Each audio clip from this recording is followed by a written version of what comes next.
Іван Шамякін. Ахвяры. Часопіс «Полымя», нумары 6 і 7, 1990 год. Чытае Лілія Пількевіч. У зямлянцы было цёмна. Ніколі раней буржуйка, добрае вынаходства цяпер ужо здавалася далёкіх часоў грамадзянскай вайны, не дыміла, звычайна наганяла лазневую цеплыню хутка, і ў такі вячэрні час нярэдка адчынялі дзверы, каб выветрыць сухую духату. Цяпер жа цеплыню выдзьмула за адну хвіліну, як толькі адчынілі дзверы. На дварэ гуляла ранняя завіруха, злосная, як сама вайна, як нечаканае варожае нашэсце. Лес не шумеў, стагнаў многагалоса, то гудзеў трубна, то выў параненым воўкам, то плакаў мноствам дзіцячых галасоў. Вецер не прабіваў сцяну дрэў, а гнеўна кідаўся на зямлю з неба праз вершаліны, слабеў у галлі, але асобныя яго струмені прарываліся ў вокны, у прагаліны ад паваленых для будаўніцтва лагера сосен, і ўзвіхрывалі калючы снег. Час ад часу такі ветраны абвал абрушваўся на зямлянку, на комін, і тады печ пыхкала полымем і дымам праз усе шчыліны. Хворыя грудзі начальніка штаба Брагінскага раздзіраў пакутлівы кашаль. Капітан споўз са свайго драўлянага вузкага тапчана на падлогу, на яловыя лапкі, накрытыя нямецкай плашпалаткай. Такім быў ложак самага маладога жыхара зямлянкі, камісара Ігара Кіпеня. 4-й тапчан не змяшчаўся. Калі будавалі зямлянку, у каманднай групе было 3. Камандзір атрада Алексей Иванович Ман сядзеў за сталом пад ліхтаром лятучая мыш, язычок агню якога таксама хліпаў ад ветру ці дрэннай газы, і займаўся незвычайнай працай, выразаў з асінавай плашкі міску. Атрымоўвалася гэта ў яго вельмі ладна. На стале апетытна бялелі ажно 3 такія міскі, прадукцыя апошніх дзён. У атрадзе вастрасловы кпілі, што камандзір гандлюе міскамі і лыжкамі. Алексей Иванович пасміхаўся ў сваю рыжую бараду. Было, ўсё было. Вывозіў ён разы 2 свае міскі ў райцэнтр на рынак, хацеў уласнымі вачамі паглядзець на прадстаўнікоў новай улады, на немцаў, паліцаяў. Прадаваў свае вырабы камандзіру суседняга атрада, даўняму сябру Цімоху дзядзюлю. Толькі нікому не казаў пра цану. Лыжка, абойма патронаў. Дзядзюля лаяў яго па-сяброўску: жмот ты, гандляр, шпекулянт.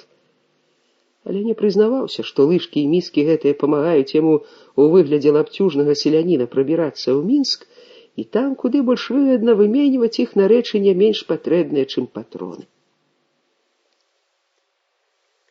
Ман слухаў кашаль таварыша, і ў яго па-бацькоўску балела сэрца. На шырокай яго лысіне выступілі буйныя кроплі поту, не столькі, пэўна, ад натугі пры рабоце разцом, колькі ад жалю і спачування. Між іншым, лысіна яго здзіўляла і захапляла маладых Брагінскага і Кіпеня. У 42 гады такі аэрадром для мух, як ён сам жартаваў. А яшчэ больш, бадай, усіх у атрадзе здзіўляла барада. Пры такім голым полі на галаве густы зараснік у ніжняй яе частцы. «Ад чаго гэта так?» — спытаў нехта з цікаўных партызан. Алексей Иванович сам адказаў: «У гэтай коробцы што знаходзіцца? Апарат, які думае, а там, дзе кустарнік. Сківіцы яны жуюць, робяць зарадку, ад таго і расце на іх». Брагінскі зноў зайшоўся ў кашлі, уткнуўшыся тварам у яшчарна-зялёную пляму плашч-палаткі. Алексей Иванович перасмыкнуўся, як ад уласнага болю. «Лезь на вум, на сваё ложа, я выветру дым». Калі капітан лёг на канапу, падышоў і памацаў лоб. «Гарыш ты, брат. Ад раны ці ад прастуды?» «Ад раны. Усё ж лета маўчала. Маўчала. Я маўчаў, а яна крычала. Добра замерзне возера. Прыляціць самалёт, адашлём цябе на вялікую зямлю, палечышся ў шпіталі. Не палячу. Хочаце пазбавіцца? Не крыўдзі мяне, хлопча. Прабачце, Алексей Иванович. З адкрытых дзвярэй шуганула снежным зарадам, а з печкі дымам. А чорт, во круціць. Комін у нас нізкі. Куплю дядюлі бляху, скляплю трубы. Такія самавары паставім. Вы ўсё умееце.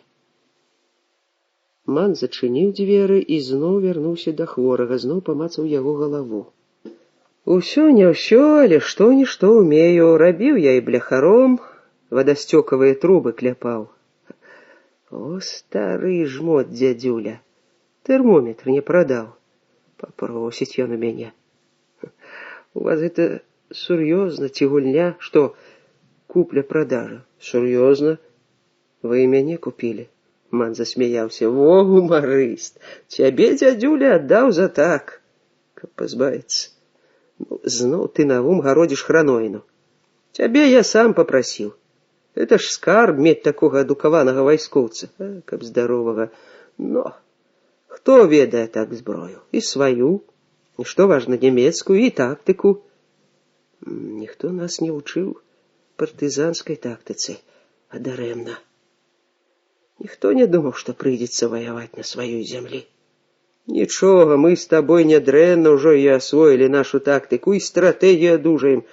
Усё адужаем, не хварэй толькі. Брагінскага раніла ў пачатку вайны пры абароне Мінска, калі фашысцкія танкі абыходзілі горад з поўначы. Раніла цяжка. Куля прабіла грудзі, правая лёгкая на вылет. Армейскія медыкі вынеслі прысудныя, транспартабельны. Але знайшлася добрая душа, калгаснік з Раўбіч адвёз у мінскую бальніцу ўжо тады, калі ў горадзе гаспадарылі немцы, але не СД, яшчэ армейцы, якія пакуль што паблажліва, нават з пэўнай вайсковай гуманнасцю, той, што засталася ад Першай сусветнай вайны, адносіліся да раненых, да хворых. Форму капітана селянін схаваў у сваім хляве, а дакументы прывёз і перадаў доктарцы, якая вельмі ж заклапочана прыняла раненага чырвонаармейца. Не адна яна, бадай усе дактары. Сівы прафесар адразу закамандаваў у аперацыйную. Жыццё Брагінскаму ўратавалі, але далячыць не здолелі. Гітлераўцы пачалі выяўляць у бальніцах камандзіраў, палітработнікаў, яўрэяў. Капітана яшчэ з месяц далечвала ў сябе дома санітарка, але і там стала небяспечна. Яго зноў адвезлі ў вёску, а пасля паўгода перадавалі з вёскі ў вёску ўсё далей і далей ад горада, ажно пакуль не перадалі ў партызанскі атрад. І што асабліва дзіўна, увесь час захоўвалі яго партбілет і камандзірскае пасведчанне. Дзядзюля пасля казаў, у жарце сур'ёзна, зразумець яго заўсёды нялёгка, што цяжка было вывезці з горада не чалавека, дакументы яго. А для маладога камандзіра захаванне партбілета было, можа, даражэй за ўратаванне жыцця. Ён, напэўна, маліўся б, каб верыў у Бога. Ніколі не быў здатны да тэатральных жэстаў, але перад людзьмі тымі падаў на калені, калі пакідаў іх хаты. Былы загадчык райза дзядзюля толькі вясной ужо даведаўся, што за зіму ў другім кутку раёна добры знаёмы яго Манюк, скарочанае яго прозвішча не прызнаваў, лічыў піжонствам, бо добра ведаў вёску, дзе палавіна манюкоў, арганізаваў свой атрад. Меншы, безумоўна, колькасна, але даволі баявы. Дзядзюля ажно прыраўнаваў. Хто мог падумаць, што былы дырэктар спіртзавода такі арганізатар? Чаго добрага абскача па баявых дзеяннях, бо бліжэй да шашы, да чыгункі. Загарэўся зуб у камандзіра, які лічыў сябе вышэйшым прадстаўніком савецкай улады ў раёне, далучыць атрад Манюка да свайго. Але ўжо дзейнічаў падпольны райком, і ён разважаў інакш. Чым больш атрадаў, тым лепш, шырэй партызанскі фронт.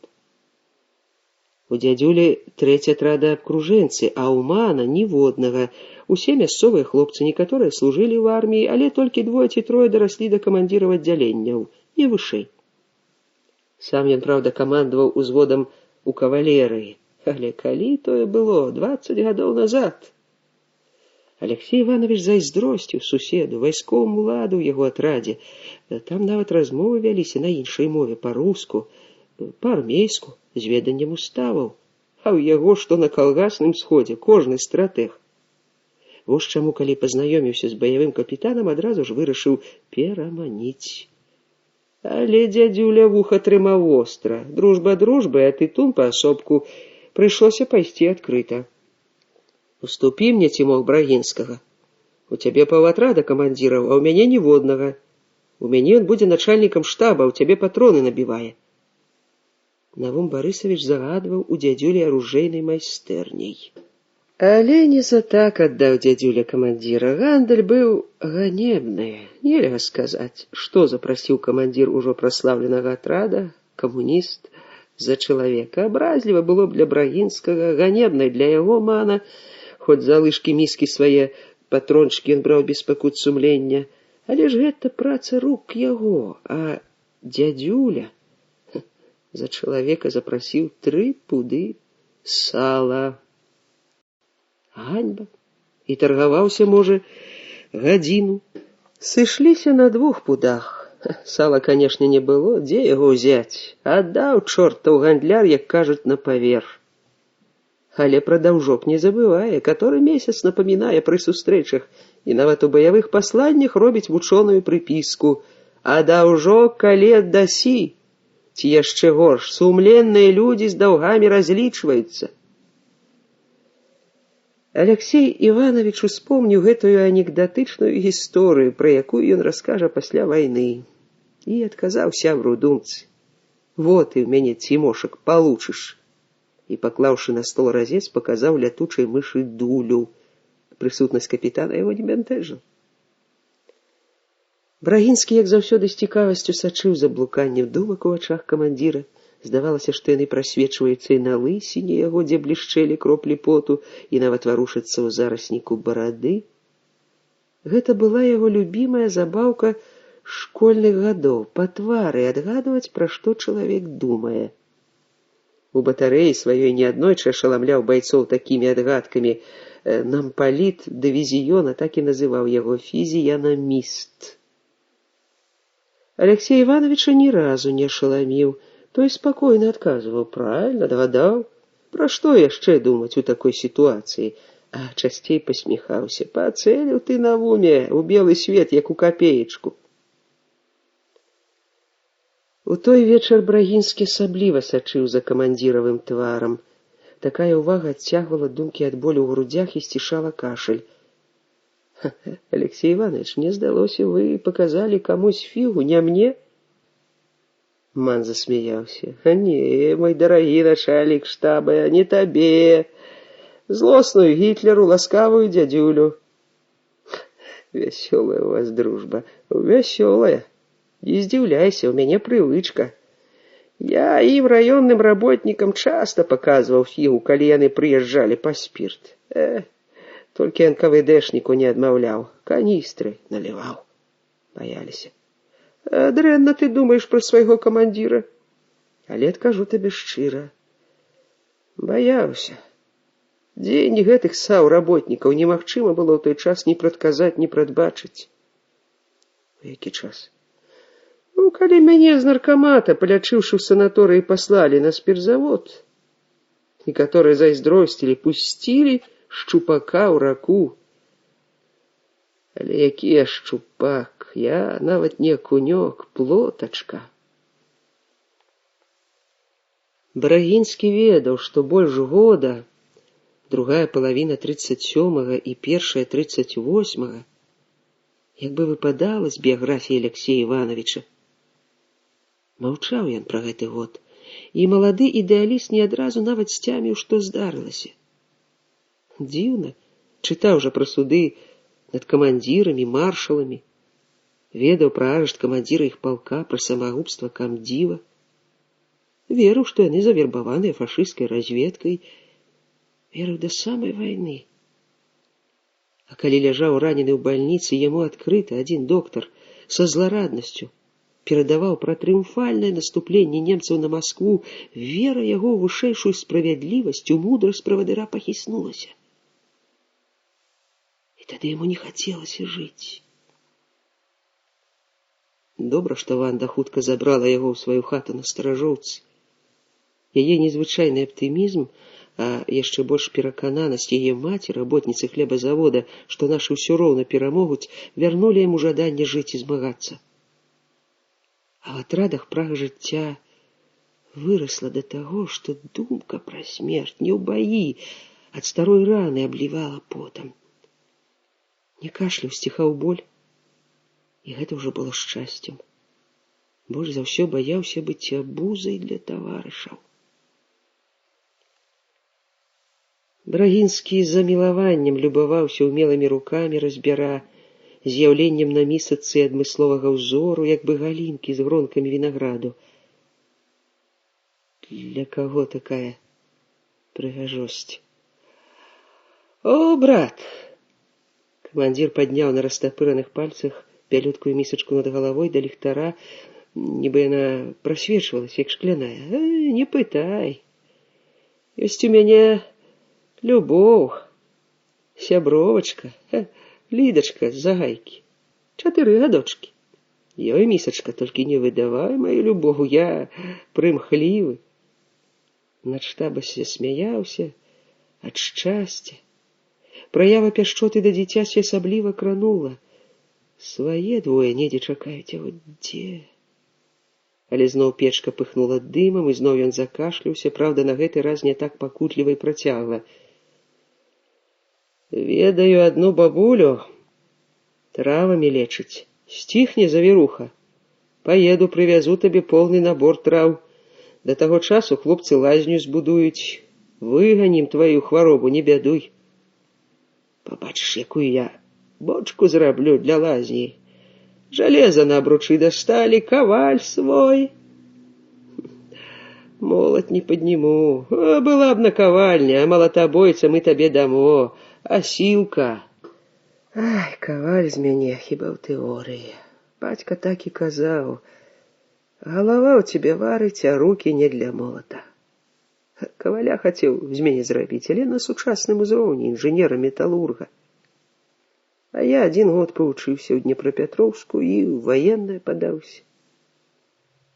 Прызнацца вам, шкадаваў пасля. Вучыўся я выдатна, і камандава, здаецца, нішто, але душа, як кажуць, не прынимала. Парадкі ваенныя. Можете поверыць, за паўгода да вайны мяне камандзірам палка хацелі зрабіць. Дык, як я спалохаўся. Нічога так не палохаўся. Начальнік штаба дывізіі зняважліва заключыў, калі я замахаў рукамі і нагамі, слізняк. Вы так не думаете? Да не, что ты, просто мы с тобой цивильные люди. Были. Теперь я стал военным. Теперь я рвуся ў бой. Калі абстралялі грузавікі на шашы, скасілі фрыцаў десятак, мяне ажно калаціла ад нейкай просто шалёнай радасці. Нядобра гэта, а? Загубіць людзей, радавацца. Добра. Это наша нянавісць. Без яе такога ворага не адужаць. Так, нянавісць. Брагінскі задумліва помаўчаў. І любоў. Каб была нянавісць, павінна быць любоў. Як думаеце, Алексей Иванович, эвакуироваліся маем? Зоруча? Адтуль нельга было не выехаць. Калі Гітлер сунуўся на Палессе, там у ліпені рэкі разліліся больш, чым у весновы паводак. Хто яго ведае, залішне мы спадзяваліся на водныя рубяжы. Пэўна, і гэта іх збліжала, лёс сем'яў. Праўда, у камандзіра ўпэўненасці, што яго сям'я на Урале ці яшчэ далей было больш, і ён сваіх паспеў адвезці ў Барысаў і пасадзіць на поезд. Жонку і 2 дачок, не маленькіх ужо, малодшай 12. Больш балела сэрца па сыне, той служыў у арміі на поўначы. Які яго лёс напаткаў у карэльскіх лясах? Аднак дзіўна, пра дачок ён ахвотна расказваў таварышам Брагінскаму, можа, больш чым каму, разумеў, што ў бяссонныя ночы думаюць яны аб адным і тым жа, Пра сына амаль не гаварыў, як бы прымхліва баяўся, што бацькоўскі боль і смутак дойдуць да хлопца ў хвіліну смяртэльнай небяспекі і адцягнуць яго ўвагу ў баі. Верыў у тэлепаты, у прыкметы, такім выхавалі ў маленстве.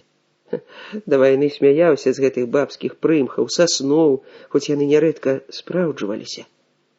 А цяпер ставіўся да ўсіх гэтых дзівосаў з сур'ёзнасцю, якой, аднак, сароміўся.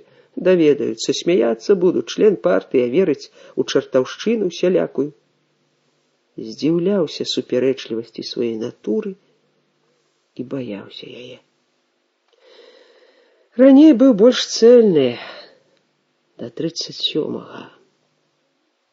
А пасля раздвоіўся і расстроіўся. Праўда, пасля арганізацыі атрада пачалі зрастацца гэтыя палавінкі, а потым зноў трэскалі. Пасля з'яўлення Золатава.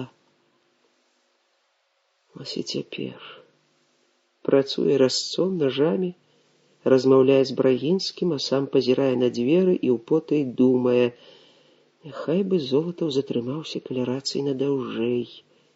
Не можа ён пры ім лыжкі скабліць і размаўляць так не можа пра сям'ю, пра дзяцей, пра міскі, стравы, пра перажыванні свае, не камандзірскія, чалавечыя. І вось, калі ласка, яшчэ адна чартаўшчына з таго рада. Толькі паспеў падумаць, а ён тут як тут, Золатаў. У адчыненыя дзверы шугануў вецер, абдаў лысую галаву халодным шротам. Сняжынкі ажно зашипелі на шкле ліхтара. Золатаў уваліўся ў вузкі праём дзвярэй галавою перад, апрануты ў белы кажух і ў цывільную шапку са шкуры беляка. Першы перайшоў на зімовую форму, падумаў Ман. Ігар Кіпень, камісар атрада, малы, вяртлявы, усунуўся нагамі ўперад, што хлапчук на коўзанцы, затармазіў, схапіўшыся за верхні касяк дзвярэй, а то мог бы штурхануць маёра каленямі ўзад. На стол наляцелі б, як было такое 3 дні назад, калі усходцы аблядзянелі. Ну, надымілі, фыркнуў Золатаў. Не зачыняй дзвярэй, камісар. У Навума жар, сказаў Алексей Иванович. Зноў жар? Спытаў Золатаў, скінуў кажух на крывым начальніка штаба. Але, адзначыў пільны камандзір, без тае ўвагі і клопату, які звычайна праяўляў да хворага капітана. Праяўляў настолькі падкрэслена, галосна, што бянтэжыў гэтым Брагінскага, здзіўляў Кіпеня і рабіў тую нядобрую раздвоенасць у камандзіра. Можа, не раздвоенасць, а нейкую няпэўнасць думак, пачуццяў, стаўлення. У Алексея Ивановича заўсёды была пэўнасць у адносінах да людзей. Ва всякім разе, памыляўся ён рэдка ў ацэнках сваіх. Зусім простая і натуральная з'ява. Чалавек любіць другога чалавека больш, чым іншых, што акружаюць яго, жывуць побач, разам працуюць ці ваююць. Ён разумеў адносіны Золатава, старэйшага гадоў на 12, да Брагінскага. Так ён, Ман, любіць равесніка свайго сына, рамантыка і фантазёра Ігара Кіпеня. Любіць больш сардэчна, чым іншых у атрадзе, можна сказаць, па-бацькоўску. Гэтак жа палюбіў і Навума. На вайне, можа, і не да такой сентыментальнасці, але чалавек ёсць чалавек, а Золатаў любіць Брагінскага неяк не так. Алексей Иванович адчуваў гэта сэрцам, а вытлумачыць розніцу не мог. Непадкрэслены, бадай няўважлівы клопат Золатава Брагінскім накінуў кажух, і ўсё вытлумачыць лёгка. Золатаў чалавек аднаго настроя, спалучаць гаму пачуццяў не ўмеў, але настрой свой, няхай і цэльны, скрываць умеў. Пасля сеансаў радыёсувязі ён не першы раз з'яўляўся ў такім стане, усё роўна, што морфій сабе ўкалоў. Золатаў, напэўна, выдаў бы сваю ўзбуджанасць тым, што крочыў бы па пакоі, каб знаходзіўся ў прасторным кабінеце. Але ў зямлянцы дзе пройдзеш? Клетка. Абышоў вакол печкі, накрыў Брагінскага кажухом, сеў з другога боку століка на лаўку, капаную зямлю. Ман рэдка майстраваў лыжкі-міскі ў прысутнасці Золатава. Маёра гэта крыўдзіла, аднойчы ён раздражнёна спытаў: «Чаму ты хаваешся ад мяне?» Камандзір схаваў місачку пад стол у кош. Золата ўзяў са стала вялікую міску грубай работы, ці то не гатовую яшчэ, ці то прызначаную для атраднай кухні, для самай празаічнай патрэбы, пакруціў у руках, потым, здавалася, і нямоцна стукнуў ёй па калене і пераламаў папалам. На міг, на вельмі кароткі міг усталявалася нядобрая цішыня, якую называюць узрыўной. Брагінскі стаіў хворае дыханне, але такая цішыня ў гэтай зямлянцы ўзнікала і раней, узарвалася яна толькі аднойчы. Алексей Иванович просто сказаў: «Брак, сучок». Узяў палавінкі з рук Золатава, адчыніў дзверку буржуйкі і кінуў асінавыя чарапкі у жаркае полымя, папляваў на апечаныя пальцы. Ігар, як бы раптам успомніў, што яму трэба нешта рабіць, пачаў грэць над печкай рукі, весела паціраючы іх, быццам пачуў штось вельмі прыемнае. «Што перадае Масква?» — спытаў камандзір. «Нічога не перадавала Масква», — роўна і спакойна адказаў Золатава. «Мы не слухалі Саўінфармбюро», — вытлумачыў Ігар словы начальніка асобага аддзела. «Доўгахвалевы прыёмнік не слухалі ўжо тыдні 3, захоўвалі батарэі для рацыі. Але кожны раз у час сеанса сувязі прынимали адкрытым тэкстам кароткі пераказ зводкі з франтоў, выпрошваў ён, камісар. Золатаў чытаў шыфроўкі камандавання атрада, разы 2-3 сказаў: «Тут я прапускаю, гэта спецыяльна для мяне». І менавіта тым, што не прачытаў, заваяваў поўны давер начальніка штаба. Ман усумніўся ледзьве не з першага разу па адной, здавалася б, маленькай дэталі. Хутка праверыў праз радыста групы, што чытае Золатаў не ўсё, ці хутчэй не тое, што перадае Масква, нават тады, калі ўстанавілі сувязь з беларускім партызанскім штабам. Радыёграмы адтуль адрасоўваліся камандзіру атрада. Спачатку Алексей Иванович абурыўся, але верны свайму характару і лініі паводзін абурэння не выказаў, а пасля, атрымоўваючы ад радыста поўны тэкст шыфровак, трохі забаўляўся. Паглядзім, хто з нас лепшы разведчык. На гэты раз Золатаў нават не перадаў змест сваіх перагавораў з Масквой. Напэўна, добрую праборку атрымаў ад начальства. Ман пасміхнуўся, але тут жа тузануў сябе: «Не ўніжайся да злараднасці». Складаныя былі іх адносіны. Праўда, спакойны і цвярозы былы дырэктар спіртзавода не лічыў складанымі. Ускладняў іх для сябе аператыўны работнік, ды з баязлівай насцярогай сачыў за іх адносінамі Брагінскі. Золатаў з'явіўся ў атрадзе 3 месяцы назад, у канцы жніўня. «Зваліўся з неба на нашу галаву», — змрочна пажартаваў Кіпень Алексею Ивановичу пасля адной непрыемнай размовы. Групу «Нкус», 7 чалавек, выкінулі на парашутах. Мяркуючы па тым, на які атрад група павінна была выйсці, пілот спусціў іх не там, дзе трэба. Пра гэта сведчыла і трохвёрстка ў планшеце камандзіра групы. Пакуль НКВДысты блукалі па Лагойшчыне, ніхто карту не прачытаў. Абмежаваны раён. Прачытаў толькі Ман: Чэрвеньскія лясы. Ды і задача ў Золатава была не в атрад ісці, атрад на выпадак незвычайных абставін, а пранікнуць у Мінск, каб весці разведку, рабіць дыверсій. Канешне, пайсці туды ўсёй групай Золатаў не рызыкнуў, галоўным чынам за рацыі. І пайсці нельга, і пакінуць радыста аднаго ў лесе баяўся. Маёр, мінчанін, добра ведаў горад, але не ведаў яго наваколля, і, што асабліва дзіўна, сам ён і групы слаба ведалі акупацыйны рэжым, размяшчэнне пастоў, прапускную сістэму. Хутка пераканаліся, што дакументы, якія ў Маскве здаваліся бездакорнымі, па сутнасці ліпавыя. Першы паставы выкрые іх фальшывасць. Гэта была агульная бяда. Групы «Нкус», значная частка іх інструктаваліся так, не адкрытым тэкстам, у падтэксце, што галоўная сіла ў тыле ворага павінна быць не ў Панамарэнкі, а ў Берыі. і яны не павінны аддаваць і крупінкі славы мясцовым партызанам. Ім належыць дзейнічаць самастойна, а партызан браць пад свой кантроль, каб не забываліся, што існуюць органы дзяржбяспекі.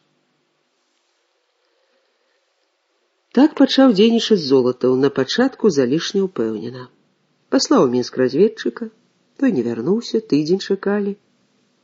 Толькі пасля гэтага ўстанавілі сувязь з сялянамі, пачалі звяраць свае тэарэтычныя веды з рэальнай абстаноўкай. Зверка дала сумныя вынікі. Настрой упаў да нулявой адзнакі.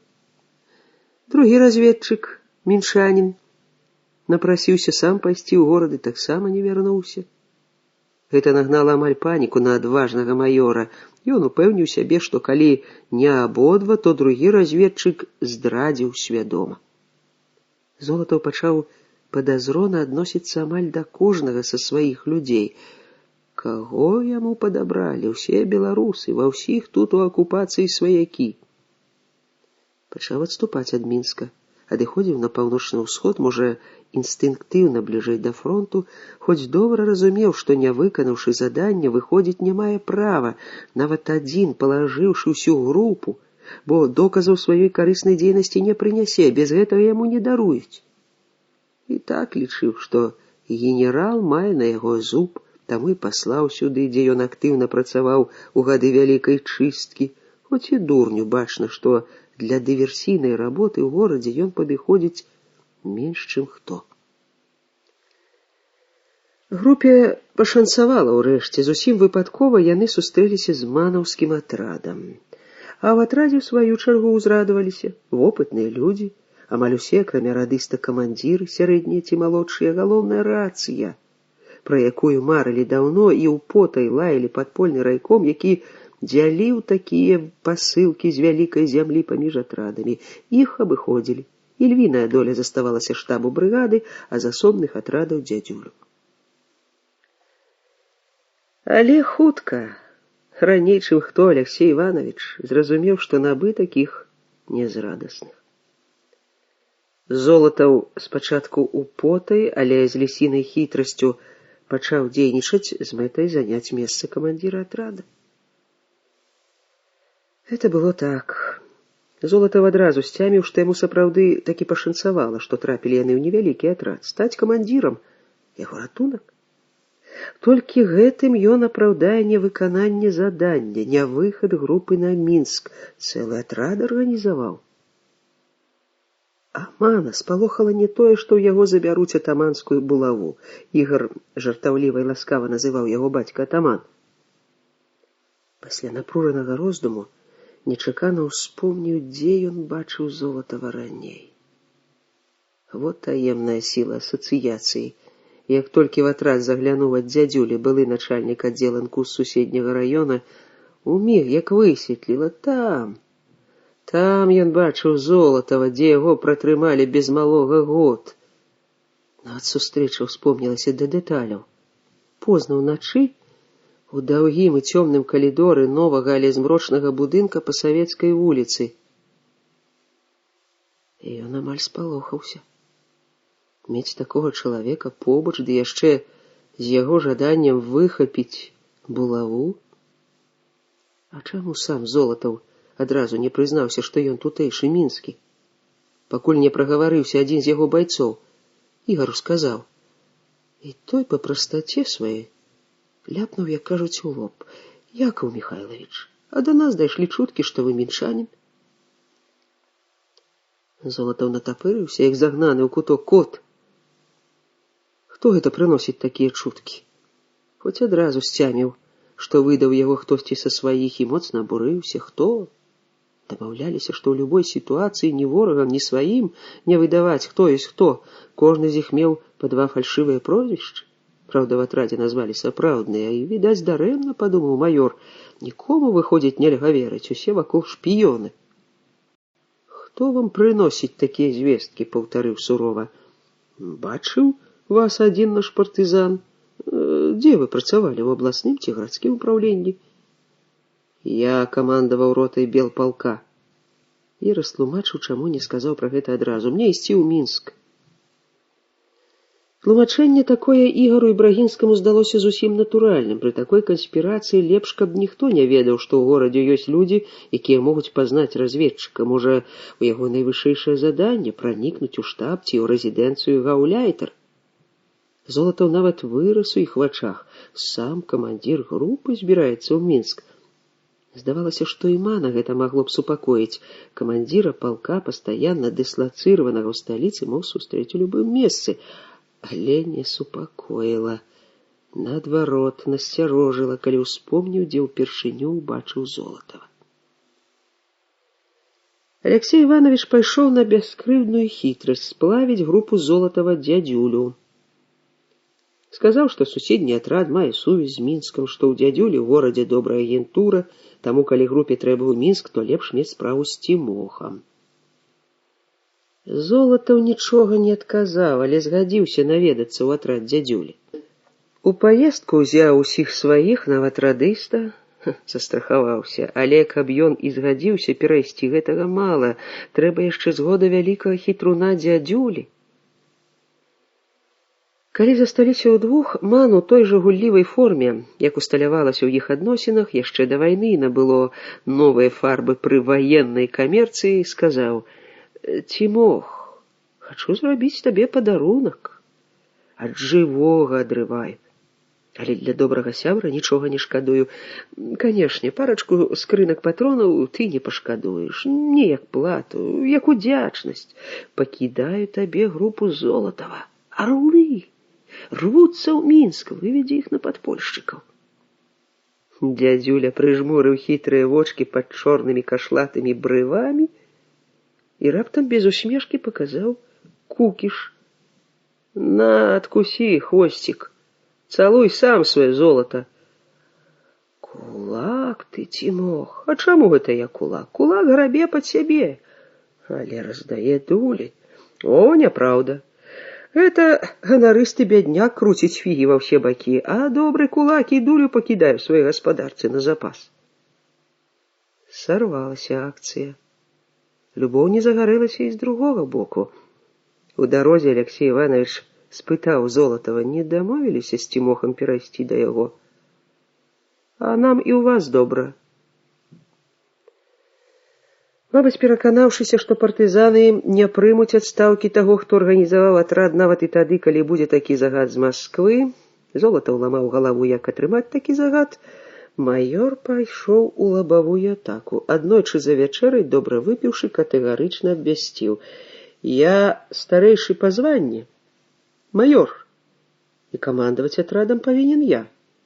З Масквой дамоўлена. Цябе, Алексей Иванович, назначаю начальнікам штаба, Навума камандзірам вучэбнага ўзвода». Ашаломлены Ігар падскочыў да столі зямлянкі, бурыўся, закрычаў: «Не маеце права, гэта ўзурпатарства. Ні з кім вы не дамаўляліся. Такія справы вырашае не НКУС, а падпольны райком. Як камісар я пратэстую і зараз жа еду ў райком». Ібрагінскі, таксама ашаломлены, моцна закашляўся, душачыся кашлем пачаў умольваць Золатава: «Якаў Михайлович, вы не падумалі? Не падумалі? Вы новы чалавек, а ман, ён ужо год камандуе атрадам. А атрад, ці зразумелі вы, за такі кароткі час гэта не толькі тыя людзі, што тут у лесе, гэта і тыя, што ў вёсках. Яны кормяць нас, адзяюць, вядуць разведку. Алексей Иванович тутэйшы чалавек. Усіх ведае ён, усе ведаюць яго, а вас ніхто не ведае. Прыйдзіце вы ў вёску, хто вас ведае, Якаў Михайлович?» А сам камандзір маўчаў. Твар застыў, ледзянелі вочы, не выпраменьвалі ні цяпла, ні іроніі, ні ўдзячнасці сваім маладым сябрам, толькі, магчыма, у вуснах, што непрыгожа скрывіліся, хацела з'явіцца усмешка, але не нарадзілася, а мярцвела. Холад манаўскіх вачэй спалохаў Золатава. Усё-такі за манам 70 чалавек, а ў яго, Золатава, 4 засталося. Брагінскі той не падтрымаў яго. Але адступаць ён не ўмеў. Задумы заўсёды даводзіў да лагічнага, як яму здавалася, завяршэння. Адказаў Брагінскаму: «Вось і добра. Начальнік штаба будзе займацца забеспячэннем атрада. А чым яшчэ яму займацца?» І хмыкнуў: планировать операции, наступление на фронте. Тихо, але с гневом погрозил Кипеню. У райком ты можешь ехать, але с таким комиссаром воевать я не буду. Алексей Иванович поднялся с лавки, потягнулся в гору, достал руками столь, сколупнул наплыв смолы, понюхал, задоволенный ахнул. Який пах! И спокойно сказал: а навошта шуметь? Давайте сберем партийную группу, и она скажет, кому командовать. Игорь засмеялся, як просто. Мудрець атаман, Золотов поперхнуўся салам, абдало яго холодным ливнем. Зразумеў, што партызаны не анкус, супраць партыйнай групы тут не выступіш. Як ён не падумаў.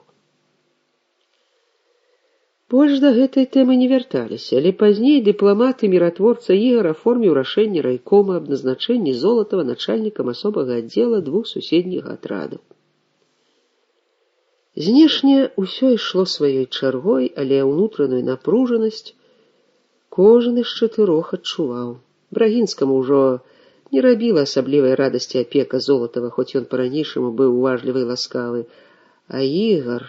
Цяпер ён не адступаў ад Золотава не ад захопленасці вопытным чэкістам, а таму, што з чэкісцкай пільнасцю сачыў за кожным крокам і не скрываў гэтага. Нават адважыўся вымавіць за сеансы сувязі без яго. І Золотаў пракаўтнуў вымову ад хлапчука. Толькі Алексей Иванович ніводным, як кажуць, рухам, ніводным уздыхам не выдаваў свой душэўны стан. Сучок, брак і ўсё. Хамства Золотава, знішчэнне плода яго руплівай працы, безумоўна, абурыла, але Алексей Иванович і брывом не павёў. Спытаў пра галоўнае, пра тое, што аб'ядноўвае заўсёды. А што на франтах? Ігара засмуціла, што радыст не сказаў і 5 слоў аб становішчы ў Сталінградзе. Новы радыст ці што? Але камандзір ведаў, чым жывуць людзі Сталінграда. Давайте пагуляем у стратэгію. Няхай кожны з нас на нейкі момант уявіць сябе галоўнакамандуючым. Што ён зрабіў бы, дзе нанёс бы удар? У самым Сталінградзе, на Каўказе? Галоўнакамандуючы не гуляе, ён думае. Не кожнаму дадзена гэта думаць так, як таварыш Сталін. Так, думаць, безумоўна, не кожнаму. Але ў арміі ёсць паняцце ваенная гульня. Мы яшчэ ў 20-е гады гулялі ўсе, ад камбрыга да камандзіра ўзвода. На карце ствараліся сітуацыі, якія мелі месца на вайне. Брусілаўскі прарыв, абарона Царыцына, марш Тухачэўскага. Каго? Золатаў зрабіў выгляд, што не пачуў. Паход на Варшаву ў 20-м. Спакойна растлумачыў Ман. Іншыя аперацыі. Мы ведалі іх вынік, але стратэгічнае, тактычнае рашэнне задач. Хто з нас без вусых камандуючых ведаў? Аднак некаторыя, у тым ліку і я, верыце, давалі такія нечаканыя рашэнні, што камбрыг наш здзіўляўся. Мне гадзіннік падарыў. О, гэты! Дастаў з кішэні цыбуліну, Павел Бурэ шчоўкнуў крышкай. О, рэч, дагэтуль ідзе. Стратэгіі. Зняважліва хмыкнуў Золатаў, а Брагінскі ахвотна падхапіў гульню.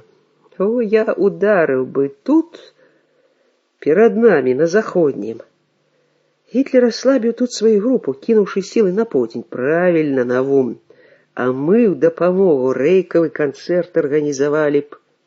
І Бог за нас дорыць раннюю зіму. Задаволена, быццам наступленне пачалося, ўжо пацёр над печкай рукі Ігар. Ранняй зімы не будзе, гэтая кругаверць ненадоўга. У бацькі атамана кажуха няма, засмяяўся Ігар. Улетку згарэла камандзірская зямлянка, у ёй пагарэла зімовае адзенне. Золатаў узяў яшчэ адну міску, не новую, з якой елі ўжо. Брагінскі сцяўся, калі ён зломіць і гэтую, што сказаць яму. На словы суджэння не хопіць адвагі. Але змаўчаць, здрадзіць другому чалавеку, камандзіру, якога паважаў больш. Не, на гэты раз майор узяў місачку па-узбекску, на пальцы прымерыўся, як бы выпіў з яе. Налі, камандзір. І, можа, упершыню прызнаўся ў сваім настроі. Засмягла ў душы, а ў мяне ў горле перасохла. Падтрымаў Ігар весела, бесклапотна.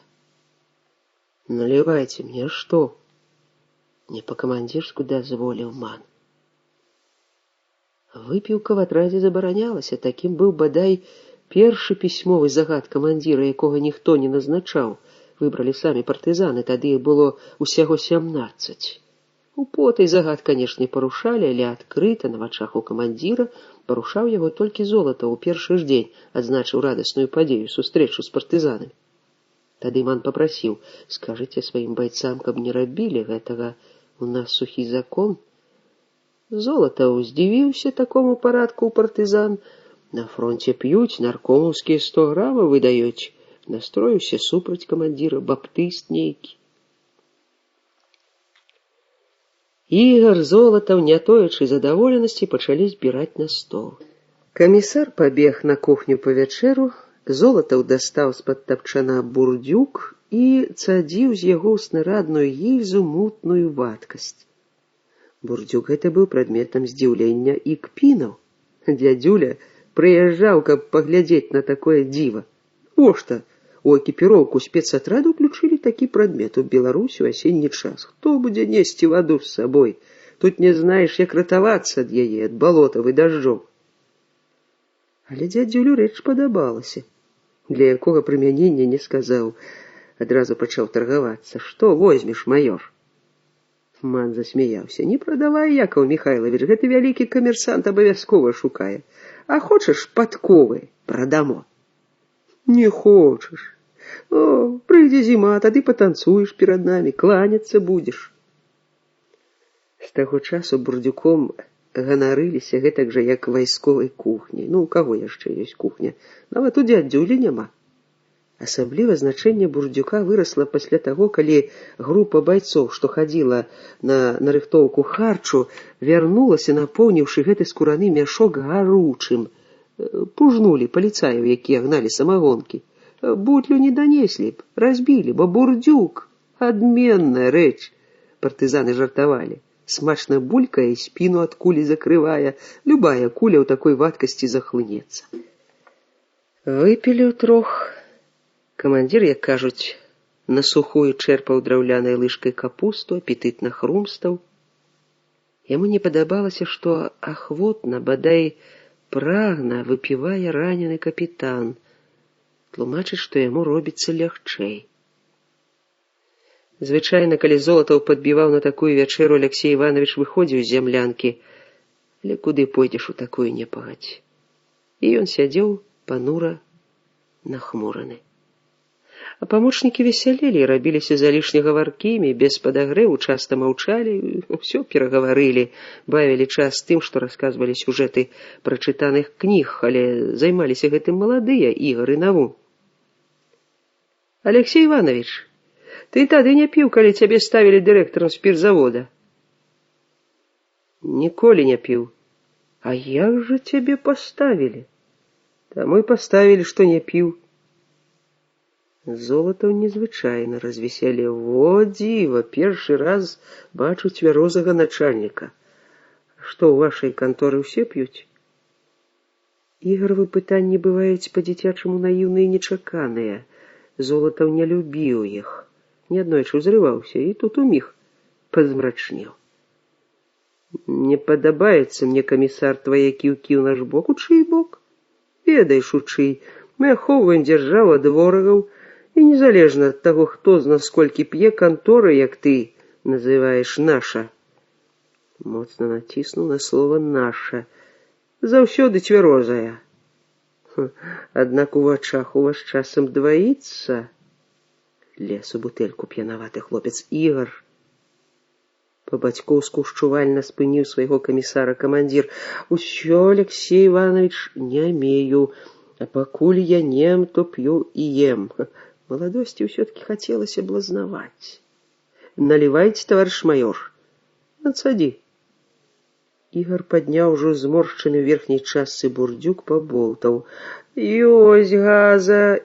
І зноў да маёра. Якаў Михайлович, продайте бурдзюк. Не мне, атраду. Не пойдзеце ж вы з ім у Мінск. Напамінак пра Мінск быў для Золатава асабліва непрыемны, бо задачу начальства не адмяняла, пацвердзіла і ў сённяшняй радыёграме. Камандзір спецгрупы не адну ноч ламаў галаву, каго паслаць трэцяга. І самае страшнае было, што ён не верыў сваім, усім, 5. А вось гэтаму бязвусаму балбатуну, які на падпіці бывае зусім несур'ёзным, верыў і апошнім часам выношваў думку паслаць да рэзідэнта Кіпеня.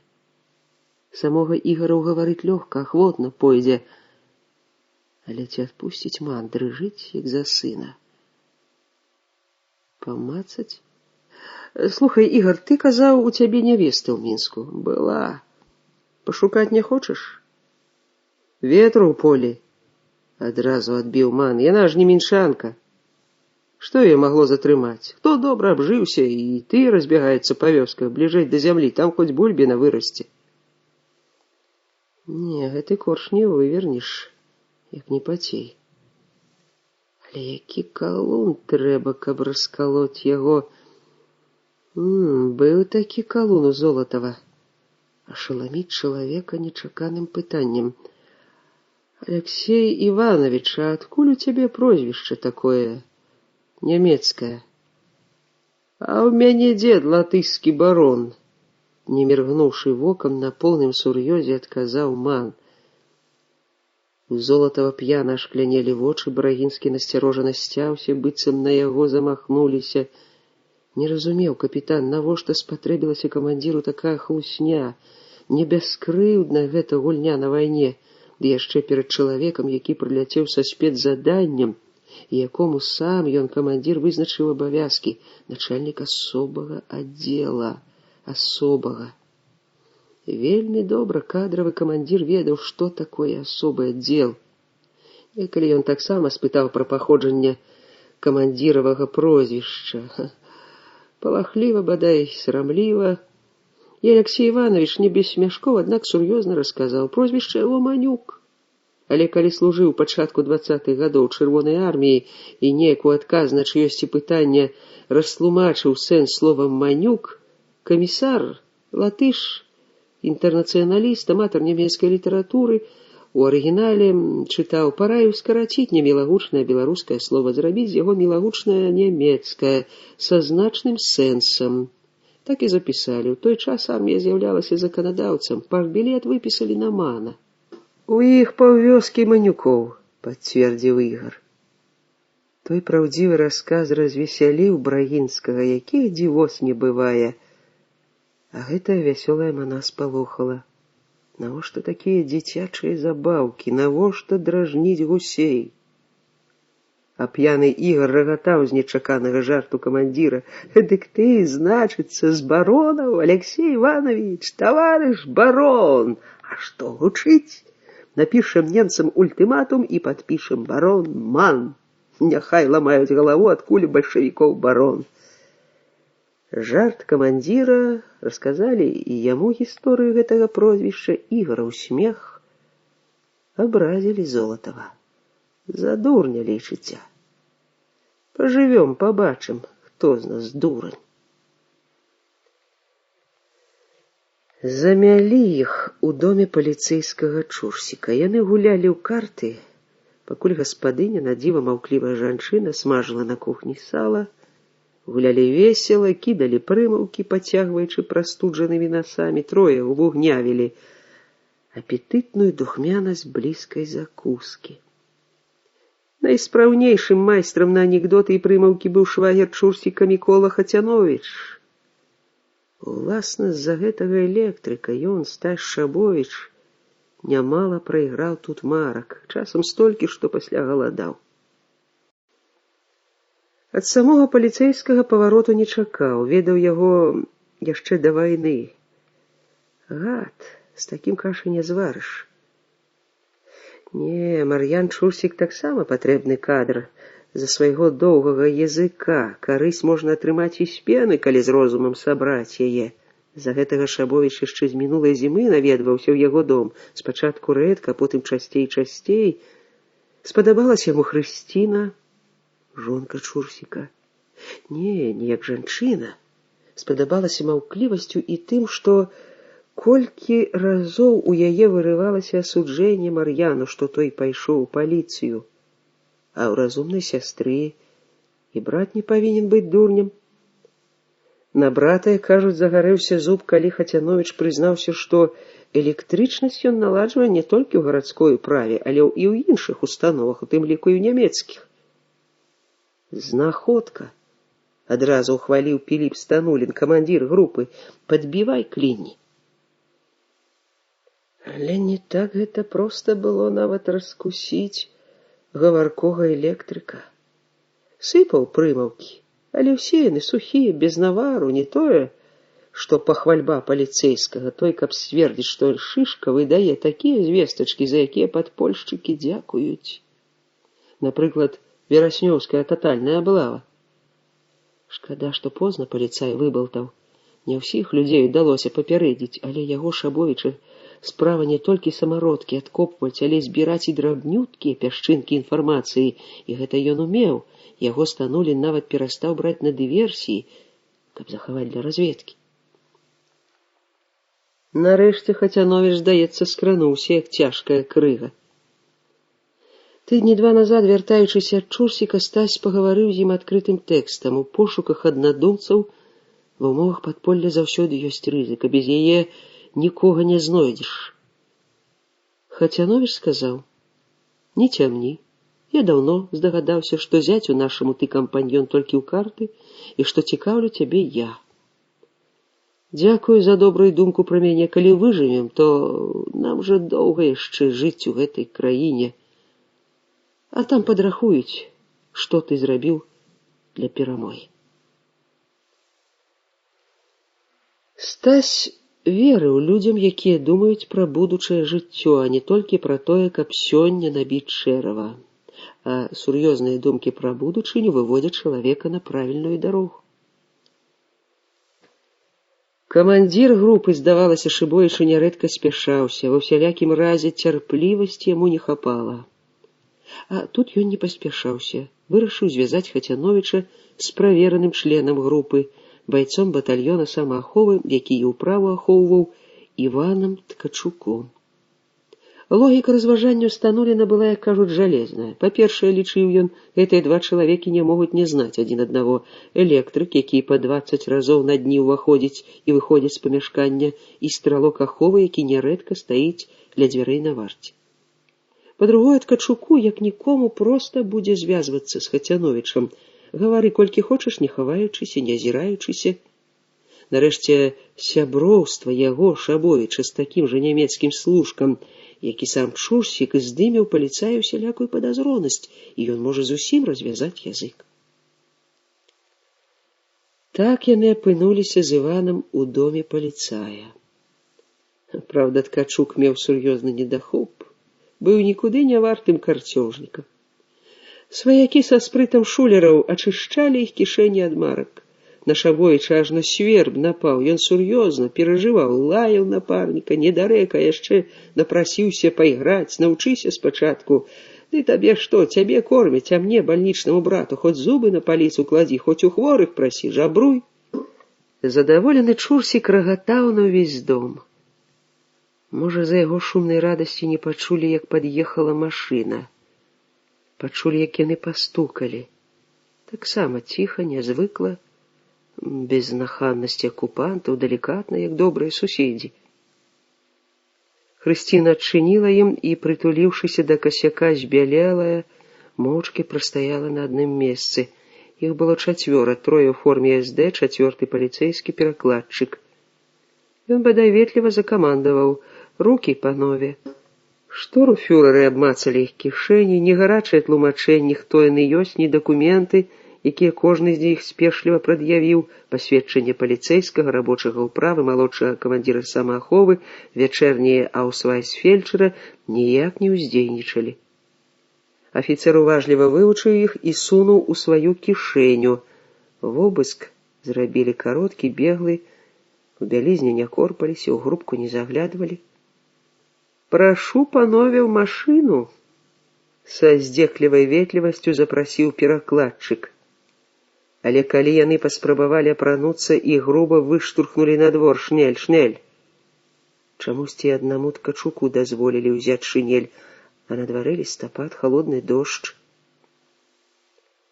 Уціснулі ў закрытую машыну, дзе сядзелі на падлозе іншыя арыштаваныя чалавек 5. На іх свяцілі ліхтарыкам з кабіны. Адтуль праз акенца з кратамі тырчэла дул аўтамата. Афіцэры СД, відаць, селі ў «Опель», што стаяў наперадзе гэтай спецыяльнай закратаванай машыны. «Незразумелы арышт», — падумаў Шабовіч. «Арыштавальнікаў нямнога, і большасць афіцэры. Невядома, хто сядзіць у кабіне за рулём і з аўтаматам. Кукарда фуражкі, вочы свецяцца паверх праменя ліхтара, пагонаў не відаць. А што калі паспрабаваць вырваць аўтамат? На 9 арыштаваных адзін вартавы ў нязручнай позе, відаць, стаіць на сядзенні на каленях. Застрэліць ён можа аднаго, двух, не больш. Не, відаць, ёсць нейкая страхоўка, ды і «Опель» безумоўна ідзе ўпрытык. Дзіўны арышт. Загадкавы, чаму ім такі гонар? Калі не лічыць цывільнага, акцыю праводзілі афіцэры СД, адзін з іх у званні роўны маёру.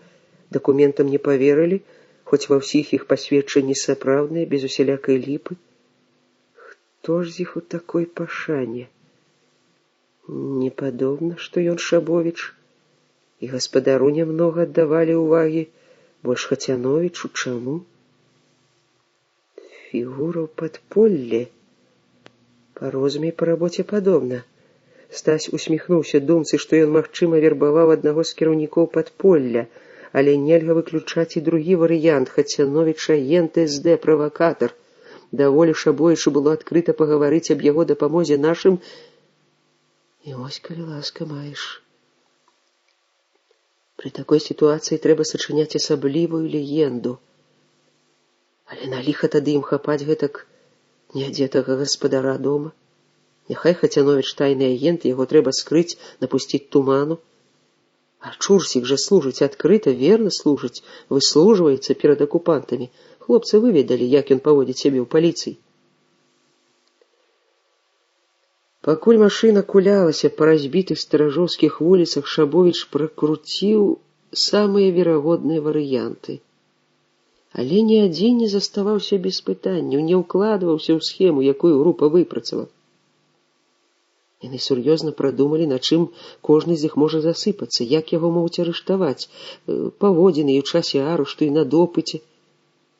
Станулін да занудлівасці ўнікліва прымушаў кожнага з іх сачыніць не адзін-два, а дзесяткі варыянтаў. На кожных занятках разам з прыёмам японскай барацьбы, разведкі, закладкі мін, азбукі Морзе здавалі экзамены на допыт, на ўменне адказваць дасціпна, лёгка на любыя самыя мудрагелістыя правакацыйныя пытанні. Ён, Шабовіч, спецыялізаваўся на прастачка, на дурня. Тут ён ішоў на выдатна, таму, маўляў, і стаў брат міласэрнай сястрой, што на мужчынскую ролю розуму не хапае. Тыя раней арыштаваныя селі на падлогу самі, цяплей, па баках меліся лаўкі, ды там жа вокны закратаваныя, але не зашклёныя, праз іх урываўся злосны скразняк. Лягчэй за іншых быў адзеты гаспадар. Па-хатняму, увязаныя без рукаўцы, пінжак маглі б дазволіць надзець, але, пэўна, са страху ён забыўся пра яго, і Хрысціна не падала ніякай апраткі, таксама са страху відаць. Шабовіч прыгадаў, што пакуль яны скідаліся ў ачко, яна на кароткі час, на паўгадзіны, выходзіла да суседзяў, так і сказала мужу: «Я да Камарковых». Хто яны, гэтыя Камарковы? Спытаць у Чурсіка? Не, у паліцая сапраўды такі падазронасць. Ён староніцца кожнага з іх. Разоў колькі паўтарыў: «Падвялі вы мяне, ох, падвялі, хто толькі». Не, ён, Шабовіч, не можа паддавацца пачуццю падазронасці. Выхады гаспадыні не вяжацца з налётам СД. Скажи, калі ласка, які агент старажоўская баба? Ды тут тэлефона за вярсту не знойдзеш, ды і навошта ім такая гульня? Калі каго з іх ці ўсіх трох трэба было ўзяць, дык узялі б з бальніцы, з управы, з батальёна. Ніхто ж не хаваўся, усе легальныя, прозвішчы сапраўдныя, адзнакі маюць у пашпарце. Аднак чаму гэтак замялі? А задача з трыма невядомымі. Калі гэта не агульная чыстка, татальная, рашыць такую задачу будзе вельмі няпроста. Што з арганізацыяй? Ці ўцалеюць хлопцы? Шкада, калі вобыскам напалохаюць яго гаспадыню. Добрая бабуля, пані Ярена, польская арыстакратка, інтэрнацыяналістка. Міцкевіча чытае па-польску, Пушкіна па-руску, Гёте па-нямецку, Купалу па-беларуску. І захапляецца іх мудрасцю, і мудрасцю народаў, што нарадзілі геніяў. Аднак жыла ў ілюзорным свеце, як на небе, а не на крываўленай зямлі.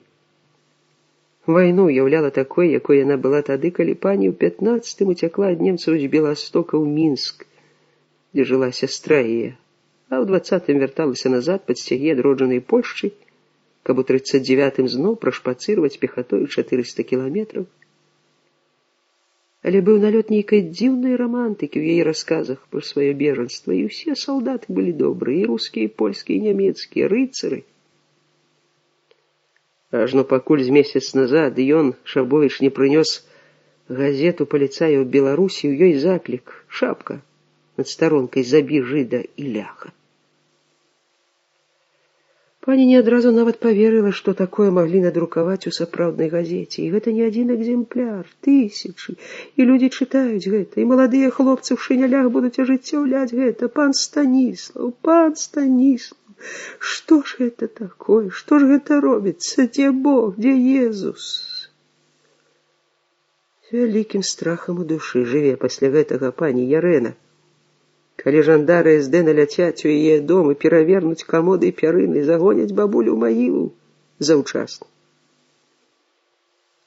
Пройдзе ўсё добра, выберуся з гэтай кватэры, нельга старога чалавека ставіць пад удар. Падумаў Стась, пройдзе. Пройдзе, але куды? На добрае спадзяванняў мала, вельмі мала. Машына грукала па бруку. Шабовіч глянуў у акенца, у начным змроку праплывалі невысокія будынкі, да іх рукой падаць.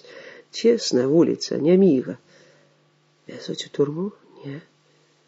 Хутчэй ОСД, гэта амаль побач з турмой, у будынку медінстытута. Пра гэта, відаць, падумаў і Хацяновіч, бо на стогны зяця адказаў: «Запасайся цярпеннем, хутка нас патрашыць пачнуць». Каго? Я пры чым тут? Я не пры чым, я лепшы паліцэйскі, заскугаліў Чурсік. Не вы, пёс, зняважліва кінуў нехта з чужых. Свае хлопцы, падумаў Шабовіч адначасова са смуткам і задавальненнем. Той, хто ахрысціў так паліцая, не папаўзе на каленях. Побач з такімі і на смерць лягчэй ісці. Не, прывезлі іх у турму. Высадзілі ў турэмным двары. На глухой сцяне будынка пад казыркамі гарэлі сінія лямпачкі, цьмяна свяцілі, але ў фантастычным святле гэтым Шабовіч разгледзеў постаці людзей, што стаялі тварам да сцяны, уткнуўшыся ў яе лбамі. Калі іх вялі сюды, машына, разварочваючыся, чырканула яркім промнем фар па гэтай сцяне. Людзей было нямнога, чалавек 30. На татальную аблаву не падобна. Але, магчыма, гэта пачатак. Група стаяла шчыльна, адзін паўз адзін.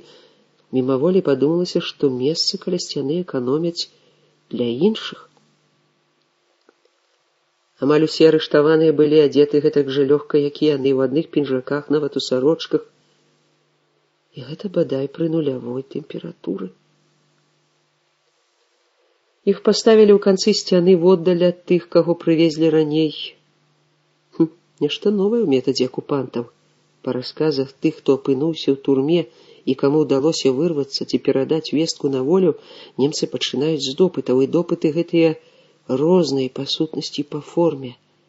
ад захавання знешне працэсуальных норм да грубых бесчалавечных катаванняў. Рэжысёр падпольнай дзейнасці Станулін спрабаваў і допыты інсцэніваць, катаванні, умоўна. Лічыў, што падпольшчыкі павінны рыхтаваць сябе на подзвіг і на смерць. Але да гэтага ён не дадумаўся да выпрабавання холадам. Так, людзей катавалі холадам. Страшнае катаванне. Шабоеш спачатку не падумаў пра гэта, можа таму, што адзеты быў цяплей за іншых, пад пінжаком меў світар. Але праз чвэрць гадзіны адчуў, што карчанее. На моцным марозе чалавек дубее хутка і траціць адчуванне, а такі золкі холад даконвае павольна. Доўга нарастае боль у галаве, у грудзях, у нагах, потым пачынае здавацца, што ў цябе застывае кроў, гэта страшна. Паралізуецца воля. Разумееш, што каб сагрэцца, жыць, трэба рухацца, але не можаш, як бы баішся страціць апошнія калорыі энергіі. А тут паскараюць гэты працэс, бо рухацца не даюць, нават памахаць рукамі не даюць, хіба можаш пацёпаць плячамі. Чурсік паспрабаваў махаць і тут жа зарабіў прыклада ў спіну. Шабовіч разумеў, як паліцэйскі пакутуе ад страху, ад холаду. Яго спробы даказаць сваю вернасць акупантам прысякаліся грубейшым чынам. Падпольшчыка гэта і цешыла, і насцярожвала. Чурсік павярнуўся, заскуголіў, закрычаў: «Я паліцэйскі, адпусціце мяне, дайце вашага начальніка, ён зразумее». Яму далі начальніка, вартавы сунуў дулам аўтамата ў рот, выбіў зуб, ды яшчэ і дадаў да гэтага выспятка ў жывот. «Паварочвайся і маўчы», ціха параіў Чурсіку швагер, «а то заробіш кулю». І ўсё-ткі гэта татальная аблава, заключыў Шабовіч, бо хоць і не часта, але прыходзілі машыны з новымі арыштаванымі. Праўда, у верасні везлі на грузавіках, гналі калонамі, рабочы хлебазавода забралі ўсіх начыста. А тут невялікія групы і толькі на закрытых машынах. Чаму? Каб хоць можна было паглядзець на гэтых людзей, па іх здагадаўся б, каго падбіраюць, а можа, і знаёмых убачыў бы, думаў Шабовіч. Нельга перакінуцца словамі, урэшце падпольшчыкі ўмеюць нямала сказаць і вачамі, позіркамі. Але ўбачыць новых нельга не толькі за асвятлення, але і таму, што не даюць павярнуцца. Людзей гоняць за тваёй спіной, а ты глядзі ў сцяну, не смей нават вачэй скасіць. Шабовіч не даваў холаду замарозіць свой розум, волю. Увесь час нябачна рухаўся і праз гадзіны, 2-3 пераканаў сябе, што чалавек можа вытрымаць і такія выпрабаванні. Хоць як фельчар добра разумеў, што большасць гэтых людзей атрымае крупознае запаленне лёгкіх, калі іх не вызваляць, а загоняць у гэты каменны мяшок з круглымі вежамі, збудаваны царызмам, ці яшчэ горш пагоняць у трасцянец у халодныя баракі. Гэта смерць. Так памерці не хацелася. Трэба змагацца з холадам, з фашыстамі. Калі паміраць, дык чорт вазьмі, з музыкай. Такі зарок ён даў сабе, уступаючы ў барацьбу. Але як у такіх вось умовах наладзіць тую музыку? Патрымаюць гэтак паўсутак, а вецер робіцца ўсё больш калючы, працінае наскрозь і ў зацішку, і здубееш. Загусцее кроў і спыніцца мотор. Крыўдна ўвогуле, крыўдна, дзе схапілі, не на заданні, за картамі, у паліцая ў доме. Можа, памагчы яму вызваліцца. Ён, Шабовіч, трохі валодае нямецкай, такім крокам можна заваяваць поўны давер паліцая на будучае. А магчыма, і зараз палегчыць лёс свой, Івану Хацяновіча. Калі павераць наконт Чурсіка, то іх, напэўна, павядуць на допыт у цёплы пакой. Але нейкі вышэйшы чалавечы прынцып, гонар, не дазволіў зрабіць гэта, ратаваць паліцая і ратавацца праз яго. Недзе, можа, пад раніцу ў турэмны двор увайшлі цяжкія машыны і асвяцілі фарамі сцяну і людзей каля яе, і адразу пачулася зычная каманда «Кругом!».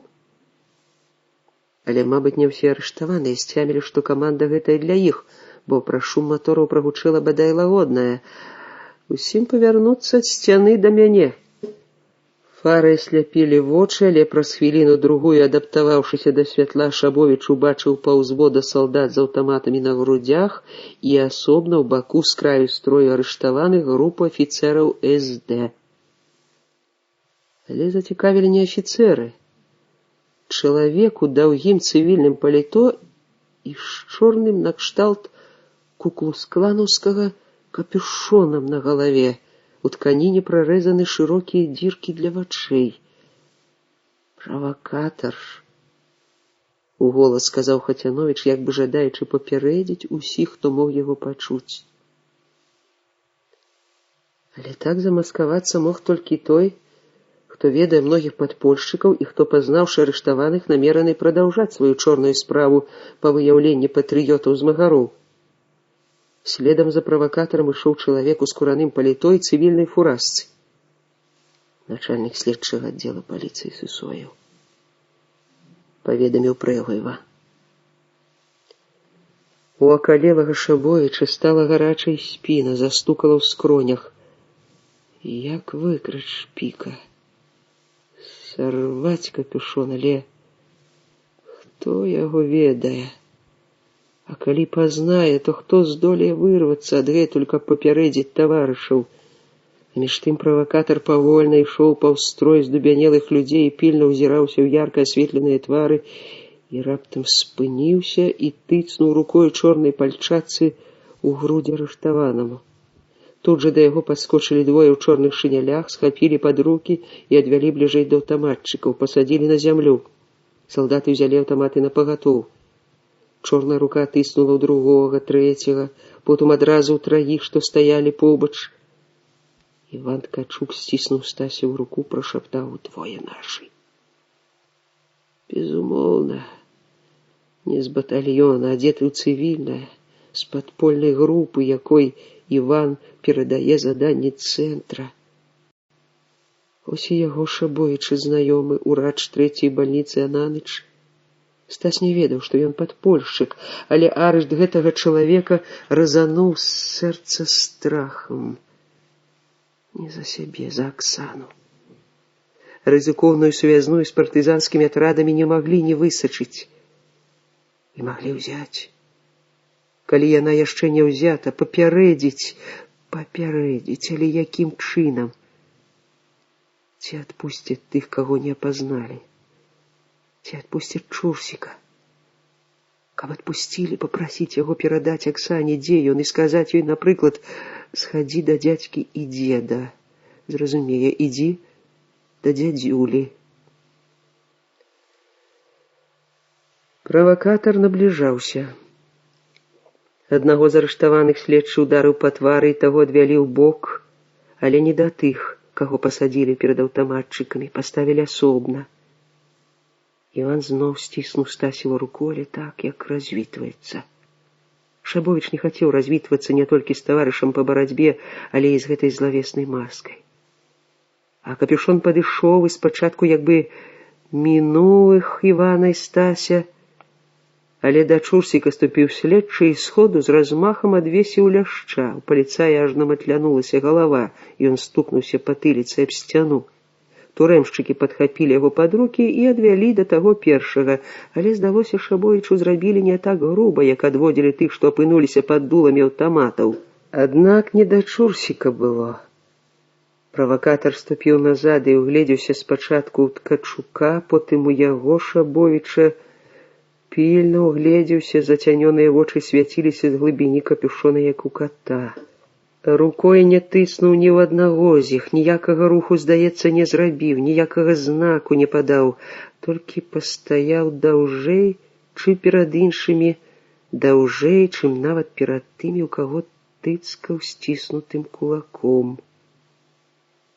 Але калі таемны агент адступіў, месца яго заняў афіцэр СД, ён таксама угледзеўся ў іх, як бы запамінаючы твары, і ў вачах яго, ці, можа, Шабовічу здалося, бліснула радасна-азартная усмешка, як у паляўнічага, які ўбачыў дзіка. Калі эсэсавец пайшоў далей, Іван прашаптаў: «Я пазнаў яго.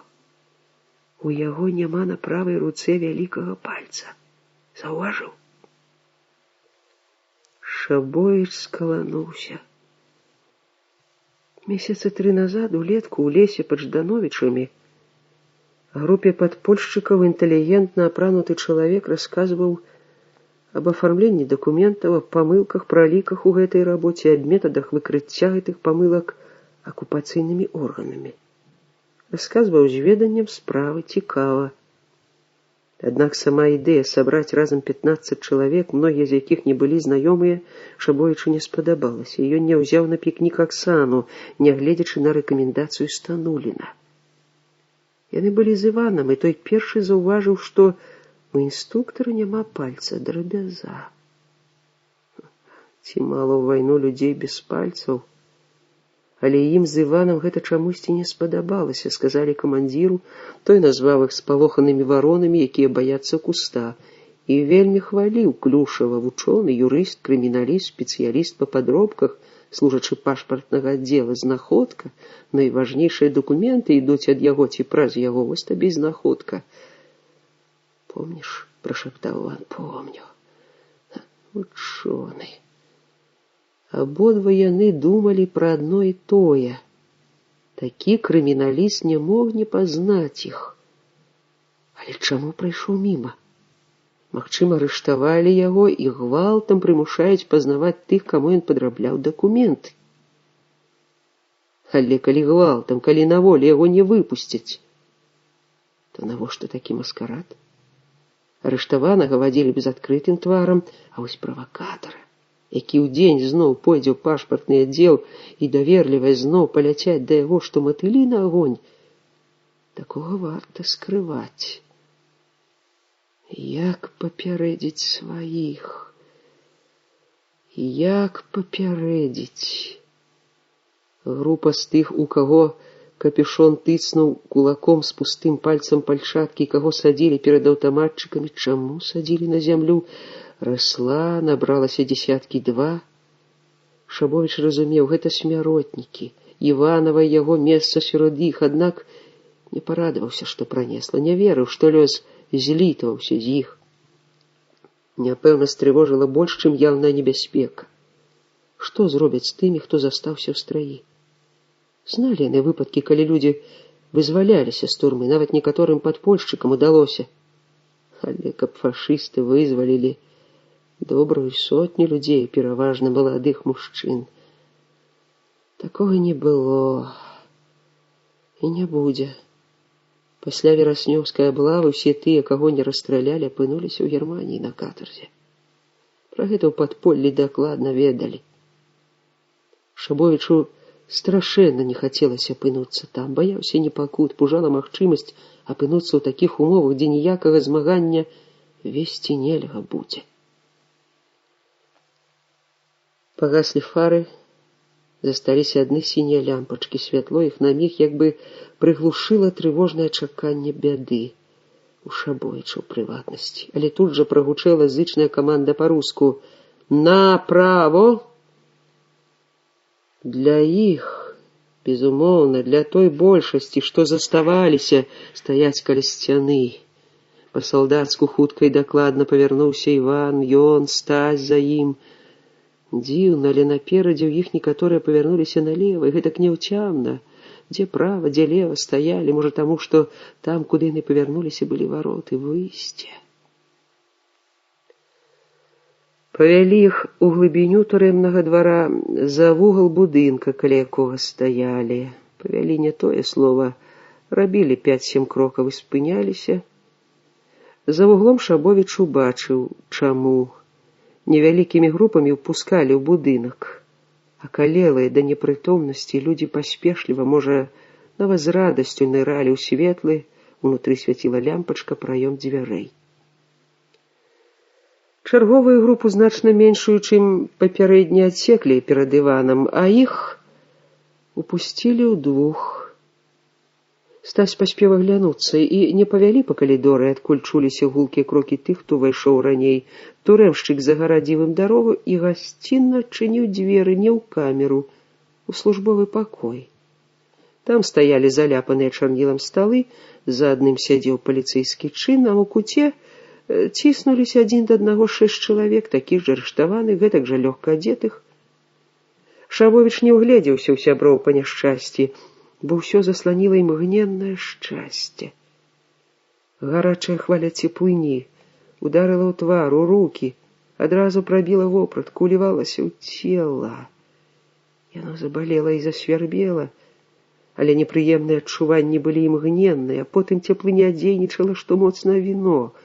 Закружылася галава, наступіла асалодная млявасць. Нічога не хацелася бачыць, ні пра што не здольны быў думаць. Захацелася спаць неперадольна, упасці на брудную падлогу і заснуць. Відаць, зараз пачнецца допыт. У пакой увайшлі афіцэры СД, перад якімі турэмшчык паліцай пачціва выцягнуўся, але мабілізаваць сілы на допыт не здолеў. Спаць. Праціснуўся праз арыштаваных, прытуліўся спіной да сцяны і заснуў. Напэўна, заснуў, бо не чуў, што гаварылі іншыя, нават Іван, аднак запомніў, што сам адказваў на пытанні: прозвішча, імя, па бацьку, месца працы, адрас пражывання.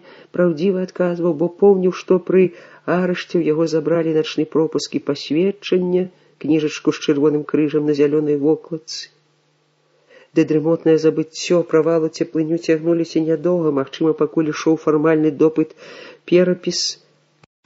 Але як толькі ляснулі, што стрэлы, нямецкія словы, сон адразу адляцеў, мозг напружыўся, як і цела. Словы Шабовіч зразумеў без перакладу, хоць мову ведаў яшчэ слаба, для пабытовага ўжытку.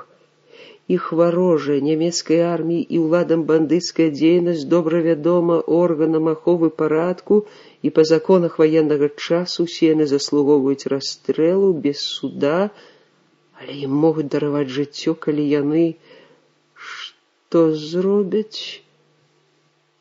Чакаў перакладу. Ім даруюць жыццё, калі яны назавуць сваіх кіраўнікоў, сваіх саўдзельнікаў, іх прозвішчы, адрасы. Ніхто не адказваў. Ну, па-руску спытаў эсэсавец. Ступіў крок уперад Іван Ткачук. Пан афіцэр, я боец батальона самааховы, я верно служу новому парадку. Афіцэр скрывіўся ва ўсмешцы. Як ты служыш, мы табе раскажам. Дзе явачная кватэра, на якой вы сустракаецеся? Куды перабраўся пісар? І ўсё гэта па-руску, хоць і ломана. Шабовіч напружыўся яшчэ больш. Пісар, падпольная клічка Піліпа Стануліна, але, выходзіць, не ўзялі яго, калі пытаюць, куды перабраўся. Хто ён, пісар? Наіўна паціснуў плячамі Іван. Першы раз чую. Афіцэр сарваўся да крыку. У карцер! Няхай праветрыць мазгі, успомніць! Крычаў па-нямецку, следам гэтак жа злосна крычаў перакладчык. Але Івана не вывелі, каб тут жа пасадзіць у карцер. Наперад высунуўся нізкарослы чалавек сярэдніх гадоў, непаголенай барадзе прабівалася сівізна, звярнуўся не да афіцэра, да перакладчыка. Скажи, браток, што я не помню адрасов, але 3 дамы на Камароўцы, куды нас прыводзіў Антіпка, брыгадзір наш, я магу паказаць. Выслухаўшы, афіцэр пахваліў. Гуд! І звярнуўся да іншых. У каго дагрэўся розум? Тыцнуў пальцам у грудзі Шабовічу. Ты? Я фельчар бальніцы. Бываю ў многіх кватэрах, але пры чым тут хворы? Я не разумею. І ты не разумееш, ха? Што ж, праветрымся. Выходзь. У калідоры вартавыя наставілі на арыштаваных аўтаматы, іх пасадзілі ў пакалечаную зісаўскую палутарку, 11 чалавекам у кузаве было цесна сядзець. Ззаду за грузавічком ішоў чорны закрыты фургон, такі, у якім іх везлі сюды. Рабілася нешта загадкавае, незразумелае. Ніколі яны, падпольшчыкі, не толькі не прагаворвалі паміж сабой падобныя дзеянні СД паліцыі, але ніхто, напэўна, і не падумаў, што можа здарыцца такое. Навошта ажно 8 незакутых чалавек везуць на глухія начныя вуліцы, дзе адзін здраднік пакажа явачныя кватэры, і ахова невялікая, 3 аўтаматчыкі. Правда, невядома, колькі варты ў фургоне. Нібыта прыйшло тлумачэнне незразумелым паводзінам СД, калі на камароўцы фургон загруз. Дзіўна, слабенькі зісік прайшоў, а хвалёная нямецкая машына села. Залішне цяжкая, бранявая, ці што? Ці трэба было, каб яна села? Не напіхалі яе ахвотна, каб сагрэцца, бо на скорасці вецер пранізваў да касцей. Ад холаду зноў застывала не толькі цела, але і мозг, душа. Работа ажывіла. У кузаве яны ціснуліся адзін да аднаго, але адчужана маўчалі, а тут як бы раптам зблізіліся, загаманілі, піхалі машыну і штурхалі адзін аднаго, каб пагрэцца. Нехта нават ціснуў смехам. І ў Стася бліснула думка, калі яшчэ раз загрузне ўцякаць. Вартавыя хоць і не памагаюць піхаць машыну, але ўвага іх аслаблена, а двары вось яны, за 3 крокі, і платы такія, што можна пераскочыць. Калі лезлі ў кузаў, скочыў першы, падаў Івану руку, прыняў яго ў абдымкі, як дзяўчыну, сказаў, не тоячыся, рабі, як я. Іван зразумеў і пацвердзіў гэта поціскам рукі. Здраднік дрэнна ведаў камароўскія вуліцы, блукаў. Завёў завулак тупік, з якога ледзь выбраліся заднім ходам. Зноў піхалі машыны абедзве. Але месца для ўцёкаў не лепшае, платы высокія, новыя. Не пераскочыш, нэпаўскія платы. Ён Шабовіч яшчэ да вайны заўважыў на камароўцы, на старажоўцы гэтую асаблівасць. Вуліцы тут як вёскі, ёсць бедныя, струхлелыя, а ёсць багатыя, падноўлены. Урэшце здраднік знайшоў дом, у які вадзіў іх Антіпка. Прозвішча знаёмае, але дзе чуў яго, Стась успомніць не мог. Брыгадзір. Які брыгадзір? У некаторых падпольных групах кіраўніка для канспірацый таксама называлі брыгадзірам. Але насцярожыла іншае. Калі ўгледзеўся, прыгадаў, што ён таксама некалі наведваўся ў гэты ладны дом да вайны. Тут жыў урач іх бальніцы Фрайман, але ўрач сям'ёй эвакуіраваўся з Мінска на 3-й дзень вайны. Бальнічны конюх ад 3 падвозіў яго і яшчэ 2 сям'і з дзецьмі малымі ажно да чэрвеня. Хто ж заняў гэты пакінуты дом? Вельмі можа быць, што Фрайман перадаў яго на захаванне некаму са сваіх калег, урачоў ці сясцёр. Нямала іх жыло на прыватных кватэрах. Можа, толькі ў вайну Стась адчуў, як нечакана і загадкава пераплятаюцца лёсы людзей. Вельмі можа быць, што тут жыве яго аднакурсніца Марына Яська. Яна, здаецца, казала, што перабралася на новую кватэру. Калі гэта было? Падпольная дзейнасць адцягнула яго ўвагу ад побыту саслужыўцаў, ды і ўвогуле вайна ўскладніла ўспрыняцце часу і падзей. З памяці знікае тое, што не патрэбна для дзейнасці. У дом пайшлі здраднік, афіцэр, 4 аўтаматчыкі. Усё-ткі іх многа ў фургоне было. Наўрад ці засталося яшчэ столькі. 1, 2, не больш, а тут 3, ўсяго 3. 2 можна выбіць, яны стаяць блізка, каля бакавых бартоў. Тузануў Івана за крысо шыняля, рабі як я, і што ёсць сілы піхнуў у грудзі канваіра з правага борта. Той мяшком чмякнуўся за борт у гразь. Шабовіч скочыў на яго, ударыў ботамі ў цвёрдае, не ўбачыў, не адчуў, што, ці ў галаву, ці ў грудзі, ці ніжэй, немец зароў. Стась прытаіўся пад кузавам побач з канваірам, які стагнаў і драпаў рукою кола. Дзіўна, чаму не страляюць, разгубіліся. куды кінуцца наперад па ходу машыны, але шафёр, напэўна, ўключыць фары, і тады ён стане мішэнню і для таго аўтаматчыка, што застаўся ў кузаве, і для тых, якія вельмі, можа быць, стаіліся ў фургоне. Перапёў з-пад машынай на другі бок, куды павінен быў скочыць Іван, ці скочыў. Нарэшце паласнула аўтаматнай чаргой з кузава, але туды, ў той бок, трушчыла паркан, праз які ён намерваўся пераскочыць. Разумна ён перапоўз. У гэты бок не страляюць. Кулі могуць пацэліць у дом, куды пайшоў афіцэр з аўтаматчыкамі. Але ж дом гэты і для яго лепшы ратунак, калі ён паспее ускочыць у двор раней, чым тыя выскачаць на стрэлы. Паспеў. Ускочыў весніцы, вільнуў у бок і ўпёрся рукамі ў дровы. Паветка з дровамі. Прысеў там у той міг, калі шыбы задрыжэлі ад грукату дзвярэй. Немцы стрымгалоў выляталі з дома, у калідорах грымелі вёдры, гарготна трашчала лаянка. Праз міг да 2 аўтаматаў, засталося 2 ў кузаве, ці былі ў фургоне, далучыліся яшчэ 4 і пісталетныя стрэлы. Колькі пісталетаў, афіцэраў, шафёра. Здаецца, страляюць больш, і ўсе паляць у той бок, куды ён намерваўся бегчы, туды, куды па логіцы праследавацеляў ён павінен быў пабегчы. Чаму ніякай увагі сюды? Іван павінен быў скочыць на гэты бок. Няўжо не скочыў? Няўжо не спіхнуў аўтаматчыка? Страляюць злосна, звярэла. Дзынькаюць шыбы, па вокнах паляць. Заб'ють людзей, сволачы, людзей тут і так добра патрасуць, калі яго не зловяць, не заб'юць. Шалеюць ад злосці, што так недарэчна выпусцілі здабычу. Напэўна, расстраляюць яго таварышаў па няшчасці. Але тым, што вернецца, ён не ўратуе ні сябе, ні іх, вораг бязлітасны. Стрэлы аддаляліся. Прачэсваюць гароды на тым баку, паляць у белы свет, як у капеечку.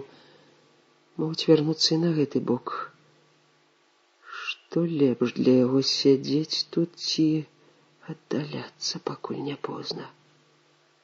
Так блізка яны не дадумаюцца шукаць яго, але могуць шукаць кагосьці іншага ці штосьці у таго, за кім сюды прыехалі. Нарэшце на такую страляніну па трывозе, напэўна, прыбудуць начныя патрулі, калі з сабакамі сышчыць. І ў груз ледзьве не па калені, добра, што ў ботах. Чаравікі засмактала б дрыгва, багна. Ведаў ён добра асеннюю камароўку. На гародах і вуліцах тут меліярацыйныя канавы на выпадак мокрага лета, але затое ў сухое лета жыхары завальвалі рынак гароднінай. Ішоў па гародах, лёгка пералазіў нізкія платы. Сабак няма, немцы знішчылі іх, але ад такога шуму прачнулася, напэўна, ўся камароўка, і, безумоўна, не адзін гаспадар вылез са сваёй нары ў двор паслухаць, што адбываецца. І невядома, на каго трапіш. Глядзі, улезеш у абдымкі паліцаю, ды мешчанін можа сустрэцца такі, які захоча выслужыцца перад новай уладай. А здагадаецца і дзіця, хто хаваецца за хлявамі пасля такой страляніны. Не, адзін чалавек не стане яго браць, пабаіцца. Ды і не дасца ён у рукі аднаму, няхай паспрабуе. Разгледзець яго можна крокаў за 5, не бліжэй. Цемрах, што дзёгаць, і зямля такая ж чорная, і неба. Здрадліва чвякае багна пад нагамі. Такое чвяканне у начной цішыні далёка чуваць. Стараўся ступаць як можна цішэй. Аднак неба на ўсходзе святлее. Да раніцы яму трэба выбрацца з гэтых балоцістых гародаў. Куды выбрацца? Куды ён можа пайсці? Дадому не пойдзеш, там засада. І да Аксаны. Думкі пра Аксану кідалі застылае цела ў жар. За сябе, распранутага, па сутнасці бездапаможнага, не баяўся, за яе баяўся. Калі яе не ўзялі, то засаду, напэўна, зрабілі. Пайсці да яе, загубіць і сябе яе.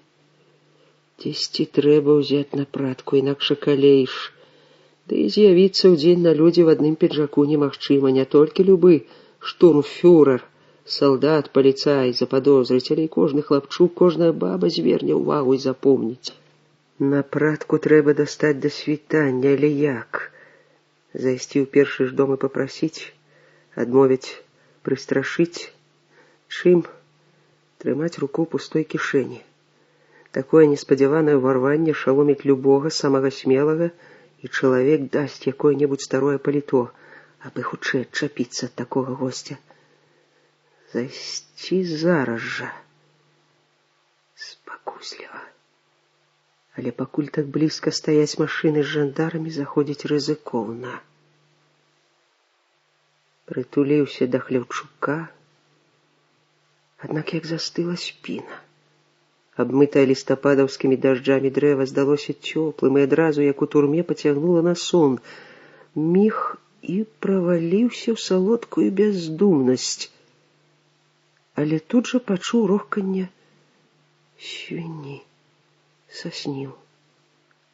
Пакруціў галавой, працёр вочы, не сапраўды свіння. За сцяной, як бы ў падзямеллі, безумоўна, ў склепе. Хто цяпер стане трымаць свінню так, каб рохканне яе, а тым больш віск, чулі ўсе суседзі? Такую свінню не адкорміш, украдуць тут жа, народ галадае. Ды і ўлады. Цікава, якая існуе пастанова наконт жывёлы. Дарэмна не пацікавіўся. На акраінах, на татарскіх гародах трапляліся адзіночныя каровы. Значыцца, жывёлу трымаць можна? Але ў дом гэты лепш не заходзіць. Свінню трымае, безумоўна, мужчына, гаспадар пільны. Калі не мае стрэльбы, зброю абавязалі здаць пад пагрозай смяротнай кары яшчэ ў мінулым годзе ў пачатку вайны, то вострая сякера, напэўна, ляжыць каля дзвярэй, і такі раскроюць табе чэрап, не задумваючыся. Не, за напраткай трэба заходзіць у бяднейшы дом, не ў такі, дзе Хляўчук пахне смалой і трымае цеплыню лесу. І зноў праваліўся ў сон. Разбудзіў шум матораў. Нарэшце ад'язджаюць. Машыны ішлі на падфарніках за дамамі, ды раптам зусім блізка павярнулі налева, на яго, пэўна, перавулак, да якога ён трохі не дайшоў. Машыны ўключылі дальняе святло і лёгка маглі выхапіць яго постаць на фоне сцяны. Ён плюхнуўся ў гразь, што пахла свіным гноем. Стала брыдка, не ад гною, ад таго, што моцна спалохаўся, як бадай нідзе за гэтую незвычайную ноч. Машыны прайшлі міма, недалёка загрукалі па бруку, набіраючы хуткасць. І тут апякла страшэнная думка. Яму памаглі уцекчы. Памагло СД. Ён уключаны ў злавесную правакацыю, галоўная фігура якой той бяспалы юрыст. Але навошта СД, ён, Шабовіч? Як яны могуць уключыць яго ў сваю аперацыю, з якой мэтай? Безумоўна, ведаюць, што ён не пешка ў падполлі, што ён ведае многіх людзей, каналы сувязі, яўкі. СД не сумняваецца, першае, што ён стане рабіць, апынуўшыся на волі, папярэджваць сваіх людзей. Але як яны намераны сачыць за ім, пакінуўшы аднаго ўначы на камароўскіх гародах, ці ўжо сочаць? Але якім чынам? Ніводнага гуку, ніводнага чаўкання ботаў. Адчапілі раён? У такой цемры гэта немагчыма. Ведаюць, што тут побач явачная кватэра Шушкета і спадзяюцца, што ён пойдзе на гэтую кватэру. Хлопчыкі ў фуражках з бліскучымі казыркамі былі б дурнямі, каб так лічылі. Прымітыўна. А ён не лічыць іх дурнямі. О, не, гэта вельмі спрактыкаваныя сышчыкі. Але ж і яны з сябрамі не лыкам шытыя. Неаднойчы разгадвалі іх планы, адшуквалі і абясшкоджвалі пасткі, пастаўленыя на падпольшчыкаў. А тут абсалютна ніякай здагадкі. Што ж СД надумала на гэты раз? Хіба толькі зразумела іх ідэя. Пасля вераснёўскай чысткі падполля дзейнічае. Змяніла хіба формы работы, сувязі, трэба раскрыць іх. Але як яны могуць выканаць гэтую задачу з яго дапамогай? Простачка для такой мэты не сталі б выбіраць, а калі ведаюць, што ён не простачок, то павінны ведаць, што нічога такога, што ім вядома і на што яны разлічваюць, ён не зробіць. Але што ім вядома? І што ён не зробіць? А што можна зрабіць? У галаве ніводнай вартай увагі думкі, у галаве пуста і шуміць, як у бетоннай трубе. А можа, усе яго жахі нешто іншае, як хворае трызненне? Сапраўды, на што ён здатны? Нюхаць свіны гной? Шабовіч падняўся, абцёр гразь. Трэба подцягнуцца, засяродзіцца. Трэба настроіцца на блізкае, вельмі хітрае нападзенне ворага. Тады ў міг з'явіцца мноства прыёмаў самаабароны. Не, гэта не хворай фантазіі, разгарачанага ад холаду, безвыходнасці і страху мозга. Прыгадалася імгненнае першае ўражанне ад гэтых 6 арыштаваных, калі ён убачыў іх у турэмным пакоі. Бліснула тады, што яны не здаюцца акалелымі да паўсмерці. У Івана быў зусім іншы выгляд, хоць ён і ў шыняле, ліловы нос, сінія вушы, няўпэўненая хада, як бы кульгаўся на 2 нагі. Пэўна, гэткі ж выгляд меў і сам ён, на сябе не мог глядзець. Можа, у розных людзей розны выгляд ад доўгага прабывання на холадзе. Адны чырванеюць, другія сінеюць, трэція бялеюць. Але ўсё роўна адрозніваюцца гэтыя людзі ад тых, хто знаходзіўся увесь час у цеплыні. У апошніх аднолькава цёплы выгляд. Такімі падобнымі адзін на аднаго і здаліся 6. Але тая імгненная думка не сфармавалася ў падазронасць. Урэшце людзі маглі быць у турме, ці з двара іх прывялі раней. Падазронасці не ўзнікла і тады, калі ў кузаве пры рэзкім тармажэнні яго Шабовіча кінула на аднаго з сяброў па няшчасці, ён адчуў мяккасць яго напраткі. Мала як чалавек мог быць адзеты перад арыштам, а цяпер усё гэта набывае іншы сэнс. Далучыліся сюды пісталетныя стрэлы, што ляскалі паміж аўтаматнымі чэргамі. Мнагавата іх было для аднаго афіцэра. Выходзіць, арыштаваныя, дадатковая ахова. Безумоўна, 3 аўтаматчыкаў на 8 чалавек мала, каб ездзіць у адкрытым кузаве ў цемры па глухіх вуліцах. Але разам з тым, навошта столькі аховы, калі ўся аперацыя праводзілася, каб даць яму ўцячы? Ахоўвалі Івана. А можа, наадварот, уцёкі арганізавалі яму, Івану, а вартавалі яго, Шабовіча. Каго ж лавілі, што нарабілі столькі страляніны? Што з Іванам? Удалося яму ўцячы ці не? Ні в адной аперацыі падпольшчыкі правялі іх нямала, складаных, хітрых, не прыходзілася рашаць столькі задач адначасова. Разгадаць намер ворага немагчыма, як не ламай застылую галаву. Перахітрыць можна хіба адным — невытлумачальным, непаўтаральным, хітрым дзеяннем камбінатараў ССД супрацьпаставіць гэткія ж свае дзеянні, такія, каб не ўкладваліся ў логіку майстроў вышуку, аблаў, правакацый. І першы яго ход развіднела, калі дабраўся дадому, з якога ўвечары іх узялі, да паліцая Чурсіка. Весніцы былі зачынены, пераскочыў цераз плот, патрабавальна і пагрозліва забарабаніў у акно, так маглі стукаць толькі немцы ці паліцаі. Край коўдры, якой было занавешана акно, падняла гаспадыня, падняла і не сцяміла. З якой мэтай мог з'явіцца такі гость? Пэўна, падумала, што і Стася адпусцілі, якія Васіля, і чалавек прыйшоў па сваё паліто. Хрысціна паспешліва адчыніла дзверы. Шабовіч адразу ўбачыў, што гаспадар дома. На касяку дзвярэй на цвіку вісела кабура, незашпіленая, тырчэла ручка пісталета. Там жа яна вісела і тады, калі яны гулялі ў карты. Стась прыгадаў, што увечары ў яго не першы раз з'яўлялася спакуса на развітанне прыхапіць гэты пісталет. Не, разумеў, безумоўна, што нельга, але за карцёжнай гульнёй чаму не павесяліць сябе гарэзлівай думкай? Кабура была ўвесь час перад вачамі. Афіцэр СД перш-наперш зняў з цвіка кабуру, бадай гэта была адзіная рэч, якую забралі пры арышце. Закрывши кобуру собой, неприкметно сунул пистолет у кишеню пинжака. Василь дома. Под раніцу вернуўся, ни живы, ни мертвы. Перакалеў дужа. Это ж и ты, Стасик, у адным пинжачку рэся. Я грубачку напалила. Самагонкі даць? Василь пакуль не выпіў, ды на гарачы чарон не лёг, сагрэцца ніяк не мог. Калаціла яго, як пры трасцы. Дурныя нейкія гестапа гэтыя, сваіх хапаюць, дакументы хоць паглядзелі б, у магілу маглі чалавека загнаць. Яшчэ абыдзецца, каб запаленне не схапіў, адагрэеш.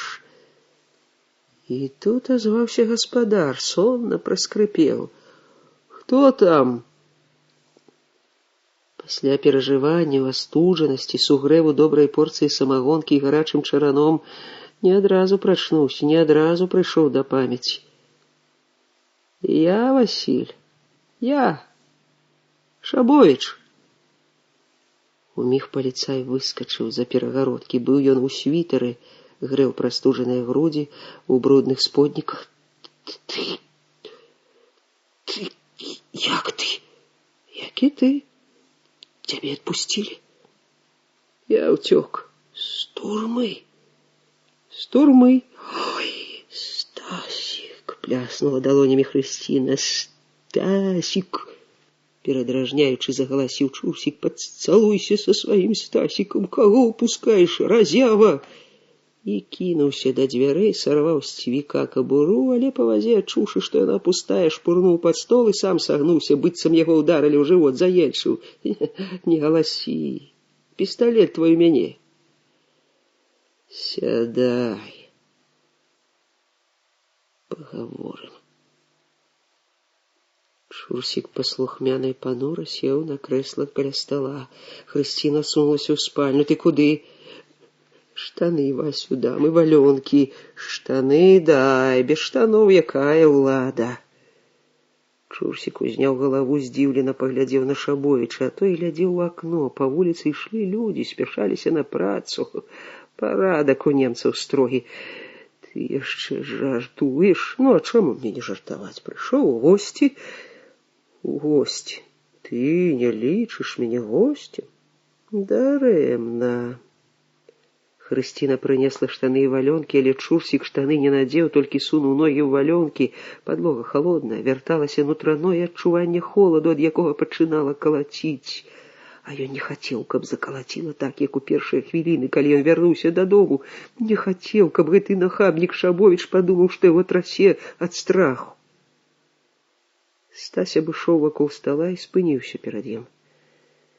Цябе, небось, у легкавузцы везлі, з прабачэннямі, памыліліся ці сыгралі спектакль. Які спектакль? Шчыра не зразумеў Чурсік.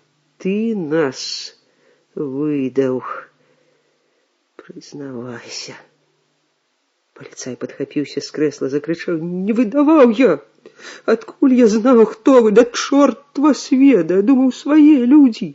Не крычы, дзіця, разбудзіш. Знарок шэптам, пагрозлівым шэптам загадаў Стась. А мы ёсць свае. Мы свае, разумееш? Да Хрысціны дайшло ўрэшце, з якім намерам мог прыйсці госць, які ўцёк з турмы. Яна прыляпіла сябе да сцяны, ажно стукнулася патыліцай аб рамку з фатаграфіямі, твар яе спалатнеў. Жанчына і без таго жыла пад страхам і неаднойчы ўгаворвала Васіля кінуць паліцыю і пайсці на завод. Лічыла, што муж яе добры чалавек, крыўды людзям не робіць, але на такой службе ўцягнуць яго ў крывавую справу. А ён якраз тым і адбіваўся, што, маўляў, трэба ж некаму служыць. І такому, хто можа абараніць сваіх людзей, не адным жа кулакам, угалоўнікам, вырадкам, якія гатовы распяць на крыжы кожнага, хто сумленна працаваў пры бальшавіках. Таму і падбіраліся да Чурсіка падпольшчыкі, бо ведалі, што рукі яго не запэцканы яшчэ крывёй. Іван, калега па службе, адважваўся рабіць яму намёкі, але паліцай хітра прыкідваўся, што не разумее. Станолін загадаў спыніць вярбоўку, пагадзіліся на тым, што лепш мець у яго асобе прыкрыццё. Сябруюць з паліцаем, а ў доме зручнае месца для сустрэч, адкрытую яўку. Туды аднойчы і сам Станулін заглянуў. Шабовіч не думаў, што Чурсік выдаў іх ні тады, калі арыштавалі, ні нават тады, калі следчы ўзнагародзіў паліцая плявухай і таго вывелі з агульнай шарэнгі пад сцяной. Толькі нечаканая, проста такі ашаламляючая думка, што ўцёк ён у выніку нейкага злавеснага плана карнікаў, раскручвання гэтай думкі, каб дайсці да вытоку, да высновы, да разгадкі ўсяго нерата, як пляцецца, куды заводзіцца, упляла ў гэты нерат і Чурсіка, ён таксама можа быць нейкім звяном, няхай і не галоўным. У адным не сумняваўся, пра тое, што ён можа вярнуцца на месца арышту, ніхто не падумае, а гэта моцна зблытае разлікі іх. Але не толькі праз гэта пайшоў на такую рызыку і не з тым, каб пакараць паліцая, з іншай мэтай. Спадзяванні яго апраўдваюцца, Чурсік моцна спалохаўся, і жонка яго. Гэта добра, гэта тое, што трэба, больш нагнаць на іх страху. Зашаптала жанчына, цяміўшыся ад шоку. Стасік, родненькі, ды Вася, ён жа куранятка не пакрыўдзіў, не тое, каб сваіх выдаваць. Ды ўжо ж міласэрнасцю займаецца ў паліцыі, балячкі лечыць, як я ў бальніцы. Сляпцы вы. Пра дзіця сваё хоць падумалі. Што ёй людзі скажуць пасля вайны? Дочка здрадніка. Думаеце, так проста напаскудзіць і схавацца? Не выйдзе. Спісы на паліцейскую сволач даўно перададзены ў Маску, не думайце, што мы дрэмлем. Усяму роду вашаму, у сёмым калене прыгадаюць, дзе ваяваў іх бацька, дядька, дзед. Хрысціна ўсхліпнула. Ды кінь, Вася, гэту праклятую паліцыю. Я даўно кажу яму, цяпер не кідаць трэба, а памагчы адтуль нашым. Сказаў лішняе, знайшоў каго агітаваць. Такая прапанова расслабляе страшэння, яго трэба нагнятаць страх. Чурсік панура буркнуў. Ідзі, памажы. Я памагаю. Я з самага пачатку вайны памагаю Чырвонай арміі. Даўно я здагадваўся, што ты памагаеш, і каб я быў гадам, то даўно загрымеў бы ты, можа, на той свет. Здагадка не доказ, а не выдаў ты мяне, бо хацеў глыбей закінуць свой нерад. Бачылі мы твае хітрыкі, шкура ў цябе авечая, ды клыкі воўчыя. Стасік, не думай так пра Васю, не думай. Не буду думаць, калі пераканаюся, што ён чалавек, а не гад паўзучы. Пераканайся, Стасік, пераканайся. Чым такіх пераканаеш? Усумніўся Чурсік і ўпікнуў жонку. Ну куды ты мяне штурхаеш у пятлю? Нямецкай пятлі ты баішся, а партызанскай не баішся? Аднолькавая яна пятля. Якая розніца, хто яе накіне на твою шыю? Унь, на Гаманкова накінулі. Да, выкапень ты першабытны, а ты, Хрысціна, кажаш, што ён чалавек. А пятля не аднолькавая, Васіль. Не, для дачкі тваёй не аднолькавая, для маці, для бацькі. Дзе яны ў цябе? Пра іх ты думаеш, ці толькі пра свой трыбух? Не, бачу, гаварыць з табой няма пра што. Я, дурань, уніжаюся да размовы з такім. Дастаў з кішэні пісталет, не да канца адцягнуў дула для баявога ўзводу, адпусціў, шчоўкнуўшы, дзьмухнуў дула, як рабілі гэта героі даваенных фільмаў, махноўцы. Чурсік падхапіўся, выставіў перад сабой рукі, быццам хацеў імі закрыцца, крыкнуў роспачы: «Не выдаваў я!» А Хрысціна кінулася паміж імі, закрыла сабой мужа. «Не страляй, Стасічак, не страляй!» Шабовіч сунуў пісталет у кішэню. Адступіў да акна, глянуў на вуліцу, не столькі для таго, каб пераканацца, што там пуста і ціха, колькі для таго, каб даць ім апамятацца. Добра. Даю магчымасць даказаць вам, што вы людзі.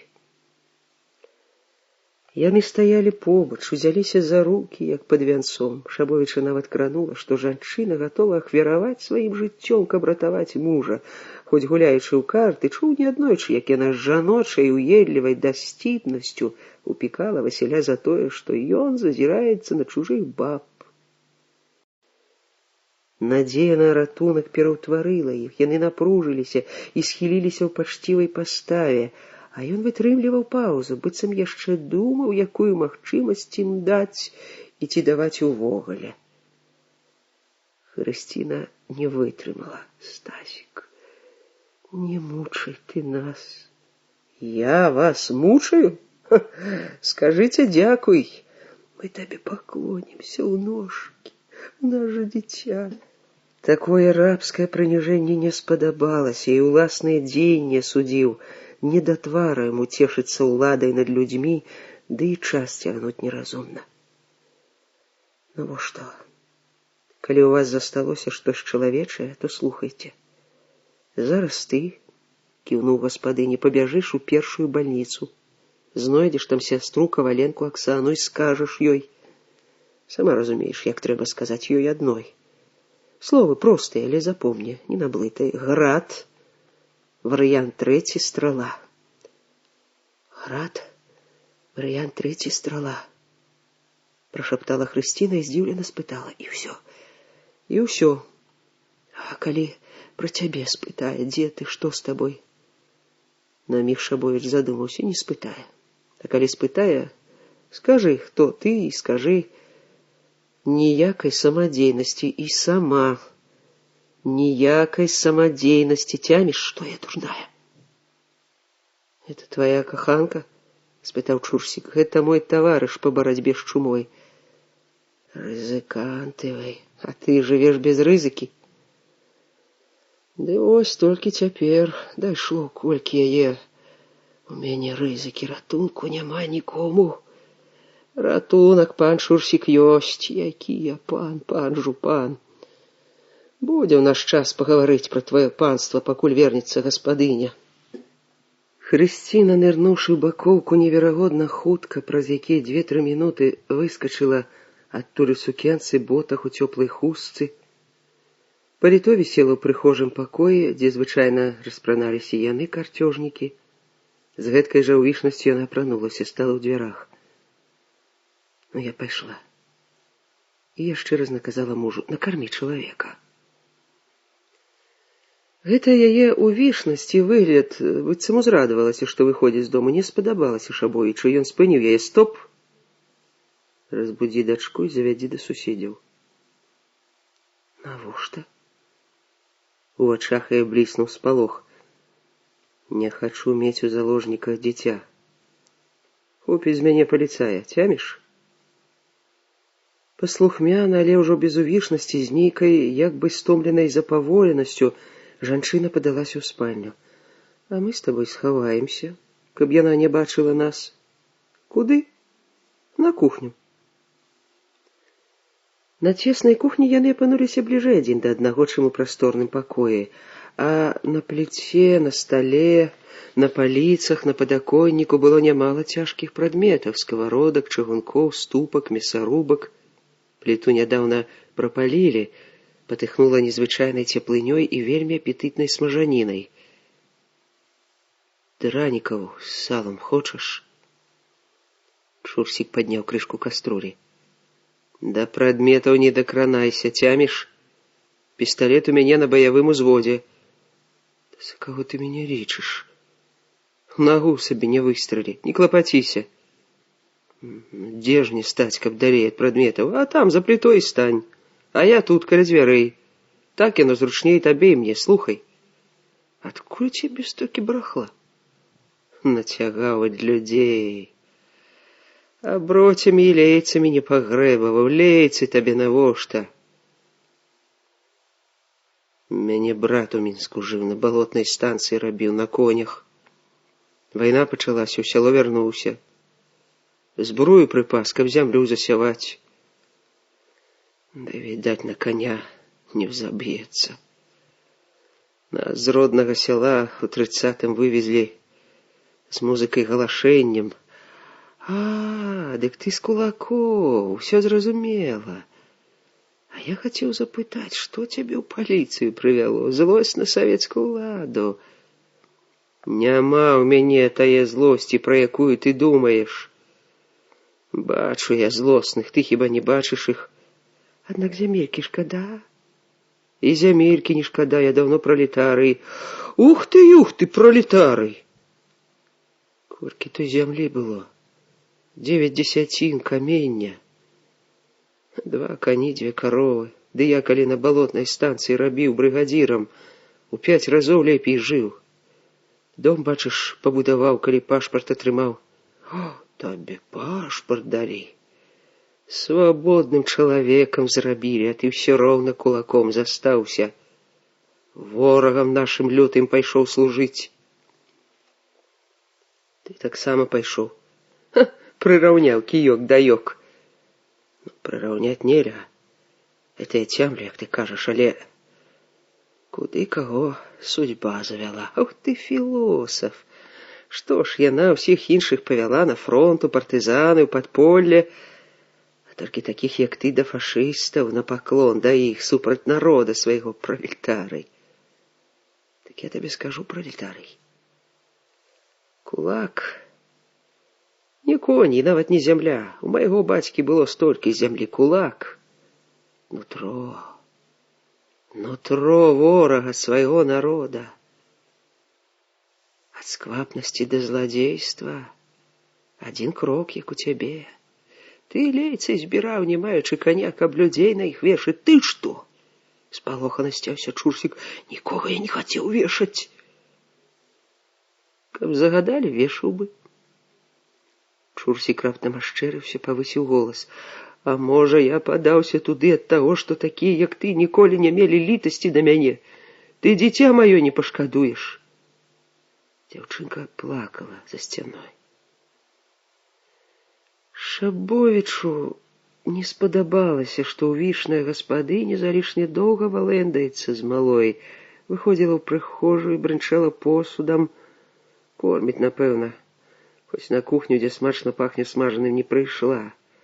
Як даць ёй знаць, каб паспяшалася? Малая не павінна бачыць ні яго, ні бацькі. Пастукаць у сцяну. Напалохаеш малую? Не, дзіця я шкадаваў.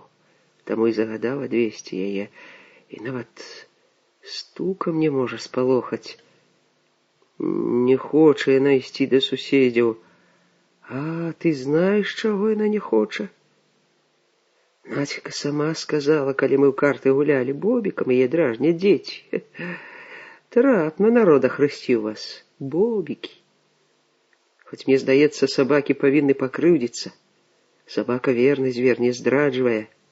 Разумнага пса мясам не пераманіць, а вас за зацірку купілі. А дзіця тваё я шкадую. Ты сам яе не шкадуеш. Ты што думаеш, ёй праз 20 гадоў прыпомніць, што яна з роду Бобікаў. Лайся, пакуль твой верх. А, ты яшчэ не кідаеш надзеі падмяць мяне? Судьба яна, што ветер.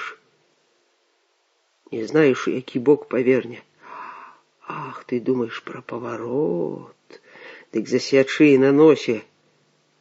Толькі ты не ў той бок павернешся, і гэта будзе твой апошні паварот. Ты не толькі ты. Калі Хрысціна зробіць глупства, не туды паверне, то будзе купляць свечкі. Здаецца, я папярэджваў яе. Яна баба разумная. Нарэшце ляпнулі дзверы, і галасы гаспадыні і малой пачуліся зусім блізка, за няшчыльна зачыненымі дзвярамі кухні. «Мамачка!» — выгукнула малая. «Татка дома!» «Дзе ты яго бачыш?» «Во шынелька яго вісіць. Ды ён другую, апрануў новую. Сёння іх праверка, галоўны начальнік будзе правяраць». «Гітлер?» «Гітлер. Усё роўна не хачу да казлоў, Вітька кусаецца». Ляпнулі дзверы. Шабовіч напружыўся. Ці не зачыняе іх Хрысціна на замок? Дарэмна не папярэдзіў не зачыняць. Хоць што лепш, каб дом быў зачынены ці адчынены. Які ў іх замок, унутраны ці вісячы? Як он не звярнуў увагі на гэта. Пайшла яна, здаецца, без затрымкі, але секунда трэба, каб павярнуць ключ унутранага замка. Не ўсё можна прадбачыць. Дзіця ведае, хто ваш галоўны начальнік змагары за вольную Беларусь. Чурсік не адказаў. Дзіўна. Засталіся адзін на адзін у доме, як бы вытхнуліся абодва. Шабойчу таксама не хацелася працягваць размову. Знайшоў з кім спрачацца аб лёсе. Воўк застаецца ваўком, і за ім трэба пільна сачыць, а не ўшчуваць, не агітаваць. Чурсік падняў крышку каструлі. У нос ударыла такім пахам, што закружылася галава. Я табе што сказаў? А што? Не дакранайся да прадметаў. Крышкі ад каструлі баішся. Герой! Мне загадана накарміць цябе, сам возьму. Пяжы. За стол, бачу, не сядзем. Кінуўшы крышку на канфорку пліты, гаспадар запусціў руку ў каструлю, выцягнуў ажно 2 насаленыя дранікі, укінуў іх у рот, не жуючы, праглынуў, ажно напяўся кадык і калыхнуўся пад сарочкай жывот. У Шабойча рот напоўніўся слінай, сплюнуць яе было няёмка, а пракаўтнуць сябе выдаць есці хацелася. Але была адна прычына, якая прымусіла вагацца. Там, на камароўскіх гародах, яго прапаносіла. Ад страху, ад холаду. Не дзіва, калі ад страху. Цэлую ноч дрыжэў, рыхтаваўся да смерці. Чые нервы вытрымалі б? А ў яго не нервы. Жывот схапіла. Калі-небудзь пасля вайны з гэтага можна пасмяяцца, пацешыць сяброў. Але цяпер не да смеху, сілы падтрымаць варта. Дзе яшчэ і калі ён дабярэцца хоць да сухой скарынкі хлеба. Але ж калі ад дранікаў з салам пагоніць, куды дзявацца ў такой сітуацыі? А яшчэ горш, калі цябе схопяць. Это касароміцца перад сябрамі, і то брыдка, перад ворагамі будуць іржаць падлюгі. З такой ганьбы партызана чаго добрага ў газеце прапішуць. А сволач паліцэйская, як знарок дражніць, плятае дранікі, ажно сала цячэ па барадзе і па руках. Глядзі, умалоціць усю каструлю абжора. Выходзіць, не перажывае таго страху, калі чалавеку не да пітва і харчу, ад чорт з ім. Чурсіка сароміцца няма чаго. Можна і на памыйнае вядро сесці, а там што будзе, тое будзе. А энергію такія дранікі дадуць на добрыя суткі. Сіла яму спатрэбіцца, калі Хрысціна сумленна выканае заданне і трэба будзе выходзіць з Аксанай. Сіла трэба ў любой сітуацыі. Каструлю не з'еш. Не турбуйся. Які наказ табе дала Хрысціна? Ну, то еш. Хопіць тут на 4. Паеў, адступай у кут. Чурсік сквапна аблізаў пальцы, але потым зноў выхапіў з каструлі 2 дранікі і тады адступіў ад пліты да акна. Не засланяй акно і не дэманструй суседзям, што ты дома, стань у куток. Ты без таго загнаў мяне ў куток, дружок. Я цябе заганю, дзе Макар цялят не пасіў. А дзе ён не пасіў? Там пабачыш. Шабойч дацягнуўся рукой да каструлі, узяў дранік, адкусіў кавалачак, і незвычайная смаката растала ў роце. Чурсік не запіхнуў больш 2 дранікі ў зяпу, еў гэтак жа павольна, як і яго вартаўнік. Яны як бы спаборнічалі, хто лепш умее смакаваць, і такім чынам вышэй ацэніць кулінарнае майстэрства гаспадыні.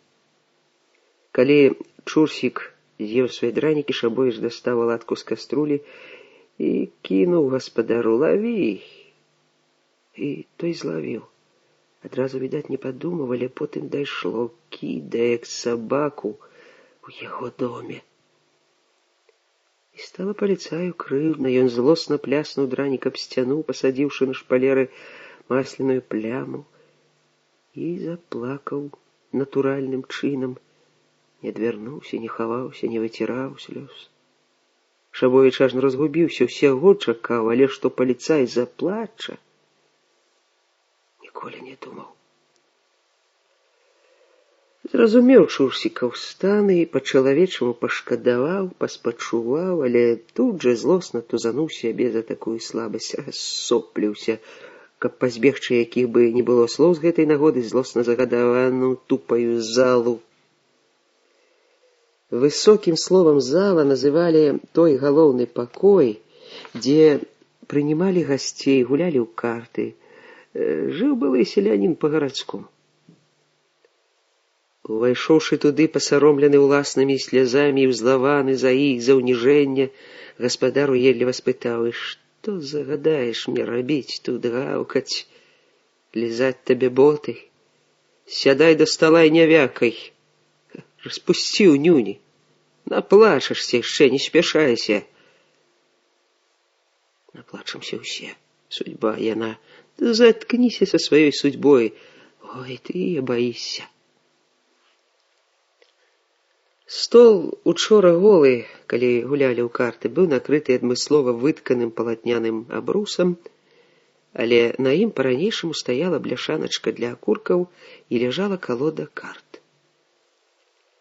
Чурсік нейкі час сядзеў, закрыўшы твар далонямі, збіраў свае раскіданыя думкі. Потым апусціў рукі, убачыў карты, як бы ўзрадаваўся, што ёсць занятак. Колькі разоў ператасаваў калоду, потым пачаў задумліва раскладваць пасьянс. Шабовіч хадзіў па пакоі, заглядваючы ў вокны, аднак не набліжаўся да іх. Мацней, чым у пачатку, непакоіла думка. Што зрабіла Хрысціна? Зачыніла дом ці пакінула адчыненым? І што лепш у яго становішчы, знаходзіцца пад замком ці мець свабоднае выйсце.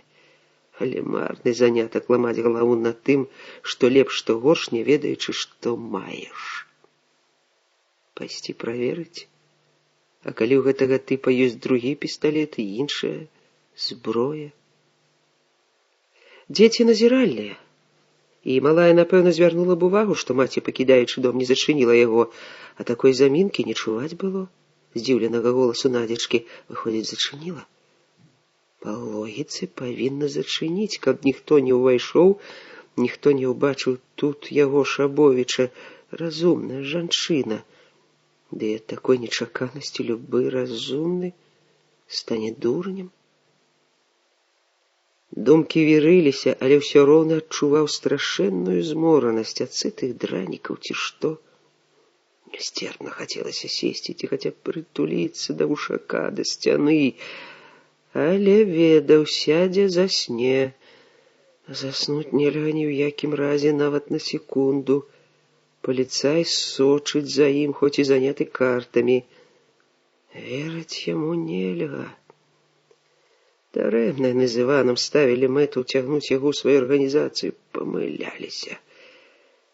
Не той чалавек. Глядзі, што можа наадварот, ён меў заданне прасачыць за імі, таму і пайшоў ахвотна на карцёжную дружбу. Спыніўся перад сталом. Варожыш. Хочаш, і табе паваражу. Скажу, чым кончыцца твая авантура. Якая авантура? Ты гэта.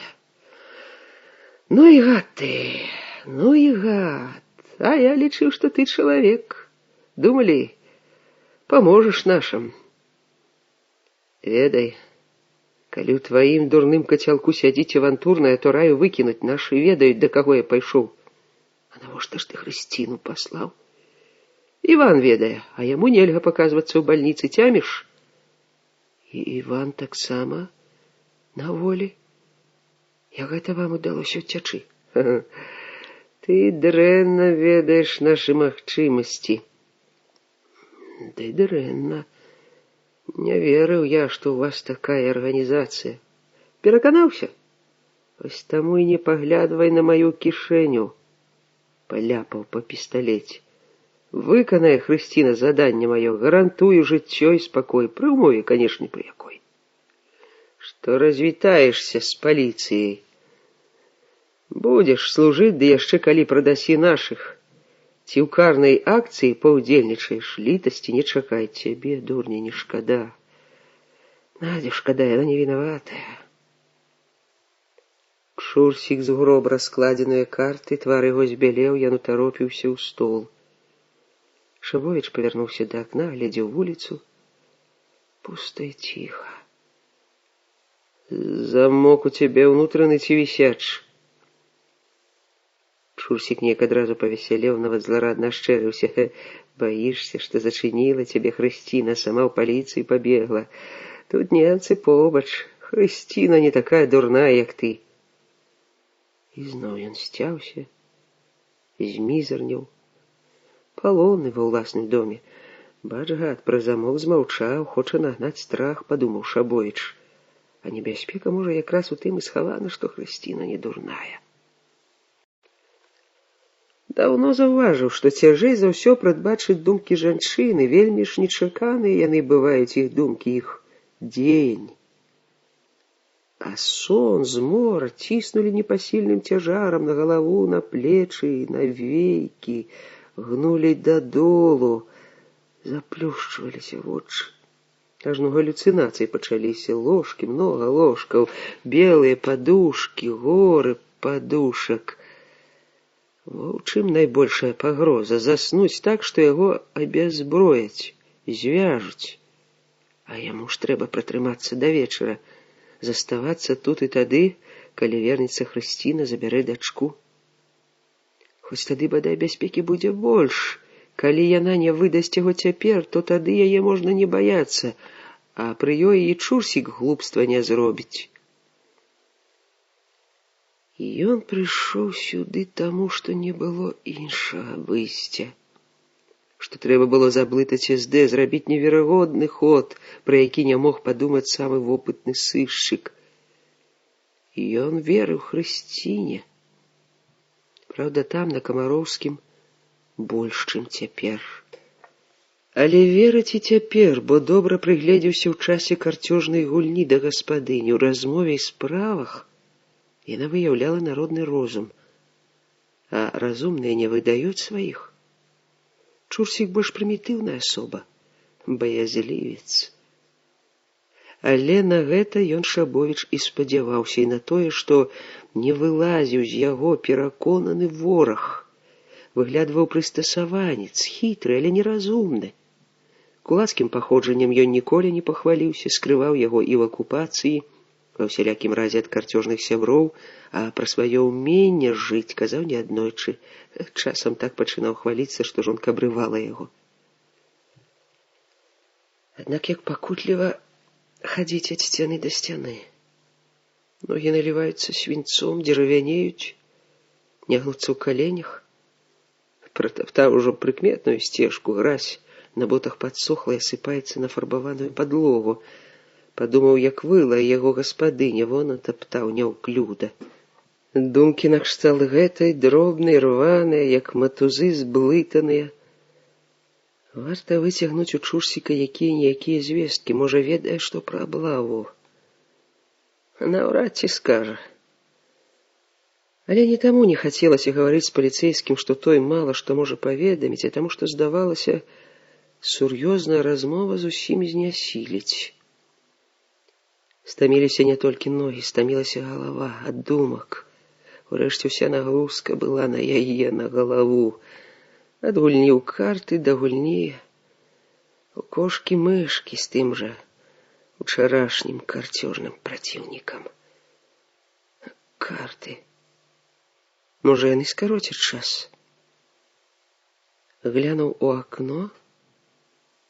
На дзіва ціхая вулічка. На працу прайшлі, як вымерла. А куды, уласна кажучы, хадзіць людзям? Кожны стараецца менш трапляць на вочы акупантам. Згуляем у падкіднога. А?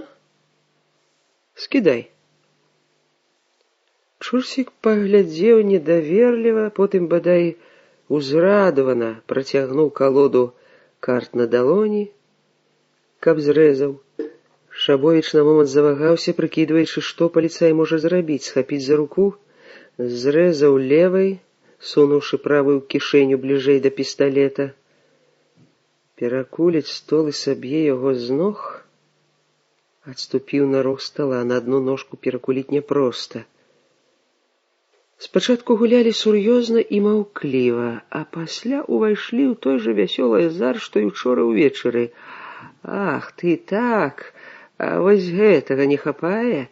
Дзесятачка, чыхалі мы на тваю дзесятку, маючы караля, паспрабуй пабі. Кароль, ды не той, без улады твой кароль, яго б'е вось гэты яснавокі афіцэрык. Валет казырны, а што з'еў? Ладно, адбіўся. Не адбіўся, пабіў. Набірай. Ах ты, якая шалуха лезе. А да нас ідуць казыры, самі просяцца. І забыўся Шабовіч на стомленасць, як добра паспаў, але забыўся і на небяспеку. Здаваў карты дзвюма рукамі і на рагоне стаяў перад сталом напроці праціўніка, тварам у твар. Той сапраўды мог бы збіць яго сталом. Але што гэта яму дасць? Стрэліць можна і лежачы пад сталом, пераканаў сябе, што нападаць Чурсік не стане. Не той храбрэц. Ты і ўвогуле, калі ты прыйшоў да чалавека, старайся паверыць яму нават і ў такой незвычайнай сітуацыі. Выйграў адну партыю, другую. Узрадаваўся, што галава не атупела зусім. Варушацца шарыкі. Чурсік карцёжнік са стажам, у пульку яго мала хто абыграваў і ў ачко. Выйгрыш даваў імпэт, настройваў на вясёлы лад. Вось табе і судьба, пан дурань. А Чурсік змрачнеў ад таго, што і ў карцёжнай ігры заставаўся ў дурнях. Хапіла б таго, што яго арыштавалі разам з падпольшчыкамі. А цяпер адзін зaiзваліўся на яго галаву, завалодаў пісталетам і гаспадарыць у доме. Чым гэта яшчэ скончыцца?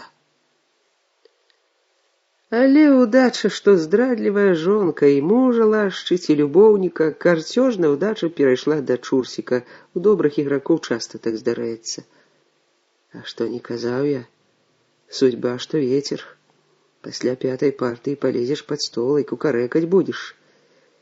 Я закукарэкаю, а ты свіннёй завішчыш той, што ўшчанілася ў плоце. Палайся больш. Туман напусціш, карт не ўбачыш. Ну што гэта за ход? Што за ход? Моя Надька разумней ходзіць. Навошта ты трымаеш шасцёркі? На пагоны табе. На чаплю фельдмаршальскі. Хто там у Гітлера ў фельдзіках? Бош, Вош, Гомель, Фогель. Воўчая зграя. А што ты зіраешся? Баішся, што слухаюць твае гаспадары? А чаму гэта ў цябе партрэта Гітлера няма? Прыпішуць табе непавагу. У карты глядзі, а не на сцены. Часта міргаеш, пан партызан. Глядзі, а ты здагадлівы. Доўга думаў? Дадумаўся, як бачыш. Думай, думай, можа, паразумнееш. А то заплылі твае мазгі. Знаеш, чым яны заплылі ў цябе? На, пабій. Чурсік кінуў карту злосна, размахнуўшыся. Што, з'еў? Забірай гэты мех, ты ў мяне яшчэ хапнеш гарачага. Пагоны ён хоча навесіць, соплі вытры. І Шабовіч не абураўся, бо прыкладна такімі ж словамі яны перакідваліся і ўчора, і кожны раз. Карты сціралі ўсе межы, развязвалі языкі. Не абыходзілі і палітыку, але так, што размежаванасці не было, хто ёсць хто. Іван Ткачук мог уплесці ў сваю пустабрахню Сталіна, а Чурсік праехацца па Гітлеру, за што яго лаяла Хрысціна. Ну і язык у цябе, глядзі, падрэжуць. Бойся, Хрысце, тут жа усе свае. Не здагадваўся паліцай, каго называў сваімі. Цяпер Чурсік ведаў, хто перад ім, але паводзіў сябе па-ўчарашняму, калі лічыў гэтых хлопцаў сваімі. Такая незалежнасць падбадзёрвала ці ва ўсялякім разе нібыта пацвярджала, што ён не ўніжаецца перад сваім узброеным канваірам, а паводзіць сябе як гаспадар. Урэшце яшчэ невядома, хто ў каго ў палоне.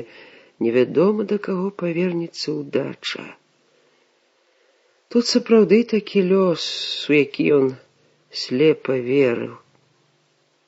Але якой судьбы чакаў? Чаго яму больш хацелася, каб Хрысціна прывяла немцаў, ці каб выканала даручэнне гэтага нахабніка, і ён употай пакінуў бы яго дом. Пасля роздуму яшчэ да гульні, нават пасля абразы эпізодам з дранікамі, пасля абурэння нахабствам Шабовіча, калі закіпела смяртэльная злосць на яго, нават пасля ўсяго гэтага перацягвала мірная, бяскроўная шаль. Дакараў сябе за мяккацеласць, бяззубасць. Аднак разуменне таго, што ў ціхім варыянце больш шансаў на ўласнае выратаванне, на бяспеку сям'і, пераважвала. Пасля папярэджання Шабовіча падумаў пра тое, што якраз і нядрэнна зрабіць паслугу партызанам, закінуць на будучае. Шабовіч, выходзіць, не апошняя шышка там у іх. Няхай жа ведаюць, што і ён, Чурсік, не прадаў душу за сярэбранікі. Дык чаму не паблазнаваць, не паказаць хоць гэтак сваю смеласць, маўляў, а мне трын трава. Але Шабовіч разумеў інакш, балбоча Чурсік ад страху, бо і самога бяздумнае звыклае крыўлянне як бы адводзіла ад прорвы, у якую, калі моўчкі мераў крокамі пакой, мімаволі заглядваў. Няхай балбоча, чорт з ім. Ён таксама не адстае, не саромецца на эпітэты, пажаданні, прароцтвы. Яны больш бязлітасныя, пагрозлівыя. І Чурсік агрызаецца на іх заглядкай, не буджае ў ім злосць. Захапіла гульня, захапіла слоўная перастрэлка. Цешыла, што адступіла зморанасць і сандлівасць. Аднак схамянуўся ў той міг, калі рука пацягнулася да крэсла, што стаяла збоку, каб падсунуць яго і сесці. Гэта ўжо зусім недазволеная раскоша. Не губляй, Станіслаў, пільнасці. Кінуўшы чарговую карту, павярнуўся да акна, што там на вуліцы, і ледзьве не скачком кінуўся да прасценка паміж вокнамі. Да дома ішлі паліцэйскія. Двое. За ім. Не падобна. Мірна па накіданых цаглінах, кавалках дошак фарсіруюць гразкую вуліцу, перабіраючыся з таго боку на гэты. Выставілі сябе, што на паказ кураць. Так не ловяць нават дылетанты. Не за ім. Але няма сумнення, што ідуць да Чурсіка праведаць. Лагічна, паліцай не з'явіўся на службу. Не станеш СД дакладваць паліцыі, дзе цэлую ноч пратрымала іх чалавека. Не за ім. Але калі Хрысціна не зачыніла дзвярэй, што ты там прыліп да сцяны? Засвярбела, чым сядзела, твой ход. Васіль, да цябе госці. Чурсік падскочыў, карты з рук яго паляцелі пад стол. Не выстаўляйся в акно, цяміш, цыкнуў на яго Шабовіч. Калі Хрысціна зачыніла нас, не абзывайся. Нікога няма. Ідуць сябры твае, здаецца, мірна. Шабовіч дастаў з кішэні пісталет. Калі ж не зачыніла нас, вырашай сам, як прыняць гасцей. Але не забывайся, што я табе сказаў, жывым я не дамся, і нашы спытаюць у цябе. Павярнуў рычажок ахоўніка, цяпер даволі націснуць на спускавы кручок Вальтера, і 7 куль паляцяць у цэль. Толькі 7 мала. Дзе абоймы? Запасная у пінжаку, ў кішэні, у спальні на кручку вісіць. Цяміш, што да чаго? Ды цямлю. Скрыпнулі весніцы. Вось яны на ганку адбіваюць з ботаў гразь. Культурныя. Зачынена. Адчынена. Здаецца, дзынкнула клямка. Зачынена. Пронесла. Але яны могуць заглянуць у вокны. За камод, прысядай. Шабовіч прысеў побач з Чурсікам, як хлапчукі, што гуляюць у схованкі. Не пронесла. Выразна ляпнулі дзверы ў сенцы. Сустракай гасцей спакойна. Что у тебя руки колотятся? Курей краўці что, постарайся завести их на кухню, а я подрамлю в спальне, покуль вы поговорите, тямишь? Аканіцы ў спальні Хрысціна не адчыняла. Спалі муж і дачка. Со святла там было цёмна. Шавоіч наскочыў на табурэт, той перакуліўся, загрымеў, але гэта не спалохала. Увогуле ён не адчуваў страху, не адчуваў сябе загнаным зверам. Хутчэй меў адчуванне азартнага паляўнічага на таго звера, калі ідзе гульня са смерцю хто каго. У спальні не так цёмна. Перагародка не прыставала да грубкі, там была шчыліна. Праз яе цэдзіцца святло. Урэшце страляць яму не ў цемры, страляць у постаць у светлым праёме дзвярэй найлепшая мішень. А вось і госці ў доме ўжо. За лішнімі тосліва вітаецца з імі гаспадар, дурань. Выдае сябе. Куды павядзе іх, на кухню? Дарэмна ён параіў кухню неразумна, адтуль галасы ледзьве чуваць. Малою, напрыклад, ён чуў, а Хрысцінін голас зліваўся ў суцэльнае бубу. І там яны могуць змовіцца выпрацаваць тактыку, як узяць яго. Не ўвайшлі ў залу. Сядайце, хлопцы, і прабачце, не паспелі прыбраць. Ты што, гуляў у карты? З кім? Гэта з вечара не прыбралі. Его дурань ад страху, ад мітуслівасці піхнуў задам дзверы ў спальню. Адзін міг, і Шабовіч усадзіў бы яму кулю ў спіну. Каб насупраць дзвярэй апынуўся госці, Чурсік адчыніў бы дзверы крыху шырэй. Невядома, што стрымала палец на спуску. Чурсік цераз плячо кінуў у спальню нейкае адзенне, жончына ці дзіцячае. Яна ўпала Шабойчу на галаву, такая нечаканасць, магчыма, дала выратавальную для ўсіх секунд. Чурсік са стукам шчыльна зачыніў дзверы. А ты чаму не ў форме, захварэў? Якое там захварэў? А цяпер і захварэў, прастудзіўся, ажно дыхаць заняло. А перад тым была тут гісторыя. Учора ўвечары гулялі мы ў карты, усе свае, і нас змялі. Немцы? А, ды няўжо ж. Да світання трымалі ў турэмным двары, пакуль не разабраліся. Шынель не далі апрануць, а калеў да касцей, думаў, дуба дам. Дзякуй, працягнуў паліцэйскі госць. Так, была, брат, Варфаламеевская ноч, сказаў другі. Аблава, якой у верасні не было. Хапалі, хто трапляў пад руку. Потым многіх выпусцілі. А каго выпусцілі, каму далі ўцячы? СД дало ўцячы? Здзівіўся Чурсік. А то ж дзіва. Дзесь накладачка выйшла, а цяпер зноў паднялі ўвесь горад. Усе сілы жандармеры і вайскоўцаў, і нашых усіх, асабліва трох шукаюць. Кіраўнікі падполля, фатаграфіі іх размножылі, во глядзі. Усе выхады з горада перакрылі. О, то гэта ж мой знаёмы, Іван Ткачук. Наш? Захоўваў правы. Учора ён за гэтым сталом у карты рэзаўся. Ну і добрая ў цябе кампанія. А хіба ўнюхай, з чым ён дыхае? Свой жа, з паліцыі. Да вайны знаёмы, зямляк. Таксама з раскулачаных, як і я. Ну, каму верыць? О, то праўда, каму верыць? Цяпер і нам веры не будзе. Зноў чысціць пачнуць, як у маі чысцілі. Загрыміш урур на шахты. Вот сабачае жыццё. Немцаў баішся, партызан баішся. Не ўгледзіш, што кулю зловіш. Не ны, не падабаецца, ў падметалы ідзі. А куды? А новы парадак хто ахоўваць будзе? Знойдуцца. А не вельмі знойдуцца, калі літоўцаў і украінцаў на дапамогу паклікалі. На разважанне ў цябе з партызанскіх пракламацый. Моя табе маладому парада, трымай язык за зубамі. Я таксама яму раю, азваўся Чурсік, а то калі да цёмнага дойдзе, знаем, як яму хочацца выслужыцца перад Корфам. Да носу на мяне я не паверыць, знае, глыбокая завяз, дарогі мне назад няма, рукі ў крыві. Это вот чыстенькі Чурсік. Можа служыць і вашым, і нашым. Ну што ты, Федя, крыўдна слухаць. Ткач гэты за печкай у цябе не сядзіць? Чурсік нервова засмяяўся. Сядзіць. На ляжанцы ляжыць, грэецца, самагонкі сцёмнулі і грэемся.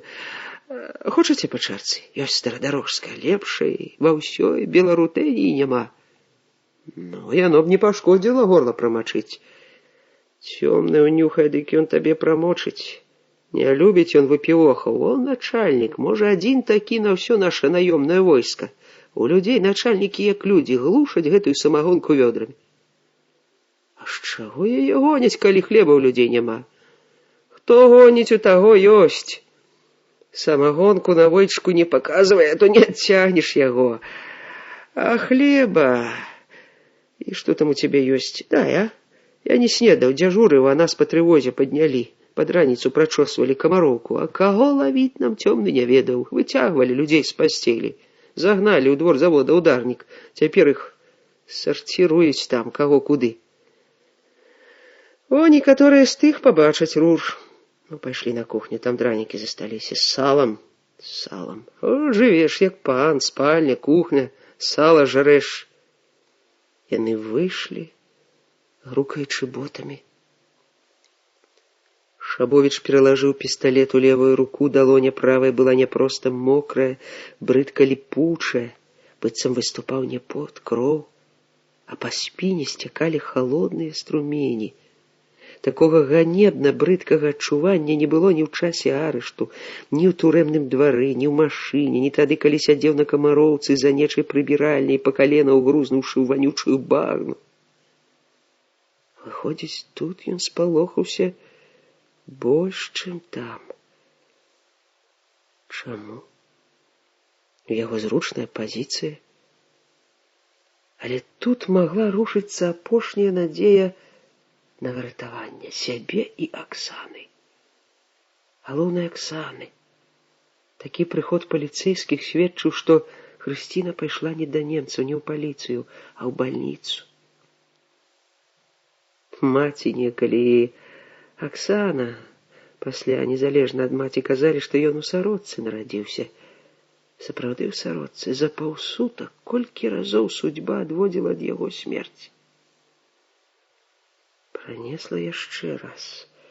Няўжо пранесла? Няўжо Чурсік змаўчыць і там, на кухні? Няўжо пад чорным шынялём у яго чалавечае сэрца? Калі вырвуся, трэба перадаць Стануліну, каб паспрабавалі працаваць з імі, з Васілём і Хрысцінай. Але ці ўцалеў сам Станулін пасля такой варфаламеўскай ночы? Падобна пранесла. Адчуўшы здрадліваю слабасць у нагах, ён сеў на падлогу ў кутку паміж шырокім шыкоўным шыфанерам, трафеем паліцая і сцяной.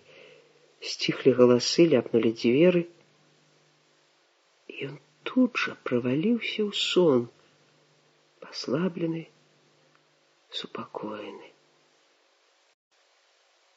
Прачнуўся ад слоў.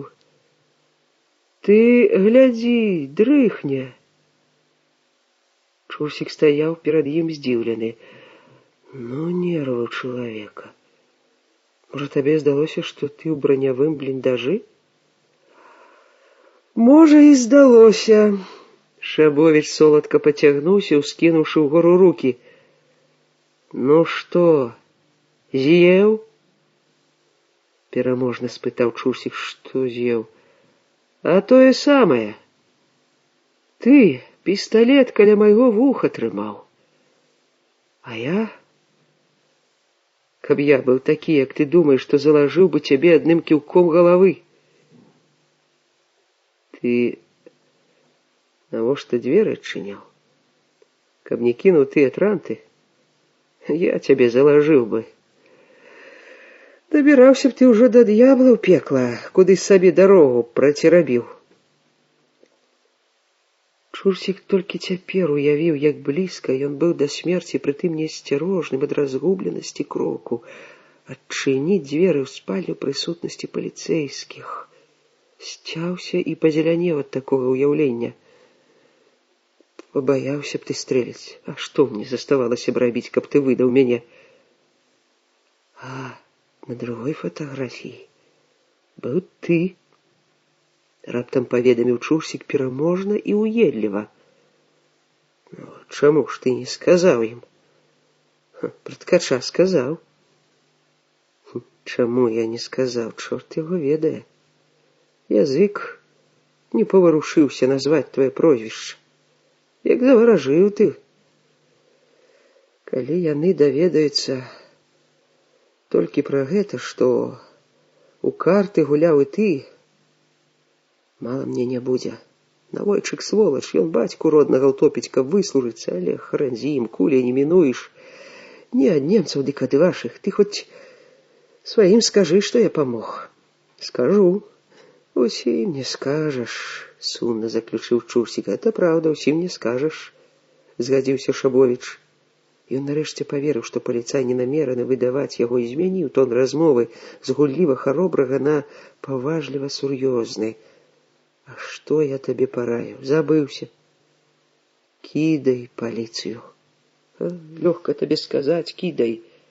А колькі б табе заплацілі за мяне? Ну, адкуль я знаю?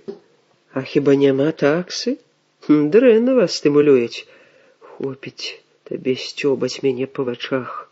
Ну, хопіць дык хопіць. Ідзі пагуляй у карты з самім сабой, а я пасплю. Ты кладзіся на ложак, толькі боты скінь. Наляпіў гразішчы. Не, боты Шабовіч не зняў і на ложак не лёг, зноў сеў на падлогу, прытуліўшыся плечамі да дзвярэй. Хто захоча зайсці, штурхне яго, але сам адляцеў. Доўга думаў пра тое, што ў СД ёсць іх фатаграфіі. Выходзіць, іх засеклі даўно. Толькі іх з Ткачуком ці ўсю групу. Дзе, калі? На чым? І чаму не адразу ўзялі? Радаваўся, што Іван таксама ўцёк, расшукаюць яго. Пачуўся голас Хрысціны. Услухаўся. Ну, што ён? Амаль шэптам спытала за дзвярамі гаспадыня. Ды маўчы ты, была тут гісторыя. Двое нашых заваліліся. Чаму я на службу не з'явіўся? Гэтага я і баялася. Толькі пасля іх ён, здаецца, паверыў, што я не думаю яго выдаваць. Раніцай ты нядобры, кідаўся, пісталет шукаў, кінешся. Даведаюцца, дзе ён хаваўся, верная шыбеніца. Ой, Вася, цішэй ты. Спіць ён, спіць. Ну, а чаму ты здзіўляешся? Такую ноч перажыў на холадзе. Забраўся ў куток і хоць голымі рукамі бяры яго. І гэтага я баялася, што ты захочаш узяць яго. Ды ну яго к чорту. Не чапай, ліха, пакуль ціха. К чорту ты мяне не пасылай. Шабовіч ціха адчыніў дзверы. Я твой госць. О, даў Бог госця. Толькі Бог і мог даць такога госця. І засмяяўся пасля нецярпліва да Хрысціны. Ну, што там? Перадала. Перадала. Што, Аксана? Пакінула бальніцу, са мной да Горкага ішла. Шабовіч зноў засмяяўся. Стала яму лёгка-лёгка, так як бывае ад вялікага шчасця. Хіба не шчасце, Аксана на волі атрымала яго сігнал. А што яшчэ трэба? Дачакацца ночы і ў лес. Пыталася, дзе я бачыў цябе. Не, толькі сказала, на працу не з'явіліся Голіч, Войтаў, Сергеева. І ясна, іх арыштавалі, двух урачоў і сястру. Але з гэтымі ён не быў звязаны. Ты не сказала, дзе я. Буду я ставіць пад тапор сваю сям'ю, узялі б яе. Аксана не той чалавек, каб выдаць. Боже, што вы робіце з намі? Навошта вы нас уцягваеце? Няма ў вас літасці. А ў каго яна ёсць? У фашыстаў, узлаваўся Шабовіч. Мы робім. Мы пачалі вайну. Хочаш адсядзецца за спіной паліцэйскага. А вось яна не хоча сядзець ні за чыёй спіной. Яна раней за ўсіх пачала барацьбу, у першыя ж дні акупацыі ратавала чырвонаармейцаў. Хрысціну спалохала яго злосць. Ну, хіба я проціў яе сказала. Не мы, бабы, пачыналі войны, а ўсё гора на нашы галовы, на нашы плечы. Не вылазь ты хоть до окна, посяди ў спальні, а я обед приготую. Можа, ніякага чорта больш не прынясе. В спальні я не буду сядзець, дай мне кажух. Ты хочаш пайсці? Вырвалася адначасова у абаіх адкрыта здзіўленае і стоена ўзрадванае пытанне. Ты забыўся, што твае дружкі казалі? Не, вдзень мне высовацца нельга, забяруся на гарышча і пасплю, каб малая не бачыла. О, гэта праўда, о, гэта праўда. Радасна замітусіўся Чурсік. Ды кажух там у каморы, адтуль лесвіца на гарышча. Не ўздумайце жартаваць, папярэдзіў перш-наперш гаспадыню, бо тады я і праўда стану бязлітасны. Хрысціна балюча перасмыкнулася. Стась, пабойся Бога, хіба ж мы не людзі. Дзіўна. Загарнуўшы сябе ў доўгі кажух, накрыўшы ногі старымі лахманамі, боты разу, бо мокрыя, уладзіўшыся так, што толькі спі, заснуць ён вельмі доўга не мог. Калі раней усе думкі былі скіраваны на тое, як уратаваць Аксану і разам з ёй выйсці з горада, яна ведае дарогу да партызан, то цяпер ён думаў пра ўсю сваю групу. Безумоўна, разгром арганізацыі татальны, калі нават дзейнасць Івана ім вядома. Іван выконваў ролю сувязнога паміж рознымі групамі. Гэтулькі сувязяў меў хіба толькі Станулін. Івана не знойдзеш і Стануліна таксама. У яго Шабовіча не засталося і ніткі, каб выйсці на адказнага чалавека з гарадской арганізацыі, каб інфармаваць яго пра арышты, пра Бяспалага і атрымаць указанні, як дзейнічаць далей. Можа, кагосьці трэба ліквідаваць, таго ж Бяспалага? Але адзін ён не воін у такі час, а Аксану абавязкова трэба вывесці з-пад удару. Яе не маглі не выявіць. Гэта Стануліну здавалася, што яна выконвае толькі адно — сувязь з атрадам. Не ўнікаў ён, чым яна займалася ў бальніцы, колькі падрыхтавала камандзіраў і чырвонаармейцаў да змаганняў падполлі ў партызанах. Але не ён выведзе Аксану, яна выведзе яго, і толькі адтуль з атрада дзядзюлі ён зможа выйсці на іншыя яўкі, на іншых людзей. Падпольшчык павінен умець дзейнічаць адзін, самастойна, самадзейна. Але ў сітуацыі, калі СД размножыла яго фатаграфію, самае правільнае — знікнуць з горада на пэўны час. Гэта не ўцёкі, тактычнае адступленне, каб перагрупавацца.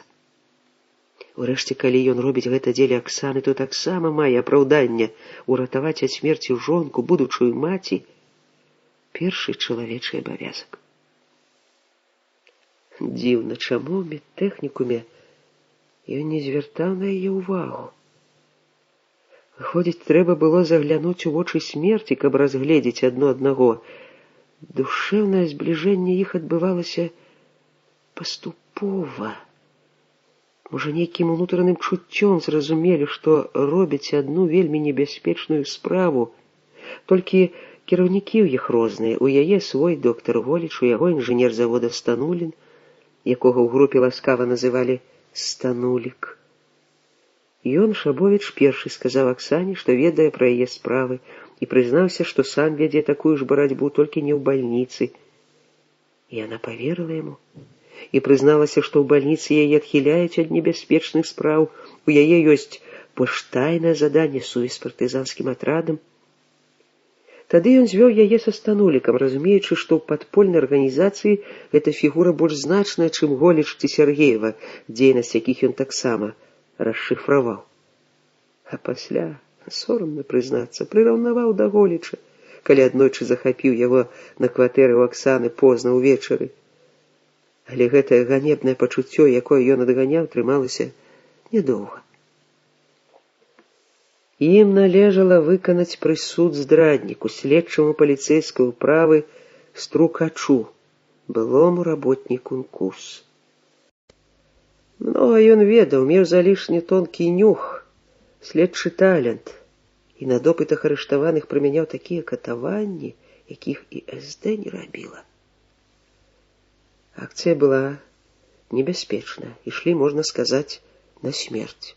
Таму па ўзаемнай згодзе адкрыліся Аксане, каб у выпадку і ўдачы трагічнай для іх, і няўдачы з такім жа фіналам яна перадала партызанам не дзеля іх славы, дзеля той інфармацыі, якая можа натхніць іншых на такія ж самаахвярныя ўчынкі.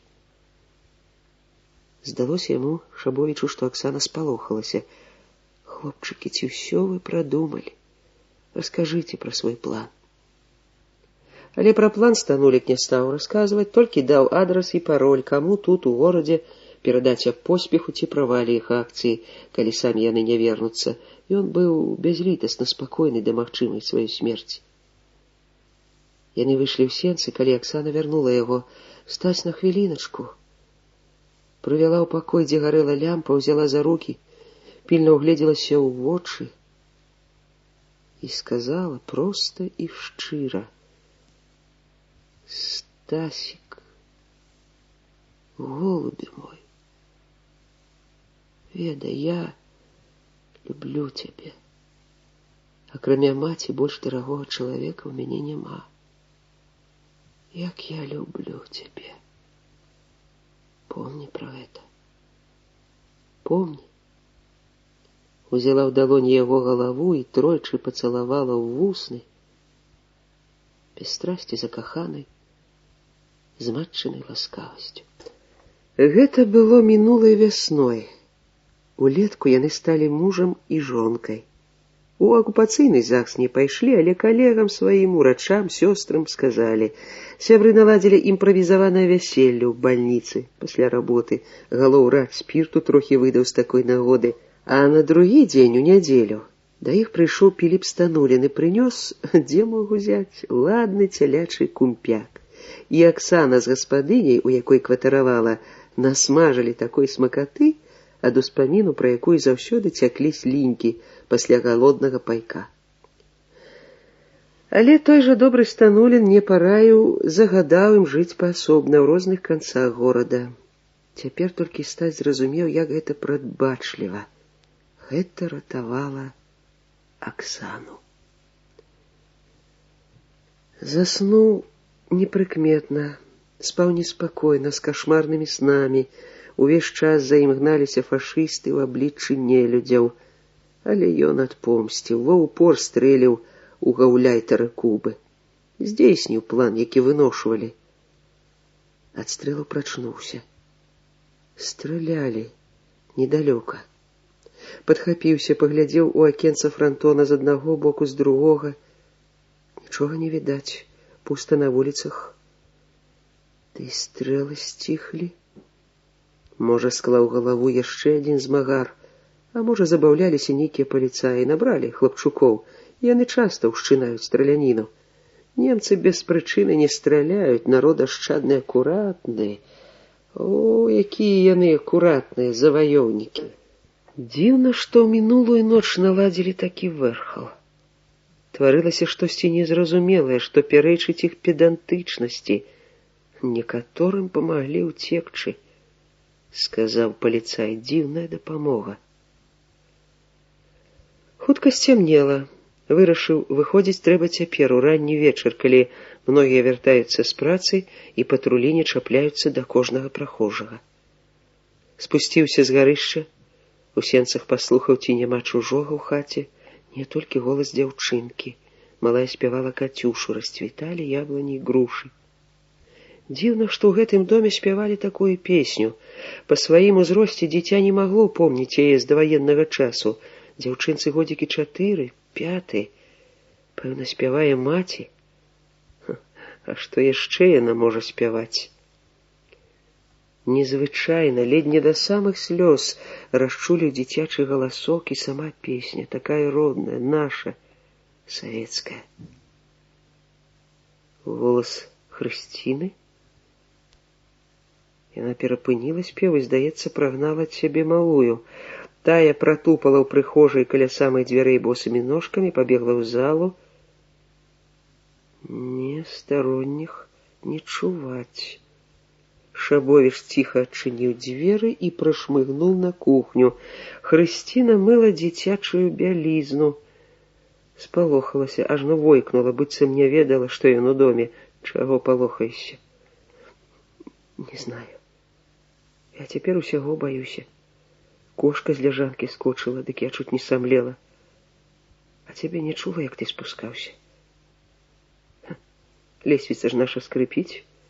Умееш, як кот нечутна. Умею, ўсё умею. А з выгляду прастачок, а ты артыст. Жыццё ўсяму навучыць. Накармі мяне. Я табе сала насмажу. Ого, шчодра ты. А хіба такому гостю шкада? Хрысціна ўскочыла на лаўку, занавесіла акно саматканай дзяругай, хоць акно гэтае выходзіла ў двор на хляўчук. Спадабалася яе асцярожнасць. Ладно, не высвятляю, якія госць, а я табе скажу, які. Пра якога думаюць, хутчэй бы ён чарцяка выбраўся.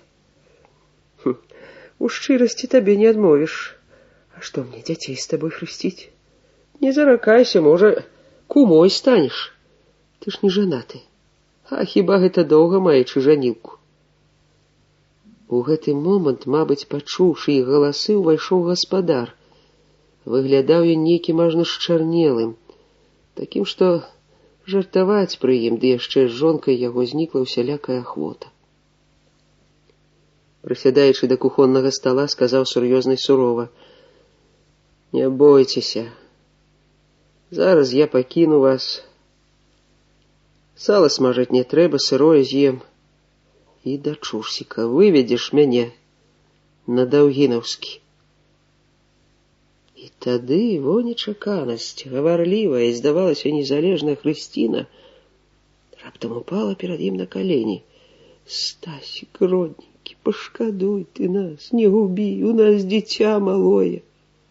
Мы табе зрабілі ўсё, што маглі.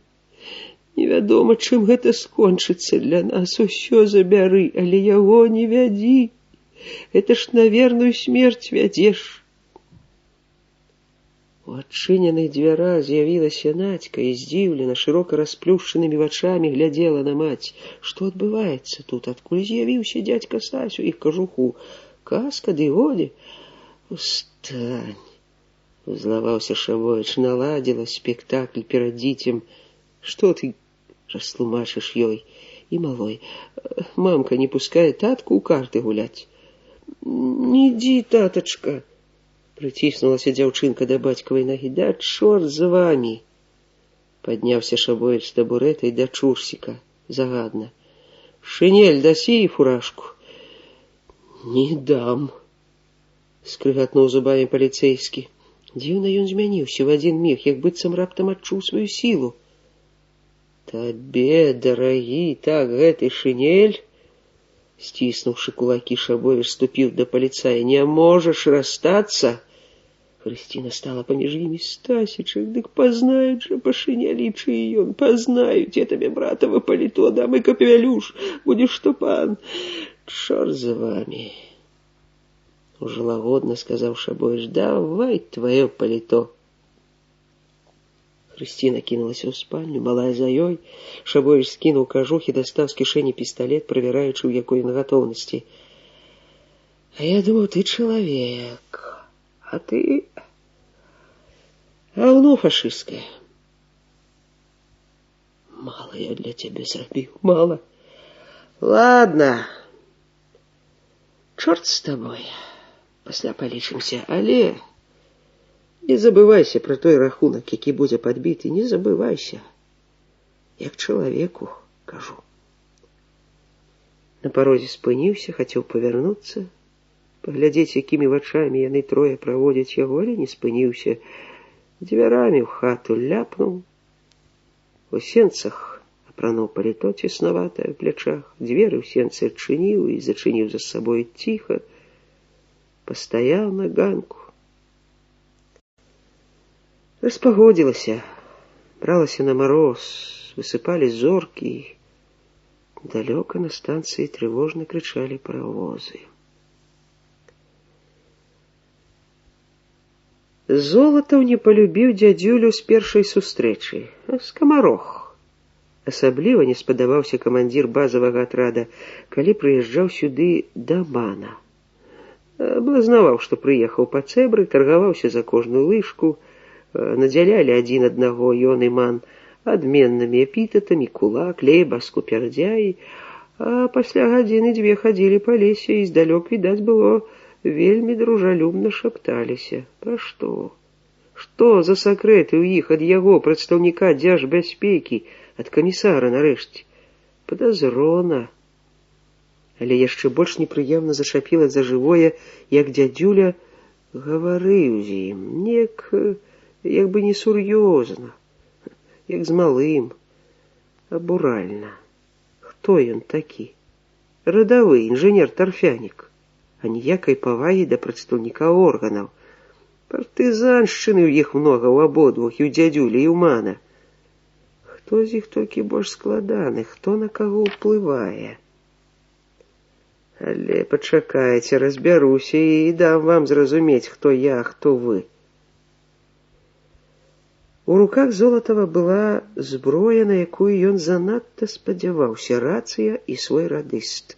Толькі б мець факты, а там ён дасць такую інфармацыю, якая дойдзе да самога Лаўрэнція Паўлавіча, а ў таго даволі ўлады, каб прымусіць Панамарэнку навесці в атрадах парадак і лічыцца з прадстаўнікамі НКУС. Але бяда ў тым, што ніякіх асаблівых фактаў не было, і прыдумаць іх тут нялёгка. Ды не пра дзеянні атрадаў, іх камандзіраў патрабаваў інфармацыі цэнтр, настойліва патрабавалі звестак пра становішча ў Мінску. Выказвалі незадавальненне, што ён сядзіць у лесе, а не ідзе ў Мінск. А як пойдзеш на верную смерць? Сваю камандзіроўку сюды лічыў прошукамі ворагаў. Абскакалі яго дружкі, нікому з іх не хацелася ляцець у нямецкі тыл, хоць усе гаварылі высокія словы. Ёсць у наркамаце цэлае вялізнае ўпраўленне, якое спецыяльна рыхтуе людзей для працы у лагеры ворага, мову вывучаюць. Чым яны займаюцца? Такі горад, як Мінск, з усімі цэнтральнымі акупацыйнымі органамі яўна іх аб'ект. Дык не ж паслалі яго работніка, які ўвесь час займаўся унутранымі справамі, контрразведкай. Паслалі толькі таму, што ён мінчанін. Дык гэта ж толькі ускладняе яго задачу, бо нехта можа пазнаць яго, чаго добрага, з тых, чые справы ён вёў. Многіх з іх вызвалілі пад націскам таго ж Панамарэнкі, а іншыя маглі вызваліцца самі ў першыя дні вайны, калі іх эвакуіравалі з Мінска.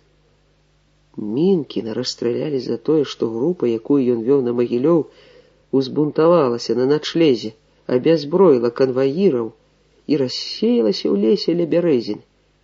Мінкін прасіў вайскоўцаў наладзіць аблаву, але тыя адмахнуліся, знайшоў чым займацца. Вайскоўцы ніколі не разумелі іх, вартавых дзяржаўнай бяспекі. Больш таго, не любілі. І ён сам чуў пры адступленні з Магілёва, як крычаў збіты наш лётчык-капітан: «Сволачы, знішчылі камандаванне Блюхера, Тухачэўскага, Рычагова. А цяпер хто намі камандуе? Якія да д'ябла камандзір палка?» Хто камандуе? Товарыш Сталін камандуе. Так ён Золатаў і адказаў таму лётчыку і спытаў яго прозвішча. Але прозвішча яму не сказалі, а капітана таго схавалі, не якія-небудзь радавыя, камандзіры штаба дывізіі. Ён у рапарце далажыў пра гэты факт, назваў прозвішча начальніка штаба, які пры гэтай сутычцы прысутнічаў. Але чыста папрацавалі яго ворагі. Адабраных камандзіраў разведвальна-дыверсійных груп прыняў сам Берыя. Паспрабаваў бы ён сказаць наркому, што ляцець у Мінск не можа. Паляцеў бы ў лепшым выпадку радавым на фронт.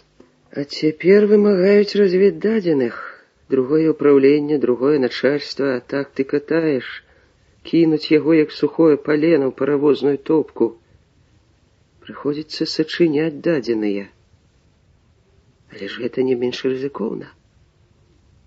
Аднойчы ён адвярнуўся ад шыфравальшчыка і радыёграму прачытаў Кіпень. І што падазрона? Змаўчаў. Ні слова не сказаў, а ману безумоўна перадаў. Таму той уедліва пасміхаецца. А Кіпень ходзіць у яго па пятах. Выказвае дружбу, захапленне. А што ў думках хутчэй за ўсё аднаму ману вядома. Дзікая сітуацыя. Сярод сваіх адчуваеш сябе, як сярод ворагаў. А яго людзі, якіх ён накіроўвае ў Мінск, не вяртаюцца. Трэці не вярнуўся, як у прорву. А яшчэ хочуць, каб ён сам пайшоў.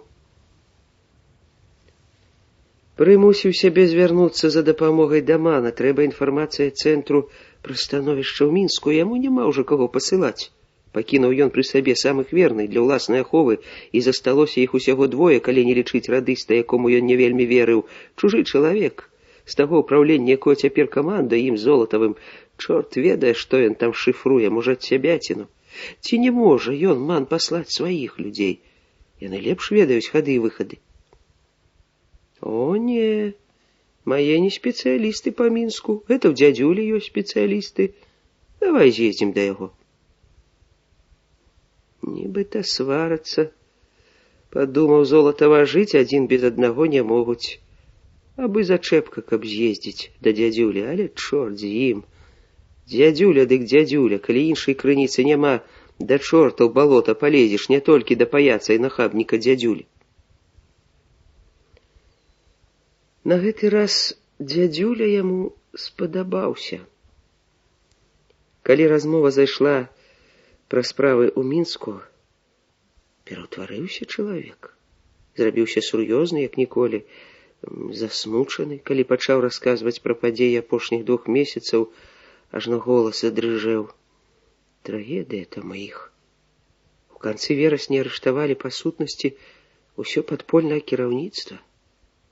І пачаў пералічваць прозвішчы людзей, і пра кожнага гаварыў так, быццам ведаў асабіста, але ж не мог ведаць усіх. З болем гаварыў. Назваў больш 10 чалавек. Геройскія людзі. Вы ведалі каго-небудзь з кіраўнікоў? Аднаго ведаў. Пра іншых даведаўся пасля іх арышту. На шчасце, група, з якой я звязаны, уцалела, і людзі з гэтай групы паведамляюць не час ад часу аб тым, што там творыцца. 28 чалавек павешаны. А колькі расстралялі, ніхто не ведае. А хто кіруе вашай групай? Дзядзюля прыжмурыўся і да крыўднага скептычна гледзеў майора. Наіўнае пытанне для чэкіста. Ну, чаму наіўнае? Зусім шчыра пакрыўдзіўся Золатаў. Вы не давяраеце мне? Чаму не веру? Такому чалавеку не верыць? Гэта было сказана са здзекам, тым дзядзюляўскім, блазнаватым. Золатаў не толькі адчуў гэта па яго тоне, але і ўбачыў хітрую смешку маўклівага мана Манюка. Але дзядзюля, угледзеўшы крыўду Золатава, раптам пасур'ёзнеў. Можаш паверыць, таварыш майор, што сам не ведаю яго сапраўднага прозвішча. Такі закон канспірацыі. А падпольная клічка яго для мяне і маіх людзей Жук. Жук. 40 ножак, 40 рук. Вось такі гэта Жук. І дзядзюля засмяяўся, не то задаволены жартам, не то чалавекам, які выконвае небяспечнае заданне. А ў чым прычына такога масавага правалу? Для Золатава такое пытанне мела істотнае значэнне. Адказ на яго мог бы растлумачыць і апраўдаць правал яго людзей. Спасылка на дзядзюлю дала б яму апраўданне перад начальствам, якое ледзьве не адкрытым тэкстам патрабавала, каб ён асабіста наведаў Мінск і высветліў становішча. Лёгка ім там, седзячы ў Маскве, камандаваць. А тут такі хітры ліс, які адусюль цягае курэй, не адважваецца прабірацца ў горад. Дзядзюля самакрытычна прызнаўся ў гэтым на самым пачатку размовы. Над такім пытаннем камандзір зноў сур'ёзна задумаўся. Каб я, браце, ведаў прычыну, то, можа, ратаваў бы многіх нашых людзей. Арышты працягваюцца цяпер. А думкі і чуткі, яны самыя розныя. Тыдзень назад была ў мяне тут адна маладзічка. Перадала і такое, што адзін з арыштаваных кіраўнікоў падполля Кавалёў, правакатар, выдае сваіх. Ды гарадскія кіраўнікі яе, сувязной нашай, лічаць, што гэта правакацыя СД, каб дэмаралізаваць падпольшчыкаў. Масавыя арышты зусім не азначаюць, што нехта выдае. Змена чалавекам кватэры ўжо падстава для арышту, і я згодзін са сваімі хлопцамі, не веру, што Іван правакатар.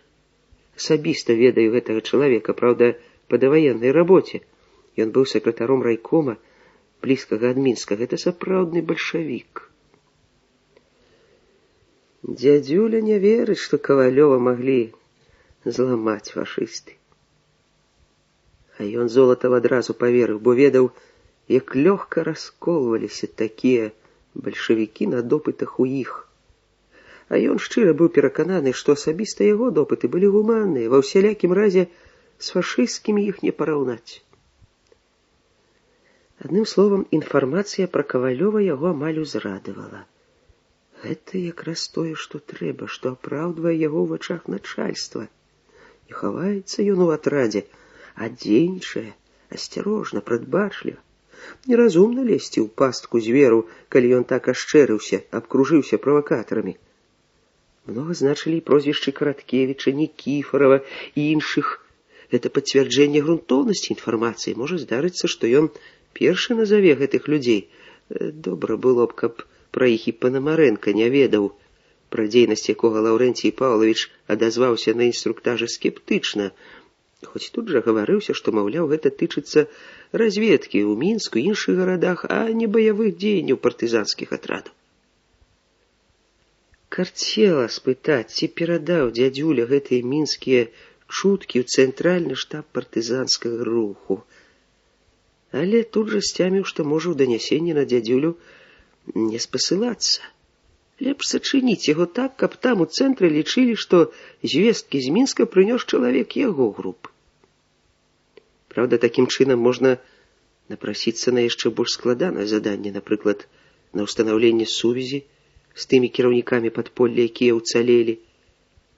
Але, як кажуць, рызыка справа высакародная. Там зноў можа вырашыць дзядзюля. З гэтым чалавекам варта мець добрыя адносіны. Дарэмна ігнараваў яго і нават як бы трохі баяўся за яго ўедлівую саркастычнасць. Пахваліць яго трэба.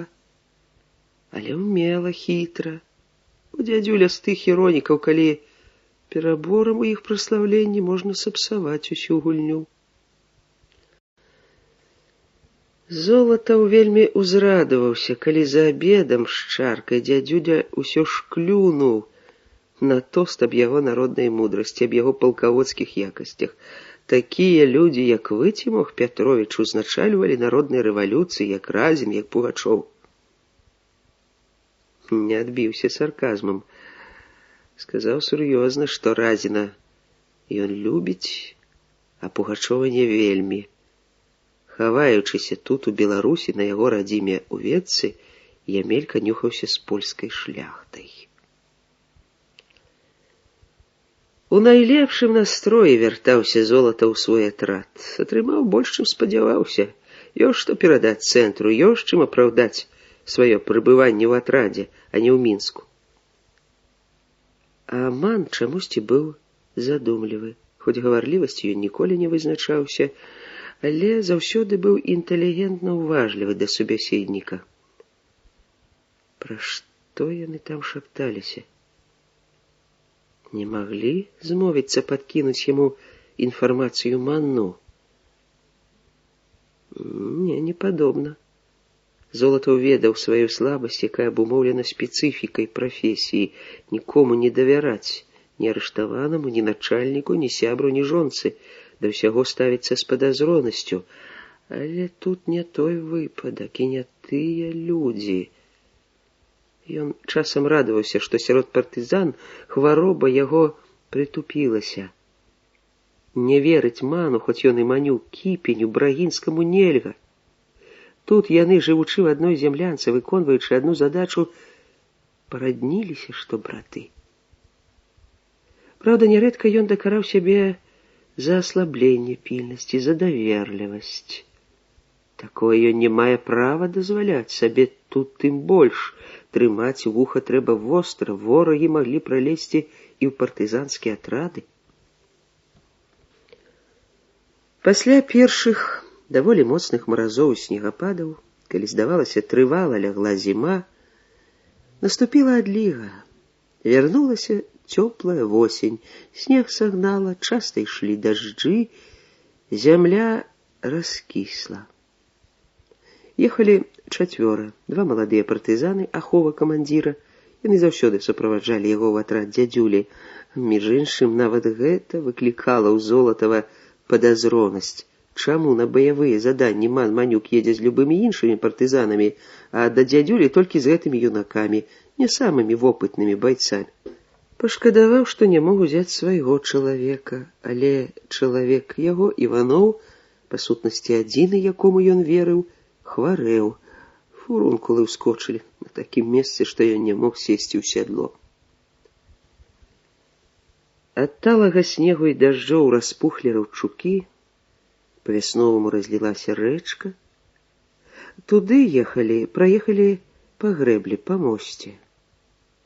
Нікога не сустрэлі. Па ўсялякім разе ён, Золатаў, нікога не ўбачыў, калі не лічыць адзінокай постаці, жаночай, на краі далёкай за добрую вярсту вёскі. Але Ман сказаў тады: «Назад гэтай дарогай не паедзем». Але дзе пераправіцца? Доўга шукалі яе пераправу. Ехалі ўздоўж рэчкі, тут берагі яе былі крутыя, і вада не выйшла з іх. На полі коні грузлі па калені і знясілілі 20 вёрст туды, палавіну дарогі назад. Перапраўляцца пачалі там, дзе ад рэчкі падыходзіла палявая дарога. На тым баку яна вяла ў лес. Рэчка ў гэтым месцы разлілася і ўстрашала шырынёй, але Ман ведаў, што там, дзе брод мелкае, дно цвёрдае. Аднак мелка не было. Коні адчувалі глыбіню і баяліся, прыйшлося гучна нокаць. Хлопцы ўзнялі ногі на холкі коней. Золатаў чарпнуў халявамі ваду. Конь збочыў з дарогі, як знесла яго вадой, і ён з натугай выбіраўся на абрыў. І тут свіснула куля. Адна, другая. Конь заржаў, споўз у рэчку. Золатаў вырваў ногі са страмёнаў і вываліўся ў рэчку. Хуткая плынь панесла яго грувасткае цела. Але, магчыма, гэта ратавала яго, бо зноў прагучалі недалёкія стрэлы, і рака праглынула забітага каня. Плаваў Золатаў нядрэнна. Ныраючы праплыў паўсотню крокаў, схапіўся за паваленую альху, па ёй выбраўся на абрыў, прапоўз колькі крокаў, нюхаючы зямлю. Галаву ўзняць баяўся. Куляючыся, скаціўся ў лагчыну, дзе таксама стаяла вада, але угледзеў, што адкуль закрыўся. Абмацаў сябе. Фуражку знесла. Добра, што пісталет ацалеў, хоць кабура была расшпілена. Дзе ж яго баявыя таварышы? Пакінулі аднаго, пакінулі. Сволачы! Хто стане падстаўляць сябе пад кулі? Узаемавыручка ў баі прыгожыя словы. Ніхто нікога не выручае, кожны думае пра сваю шкуру. Кроў ударыла ў галаву, сэрца распухла да таго, што, здавалася, разарве грудную клетку. Пацямнела ў вачах. Свінцова-шэрае асенняе неба стала жоўтым. Дзе яны, ворагі? На тым ці на гэтым беразе колькі іх? Калі угледзелі яго, адным пісталетам не адбіцца. Што ж застаецца? Пусціць кулю сабе ў скроню ці ў сэрца? Дзе менш баліць? Ад якой раны хутчэй наступіць смерць? Скуголіў ад страху, роспачы, безвыходнасці. Так недарэчна скончыць сваё жыццё. Якую радыёграму дасць у цэнтр Ман, падлюга, Ман, здраднік, фашыст. Недарэмна ўзяў сабе нямецкае прозвішча. Безумоўна, пастараецца ачарніць яго мёртвага. Як прадставіць яго смерць? Ці стане хоць сумленне перадаць, што загінуў выпадкова, напароўся на засаду? І раптам збоку фыркнуў конь. Золатаў ажно ўскрыкнуў ад нечаканасці і прыставіў пісталет да грудзей, загадаўшы сабе жывым не здавацца. Але от цуд, да яго ехалі па лагчыне Ман і баец. Адзін. Вось ён! Радасна ўсклікнуў хлопец. Ман саскочыў з сядла, сербануў вады. Ажно пасінеў нябога. Ехаць можаш, дык ось сядай на майго коня, скачы па лагчыне. На узелесі пад дубамі цябе будзе чакаць Андрэй, а мы з Іванам затрымаем іх. Яны пакуль што на тым баку на конях, але па ўсім, відаць, намераны перапраўляцца. Вынюхваюць, ці няма атрада ў засадзе, ці не былі мы прыманкай. Няхай кінуцца ў пагоню. Ман памог Золатаву узлезці ў сядло, і тады ён сапраўды зноў адчуў сябе на кані. Страсянуў страх, набыў моц. Прыгнуўся да грывы, дзіка гікнуў каню ў вуха, ударыў абцасамі ў бакі і прымусіў яго сходу памчаць ускач. Праз хвіліну ззаду затрашчалі аўтаматы. Аўтаматамі узброены Ман і баец Іван Хіла. Па іх стралялі з вінтовак. Калі выскачыў з лагчыны на ўзгорак, над галавой неяк аслабела дзынкнула куля. Але і яна спалохала. Якія там дубы, дзе той Андрэй? Конь вынес яго да арэшніку, за ім асіннік, а далей ельнік. Толькі там, каля ельніку, спешыўся, бо на кані праз гусцеж не прабрацца, выкаліш вочы. Але, ведучы каня ў повадзе, ён усё далей і далей углыбляўся ў лес. Страляніна на лузе сціхла, але над галавой стракаталі сарокі і таксама палохалі. Чаму так трывожна?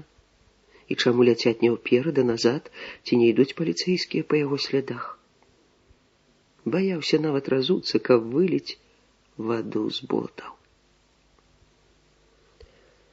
Лес за 10 кіламетраў ад лагера Золатаў не знаў. Да і ў такую пагоду, без сонца, і мясцовы чалавек можа пайсці ў лесе не ў той бок. І ён доўга блукаў, выбіраўся на ўзелесак, як толькі адкрывалася поле, ды яшчэ з недалёкімі хатамі вёскі, тут жа спяшаўся ўглыбіцца назад у пушчу, хоць разумеў, што і там можна наскочыць на ворагаў. Унікано бывае. Ехалі спакойна ўдалечыні ад вёскі, і на табе. Адкуль чорт прынёс іх паліцаяў? Падпільнаваць не маглі. Назад ехалі зусім па іншай дарозе. Ман умее прадбачыць, але тут ён спатыкнуўся. Чым там кончылася ў яго? Двое на добры дзесятак. Навошта трэба было ўлазіць у такі бой, захацеў паказаць свой гераізм? У думках набліжаўся да таго, каб віну за сваю бяду зваліць на таго ж Мана. А бяда яго заключалася толькі ў тым, што ад мокрага адзення дубянеў. Спрабаваў бегчы побач з канём, але мокрыя нучы націралі ногі. Урэшце яму пашанцавала. Выбіўся на знаёмую просеку. Тут ужо не шкадаваў каня і праз чвэрць гадзіны прымчаў у лагер. Камісар і начальнік штаба вельмі ўстрывожыліся за камандзіра, паднялі атрад па трывозе, камандзір у бядзе. Праз 5 мінут конны ўзвод гатовы быў скакаць на выручку. Дзе застаўся камандзір, растлумачыць Золатаў не мог, але ўспомніў, што Ман сказаў пра паліцыю. Каменскі гарнізон. Па гэтых словах Ігар здагадаўся, дзе яны маглі перапраўляцца праз рэчку. Канешне, Золатаў памкнуўся паехаць з імі, але калі перапрануўся ў сухое, яго пачало ліхаманіць і ванітаваць. Куды ў такім стане ехаць? Хворага Брагінскага таксама не ўзялі, і той даглядаў начальніка асобага аддзела з увішнасцю міласэрнай сястры. Хутаў кажух, паіў чаем і самагонкай, паліў буржуйку. На змярканні ўзвод вярнуўся, але Мана і яго ардынарцаў з імі не было. Ігар Кіпень панікаваў, прапанаваў тут жа, не чакаючы нават позняй ночы, напасці на каменскі гарнізон. Прыйшлося студжаць яго. Ты што ж лічыш, што Алексей Иванович мог здацца ім, не той чалавек? Але не той, аднак. Да іх і мёртвых трэба вызваліць. Гародзіш ты, хлопча, глупства. Няўжо думаеш, што іх выставяць у царкве, каб заўтра адслужыць паніхіду? Калі, не дай Бог, забілі, то кінулі целы ў рэчку. Але дзе Андрэй? Яго не маглі забіць. Пачакаем Андрэя. Не, я так не магу, не здаваўся Ігар, паеду з хлопцамі ў разведку. Золатаў зразумеў, што трэба браць камандаванне ў свае рукі, інакш ініцыятыву можа захапіць гэты хлапчук. Другога такога выпадку не будзе. Безумоўна, ён па-чалавечаму шкадаваў Мана. Але вайна ёсць вайна, і раскісаць на ёй не дазволена, асабліва яму чэкісту, камандзіру спецгрупы. Пакуль што не таіў нават ад сябе, што праз няшчасце яму усміхнулася ўдача. Збываецца яго мара. Падняўся з-за стала, падперазаў папругай і ўладна сказаў: да звароту Манюка, чамусьці няма на Манюка, атрадам камандую я. Аперацыю адмяняю, разведку пашлём, але не цяпер, на ноч гледзячы пашлём раніцою. Кіпень, добры, мяккі хлопец мусіў згадзіцца, але пачаў пранацца. Ты куды? Пагавару з людзьмі, байцы ўсхваляваліся. З людзьмі пагавару я сам, пайшлі разам. Выйшлі з ліхтаром, без яго і па пратаптаных сцежках не прайсці. Ноч вока выкалі.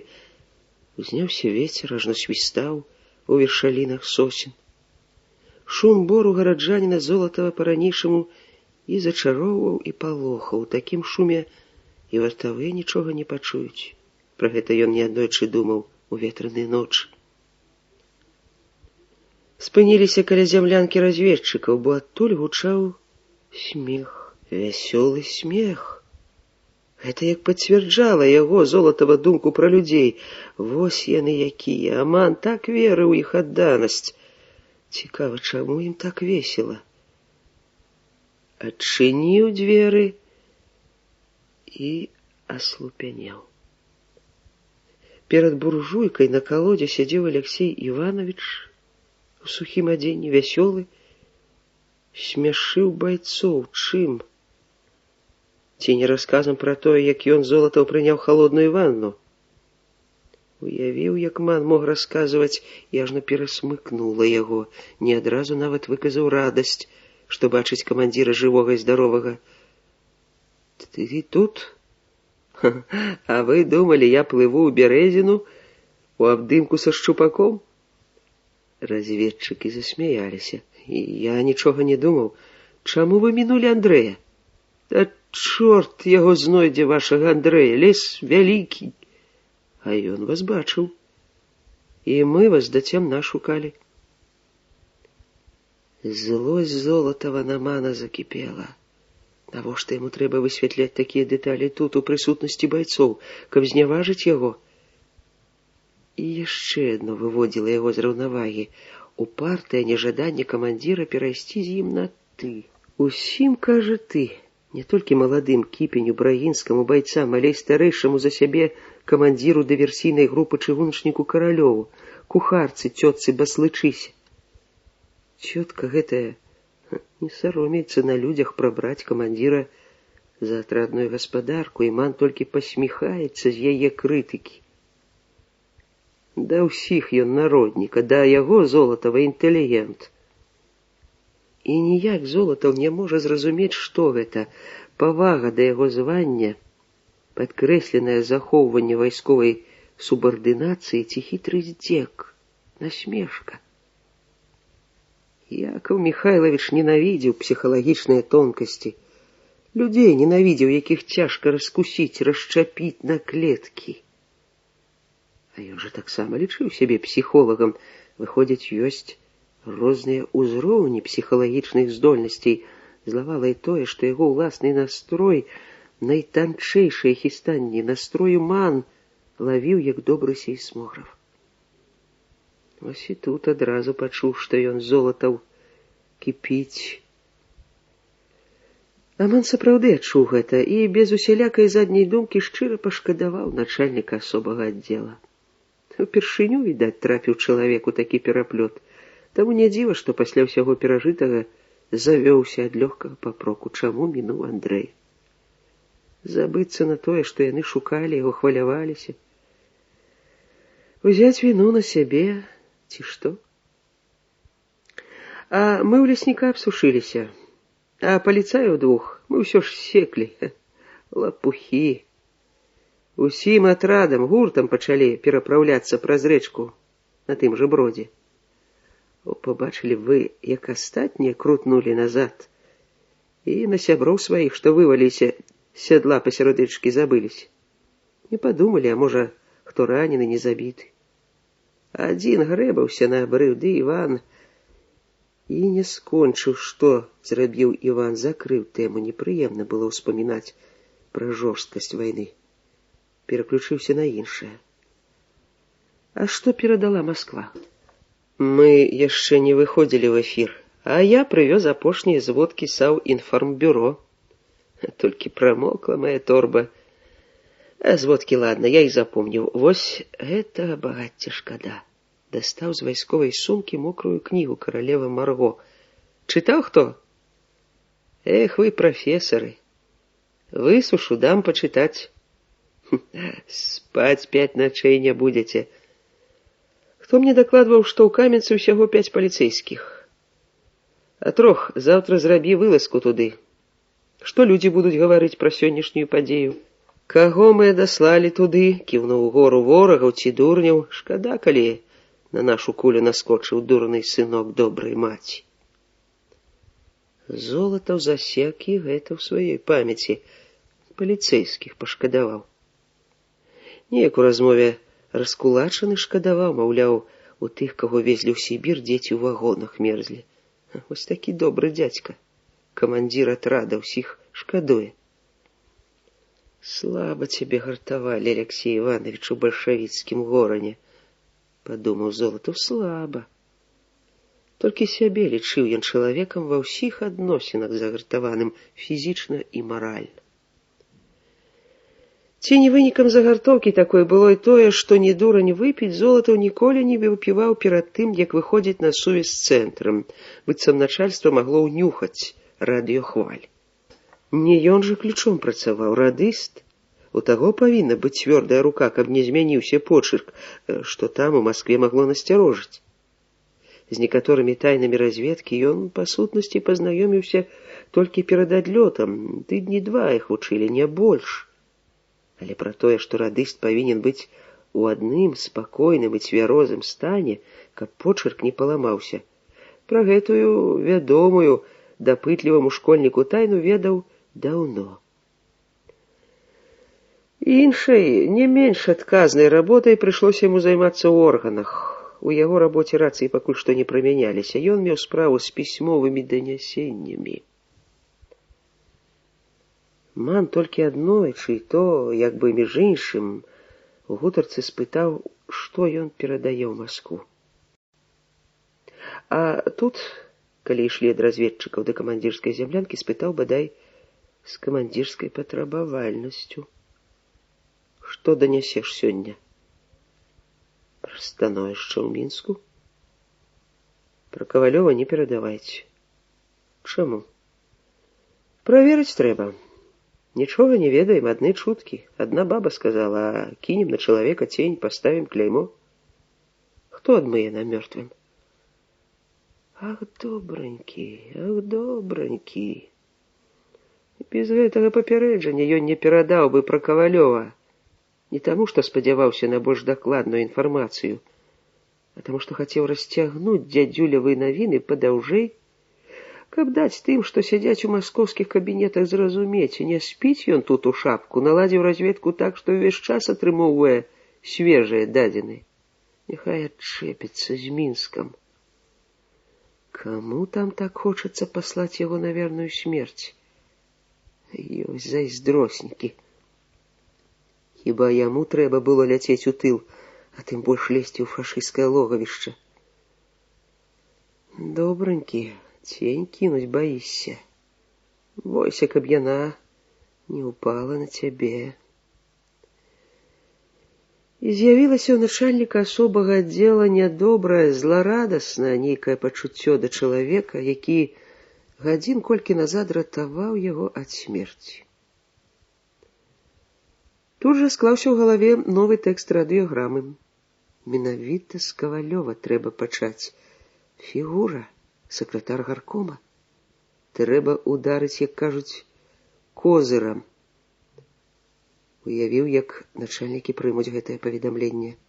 Яго непасрэдны начальнік, палкоўнік Акцябскі, які спрабаваў не адпусціць яго, узрадуецца, пахваліць. Начальнік разведуправлення, генерал Кротаў, як заўсёды усумніцца і загадае камандзірам іншых атрадаў праверыць. 2 сваіх дублёраў ён ведае. Няхай праверыць. Калі чалавек пакаштаваў кашы фашысцкай і больш месяца жывы, то можна без праверкі не сумнявацца, што выдае ён сваіх. Не ўсіх, безумоўна, адразу. Тактыка падследных вядомая, ва ўсіх іх адна псіхалогія. Калі пяткі падсмажваюць ці іголкі пад ногці заганяюць, цыркаюць патроху, абы следчы расчапіў абцугі ў дадзены момант. Дзядзюля не падумаў, што пачуў ад першай сувязной, тое выдаў на гара, так нельга. Бач ты, які дабрадзей. А да чаго ты заклікаеш, Алексей Иванович, не разумею. Каб нам з табой цямнілі, праўды не казалі. Між іншым, я не думаю, што дзядзюля так усё і вылажыў. Растапырывай кішэню шырэй, гэтага хітругана і кулака я наскрозь бачу. Як ён за лыжкі з табой таргаваўся, не сорамна табе лыжкі прадаваць сваім? За патроны не сорамна. Адзінае апраўданне. А між тым Алексей Иванович падумаў, Тимоху, няма чаго цямніць перада мной, а вось табе дарэмна ён усё вылажыў. Баліць яго душа за людзей, таму і выгаварыўся. Шчыра Тимо гаварыў, даверліва. Дык пра Кавалёва не перадавайце. Яшчэ раз папрасіў ман, пакуль што я, між іншым, таксама ведаю гэтага чалавека. Вось як усіх ты ведаеш, у вобласці ж працаваў. Ну, добра, не перадам. Аднак перадаў з поўнай упэўненасцю, што Кавалёў ведае сваіх, таму, маўляў, і арыштаў гэтулькі. Не падумаў нават пра законы канспірацыі. Добра ведаў іншае, як умее следчы апарат рабіць ланцуговую рэакцыю. Кожны наступны будзе выдаваць новых і новых. Кавалёў Падковіна, Падковін Молатава. Вярнуўся з радыёрубкі вясёлы, радасна ўзбуджаны. Камандзір выстаўляе весь свой запас. Ёсць прычына выпіць. Якая прычына? Што вылезлі сухімі з рэчкі? Сцёбаеш па вачах, падумаў Золатаў, пачакай, ясцюдно не так. Але не месца туды, не час драпацца з гэтым святым. І настрой не той, настрой сапраўды такі ўзняўся пасля сувязі, бо да інфармацыі яго праявілі надзвычайную цікавасць. Загадалі праз паўгадзіны зноў выйсці на сувязь, і хоць другі сеанс быў кароткі, а загад сухі і нялёгкі, разведку ў Мінску актывізаваць, настрой ад гэтага не пагоршыўся, бы ён здагадваўся, каму была даложана яго радыёграма. І гэтая прычына немалая, што мы высахлі пасля купання, маглі не высахнуць. Але ёсць прычына больш важная, глобальная, усенародная. Разгромілі немцаў пад Сталінградам. Адзначыў, што паведамленне гэтае ман прыняў спакойна, быццам ведаў ужо радасную навіну. Вельмі ўзрадаваліся Брагінскі і Кіпень. Камісар па-камсамольску выгукнуў «Ура!». Начальнік штаба, які зусім расхварэўся, рухава падняўся са свайго тапчана, пачаў зашпільваць гузікі, гімнасцёркі, рукі дрыжэлі, яму нялёгка было гэта рабіць, падперазаў папругу, як рыхтаваўся ў баявы строй. Вочы яго набрынялі слязьмі, затуманіліся акуляры, ён праціраў іх, надзяваў і зноў праціраў. Во, гэта радасць! Яка радасць, таварышы! Во за гэта і я вып'ю. Цяпер мне паміраць не страшна. Капітан пачуе яшчэ раз ныццё пра смерць. Я не ныю, дарагі Алексей Иванович. Я спяваю гімн і малюся. Не смейцеся, цяпер я разумею, калі з якой нагоды ў мамы з'явілася жаданне заспяваць песню і сачыніць малітву. Малітву падзякі. Так яна моліцца сёння. Я гэта чую, моя мама. Ах, таварышы мае дарагія, каб атрымаць яшчэ і гэтую звестку ад мамы і ад сям'і. Якаў Михайлович, Дык што там перадалі, што? Дапытваўся між тым Ігар. Яму карцела хутчэй паведаміць такую навіну байцам атрада. Перадалі коротко, вельмі коротко. Разгром немцаў пад Сталінградам. Слухайце радыё. Каб была магчымасць, я сказаў бы ім за гэтую параду, слухайце радыё, пару гарачых слоў. Яны думаюць, што ў нас тут радыё, як у Маскве. На кожнай сасне парупары, чыноўнікі, бюракраты. На батарэі дыхнуць баімся, каб хапіла на перадатчык. Дядюля абяцаў, сказаў камандзір. Дядюля абяцаў? Здзівіўся Кіпень. А што ён у нас запросіць за батарэі? Алексей Иванович засмяяўся нейкай сваёй думцы. Попросім пазычыць. Пасля вайны разлічымся. Свае ж людзі. А Браінскі кружыў па цеснай зямлянцы вакол печкі і ўсё гаварыў пра Сталінград і пра маці, як у гарацы, як у сне. Але слухаў яго адзін ман, радаваўся яго узбуджанасці ад такой навіны і адначасова трывожыўся. Часцей за ўсё Навум успамінаў жонку і сынка, але адчувалася з бояззю. А раптам іх няма жывых. А тут раптам згадаў маці і гаворыць пра яе з упэўненасцю, што яна жывая, што яна моліцца за перамогу і за яго сына. Чаму? Розуму недаступна чалавечая логіка, як праявы ў хвіліны радасці і гора, мужнасці і страху. А калі перамешана ўсё разам, як у гэтага нябогі Брагінскага, дык такі чалавек падобны на вар'ята ці на святога. Трэба ўсё ж угаварыць яго вярнуцца да дзядзюлі, палячыцца. Там 2 дактары, а ў іх 1 фельчар. А галоўнае, што дзядзюля чортаў даставала, ўсё можа здабыць з-пад зямлі, як кажуць. Дастаў бы і лекі патрэбныя. Праўда, лекі ён не шкадуе, і сёння шчодра дзяліўся імі. Ды яшчэ выказаў народную мудрасць. За лякарствы плату грэх браць. Сёння я вып'ю.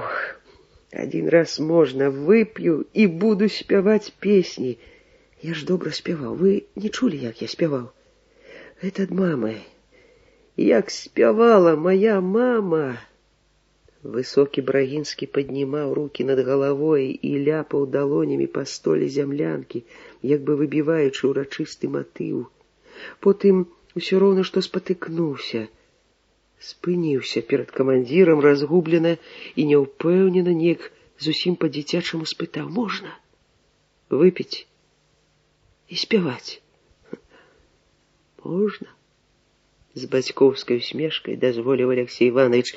Вы пабачыце, я ачуняю, мне ўжо лепш ад вашага лякарства, Алексей Иванович. О, гэта голас капітана! Выгукнуў ман і лёгка ляпнуў Брагінскага па плячы і спалохаўся, пачуўшы яго каслявае плячо, і як хіснуўся хворы ад дотыку. Дрэнна гэта, калі чалавек хістаецца ад ветру, але тым больш трэба яму радасць, тым больш. Толькі радасць можа вылечыць. Няхай спявае, няхай смяецца. Паклікалі баслычыху. Яна была паўнаўладнай гаспадыняй прадуктовых запасаў і выконвала загады толькі 3 чалавек: камандзіра, камісара і свайго непасрэднага начальніка, намесніка камандзіра па гаспадарчай частцы, былога старшынём райспажыўсаюза Рамана Квіткоўскага. Але Ігара яна неаднойчы ўжо прабірала, што бярэ прадукты звыш нормы. Асабліва даставалася яму за спірт. Малады, а зірка ішу пляшку. Глядзі, давядзе на цябе. Цётка Моця, да чаго яна давядзе на вайне? Кончыцца вайна, жанюся, і жонка завяжа. Завяжаш, ваш чарцей, вось мой. Але ніколі не канчала размову пра грахі свайго Пятра. На вайне ён на фронце, а таму прымхліва баялася асудзіць яго. Баслычыха кабета дзябёлая, працавітая, недарма ордэн заслужыла за лён, і добрая, але язык мела востры. Ордэнам яна ганарылася, і калі яе афіцыйна выклікалі ў камандзірскую зямлянку, амаль заўсёды з'яўлялася ў новай кофтачцы, на якой прычэплены ордэн, Матрона Корнеевна, дайте нам по окрайцу хлеба, капусты и надсадите по кропле. Бодай виновато попросил командир. И витамина С сальце, засмеялся Игорь. И без сальце до девок бегаешь. А кто это вам наплеткарил? Увесь район гудить. Ну и ну, у вас что, рады ёсть? А може ёсть. Сапсаваная яно у вас, глупство перадае. А вось такой навіны не прынесла, немцаў пад Сталінгарадам пабілі. Праўда. Вочы ў жанчыны радасна загарэліся, яна глядзела на мана, чакаючы пацвярджэння ад яго. Праўда. Праўда, мне Масква па рацыі перадала. Паспяшаўся засведчыць Золату. Ой, мужчынкі, дык я ж вам такую вячэру заготовлю. І раптам накінулася на кіпі. Чаго ж ты сядзіш тут сіднем? Ідзі людзям раскажы. О, Алексей Иванович, кого трэба камандирам аб'яднаных сил, а вы дядюлю хочаце выбраць? Брахуна того, не уздумайте. Золата ўздрыгануўся, бо мільганула думка. А што, калі артыст дядюля насачыняў пра Мінск, во плюхнешся? Не можа быць. Гэтым не жартуюць. Ты звыш сур'ёзны ман адразу раскусіў бы, а ман вельмі сур'ёзна паставіўся да лёсу Кавалёва. Аднак адчуванне нейкай неасэнсаванай трывогі засталося. Ад пачуцця гэтага, як прыступ хранічнай хваробы, знова будзілася падазронасць. Нікому з іх тут нельга верыць. Але ад каго тады атрымоўваць інфармацыю? Наколькі прасцей было да вайны. Інфармацыю можна было атрымаць тую, якая патрэбна менавіта яму, менавіта сёння. Ды і назаўтра заўсёды рабіўся задзел. А тут такога задзелу не зробіш.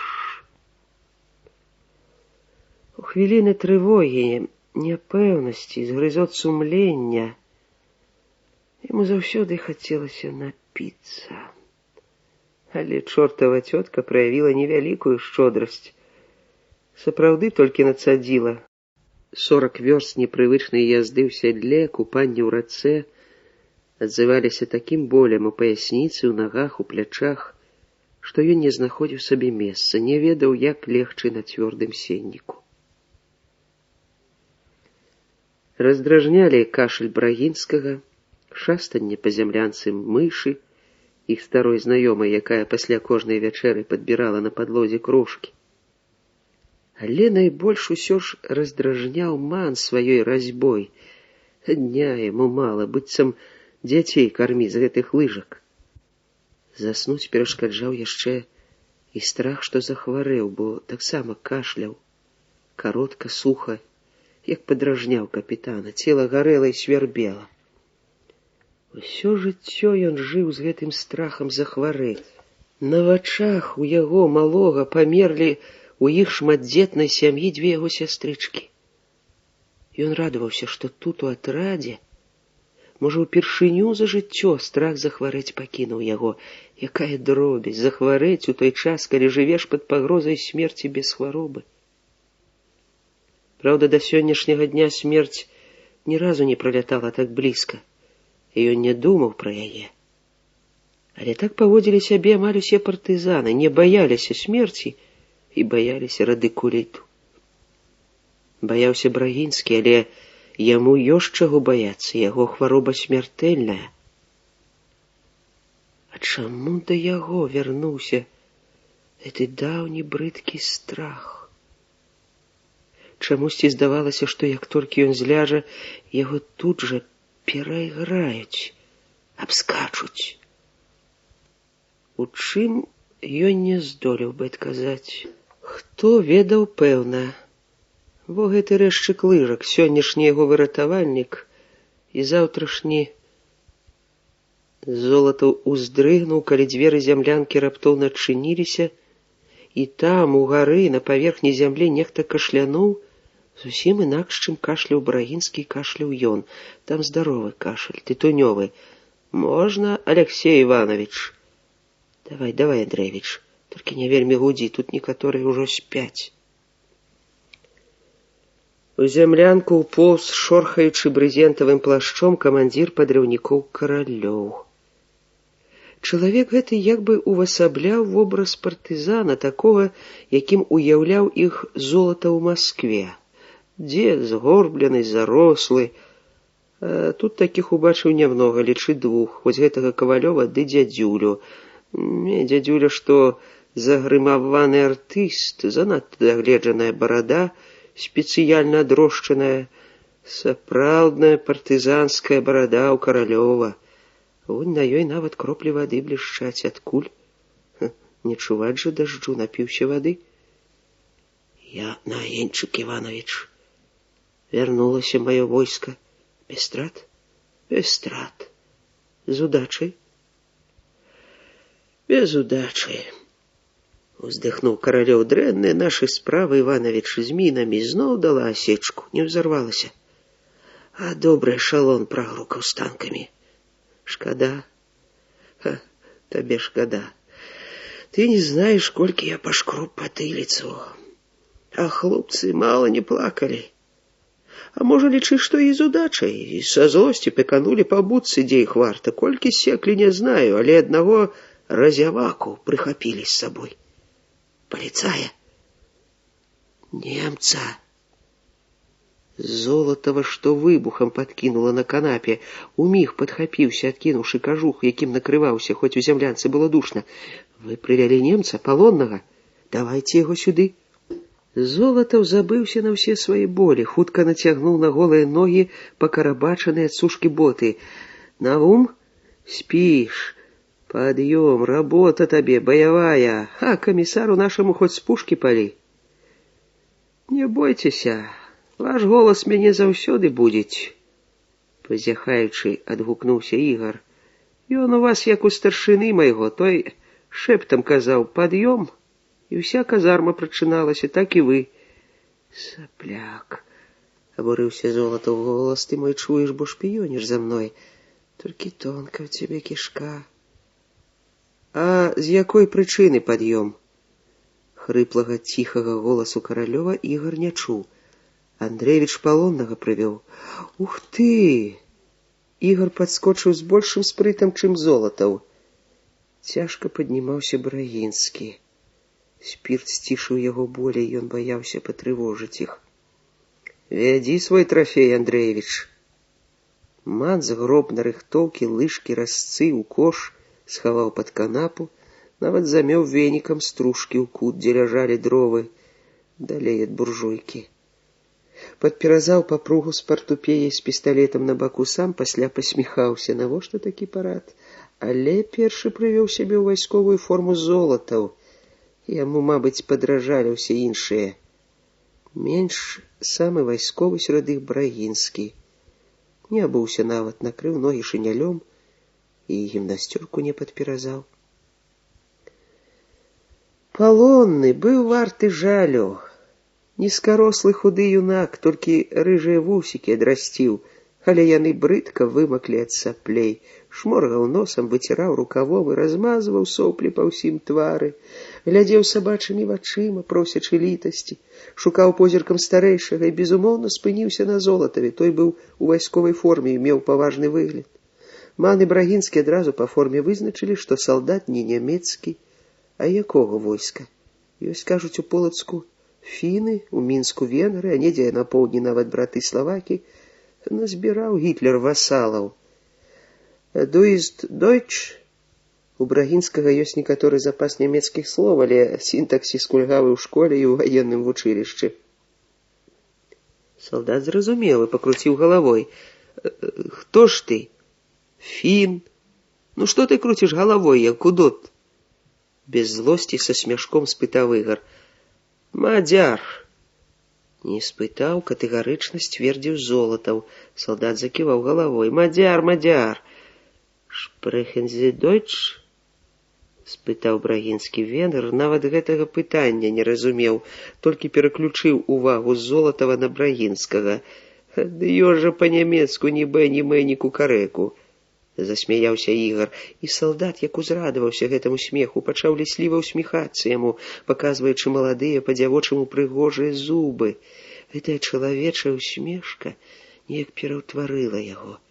Цяпер ён не здаваўся брыдкім, замёрзлы, перапалоханы хлапчук. Але ў Золатава была свая ацэнка.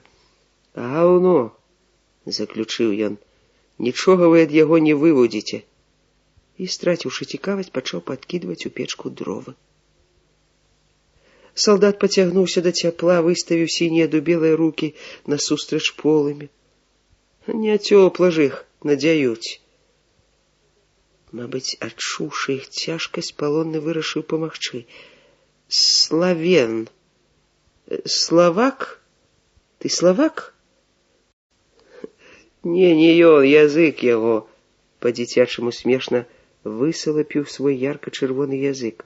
«Ах, ты гаворыш па-славацку?» Такому адкрыццю ўзрадаваліся, гэта ўжо нешта. Кіпень гаворыць па-польску, Брагінскі па-ўкраінску, плюс руская і беларуская мовы, ледзьве не поўны славянскі набор. Але і славацкі ведаў ён, відаць, на ўзроўні дыялекту суседняй задунайскай вёскі. Камандзіры ўзмакрэлі, будуючы неверагодныя словазлучэнні з 5 моў, якімі калектыўна валодалі ў той ці іншай меры. Аднак выпыталі немнога.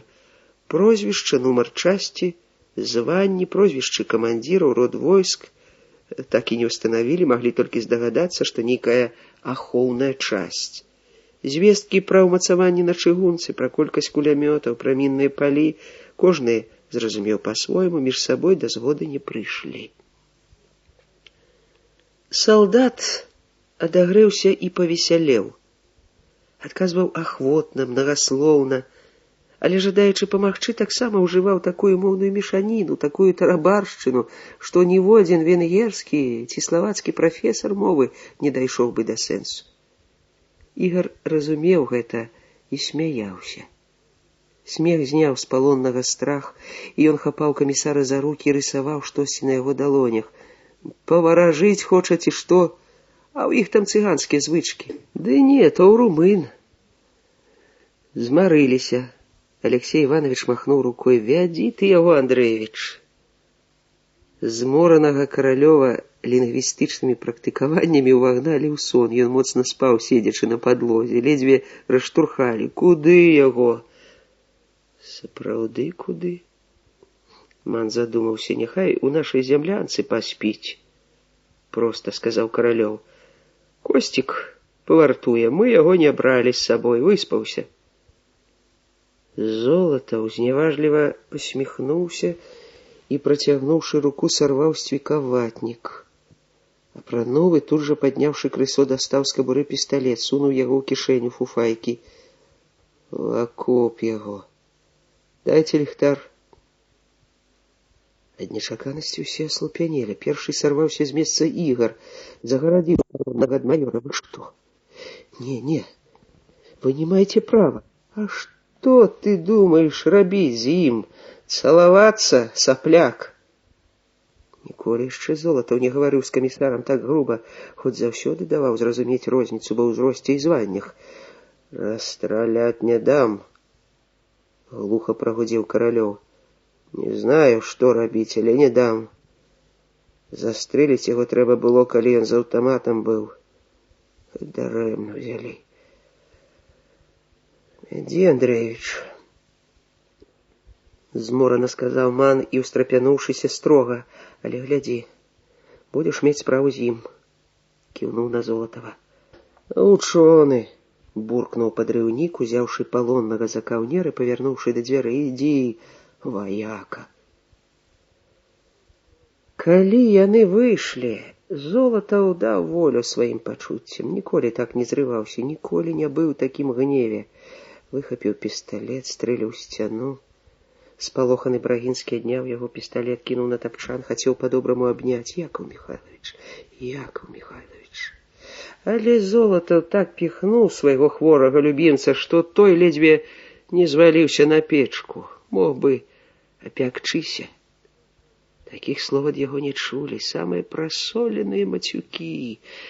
«Гаўнюкі вы, а не партызаны, бабы, саплякі, вам не ваяваць, а курэй мацаць, у бірулькі гуляць, вам запішуць вашы подвігі». Малады гарачы кіпень абурыўся. А што вам не падабаецца? І хто вы такі, прыблуда? Я прыблуда, я, шчанюк саплівы, нос вытры. Ман па-камандзірску злосна крыкнуў. Невядома каму, спыніце, чорт возьмі. Разышліся. І да Ігара памяркоўна з грубым жартам. Адзем, адальем, мача ад галавы адхлыне і каравулы праверым. Але на дварэ Ігар не адразу супакоіўся. Мяснік, сволач. Ман ціха сказаў, ён хворы чалавек, Ігарок. Бойся яго. На другі дзень Золатаў пра палоннага ні слова, быццам ягоны лёс начальніка асобага аддзела не датычыўся. Паводзіў сябе так, як бы і не было начной сутычкі. А венгр уцёк праз 2 дні не ад каралёва, на шчасце, ад баслычыхі. Далі ёй палоннага памагчы на кухні, а яна... Яго разява паслала па дровы на стайню і спахапілася, можа, праз паўгадзіны. Ман падазраваў, што здарылася гэта невыпадкова, і разгневаўся, учыніў жанчыне разнос, прабіраў па-партызанску, не саромеючыся самых салёных слоў. Матрона плакала, кляла венгра. Ягня спрыту хапіла. А Золатаў слухаў, маўчаў, ні слова, і пераможна пасміхаўся. З Матронай ён пагаварыў пасля, дні праз 3. Камандзір не сумняваўся, што пра эпізод гэты ён радзіруе ў Маскву і, напэўна, не ў партызанскі штаб, а ў тым другім штабе нічога не забываюць. Варыянт 4. Выхад у лес абаім, разам, з Цнянкі, ад Аксанінага дзядзькі. Быў яшчэ варыянт з сумесным выхадам з бараўлян ад Стасевага швагра. Гэта ў тым выпадку, калі яна першая пачуе бяду і падасць сігнал, што ніводнаму з іх заставацца ў горадзе нельга. Не, гэта ўжо бадай варыянт 5, апошні, калі трэба было выходзіць паасобку, як хто здолее. За без малога 1,5 года жыцця в акупацыі, неіснавання, барацьбы, яны шмат чаму навучыліся, ведалі ворага, ведалі сваіх сяброў, памочнікаў і, акрамя агульных правілаў канспірацыі, выпрацавалі свае, на якія спадзяваліся бадай больш. Праўда, ідэю сігналаў 1:1, па якім варыянце дзейнічаць, даў Піліп Станулін. Але нават яму яны не адкрылі ўсе свае варыянты. Выхад праз Цнянку Піліп ведаў, праз бараўляны не. Дзядзьку ні ў якія іншыя дзеянні не ўцягвалі. Добра мець чалавека, на якога не падае і цень падазрэння. Але ў тайну сваю Аксана яго пасвяціла. Горш было з цёткай, хваравіта-баязлівая яна была, да Аксаніных паходаў адносілася насцярожана, аднак медыкаменты партызаны забіралі ад іх, ад дзядзькі і цёткі. Аксана ішла ў лес толькі з асобымі данясеннямі ці з людзьмі, якіх тэрмінова патрабавалася пераправіць, але з людзьмі яна да дзядзькі не заходзіла. Швагру свайму Шабовіч, зрэдка наведваючыся, і знаку не даў, хто яны чым займаецца, акрамя сваёй фельчарскай работы, толькі Аксану звазіў, пазнаёміў з яго сям'ёй. Але і Стась і Аксана верылі, што у небяспечную хвіліну гэты з выгляду пануры мнагадзетны чалавек не падвядзе, выручыць з любой бяды. А вера яму ад улад асобая, дарожны майстар. Піліп, між іншым, пачуўшы пра такога швагра, загарэўся жаданнем зрабіць яго разведчыкам. Чалавек, які зняў дзень на дарозе, нямала бачыць і мае магчымасць прасачыць, падлічыць, хто куды едзе, што павезлі з горада і ў горад. Але Стась катэгарычна адмовіўся уцягваць бацьку 4 дзяцей у небяспечную гульню. Варыянт прынесены чурсіхай, незвычайнай пасыльной. Аксана ведала яе, вадзіў Стась знаёміцца з сябрамі. Не спалохаў, бадай узрадаваў: жывы, Стась, здаровы. Яна зранку пачула пра начную аблаву, колькі чалавек урачовы сясцёр не з'явіліся на работу, і ўсю раніцу жыла ў трывозе і напружанасці. Невядомасць для яе самая пакутлівая. Яна любіла яснасць і пэўнасць. Увогуле Аксана чалавек супярэчлівы. На здзіўленне ўсім, нават бацькам, спакойная, да адчайнасці смелая, з маленства завадатаркай была, але плаксівая. Не ад болю плакала, ад чуллівасці. У маленстве плакала над замерзлай птушкай, над прыдушаным кацянём, рыдала на пахаваннях чужых людзей, магла заплакаць над пакутамі хворага, што доўга перашкаджала ёй стаць хірургічнай сястрой, хоць аперацыйная была яе марай з медтэхнікума. Стась неаднойчы кпіў з яе плаксівасць. Варыянт радаваў яшчэ і таму, што выйдуць яны са Стасем, не адна. А пасля іх збліжэння, іх жаніцьбы, яна неаднойчы ўпотай марыла знайсці бяспечны для ўсіх выпадак перабрацца ў лес, у партызаны.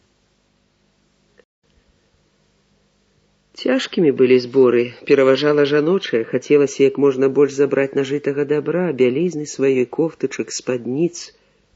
Але як забраць? Трэба разумная мера. Выменьваць ідуць з немалымі мяшкамі, і варта на дарогах да гэтага прывыкла, а на выхадзе з горада па Даўгінаўскім тракце яе ведаюць усе паліцаі. Аднак акрамя адзення нельга не ўзяць лякарства, бінты, якія прыпасла, не з голымі ж рукамі прыйсці ў атрад. Мера нарэшце трэба не толькі для аховы, але і для гаспадыні, каб не здагадалася, што кватарантка ўцякае. Гаспадыня чалавек надзейны, але калі яе прыціснуць, нават у паліцыі, яна, узлаваная, што кватарантка знікла так падманна, можа нагаварыць лішне. Здагадкі свае выкажа пра людзей, якія наведваліся да яе Аксаны. А многія з гэтых людзей застаюцца ў горадзе, да некаторыя і да справ іх падпольных не маюць ніякага дачынення. Не вінаватыя, а могуць пацярпець. Бінты, у іх шпрыцы, таблеткі і лепшае адзенне Аксана накруціла на сваю тонкую талію, адчаго прыметна папаўнела, а таму мусіла апрануць не цеснаватае паліто, а летні прасторны плашч. Урэшце цяпер гэта нікога не здзіўляе. Людзі адзетыя хто ў што, асабліва ў гэты пераходны асенні час, і ў плашчах, і ў кажухах. Ад таго, што яна мусіць пакрыўдзіць старую добрую жанчыну, Аксана нават паплакала трохі. Чакала, калі гаспадыня адлучыцца некуды. Яна не была дамаседкай, збірала навіны, як пчала нектар. Заглянула да яе і пераканалася, што непаседлівая Ядвіга Паўлаўна нікуды не збіраецца. У яе забалела паясніца. Папрасіла Аксану нацерці яе настойкай на готак. А час ляцеў. Кароткі шэры дзень схіляўся на вечар. А трэба ж не толькі выйсці з горада, пакуль відна, але і дайсці да Цнянкі. Зрэдку па дарозе ідуць нямецкія машыны, у цемры могуць спыніць адзінокую жанчыну, і калі хочаш пацікавіцца і мяшком, які ёй. Не ведаючы, як выйсці з дому, Аксана расплакалася. Перад гаспадыняй зусім шчыра. Напалохала старую. «Што з табой, Аксаначка, дзіцятка маё? З работы прагналі? Не, Стась, арыштавалі. Не, за што яго арыштуюць?» Калі дала волю слязам, не мела ніякай версіі для апраўдання іх, а тут раптам версія з'явілася, самая праўдападобная. «Дядька на мяне падарваўся». І як усё стала проста. І збірацца, надзяваць 3 кофтачкі і развітвацца. Горад Аксане не спадабаўся. Многа паліцыі і немцаў на вуліцах, больш, чым раніцою.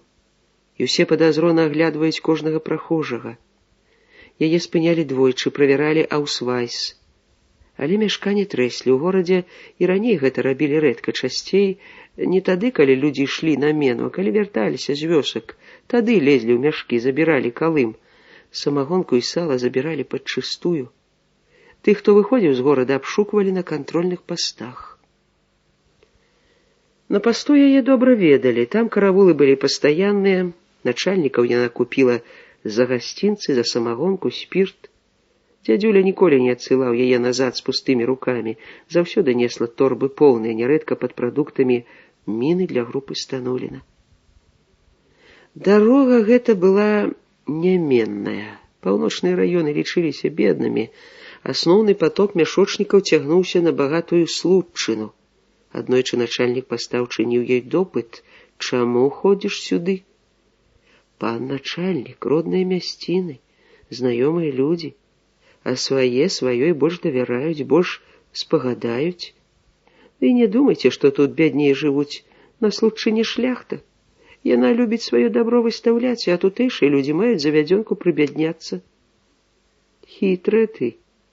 Жыццё всяму навучыць, пан начальнік». «Жыццё навучае, але жыццё можа і правучыць. У такім становішчы любы недарэчны выпадак можа паламаць самыя вывераныя планы». Пра гэта Аксана не забывалася і не столькі спадзявалася на сваё ўменне, вопыт, колькі на ўдачу, ненадзейную сяброўку сваю, так казала Стасю. Я малюся ёй удачы, як Багамацер.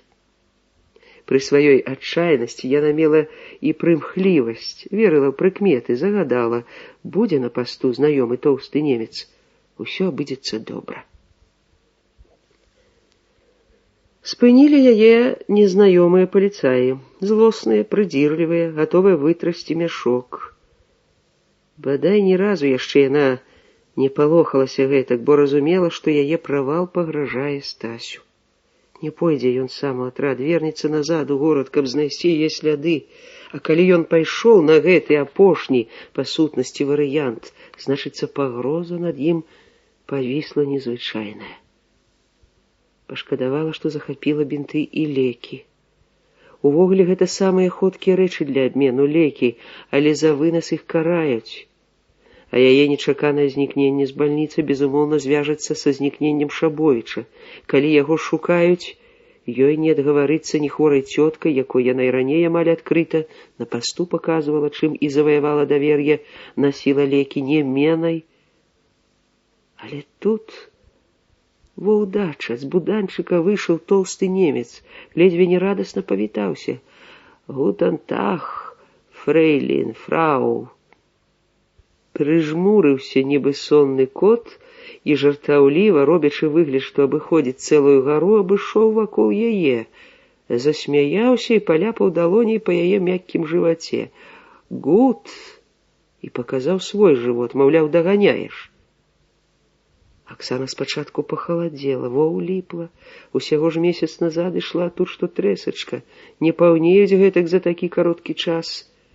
А немец ледзьве не сілком сцягнуў з яе плячэй мяшок. Аксана аблілася халодным потам, паважыў яго, вярнуў ёй і сказаў з папрокам: «Найн гут». Хоць немец быў не малады, але слабаназіральны, не вельмі помніў, за які час прыкметна паўнеюць цяжарныя. Ці, можа, страціў адчуванне часу, і здалося яму, што бачыў ён гэтую жанчыну, якую тады лічыў фройлен не 1, а 3 месяцы назад. Немец мякка і добра, бадай з бацькоўскай клапатлівасцю, пачаў гаварыць, што не трэба ёй з такім цяжкім мяшком хадзіць у дальнюю дарогу, ды яшчэ па такой пагодзе. Паказаў на яе гумавыя боты, халодныя, маўляў. Нязвыклае слова, але Аксана разумела іх і адчувала ўдзячнасць гэтаму чалавеку, хоць тут жа папракала сябе, што раскісла ад чалавечай спагадлівасці, знайшла каму дзякаваць.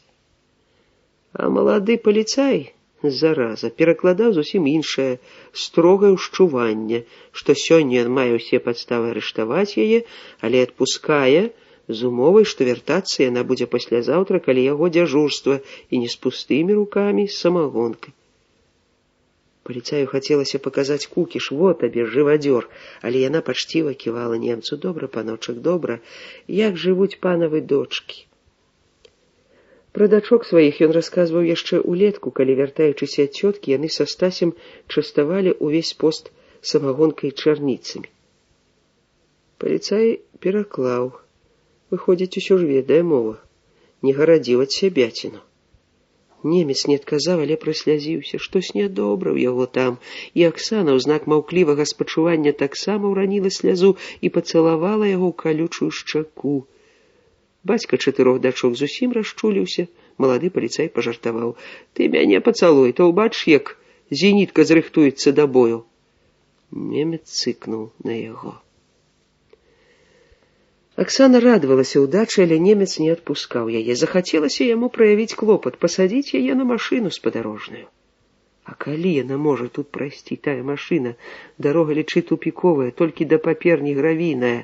Правда, недалёка ад снянкі стаіць нямецкая часць, але садзіцца на машыну з салдатамі ніякага жадання не было. Нямецкая дабрыня горш за бяду. Калі хочацца немцу зрабіць ласку, адгаварыцца немагчыма. Аксану ажно ліхаманіць пачало ад нецярпення. Можа, Стась даўно ўжо там, а яна будзе сядзець са старым немцам і маладымі паліцаямі, усміхацца ім, менташыць языком. О, жах! Памагла яе плаксівасць. Шчыра расплакалася, збянтэжыла нават паліцаю. Што такое? Цётка ў яе захварэла, родная цётка, якая вырасціла яе. Не можа яна чакаць, да вёскі ж якая гадзіна хады, яна на крыллях паляціць туды. Кранула немца такая добрая пляменніца, яму б такую. Да яго яўна нехта з блізкіх праявіў неўдзячнасць, зрабіў прыкрасць. Адчапілася такі ад дабрака. І далей не ішла, а сапраўды ляцела, потам аблівалася пад цяжарам мяшка. Удача з немцам і... Не тое, што няўдача, а Бог ведае, што з цёткай. З роднай цёткай, якую любіла, якая любіла яе. А тут як звіхнулася жанчына. Было ад чаго, бачыла, як расстрэльвалі яўрэяў, дзяцей, жанчын. Год таму назад бачыла гэтую жудасць і з таго часу ніяк не магла пазбавіцца страху. Больш таго, страх разрастаўся. Дзядзька Ігнат скардзіўся Аксане. Начамі не спіць Алена. Кожнага шораху баіцца, а калі страляць пачынаюць, немаведама, што робіцца з ёй, колькі разоў у пограб лезла. Да прыходу пляменніцы цётка даўно ставілася насцярожана, здагадвалася, чаму тая ў поты адыходзіць не ў той бок, не на Мінск. Але таму, што Аксана падвяргае сябе смертэльнай небяспецы, любіла яе яшчэ больш, гадзінамі стаяла над соннай, малілася за яе на каленях перад абразамі, захлыналася ад слёз, калі пляменніца вось так адыходзіла. Развагі хапала, што да падола свайго пляменніцу не прывяжаш, але страх пераважаў над усімі іншымі пачуццямі. А тут усё іншае заглушыў дзікі страх. Як толькі Аксана пераступіла парог, цётка адхіснулася ад яе, як ад зданій, ад прывіда, глядзела агністымі ад бяссоння вачамі і шаптала так, быццам у хаце быў нехта чужы. Прыйшла. Прыйшла. І смерць прывяла. Смерць прывяла. Глянь, яна стаіць за табой. Згінь, згінь. Аксана ад нечаканасці ажно азірнулася, але за ёй стаяў дзядзька Ігнат. Цыкнуў на жонку. Сціхні, Алёна. Сорам. Які сорам, лічы, дачка прыйшла ў госці, а ты нясеш Бог ведае што. Моцна ўразіла Аксану такая сустрэча і спалохала. Сюды ж прыйдзе Стась. Што цётка можа сказаць яму? Яўна гэта хвароба, ці валодае яна хоць сваімі пачуццямі. Не дай Божа выскачыць на вуліцу і закрычыць. Цётачка, ну што гэта вы? Я ж лякарства прынесла вам. Смерць ты прынесла? Смерць? Сціхні, дурная! Узлавана крыкнуў Ігнат. Утаймавалася Алена неяк адразу, але страх, як агонь, які тушаць, вырваўся ў новай праяве. Абняла госцю, цалавала яе рукі і рыдала, галасіла, як па нябожчыцы. ажно жудасна зрабілася. Оксаночка, дитятка моя родная, что это ты робишь? Няхай яны заб'юць мяне, няхай я не дачакаюся з фронту Павліка свайго, але ж табе жыць трэба. Што я мамацы тваёй скажу, не ўсцерагла, не ўсцерагла. А як же я цябе ўсцерагу, калі ты звярам у пашчу лезеш? Не адпушчу я цябе ні туды. Кіўнула ў адзін бок, панізіўшы голас да шэпту, пасля ў другі: не туды. Добра, цётачка, добра. Бачыла, што аспрэчваць няма сэнсу. Чалавек у стане бессвядомасці ці ва ўсялякім разе хваравітай свядомасці. Ігнат зняў з Аксаніных плячэй мяшок і непрыкметна вынес з хаты, схаваў у надзейным месцы, бо здагадваўся, што не лекі для цёткі, не падарункі ім, гасцінцы для партызан. Невядома, што можа прыйсці ў галаву хвораму чалавеку, пачне трэсці гэты мяшок ці захоча спаліць, выкінуць у рэчку, яна недалёка за гародамі, выкінула ж нядаўна ў рэчку яго паляўнічую стрэльбу, якую ён хаваў у хляве, уначы выкінула, цішком, не падумаўшы. Улетку стане ў цне вада па калена, і вылезе стрэльба на вочы невядома каму, вось тады і пачнуць высвятляць, чыя. Але што ты дакажаш хвораму чалавеку? Так і не сказала, у якім месцы выкінула, каб пашукаць, калі спадзе вада. Але на мяшок Аксаны спачатку не звярнула ўвагі, баязлівым шэптам, але зусім свядома расказвала пра прычыну свайго страху. Аксаначка, што яны робяць, ірады? Што робяць? Дзяцей расстралялі перад праўленнем пазаўчора. Васілька, хрэснічка майго, і Косцю. Вінтоўкі ў іх знайшлі, і гранаты. Навошта ім тыя гранаты, дзеці ж горкія, па 14 гадкоў. Кажуць, яны сабралі гэтае аружжа яшчэ летась. Чаму не здалі? Чаму не здалі? А ты ўсё носіш, не пушчу, нікуды не пушчу. А дзе твой мяшок, дзе? Схавалі, знюхаліся. Аксаначка, на каго ты спадзяешся? На ветрагона гэтага Ігната? Да ён жа, можа, і вінаваты ў смерці дзяцей. Па вачах яго зладзейскіх бачу, што знаў пра аружжа тое. На рыбалку ж хадзіў з Васільком і Косцікам. Деточки мои родные, анёлы вы небесные, молись, Оксанка, молись за души их невинные. У цяжкай, незвычайнай сітуацыі апынулася Оксана. Слухала цётку, углыблялася ў яе страх, разумела яго, а думала пра Стася. Сканаў кароткі асенні дзень, наступала ноч, чорная і глухая, як вугальная шахта. А Стася няма. Спадзявалася, што ён ужо чакае яе, калі і як ён выйдзе з Мінска. Ці знойдзе ён у такой цемры хату? Быў жа ён тут толькі двойчы. Улетку, калі пад акном шумелі клёны. Ён звярнуў яе ўвагу, што лёгка знойдзе хату ўначы па клёнах. У яго надзвычайная здольнасць на ўсялякі выпадак усё запамінаць. Людзей, дарогі, сцежкі, дрэвы. Але цяпер клёны голыя і падобныя на ўсе іншыя дрэвы. У такой цемры наўрад ці можна іх пазнаць. І забрыдзе ў чужую хату. Добра, калі да сумленнага чалавека, а калі да паліцая. Трэба папільнаваць на двары.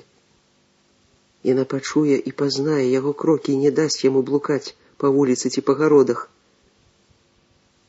Але цётка не адпускала яе ад сябе. Выйшла нібыта па патрэбе. Цётка следам у сенцах стаяла, слухала. То шипела, што Аксана смерць прывяла, адхрышчывалася, як ад прывіду, то не адступала ні на крок, быццам толькі пляменніца магла засцерагчы яе ад смерці. Сказала употай дзядзьку, што павінен прыйсці Стась, што ў горадзе яны заставацца не могуць, пойдуць у лес. Зразумеў Ігнат усю незвычайна становішча, трывогу Аксаніну, згадзіўся падкаравуліць, сустрэць чалавека, які будзе чаўкаць па гразі на вуліцы ці па гародзе. Сказаў, што хоча схадзіць да суседа. Куды там? Слухаць Алена не хацела, нікуды не пойдзеш, сядзі дома. Аксана пагразіла, што раз цётка так баіцца яе, то не застанецца яна ў іх хаце, лепей суседзяў пераначуе. Пасля не рада была, што сказала так, бо заліла яе цётка слязамі, абсыпала папрокамі. Каб у дзядзькі больш мужчынскасці было, каб ён умеў па-гаспадарску цыкнуць. Дык і дзядзька разгубіўся, хоць разумеў Аксану, яе трывогу за мужа. Тады Аксана пусціла ў ход тую ж зброю, што і цётка, слёзы. Разрыдалася, ажно захлынулася. І Алена змяніла гнеў, злосць на мацярынскую ласку. Што з табой, Аксаначка? Па кім ты плачаш так? Стась? Што Стась? Што з ім? Стася шукаюць, ён можа прыйсці сюды. А як ён знойдзе хату? Колькі разоў ён тут быў, улетку толькі. І зноў паварот, зноў слёзы і праклёны. Это ён уцягнуў цябе, ён вядзе цябе на шыбеніцу. Знайшла мужа, бандыт, галаварэз, антыхрыст. Каб нагі яго не было ў маёй хаце, ў маім двары, згінь нячыстая сіла. Абразілася Аксана за мужа свайго. Хворая цётка, але нельга патураць ёй. Помніла лекцыі па псіхіятрыі, што утаймаваць такога чалавека можна часам жорсткасцю. Ну, калі ён бандыт, то і я бандытка. Ён антыхрыст, дык і я такая ж, мы неразлучныя, цётка Алена, і ніхто нас не разлучыць, сам Бог, калі ён ёсць. Яго нагі не будзе ў вашай хаце, і маёй не будзе. Дзіўна. Новы прыліў любові да пляменніцы не выплеснуў. Села Алена на ўслон пад абразамі і як анямела, здранцвела. Аксана надела свой плашч і адно толькі пачула ўслед: «Дзіцятка, пашкадуй, бязбожніца». Убачыла цётка яе паўнату, паверыла ў яе цяжарнасць, абнімаючы, не намацала тугіх бінтоў. Паклікала Аксана дзядзьку, каб паказаў, дзе мяшок схаваў, блізка, ў стажку сена. Ашалела баба. Ашалела, гэта хвароба, Аксаначка, хвароба, даруй ты ёй. Пасля расстрэлу хлопцаў памуціўся яе розум. А чаго ёй баяцца, скажы, калі ласка? Мільёны маладзейшых паміраюць на фронце пад бамбёжкамі ад голаду. Немцы пішуць, што абкружаны імі Ленінград дажывае свае дні, бо людзі ўсе памерлі. Войска адно трымаецца, бо воінаў неяк кармілі, самалётаў харч кідалі. А што ёй? Ну памрэш ты, то памры як людзі. Куды ты пойдзеш, Аксана? Пайду у канец вёскі. Стась будзе ісці з горада. Не хадзі. Стань вунь за адрынай у завулку. Там ты будзеш чуць і вуліцу, і горад. Бачыш, падмарожвае. Пасвятлела ад зорак. Але да кожнага сустрэчнага не кідайся, а то нарвешся на гада. Я крокі яго пазнаю. Так здаецца табе. Кажух вынесці не трэба. Лёгка ты апранута. Ды і на мне 3 кофтачкі. Ну, добра, пайду. Можа, угаманю Алену. Бываюць яе прасвятленні, яна ж любіць цябе. Ад любові гэта, Аксанка, я знаю. Але Стась у хату не пойдзе. Што ён падумае, калі яна... Ну, растлумач яму. Начаваць мы ўсё роўна не будзем. Толькі б сустрэцца нам. Супакойце яе, скажыце, што мы пайшлі. Думаеш, ад гэтага ёй будзе лягчэй, калі чалавек хворы. Але, можа, супакою, валер'янкай напаю, каб яна магла заснуць. 3 суткі вачэй не звяла. Я буду выходзіць. Кашляць, ты не бойся. Я не баюся, я аднаго баюся. Не бойся, прыйдзе. Стась такі хлопец, што усіх іх абвядзе вакол пальца. Тут у гарожы лаз ёсць у завулак. Калі што, у лаз і у прыбіральню. У хлеў не лезь, козы там крык узнімуць. Дурная скаціна, гэта табе не карова. Скрыпнули дзверы ў сенцы. Слухала Алена іх шэпт. Ідзіце, дзядзька. Дзякую вам. Няхай Бог беражэ вас. Не быў я набожным чалавекам, але цяпер часам малюся разам з Алёнай. Будзе мне бяды з ёй. Вылечваецца гэта хоць Аксаначка. Знайдзіце бабку. Ты верыш у бабак? Я веру ва ўсё тое, што можа памагчы чалавеку. Ну, трымайся, дачка. А за што трымацца?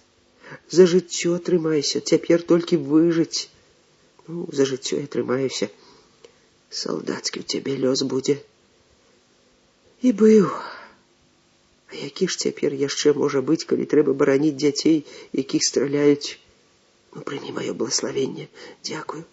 Скажыце цётцы, што пайшла я без крыўды. Не, цяпер не кажыце пасля. Асцярожна скрыпнулі і наружныя дзверы. Ігнат кашлянуў. Тут я. Прашаптаў, а ты замры пакуль што. Але ў хуткім часе выйшлі яны абодва.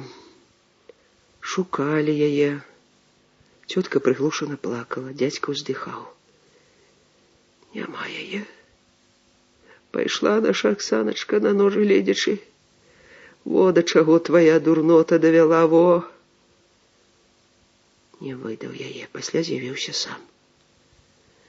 Бяда, дай годзе, месца не знаходзіць, карае сябе, можа вернешся, не. Я пакаравулю за цябе, не, я сама. Так Аксана прастаяла паўночы на сваім незвычайным пасту. У ранні вечар праходзілі блізка ці далёка людзі, шоргалі ботамі па мёрзлай корцы зямлі. І яна да болю ў вушах услухоўвалася ў крокі, каб пазнаць яго, а потым хутка пагаслі бледныя енчыкі ў вокнах, газнічкі і лучына на прыпечках, падалі зоркі. Прахалі два хрыплыя сабакі, адзін недзе далёка, другі блізка, у суседнім двары.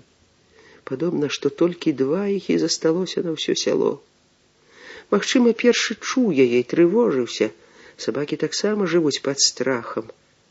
А можа, блукае па гародах Стась, шукае хаты, шорхае па сцежках, пратоптаных паўз хаты, а мяккая пасля выбранай бульбы зямля на гародах не вельмі яшчэ зацвярдзела. Ды хадзіць ён будзе не так, як вяскоўцы, амаль усе ў подбег, нават стары з кіем прайшоў даволі паспешліва, то гулка, то мякка стукаючы кіем. Мароз прабіў яе плашч і кофтачкі. Цягнула вярнуцца ў двор і пагрэцца хаця б у стажку. Але разумела, што там засне і праспіць Стася. Які жах праспаць роднага чалавека. Так маладыя маці прысыпаюць маленькіх дзяцей, прыдушваюць іх у сне.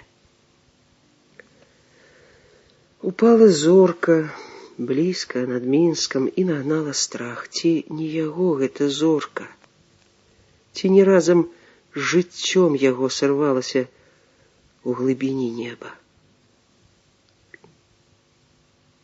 Ходзіць жа легенда, што кожны чалавек мае сваю зорку. Памірае чалавек, памірае зорка.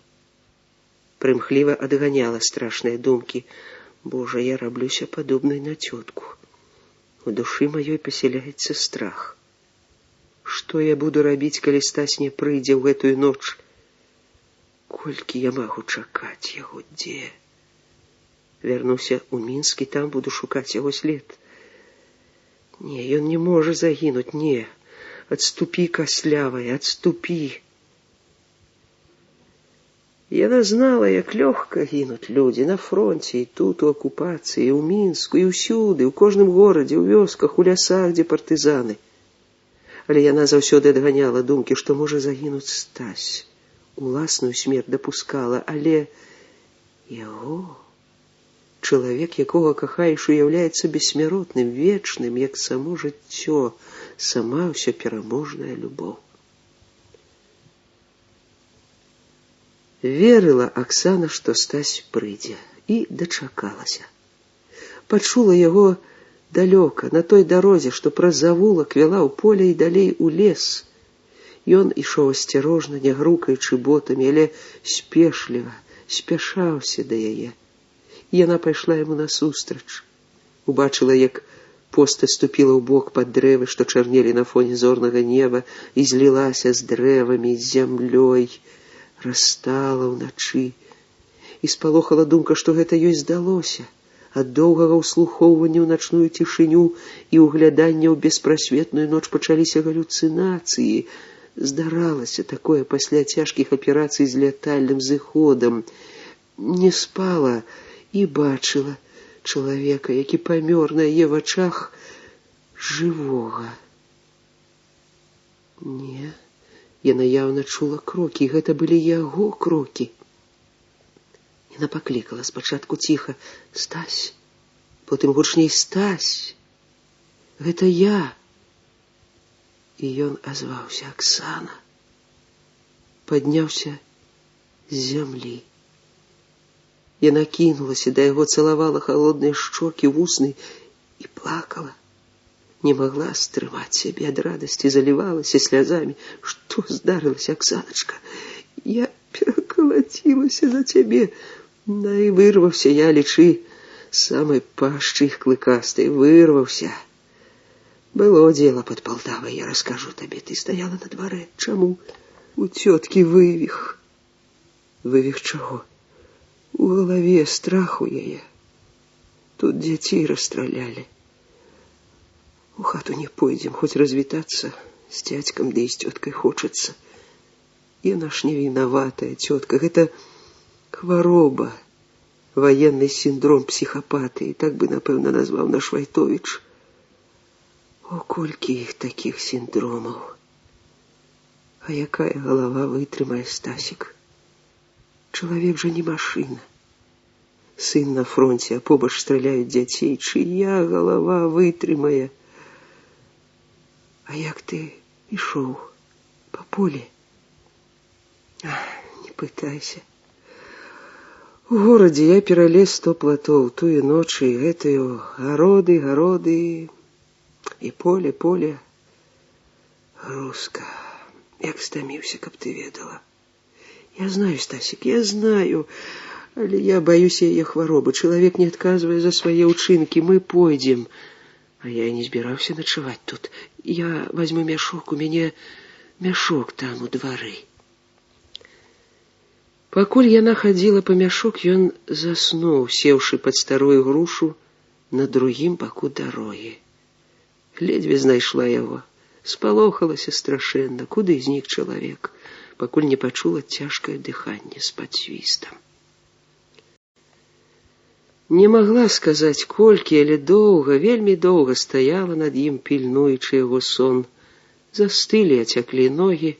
Села побач, аднак тут жа падхапілася, бо баялася заснуць. Стась захроп, і гэта ўчуў блізкі сабака. Спалохана забрахаў, разбудзіўшы свайго адзінага калегу на другім канцы вуліцы. Трэба ісці. Вунь як павярнуўся хвост мядведзіцы. Стась, прачніся, маё стомленае дзіця. А? І ў кішэню рукой: ах, это ты? І ціха засмяяўся. Нагнаў я чурсікам страху. Пісталет забраў. А Хрысціна чалавек. Рызыкаваў я, даручыўшы ёй схадзіць да цябе, і не памыліўся. Хоць ведаючы, што зброя ў мяне, а не ў яе мужа, здагадвалася, што першай ахвярай будзе ён. Іншага выйсця ў мяне не было. Пайшлі, Стась. Ага, пайшлі. Рычку перайдзем па мосце. Прыйдзецца ісці па вуліцы. Думаеш, бобікі каравуляць уначы? Наўрад, баяцца. Это ўдзень яны смелыя. Сабака звяглівы, чуе чужых. Відаць, паліцэйскі. Я пайду уперад, разведаю мост. Теперь я тебя не отпущу, я буду вести тебе за руку, а я тебе всю дорогу, все жыццё. Стась прыглушана засмяяўся. Надоўга ты загадваеш. Но Бог знае, якое доўгае яно будзе. А вось гэта ты кінь. Не думай, не трэба. Я мінулую ноч у турме не думаў, верыў, адчуваў ці што буду жыць. Хоць разумеў, калі яны ведаюць хоць 10-ую долю таго, што я зрабіў, ім мала мяне расстраляць. Цішэй ты. Дзверы скрыпнулі, гэта дзядзька. Ён слухае мяне, я скажу да яго. Не трэба, не хадзі. Яны доўга слухалі, ці не скрыпнуць дзверы зноў. Дзядзька пойдзе ў хату. Не дачакаліся. Цішком прайшлі па завулку міма адрыны. Дзядзька пачуў, што іх двое, і бадзёра кашлянуў, пажадаў гэтак шчаслівай дарогі. Аксану разбудзіў стук колаў. Яна прачнулася і пачула, што конь фыркае ледзьве не над галавой, зусім побач. Па карэннях і змёрзлай за ноч зямлі колы звычайнай фурманкі тарахцелі, што трактарныя, а Стась спаў, не чуў. Яны ішлі ўсю другую палавіну ночы, арыентуючыся па зорках, у іх не было гадзінніка, час вызначалі па той жа вялікай мядзведзіцы, хоць астраномы былі слабыя. Хутчэй час адчувалі іх ногі, іх цела, пазморы. Адчувала Аксана. Стась не адчуваў, спаў на хаду. Аксана зразумела гэта, калі разоў колькі ён не адгукнуўся на яе словы. Потым спатыкнуўся, упаў на калені. Аксана падхапіла яго. Ты спіш, Стась? Я сплю. Ты знаеш, я нават бачу сны. Бо зараз многа людзей, як бы ў нейкім парку, святочныя людзі, радасныя. Калі ты бачыла радасных людзей? І ад таго мне стала лёгка. Я фізічна адчуваў, як з цела майго выцякае, як нясвежая кроў, чорная стома, а з паветра празрыстага, сонечнага ўлівалася ва ўсе поры цела нябачная бадзёрасць, што бальзам. І нейкі міг мне стала вельмі лёгка. Разбудзіла ты і ногі, што чыгунныя. Да я прынясу мяшок, на. І зноў ён спаў, ідучы. Аксана падтрымлівала яго пад руку, каб не спатыкнуўся. Паспім, давай, Стась. Паспім. Згадзіўся ён, хоць раней настойваў, што паспяць яны ўдзень у надзейным лесе, разведаўшы наваколле. Але яны ўжо з паўгадзіны ішлі па лесе і пераканаліся, што гэта вялікі лес. Збочылі з дарогі як можна далей і ляглі пад густой елкай на мяккі мох, падаслалі Аксанін плаш, накрыліся цёплым паліто, якое даў Чурсік, і ўміг заснулі. Але, выходзіць, дарога падвяла іх. Напэўна, яна рабіла круты паварот у той бок, куды яны аддаляліся, а ў сапраўднасці зноў набліжаліся і, не выйшаўшы на яе, зноў ляглі за якія 3 дзесяткі крокаў. Аксана прыпаднялася. Ужо добра развіднела, але дрэвы расплываліся ў марозным тумане, дальнія дрэвы. А фурманку яна ўбачыла, да яе рукой падаць. Невялікі, але ладны гняды конь. На возе ў перадку фурман, едзе павольна. Хто ён? Ранні селянін пад ровы, ляснік?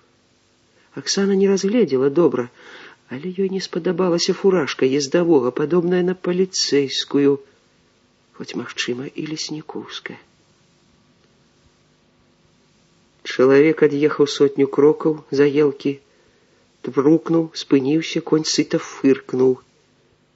Тады Аксана разбудзіла Стася, разбудзіла па-мацярынску, як будзе дзіця, пацалавала ў вусны, зашаптала: «Прачніся, Стасік. Чуеш, фыркае конь. Міма нас праехаў нехта на возе». Ён паступіў не вельмі асцярожна, адразу падхапіўся, схапіў мяшок, паліто. «Бяжым». Нізка схіліўшыся, яны пабеглі пад кашлатыя елкі. Але елак адна града, далей пачынаўся асіннік, рэдкі, голы. Оксана азірнулася і ўбачыла, як мільганула паміж дрэў форменная фуражка. Ён бяжыць за намі. Бяры правей, ельнік, а я спытаю, што яму трэба. Стасічак, не страляй, калі ён напалохай. Кінуўшы Аксане мяшок, Шабовіч дастаў з кішэні вальтер, узвёў і лёг паміж купінамі, і ў гэты ж міг грымнуў вінтовачны стрэл. Адзін, праз нейкі час другі, гухнула што з пушкі, ажно за сін пасыпалася сухое лісце. Шабовіч сачыў за Аксанай. Яна не ўпала, яна бегла, схавалася у елках. Тады ён пераключыў увагу на таго, хто страляў. Паліцэйскі, у знаёмым чорным шынялі, у фуражцы, ідзе хутка, упэўнена, кляцнуў затворам, даслаў новы патрон. Смелы падлюга. Шабовіч узяў яго на мушку, але пісталет, не вінтоўка. Для пэўнасці трэба падпусціць бліжэй. Ды паліцай збочывы прайшоў міма. Уся ўвага яго была скіравана ў ельнік, на Аксану. «Стой!» Паліцай ад нечаканасці ажно спатыкнуўся, але тут жа падхапіўся, крутнуў у бок, яўна шукаючы таўсцейшае дрэва. Ды блізка такога дрэва не было. Ён, уціснуўшы галаву ў плечы, застыў на месцы. У яго яўна не хапала вопыту для абароны. Ён прывык страляць у няўзброеных, таму так смела праследаваў тых, хто палічыў уцякае ад яго. Ты ў каго страляеш? Падлюга, у жанчыну. Вінтоўку на зямлю, рукі ўгору. Паліцай рэзка павярнуўся на голас і, не ўбачыўшы ворага свайго, стрэліў наўгад. Магчыма, сцяміўшы, што такую смелую каманду мог даць толькі ўзброены чалавек, і што часу перазарадзіць вінтоўку ў яго няма, ён што заяц скочыў у бок, прыгнуўся і пабег. Куля, відаць, пацэліла яму паясніцу, бо ён неяк дзіўна сеў назад і, ураніўшы вінтоўку, задрапаў зямлю рукамі, хацеў паўзці і не мог. Распытаць у яго раненага, дзе яны знаходзяцца. Калі на знаёмым Аксаніным маршруце, то прасцей будзе ісці. Але стала нядобра ад думкі, што, пагаварыўшы, паглядзеўшы раненаму ў твар, прыйдзецца расстрэльваць яго ва ўпор. Іншага выйсця няма. Падняўшыся і трохі наблізіўшыся, Шабовіч стрэліў яму ў спіну. Паліцай сціх. Хацеў паглядзець яго дакументы. Можа, там сказана, з якой ён вёскі, з якой управы. Але ўбачыў Аксану. Яна ішла з ельніку, ішла неяк дзіўна, няўпэўнена, і твар яе быў бледны. Кінуўся да яе. Што з табой? Ён раніў мяне. Аксана. Сарваў з яе плячэй мяшок і ўбачыў, куды ранена. Левае плячо светлага плашча заліта крывёю. Лёгка падняў яе і апусціўся з ёй на зямлю, паклаў ніцма на мох. Тады толькі ўспомніў, што ў яго няма нават нажа, каб разрэзаць адзенне. Плашча не разадраць, прыйшлося здымаць, а шарсцяны джэмпер і кофтачку разадраў. Рана ў плячо, яшчэ б на 2-3 сантыметры вышэй, куля пайшла б у мякаць шыі, магла прабіць артэрыю. Пінцэт брала? Не. Скальпель? Не, толькі ёд, бінты і таблеткі. Хірургічнага нічога. Не адгаварылася б хворай цёткай і выменьваннем. Хто выменьвае скальпель? Чорт! Як я, дурань, ножа не захапіла, чурсіка, дзе ёд? У мяшку. Падсунуў да сябе мяшок і ўбачыў, што ўратавала яго жонку. Куля прайшла праз мяшок, праз напакаваныя рэчы і бінты, таму аслабла яе сіла. Глядзі, Аксана, цябе ратаваў мяшок. Хто ён? Паліцай. Ты на смерць яго. Не знаю, смерць не канстатаваў. Навошта яму было страляць? Палічыў нас за партызан. У партызан адзін пабаяўся б страляць. Прывык, сволаш, страляць По кожным, хто яму не падабаецца, каго можна адаслаць на той свет без пакарана. Гэтыя людзі страцілі чалавечы воблік. Не думай пра яго. Стась прамыў рану йодам, пачуў пад пальцамі кулю, сядзела ў мышцы. Ах, каб было, чым я дастаў бы яе. Шпілька. Моя шпілька для валасоў. Працёршы шпільку йодам, пачаў аперацыю. У Аксаны з вачэй сыпаліся слёзы, але кароткі стогн вырваўся толькі аднойчы. Яна, хірургічная сястра, давала яму, фельчару-тэрапеўту, парады, і ён выкалупнуў вострую кулю. Але, можа, не трэба было, бо пачалося моцнае кровацячэнне. Аксана бадзёрылася, спрабавала нават жартаваць, чаму ў яго няўпэўненыя рукі. А яны сапраўды сталі як драўляныя і дрыжэлі. Доўга павазіўся, каб накласці тугую павязку, расходаваў многа дарагіх бінтоў, якія, разумеў, цяпер асабліва трэба эканоміць. Але як не хвалявацца, калі бачыў, што дарагі чалавек траціць сілы. Зусім спалатнеў твар, пасінелі вусны, праваліліся ў небяспечную глыбіню яе вочы. Яе любыя вочы, у якіх незвычайна адбіваўся ўвесь свет, усе пачуцці яе. Але ўпершыню ўбачыў іх страх, і гэта спалохала больш, чым сама рана. Не кідай мяне, Стасік, што ты, Аксана? Зараз пайду, знайду яго коня. Ты не зразумеў. Я на той выпадак, калі ім не кідай жывую. Але сам за мяне не памірай. Не памірай, жыві. Табе трэба жыць. Коня ён не знайшоў. На дарозе яго не было. Пэўна, паліцай ехаў дадому, і конь спакойна пабрыў па знаёмай дарозе. Коні, як і людзі, спяшаюцца ў родную стайню. Ці спалохаўся стрэлаў, калі непрывучаны, і павалок воз у невядомы бок. Можа, зачапіўся дзе ў лесе і стаіць, ці вырваўся з аглобляў. Але шукаць часу няма, трэба адыходзіць. Калі конь прывалачэцца дадому без гаспадара, яго тут жа кінуцца шукаць, і калі ў сяле гарнізон ці хаця пост паліцэйскі. Можаш ісці? Канешне, магу. Абапірайся на мяне, вінтоўку возьмем. Лішняя зброя не пашкодзіць, добра было б накрыць яго хоць ламатчым. След. Але след. На апалых лісцях ляжала начная шэрань. На растаптанай намаразі заставалася адно яркая, здрадлівая сцежка. Трэба прабірацца ў сасоннік, на ігліцы такіх слядоў не застаецца. Звярнулі ў ельнік, але елкі там маладыя, кашлатыя, трэба нагінацца пад галлём, а Аксана не можа схіляць галаву. Яна старалася ісці ўпэўнена, нібыта і без яго дапамогі. Але Стась адчуваў, як цяжэла рука на яго плячы, і як хілілася яна, збівала крок. Тады ён прыпадымаў яе і нёс. Аксана пратэставала: «Не хапай, так у цябе ненадоўга хопіць сілы, пакуль я йду сама». Пакуль. А потым. Ведаў, што неўзабаве яму прыйдзецца несці яе. Але Аксане пра гэта не сказаў. Заміналі мяшок і вінтоўка, асабліва вінтоўка. Ён не служыў у арміі і насіў вінтоўку хіба на ваеннай падрыхтоўцы ў медтэхнікуме, вучэбную, з дзіркай у дуле, без патронаў. 3 абоймы ляжалі ў паліцэйскай шынялі.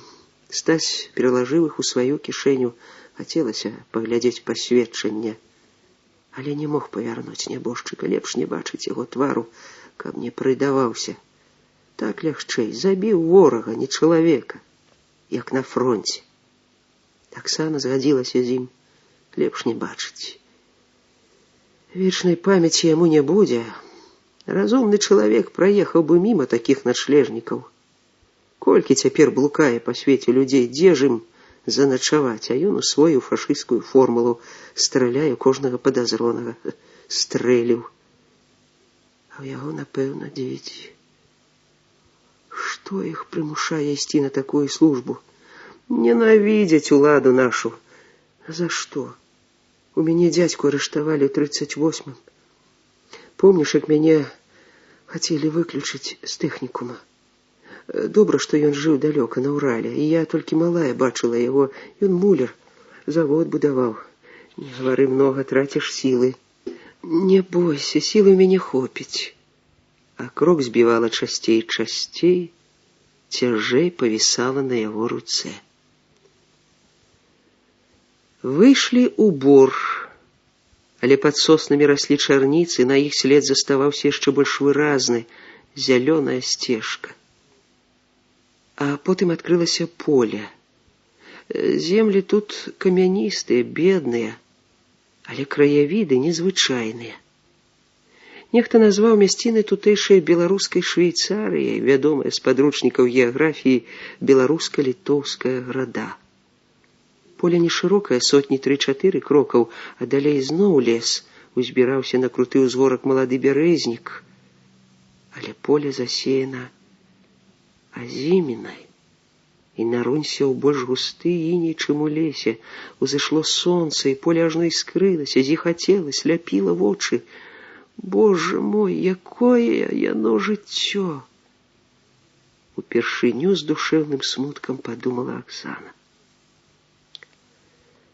На такім полі сцежка ад слядоў будзе відна вунь з той гары, за 2 вярсты. Паспрабавалі абысці азіміну і выйшлі на торную дарогу, пясчаную. Небяспечна ісці па ёй, але сляды па пяску хутка растаюць. І Шабовіч рызыкнуў, падхапіў Аксану пад пашкі і ў подвіг рушыў па дарозе. Прабеглі так да лесу у падэшвы ўзгорка і апусціліся на зямлю. І дзіўна. Ён дыхаў не так цяжка, як Аксана, быццам не ён нёс яе, а яна яго. Цяжка табе ісці? Цяжка, прызналась яна, вінавата усміхаючыся засмяглымі вуснамі. Ногі млеюць, і галава кружыцца. Далей не пойдзем. У вачах яе адбілася здзіўленне. А што будзем рабіць? Удзень правядзём разведку, а ўначы я паспрабую дастаць каня і воз. По-добраму не дадуць, забяру па законах ваеннага часу. Яны углыбіліся ў лес, ледзьве не на вяршыню ўзгорка. У лесе гэтым трапляліся зялёнкі. Глядзі, зялёнкі так позна. Не падабаецца гэта мне, могуць з'явіцца грыбнікі. Гэта не страшныя людзі, дзеці, кабеты, сказала Аксана. Дзеці разгоняць на ўсю ваколіцу. Тыя дзеці, што ходзяць па грыбы, не разгоняць. Дзеці цяпер разумныя. Аксана прагна аблізвала вусны. Паліць яе. Надзе дастаць вады на гэтай гары. Пайду пашукаю ваду. А ў што? Сапраўды, у што? Ніякай пасудзіны, у фуражцы не данясеш, а ўсё астатняе тканіна, 100-грамовая шкляначка з маззю. Мазь можна перакласці ў паперу ад бінтоў, але колькі ў такой шклянцы тае вады? Аксана засмяялася, і ў такім стане яна здольна смяяцца. Толькі вусны балюча перасмыкнуліся. У мяшку ёсць галошы, новыя, глыбокія. Я ўзяла іх для праўдападобнасці, што іду выменьваць, а ў сапраўднасці хацела прынесці падарунак Алёне. Яе маўклівасць і нейкая дзіўная адчуджанасць даўно непакоілі мяне. Я ж ведаю, яна любіць мяне. Але толькі учора зразумела, баіцца, ворагаў баіцца і мяне. Любіць і баіцца, во як бывае. Шабовіч спусціўся з галошамі ў нізіну і знайшоў балацянку. Вада ў ёй была рыжая, пахла прэлым лісцем, але ўсё ж гэта вада. Ён сам напіўся з задавальненнем і, здаецца, ажыў, падужэў, ды яшчэ знайшоў журавіны, узрадаваўся, набраў іх у кішэню плашча. Галошы нёс перад сабой як свяшчэнную каштоўнасць, ступаў асцярожна, каб не распляскаць ваду. Аксана ажно засмяялася, убачыўшы, як ён нясе. Піла яна прагна, а журавінам узрадавалася, што дзіця, якое ўпершыню бачыла дзівосную ягаду. Якая я непрактычная. Нічога не ўзяла паесці. Але я спадзявалася на цётку. А калі яна так сустрэла, на ўсё забылася.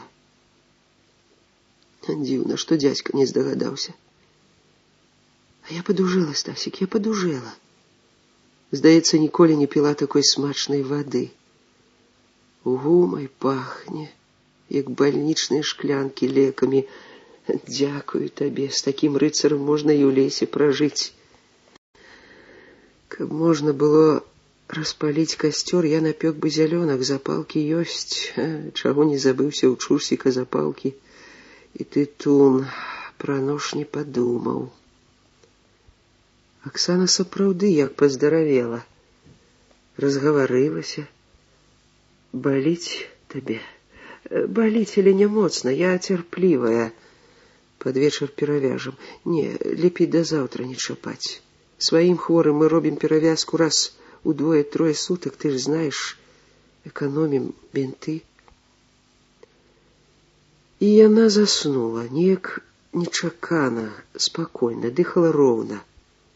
І Стасю зрадаваўся, і яму варта было б паспаць, прыгрэўшыся на асеннім сонцы. Уначы будзе не да сну, але заснуць не мог. Думкі варочаліся ў галаве, што цяжкія валуны. Ды і гукі насцярожвалі, то трашчалі недалёка сарокі, ходзіць па лесе нехта, то замукала далёка карова, пратарахцелі колы, там з другога боку ўзгорка. Пайшоў туды і адкрыў вёску. Але вёсачка ўзрадавала, тое, што трэба, малая, хат 15 усяго. У такой не можа быць ні гарнізона, ні паста, самая большая староста. Фурманка праехала ў лес па той дарозе, што абгінала ўзгорак, на якім яны днявалі. Але на возе было 2 мужчын. Такія добраахвотна коня не аддадуць, а браць гвалтоўна з дапамогай зброі неразумна. На такім коні далёка не ад'едзеш. Добра, што грыбнікі не з'яўляюцца. Позна, канец лістапада. Вярнуўся да Аксаны, яна не спала і была ўстрывожана. Ці то я сасніла, ці праўда чула галасы там унізе. Я спалохалася, што цябе няма побач. Ехала фурманка, 2 мужчын, але дзіўна, што ты чула галасы і не чула тарахцення воза. Там недалёка вёска, я падумаў, а ці не схадзіць туды, пажабраваць. Можа, хто даў бы акрае з хлеба ці вараную бульбіну, трэба падтрымаць твае сілы. Не хадзі. Я баюся адна. У горадзе я нічога не баялася, а тут я спакойная, калі ты побач. Вазьмі маю руку і пабачыш, я засну зноў.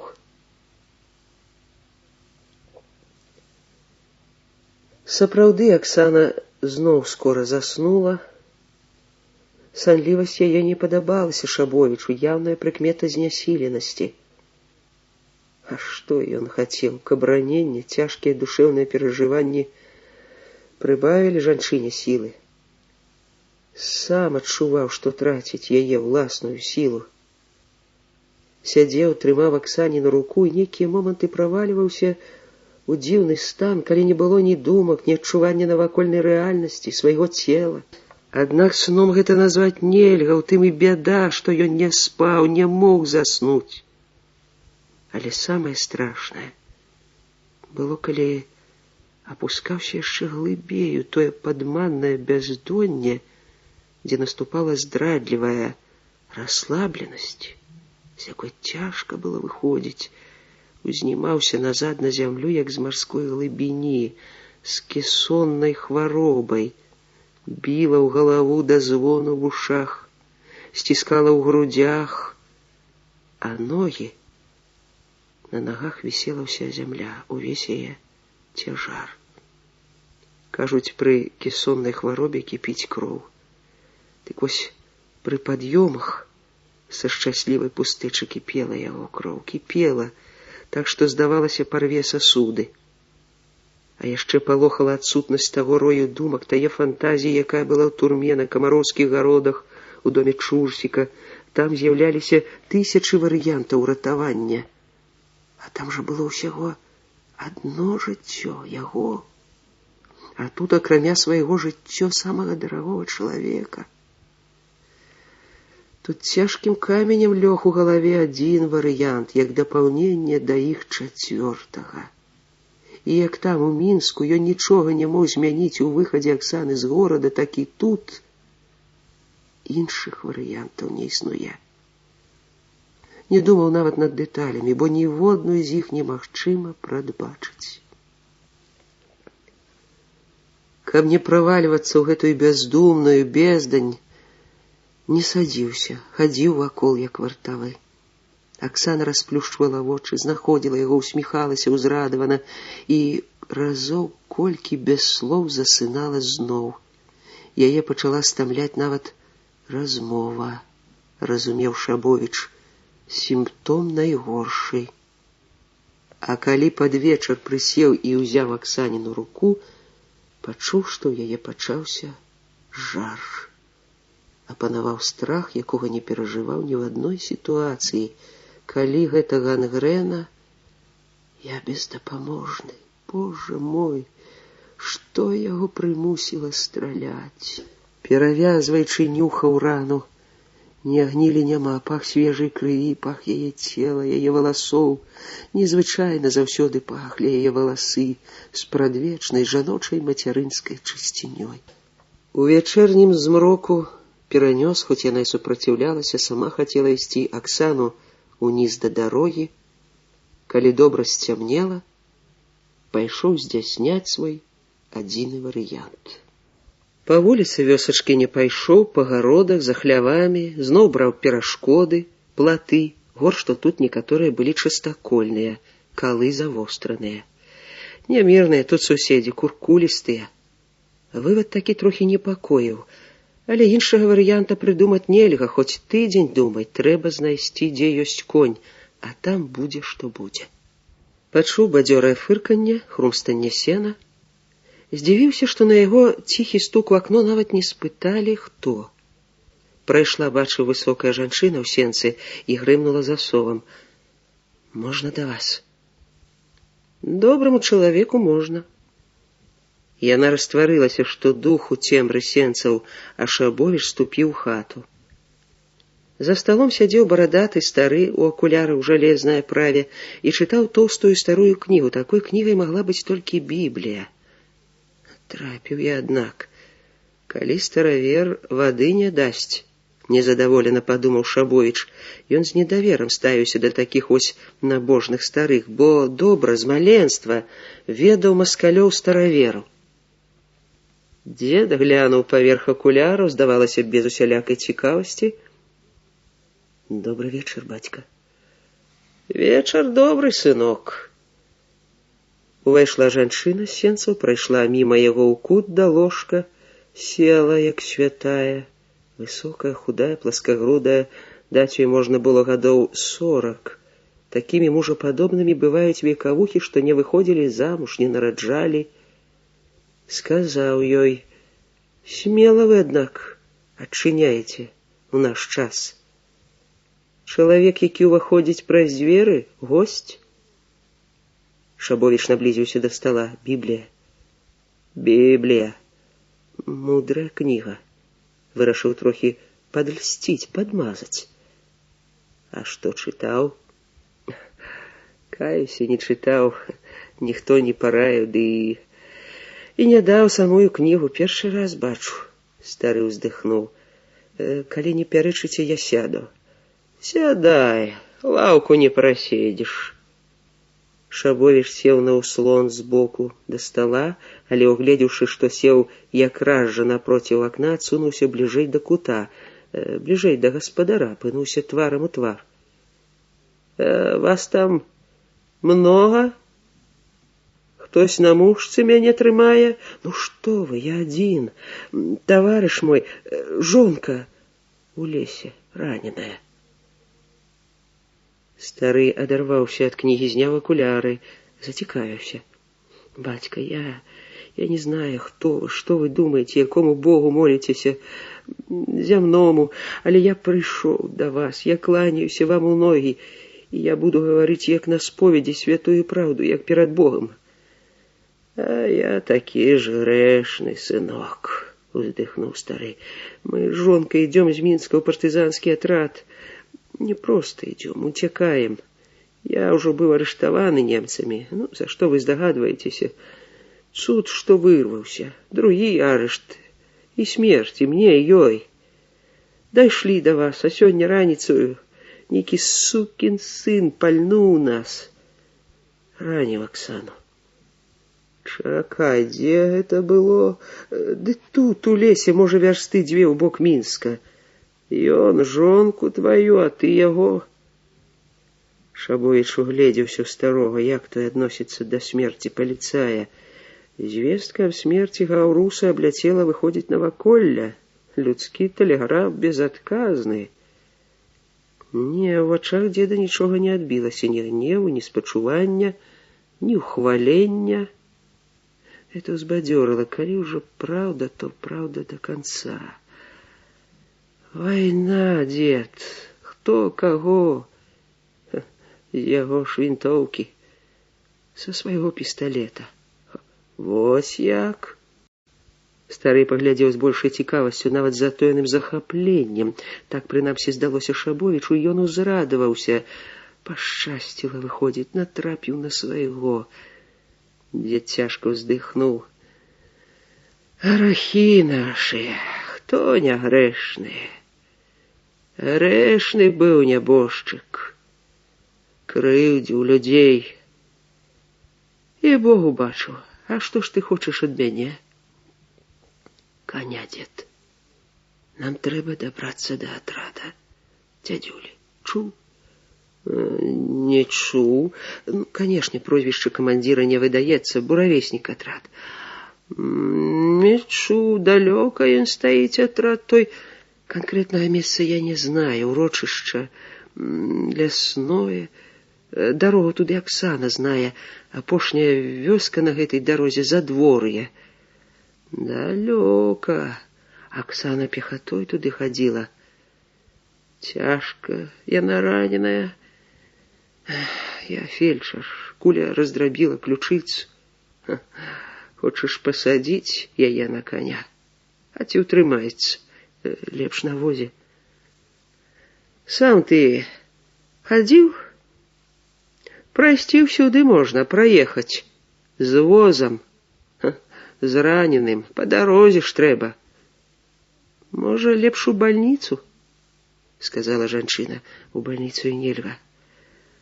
У больницу нельга, подтвердил старый, задумаўся, запусціўшы пальцы ў сівыя валасы, быццам адтуль хацеў выцягнуць рашэнне. Шабович цярпліва чакаў, маўчанне зацягвалася. Выручай, бацька. Зноў думаў стары, можа, цэлую минуту. Осторожно помогла ему жанчына. Без коня мы помрем. Батька хворы, я хворая. Конь нас кормить. Я верну, коня я верну. Эх, сынок, табе я веру, ды там не ты будешь гаспадар, ды доехать яшчэ трэба туды и назад. Я недавно от дачки ад Ганны 2 дні ехаў, а гэта ўсяго 20 вёрст. Часнейка ішла, казалі карнікі. Дык лічнасць маю выяснялі. Моя барада им не падабалася, шморгали, ці не прыклееная. Смех і грэх. Як я зразумеў, адзін раіў да сцяны мяне.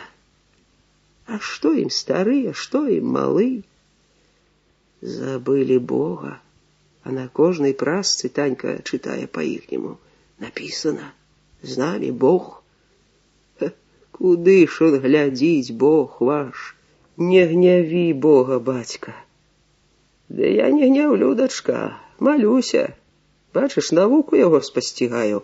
Опустил руку с головы, поклал на Библию. До смысла жития и смерти дайсці хочу. Шабович ковзануўся на ўслоне. Ты, старый философ, до сенсу доходишь, а там человек покутуе, дорогий мне человек.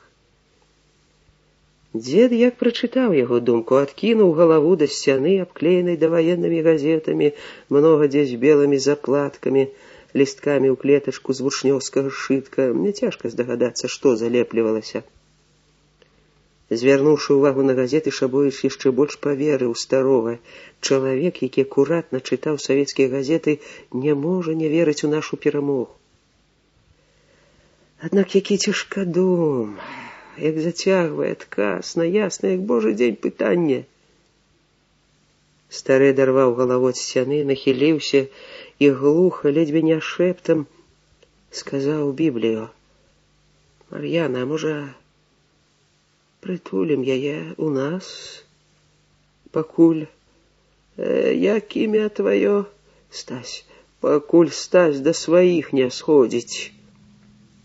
Жанчына пырхнула, што падстрэленая нязграбная птушка, узмахнула доўгімі рукамі мала не да столі. «З нашымі суседзямі, бацька, ты што?» «Цішэй ты!»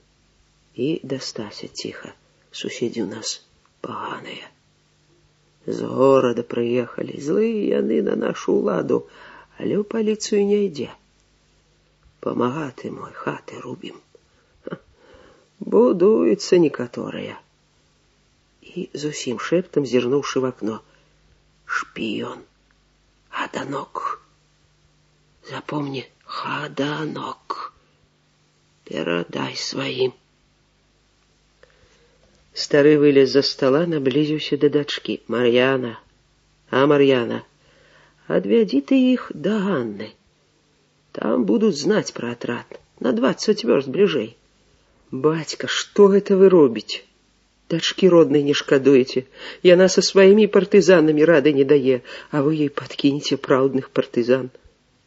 «Што будзе, тое будзе. Бог не выдасць, свінья не з'есць. Вязі, Мар'яна, вязі. Бог залічыць нам за гэта, ды і людзі. Пашчасціла табе, хлопец, а мог да яго трапіць праз 2 двары. А ў яго ёсць конь, коня няма. Не трапіў бы, я спачатку коня знайшоў». Стары засмяяўся. «А ты з галавой. Пакуль што.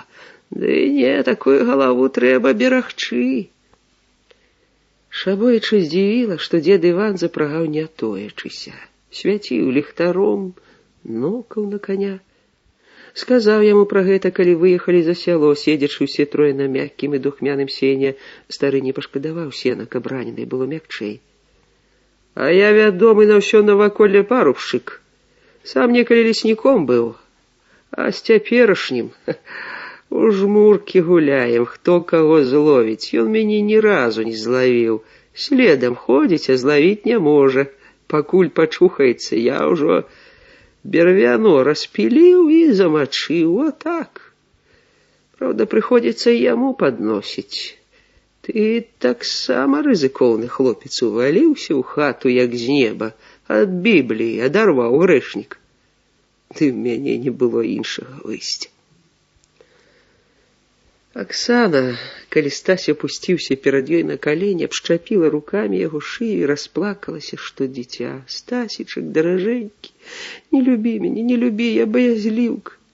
Ты не знаеш, якая я, як я дрыжэла тут, якія жахі мне ўяўляліся. Чаму гэта, чаму? Там я нічога не баялася, ты знаеш. Аксана, Аксаначка, не плач, са мной людзі, нам пашанцавала. Я знайшоў добрых людзей, у нас ёсць конь, ёсць харч. Зараз ты павячэраеш, і мы паедзем. У атрад?»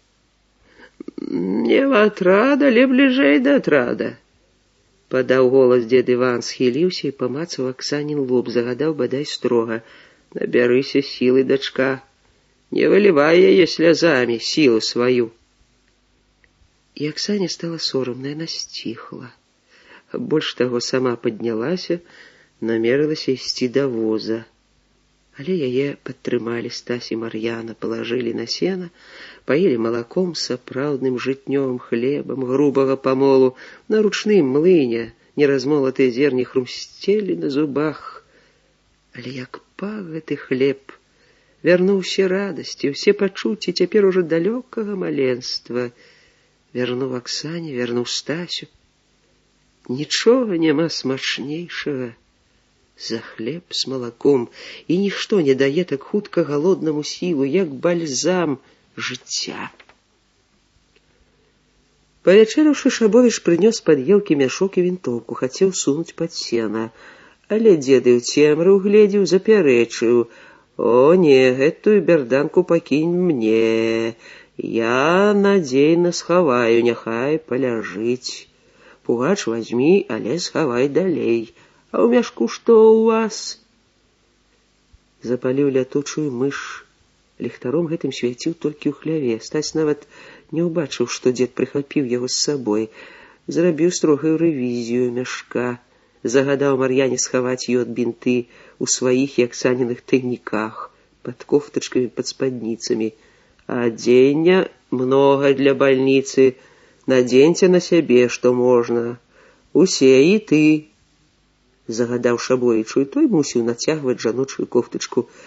Што-нішто дзед засунуў сена, рюкзак забраў з сабой. Не вясковая рэч, гарадская. І нарэшце апошнія павучанні.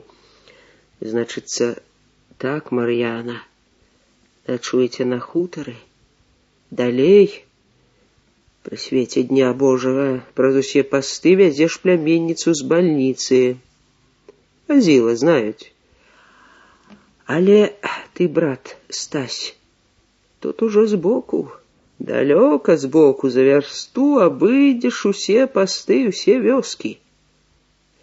І так што, калі хто і ўгледзіць цябе, каб не падумаў, што вы адна кампанія. Ты, Мар'яна, хворая і конь.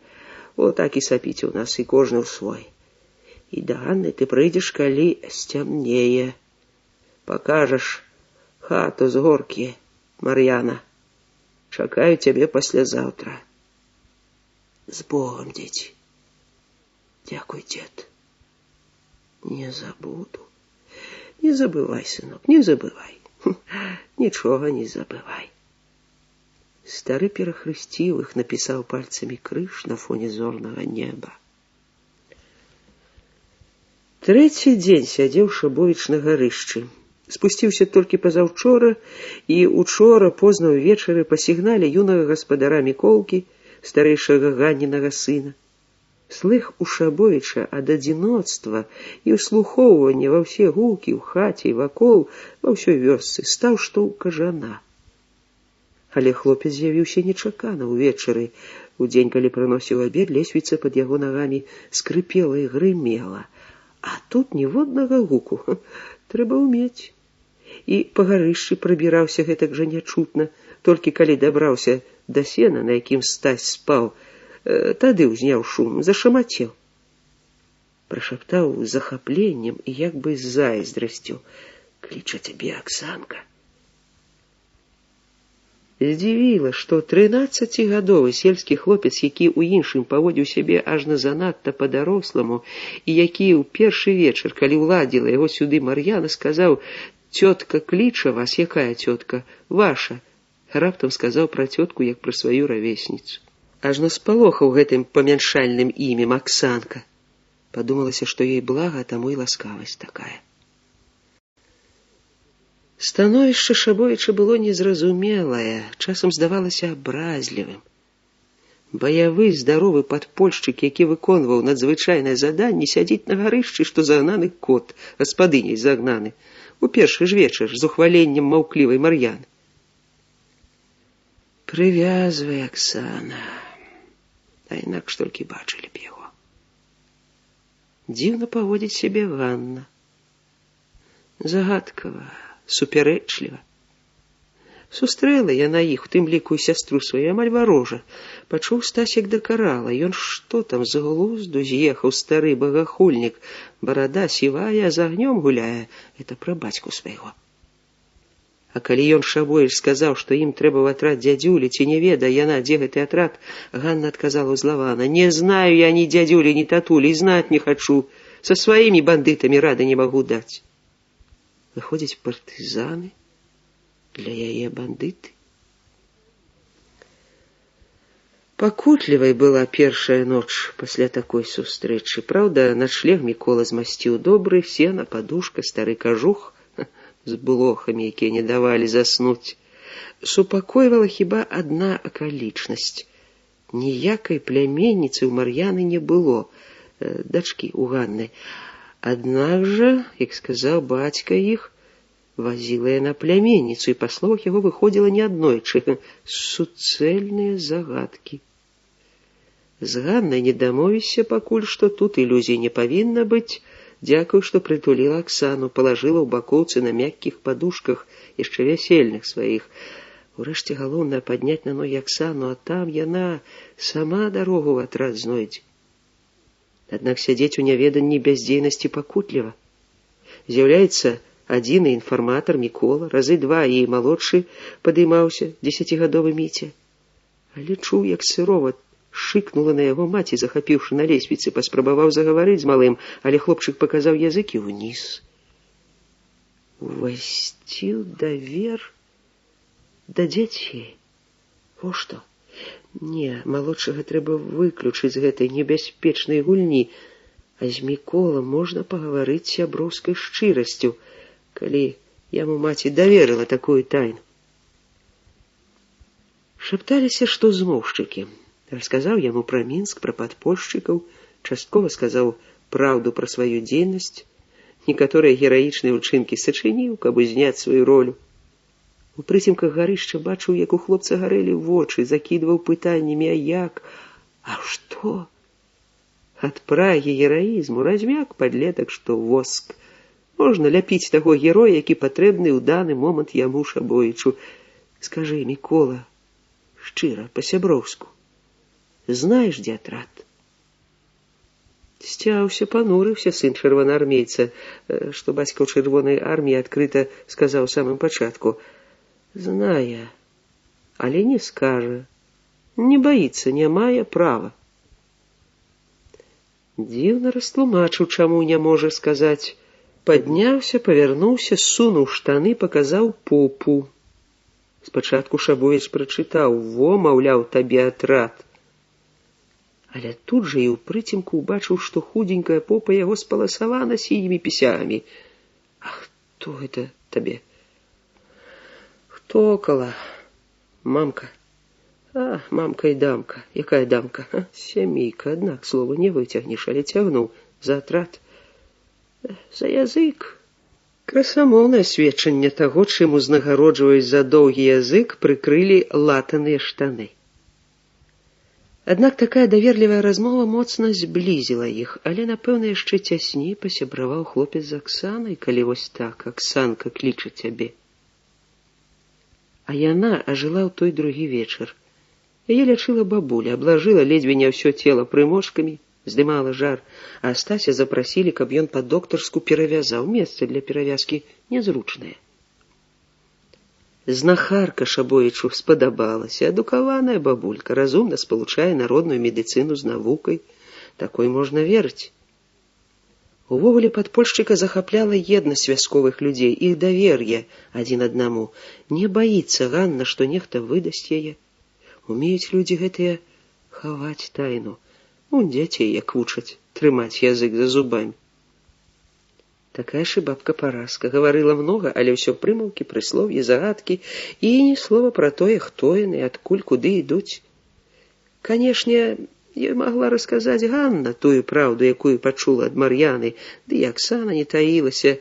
Раз даверылі людзям жыццё сваё, то можна даверыць і справы, няхай ведаюць, каго лечаць.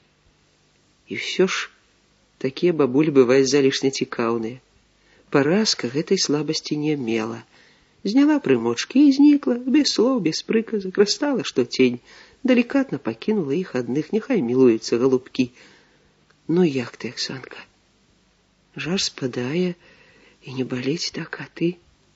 Я што? Сяджу, як кот на гарышчы, уначы гуляў па двары, задворкі разведаў. Міколка корміць мяне і забаўляе. Забаўляе? А са мной ён сур'ёзны, вершы чытае. Ён цябе Аксанкай называе, як малую. Ну, як ты называеш, так і ён. Нахіліўся, спытаў цішком: а знала ты гэтую вёску? Не, не знала. А тыя, праз якія хадзіла, далёка адсюль? Далёка. Мы адхіліліся ў бок. Пра партызан знае Міколка, але не гаворыць, баіцца.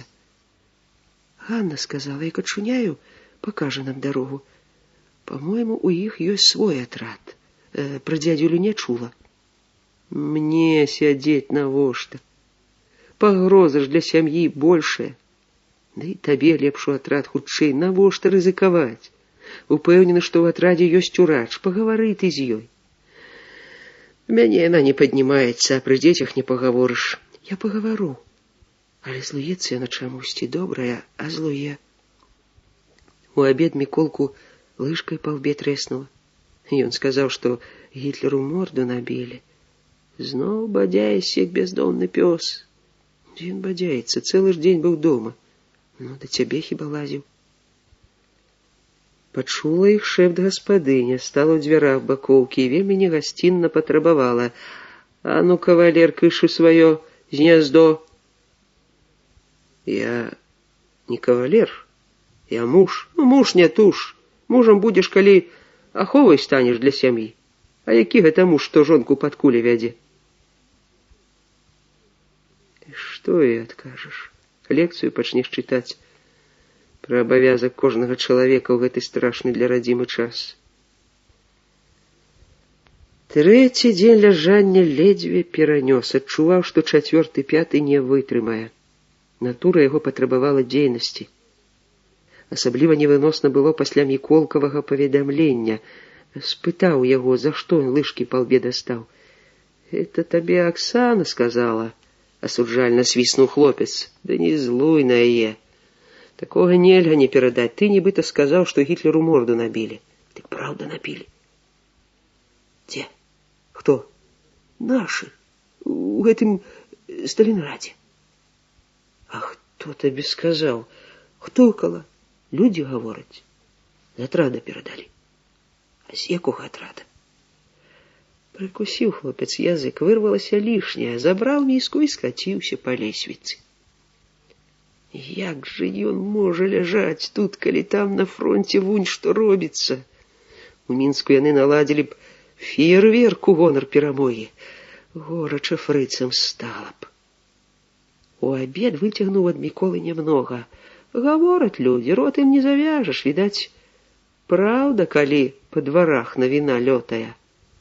А на змярканні да вячэры яшчэ раз з'явіўся Мікола. Лёг побач і глыбакадумна маўчаў, як стары, толькі на пытанні адказваў. І ў цемры, не бачачы твара яго, Шабовіч адчуваў, што хлопец мае сказаць нешта важнае. Чаму толькі цягне, наганяе значнасці і сур'ёзнасць. І раптам шэпт у вуха. «Хочаш прывету ў атрад?» У Шабовіча перахапіла дыханне. «У які? Там узнаеш, у які. Канешне, хачу. Пад раніцу выйдзем. Не праспіш?» «Я прасплю?» Зусім дзіцячае абурэнне і крыўда, маўляў, я табе такое хачу зрабіць, а ты пра мяне як думаеш? Ну, адкуль я ведаю, як ты спіш? Я моцна, бо ты інтэлігент, беларукі. Я з такой жа вёскі, і бацька папругі мне не раздаваў. Ну, дык то бацька». Ад бацькі хлопец гатовы стрываць усё. Матчыны лупцоўкі краналі ў мужчынскую годнасць. «Пакліч мяне да Аксаны». «А вочы мокрымі не зробіш ёй?» «Не люблю бабскіх слёз». «Не бойся, Аксаніны слёзы дорага каштуюць». «Што яны каштуюць? Соль адна, а соль цяпер дарагая». Увечары ў сенцах, пасля ў двары загрымеў Ганнін сярдзіты голас. Няцяжка было здагадацца, што яна зноў ганяе сына. Да Аксаны яго не паклікалі. Спачатку здалося яму ў хаце бубніў чужы голас, а потым адразу пагасла газнічка. Праз шчыліну ў франтоне ён бачыў гэтую плямку святла ў агароджу. Пайсці сам не адважыўся. Хата, напэўна, зачынена, і Ганна можа паслаць яго і грубасцю сваёй зробіць балюча Аксане. Не пабаяўся Ганны, пашкадаваў раненую жонку. Заснуць доўга не ўдавалася. Як можна заснуць, калі заўтра ён дасягне мэты, будзе ў партызанскім атрадзе? Уяўляў сваю сустрэчу з камандзірамі, падумаў і пра тое, што яму могуць не адразу паверыць. Але калі ён раскажа усю сваю эпапею пра арганізацыю падпольную, пра справы свае і сяброў сваіх. Урэшце, для коннікаў недалёка суседні атрад дзядзюлі, дзе так добра знаюць Аксану. Лёгка можна праверыць. Козыр пэўны, спытайце ў дзядзюлі. Сніў спакойная, дзіцячая, знаёмы луг, карова, цеплыня. І адна трывога, што разморыць яго сонца, і каровы палезуць у патраву. Разбудзіў яго Міколка. Стася, Стась, прачынайся, пашлі. Не ад начнога холаду, ад хвалявання прабіралі дрыжыкі, калі ў цемры паспешліва абуваўся. Спусціліся ціхенька з гарышча, выйшлі ў двор, а перад імі ў перасвітальнай шэрані што здань Ганна. У шабоішы падкасіліся ногі, ўсё, правал. Міколку будзе экзекуцыя, яму грубая вымова, што збівае хлопца з панталыку. Не. Маці накруціла сыну на шыю шарф і лёгка адпіхнула цябе. Глядзіш, не забывай, што я табе сказала. Цябе забудзеш, буркнуў Мікола. То-то ж. Шабовіч ступіў да жанчыны. Я хачу пабачыць Аксану. Спіць твая Аксана. Трэба развітацца. Не на фронт ідзеш, у лес. Будете да відна вісець на шыі адно в аднаго, а я стой над вами. Скора пабачыцеся. Праз тыдзень даставім твою каралеву. І зноў сыну, дык, глядзіш. Гляджу. Не далей дзялянкі. Не далей, бліжэй. Знаю цябе. Дык і я ж цябе, мамачка, знаю. Ганна хітра хмыкнула і весела праводзіла. Ну, папаўзлі змеі паласатыя ў лес густы. А Шабоічу стала нявесела. Больш таго, нейкі ж вельмі цяжкі смутак агарнуў яго. Многа разоў развітваўся з Аксанай, ідучы на небяспечныя заданні, і ніколі не адчуваў такога цяжкага пакутлівага смутку. Да яго дадалося як бы уніжэнне уласнае, сорам за сваю бязвольнасць. Адступіў перад бабай. Не мог дамагчыся пабачыць уласную жонку. Недарэмна Іван Ткачук, як узброены баявік, неаднойчы лаяў. Інтэлігент і Стась, недаспелы, размазня. На поплаве іх ахутаў густы туман. Нават Міколка не ўсюды ішоў упэўнена, спыняўся, нахіляўся да зямлі, як бы нюхаў даўні свой след, і маўчаў засяроджаны, можа, трохі пасаромлены, што і ён блукае. Але ж у такім тумане не дзіва. Шабовіч сказаў хлопцу пра гэта, каб падбадзёрыць, і той адразу набыў ранейшую жвавасць, сталую ўпэўненасць. А калі перайшлі рэчку па заваленай вярбе і дабраліся да лесу, выйшлі на торную дарогу, Міколка адчуў сябе, як кажуць, на кані, і красамоўнасць яго вярнулася, ды і настрой Стасіў, яго панурую маўклівасць, зразумеў, як дарослы. Ты не думай, што наша матка злая. Ну, а чаму я магу так думаць? Да вайны яна вясёлая была. Бацька казаў, што ёй у артысткі трэба было ісці, а не ў ільнаводкі. Цяпер яна за нас баіцца, за мяне і за Міцю. Я, канешне, свінтух, на мне шкура гарыць. Выдзела яе матка. Углыбіліся ў лес, развіднела. У лесе туман рассеяўся, як парвалі яго дрэвы на дробныя шматкі. Міколка прысеў на паваленую сасну. Давай паснедаем. Дастаў за пазухі акраец хлеба, 2 цыбуліны, разламаў хлеб на 2 палавінкі, большую працягнуў Шабовічу. О, не, брат, табе назад ісці, а мяне ў атрадзе накормяць.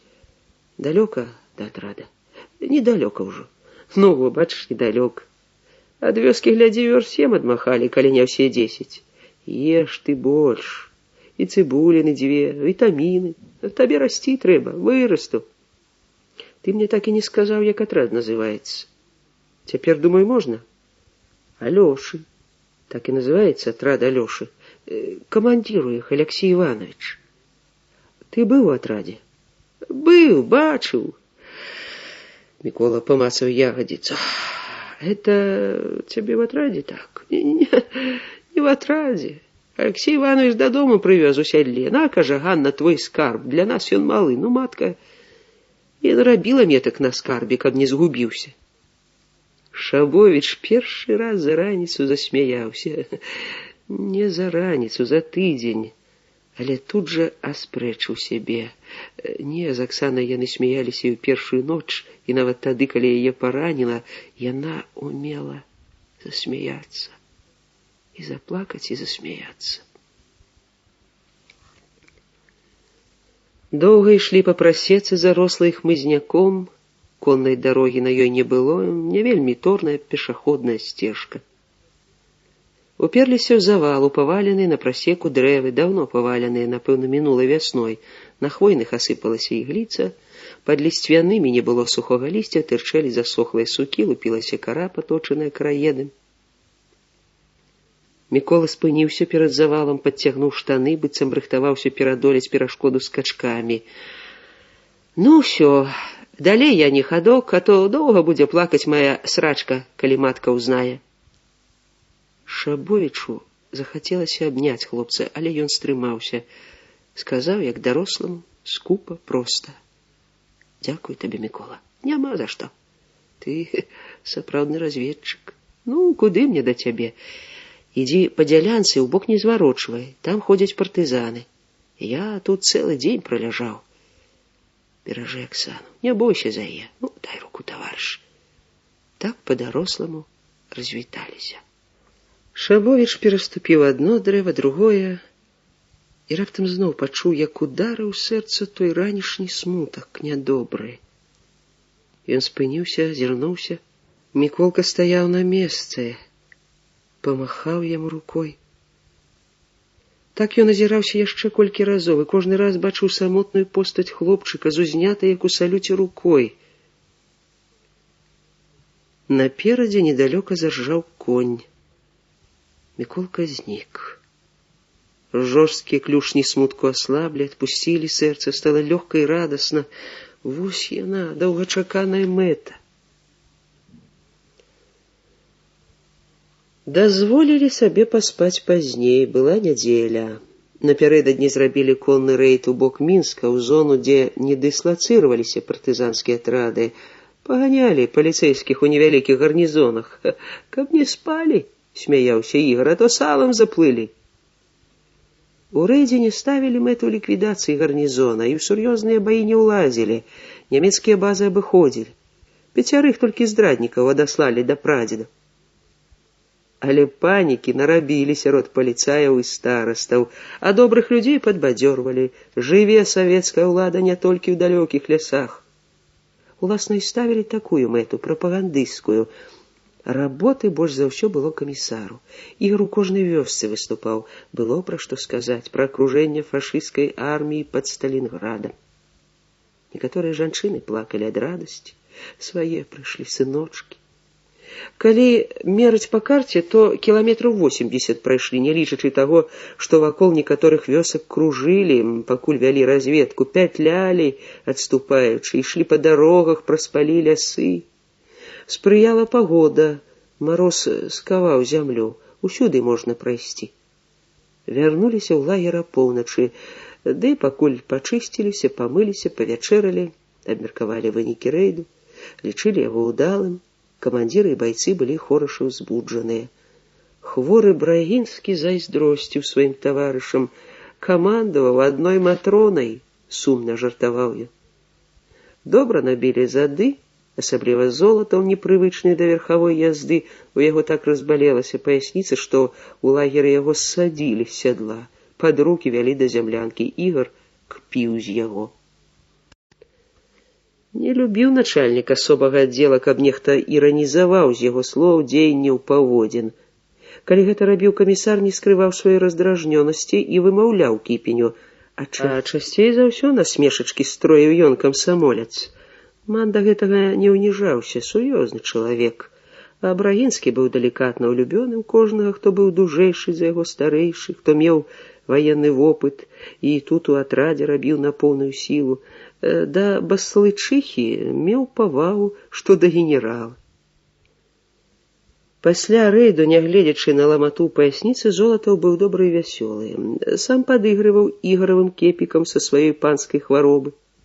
Настрой у маёра яшчэ да рэйду ўзняўся.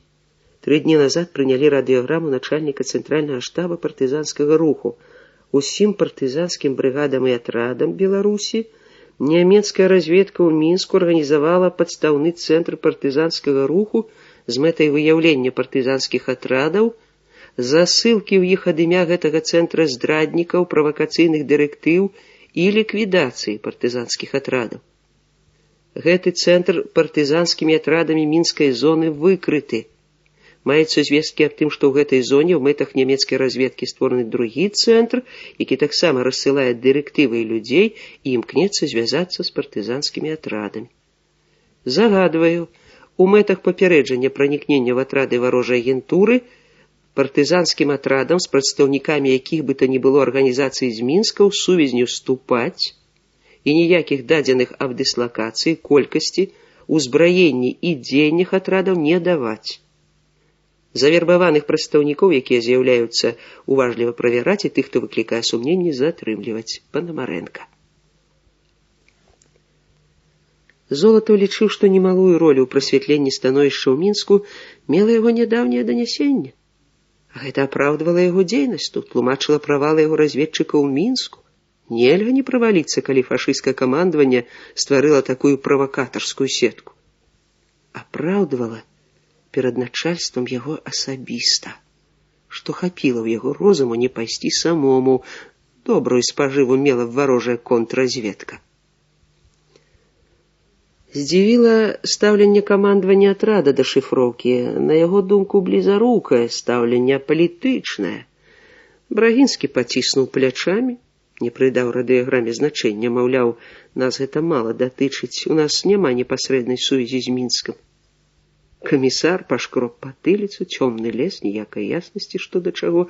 Аман проста судзіў, седзячы ў Маскве, рабіць такія вывады. Непаспешліва, нямала ж там сумленных байцоў, і яны пастаўлены пад двайны ўдар. Для Мана не існуе аўтарытэтаў, для яго сам таварыш Сталін не аўтарытэт. А неяк пры размове пра Берыю дзіўна скрывіўся камандзір, хоць нічога і не выказаў. Золатаў запомніў гэтую паганенькую ухмылачку. Канешне, пра ухмылачкі радзіраваць не будзеш, але помніць варта, можа, калі-небудзь спатрэбіцца для вуснага даклада. Калі вернецца ў Маскву, характарыстыкі людзям, з якімі тут сустрэўся, ён павінен даць поўныя, усебаковыя. Між іншым, і ў часе рэйду ў яго з'явіўся штрышок у характарыстыку Мана. Шкадуе паліцэйскіх. Была магчымасць скасіць іх больш. Падумаеш, дабытак на цэлы дзень 5 чалавек. Радавала Золатава радыёграма. Радаваў рэйд. Урэшце, пры ўсім тым, ён, Золатаў, удзельнічаў сапраўднай баявой аперацыі і паводзіў сябе смелым байцом і ініцыятыўным камандзірам. Асабліва цешыла, што ўпершыню за 3 месяцы выканаў свой непасрэдны прафесійны абавязак, другую баявую задачу групы знішчэння здраднікаў, дапытаў 2 захопленых паліцэйскіх і аднаго зацятага, які на допыце мацюкавы саветы і Сталіна і партызан асабіста сам вывеў за хлеў і шлёпнуў з задавальненнем, якога даўно не меў. Толькі хіба гады 4 назад, калі расстрэльваў пісьменніка, які падлюга на судзе адмовіўся ад усіх паказанняў і абвінаваціў яго ў недазволеных прыёмах следства. Польскага шпіёна гэта не ратавала, але следчаму было прыемна, калі нарком на Сеткін кінуў папрок: груба, Золатаў, працуеш. За другога паліцая заступіліся вяскоўцы, трохі мяшком ляпнуты, 5 дзяцей, нікога не пакрыўдзіў. Ман адпусціў яго. У гэтым выпадку Золатаў ухваліў дзеянне спагадлівага камандзіра. У такой сітуацыі павінна быць палітыка і прапаганда. Не лічыцца з думкай народа нельга, народ павінен верыць у гуманнасць партызан. Паясніцу Золатава ўначы расціралі весела, калектыўна, фельчар Гняткоў, баслычыха, сам Ман. Малады зубаскал Кіпень рагатаў: вы не ў тую шчыліну яму спірытус і льеце. Не паможа, спірт трэба ў рот, а пад хвост шкібідар. У любой іншы час маёр не сцярпеў бы такіх смяшкоў з намёкамі, такой знявагі. А тут на жарт адказваў жартам і выконваў параду, уліваў туды, куды трэба. І гэта, напэўна, памагло. Праўда, доўга не ведаў, як прымасціцца на мулкай канапе, але потым заснуў. Моцна спалі ўсе, акрамя Брагінскага. Баслычыха прынесла снеданне, як звычайна, капітан зашаптаў: «Дайце ім паспаць. Сёння зробім выхадны, пастаўце, мы самі падагрэем». Але кухарка забрала каструлю з густым бульбяным супам назад. Праз гадзіну прынесла зноў і ў гэты раз з парога грымнула: «А ну, пад'ём! Разаспаліся, як паны! Рабочыя людзі абедаюць у такі час». Золатаў павярнуўся, і яму зноў стрэліла ў паясніцу, але не востра ўжо. І настрой гэта не сапсавала. Упершыню фамільярна прабурчэў: «Ну і чортава ж ты, баба Матрона, няма ад цябе спакою, як тебе муж цярпеў? Мужа я на руках носила, у люлечку клала». «Покладе такая, як ты, бакі забаляць. Ты, майор, што наравісты конь, вернеш заўжды ў свой бок, куды табе хочацца. Ай, няма ў цябе, камандзір, дысцыпліны в атрадзе. Паслухай, як яна прабірае старэйшага. Табе хочацца, каб усе стаялі перад табой на выцяжку? Не муштраваныя мы, зямлю араць умеем». Ігар падхапіўся па камандзе кухаркі, спаў у штанах і босы, рабіў гімнастыку каля печкі. «Ты мне суп не разлі, скакун, не наскакаўся учора». Ігар смяяўся, яго развесяліла, што Матрона ўрэшце дабралася і да энкавыдыста, скаблянула яго. Раней яна больш праязджалася па ім, маладым, зрэдку даставалася Алексею Івановичу, культурна паводзіла сябе толькі з хворым начальнікам штаба, да яго звярталася як сялянка да настаўніка, паважліва: «Навум Барысавіч». Золатаў пашкадаваў, што зачапіў языкатую бабу, але не пакрыўдзіўся за яе наскок, павярнуў на жарт. Камандзір спаў у споднім, таму пры жанчыне не вылазіў з-пад кажуха. Бяскрыўдныя сваркі баслычыхі з Ігарам, з камандзірамі ўзводаў, з партызанамі і з ім заўсёды забаўлялі. Жанчына ўносіла ў іх суровае лясное жыццё нейкую хатнюю атмасферу, па якой, напэўна, кожны сумаваў. Пасля Ігар і Золатаў галіліся. Свяшчэнная працэдура, але таксама забаўная. Ігар меў звычайную брытву савецкага вырабу, і як Алексей Іванович яе не напраўляў, не брала яна рыжаватай маладой поўсці. Перад галеннем ён часта жартаваў: «Навум, завязвай мне канец тугім вузлом». У Золатава брытва была адменная, нямецкая ці шведская, але нават Брагінскаму не даваў ён свае брытвы, груба жартаваў: «Дзве рэчы нельга давяраць самаму лепшаму сябру: брытвы і жонкі». Ігар распаліў печку, нагрэў кацялку вады і першы прымасціўся перад невялічкім люстэркам. «Іду на Галгофу. Вазьмі маю», — раптам прапанаваў Золатаў, здзівіўшы і кіпяняй Брагінскага і Мана, які рэдка калі чаму здзіўляўся. Калі Золатаў пачаў галіцца сам, увайшоў камандзір узвода Мазоўка, дзяжурны па лагеры. Былы калгасны брыгадзір любіў армейскі парадак і заўсёды дакладваў бадзёра, гучна, а тут як бы вінавата пашкроб патыліцу. «Таварыш камандзір, затрыманы невядомы, у самім лагеры ўжо». Ман устрапянуўся: «У лагер прабраўся чужы чалавек, ЧП? А паставыя твае што рабілі, спалі?» «Да чорт его знае, як он прабраўся, без дакументаў, але з пісталетам. О, Вальтер, бельгійскі». Не без шкадавання перадаў камандзіру пісталет. «Вясёленькая гісторыя», — выгукнуў Ігар. «Так ён мог і ў нашу зямлянку валіцца, пакуль мы спалі». Ну, дык і спытаў Ляўшына, той каля прыбіральні, яго сустрэў: «Дзе, кажа, ваш камандзір?» Ман мацюкнуўся: «Начальніка каравула пад арышт. Кажа, з Мінска, падпольшчык». Золатаў застыў з брытвай. «Падпольшчык?» І тут жа сцёр са шчакі мыла, склаў брытву, вочы яго загарэліся, што ў лаўца, які пачуў здабычу. «Ну, во ён! Не прымусіў сябе доўга чакаць. Хіба не казаў я, што з'явіцца?» «Хто з'явіцца? Адкуль з'явіцца?» «Нічога ён такога не казаў». Праўда, пасля радыёграмы Панамарэнкі гаварылі пра яго людзей. Ніводзін з трох не вярнуўся, не перадаў звестку. І хоць Ман аспрэчваў сцвярджэнне штаба, што немцам удалося сапраўднае падполле замяніць правакацыйным, Ён мусіў пагадзіцца, што становішча ў горадзе складана, і згадзіўся на тое, каб правесці разведку сваімі людзьмі, былымі мінчанамі. «Сюды яго!» Грымнуў Золатаў, адчуўшы сябе гаспадаром становішча. Прываліла яго непасрэдная справа, знаёмая, любімая, па якой ён сумаваў.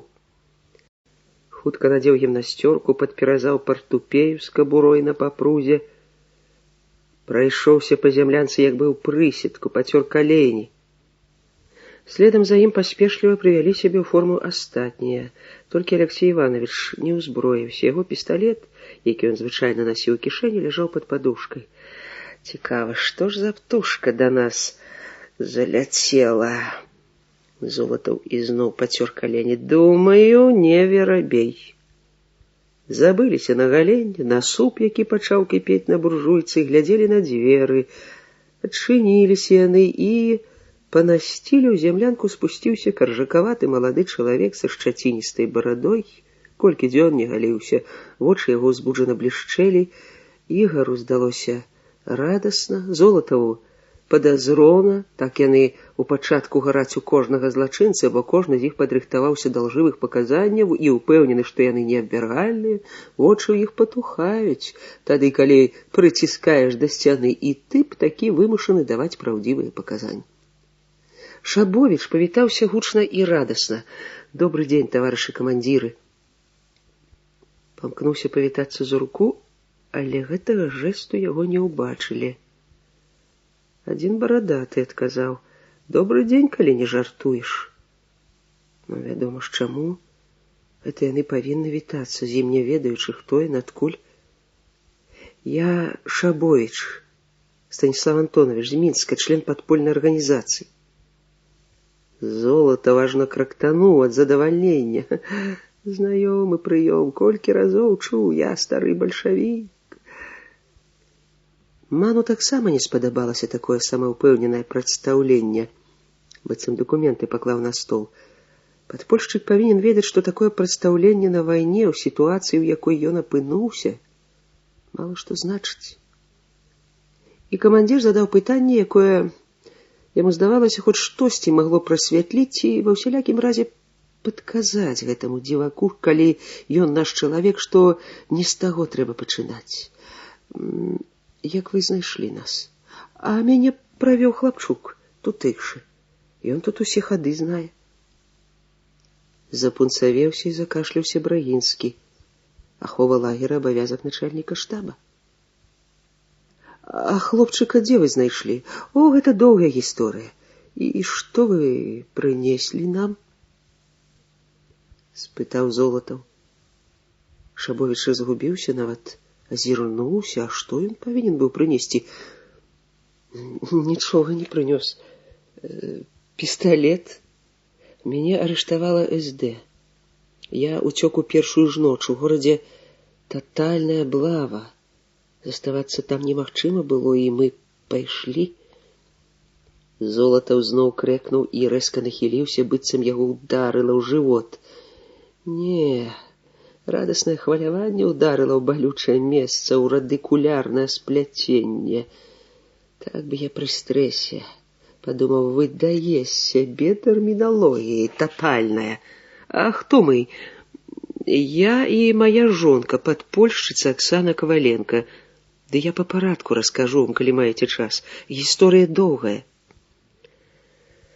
Расказваць табе, хлопча, прыйдзецца незалежна ад таго, маем мы час ці не.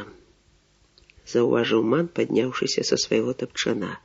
Ён зняў з печы каструлю супам, які весела булькаў і напаўняў зямлянку апетытным пахам падсмажанага з цыбуляй сала. Снеданне адкладвалася. Шабовіч галодна пракаўтнуў сліну. «Так я па парадку раскажу?» — спытаў дазволу. «Само сабой разумеецца, па парадку», — згадзіўся Алексей Иванович. «Парадак буду вызначаць я», — катэгарычна заявіў Золатаў. Шабовіч у самым пачатку вырашыў, што камандзір атрада вось гэты адзеты ў армейскую форму чалавек, і звяртаўся пераважна да Золатава, хоць душа яго цягнулася да равесніка, да Ігара. Здавалася, што гэты бялявы, бязвусы хлапчына зразумее яго хутчэй, чым хто. Які ж парадак, прапануе камандзір. Золатаў сеў да стала, дастаў з планшеткі блакнот, карандаш. Як следчы, падумаў Шабовіч, хоць ніколі са следчым не сустракаўся, ведаў іх па кнігах, па кіно, азірнуўся, на што сесці, нылі ногі. Але садзіцца яму не прапаноўвалі, гэта крыўдзіла. Ён разумеў, як нялёгка яму паверыць, аднак не сумняваўся, што калі выслухаюць яго шчырую споведь, не могуць не паверыць. Але сесці прапаноўваюць нават выяўленым злачынцам. Парадак заключаўся ў тым, што следчы сказаў: «Слухаем вас». Трохі звязвала, што мусіў расказваць стоячы, пераступаючы з нагі на нагу, але, можа, гэта дало расказу тэмп, дынамізм, і ён хутка забыўся на сваё становішча. З імпэтам, з гонарам за сяброў расказваў пра сваю падпольную групу, назваў па ходу імёны усіх 9 чалавек, чыё сапраўднае імя, чыю падпольную клічку. Прозвішчы абыходзіў. Калі прадстаўляўся, назваў сваю ды Аксаніну і кіраўніка свайго Піліпа Стануліна, назваў поўнасцю. Кіраўнікі цэнтра ўсе ішлі пад клічкамі, ды акрамя Кулагіна і Клюшава, які аказаўся правакатарам, іншых прозвішчаў ён не ведаў. Ведаў людзей іншых груп, напрыклад, іх бальнічныя былі ў 3 розных групах, але пра іх паведаміў між іншым, для фону, без імёнаў, без іх аперацый, хоць некаторыя з гэтых аперацый былі вядомы не толькі яму, падпольшчыку, усяму насельніцтву. Пра дзейнасць сваёй групы расказваў падрабязна, пра дыверсіі, пра ліквідацыю рэдактара, пра збор характарыстык на служачых управы, чым займаўся Іван, пра збор разведдадзеных аб правозе на фронт нямецкіх часцей. І каму перадаваліся гэтыя дадзеныя? Піліп быў звязаны з армейскай групай, яна мела рацыю. У горадзе? Зацікаўлена ўскінуў галаву Золатаў. Не знаю, можа, і ў горадзе. З армейскай ці з нашай? Падумаў Золатаў. Яму не давала спакою група Новікава, яго калегі, маёра управлення контрразведкі, якую выкінулі з таго ж самалёта толькі ў другім раёне, на поўдзень ад Мінска, некуды ў Пухавіцкія лясы. Якаў Міхайлавіч думаў пра Новікава ўвесь час з бояззю, што Новікаў прабраўся ў горад і вядзе перадачы адтуль. Такая удача таварыша, якой па логіцы трэба радавацца, для Золатава была вельмі непажаданай. Яна закрэслівала б яго радыёграмы аб немагчымасці прабрацца ў Мінск, аб правале яго разведчыкаў. Тое, што нямецкі агент, а ён не сумняваўся, што Шабовіч агент так лёгка прайшоў лагер, Золатаў звязваў з правалам свайго чалавека, лейтэнанта Кротава, якога пасылаў адгэтуль. Выдаў лейтэнанцік планы, усе дыслакацыі, усіх людзей. Можа быць, што гэты падасланы з мэтай забіць яго, Золатава. Не, хутчэй за ўсё, каб выдаць атрад. А можа, задума ворага больш хітрая? Золатаў раскрыў блакнот. Прозвішчы членаў вашай арганізацыі. І тут у Шабовіча як бы адбылося кароткае замыканне. Спачатку расказ цёк без супраціўлення, свабодна. Праўда, калі падмяняў прозвішчы клічкамі, адчуваў некаторую няшчырасць перад гэтымі людзьмі, якім вырашыў расказваць усю праўду, разумеючы, што толькі праўда можа пераканаць іх. І раптам прозвішчы для запісу. А іх ніхто нідзе не запісваў, усе разам. Была ў іх свая клятва, групавая. Яны, канешне, не палілі рукі на агні, не распісваліся крывёю, але па-брацку дамовіліся ні ворагу, ні маці роднай, ні пад катаваннем, ні на сяброўскай гулянцы не называць прозвішчы сваіх людзей. Ва ўсялякім разе так, каб камусьці прыйшло ў галаву ёсць група, арганізацыя. А чым займаецца тайная арганізацыя ў акупіраваным горадзе? Пра гэта і дзіця здагадаецца. Пра падпольшчыкаў мяшчане шэпчуцца, хто з асуджэннем, хто з захапленнем. Вопытны следчы адразу злавіў гэтую замінку. Цямніць, сволач, да я цябе наскрозь бачу. Мільганула ў Шабовіча жаданне выдумаць прозвішчы сяброў, хоць трэць ён ужо назваў, але тут жа адкінуў гэты намер. Няпраўда вылазіць, што шыла з мяшка. Пачнеш сачыняць прозвішчы, запнешся і страціш давер. назваць прозвішчы знаёмых не звязаны з падполлем. Але ж гэты блакнотны лісток можа стаць калі-небудзь сур'ёзным дакументам. Станулін Піліп Іванович, Ткачук Іван Рыгорович, характарыстыкі, узрост, паходжанне, дзе працуе, прыкметы, асаблівасці характару. А навошта вы будете правяраць? Ці здолееце? Трэба будзе, праверым. Голас чалавека, якога Шабовіч палічыў камандзірам, рабіўся ўсё больш суровым, пракурорскім. Гэта адчуў Іман, які ведаў падобныя прыёмы, і асудзіў.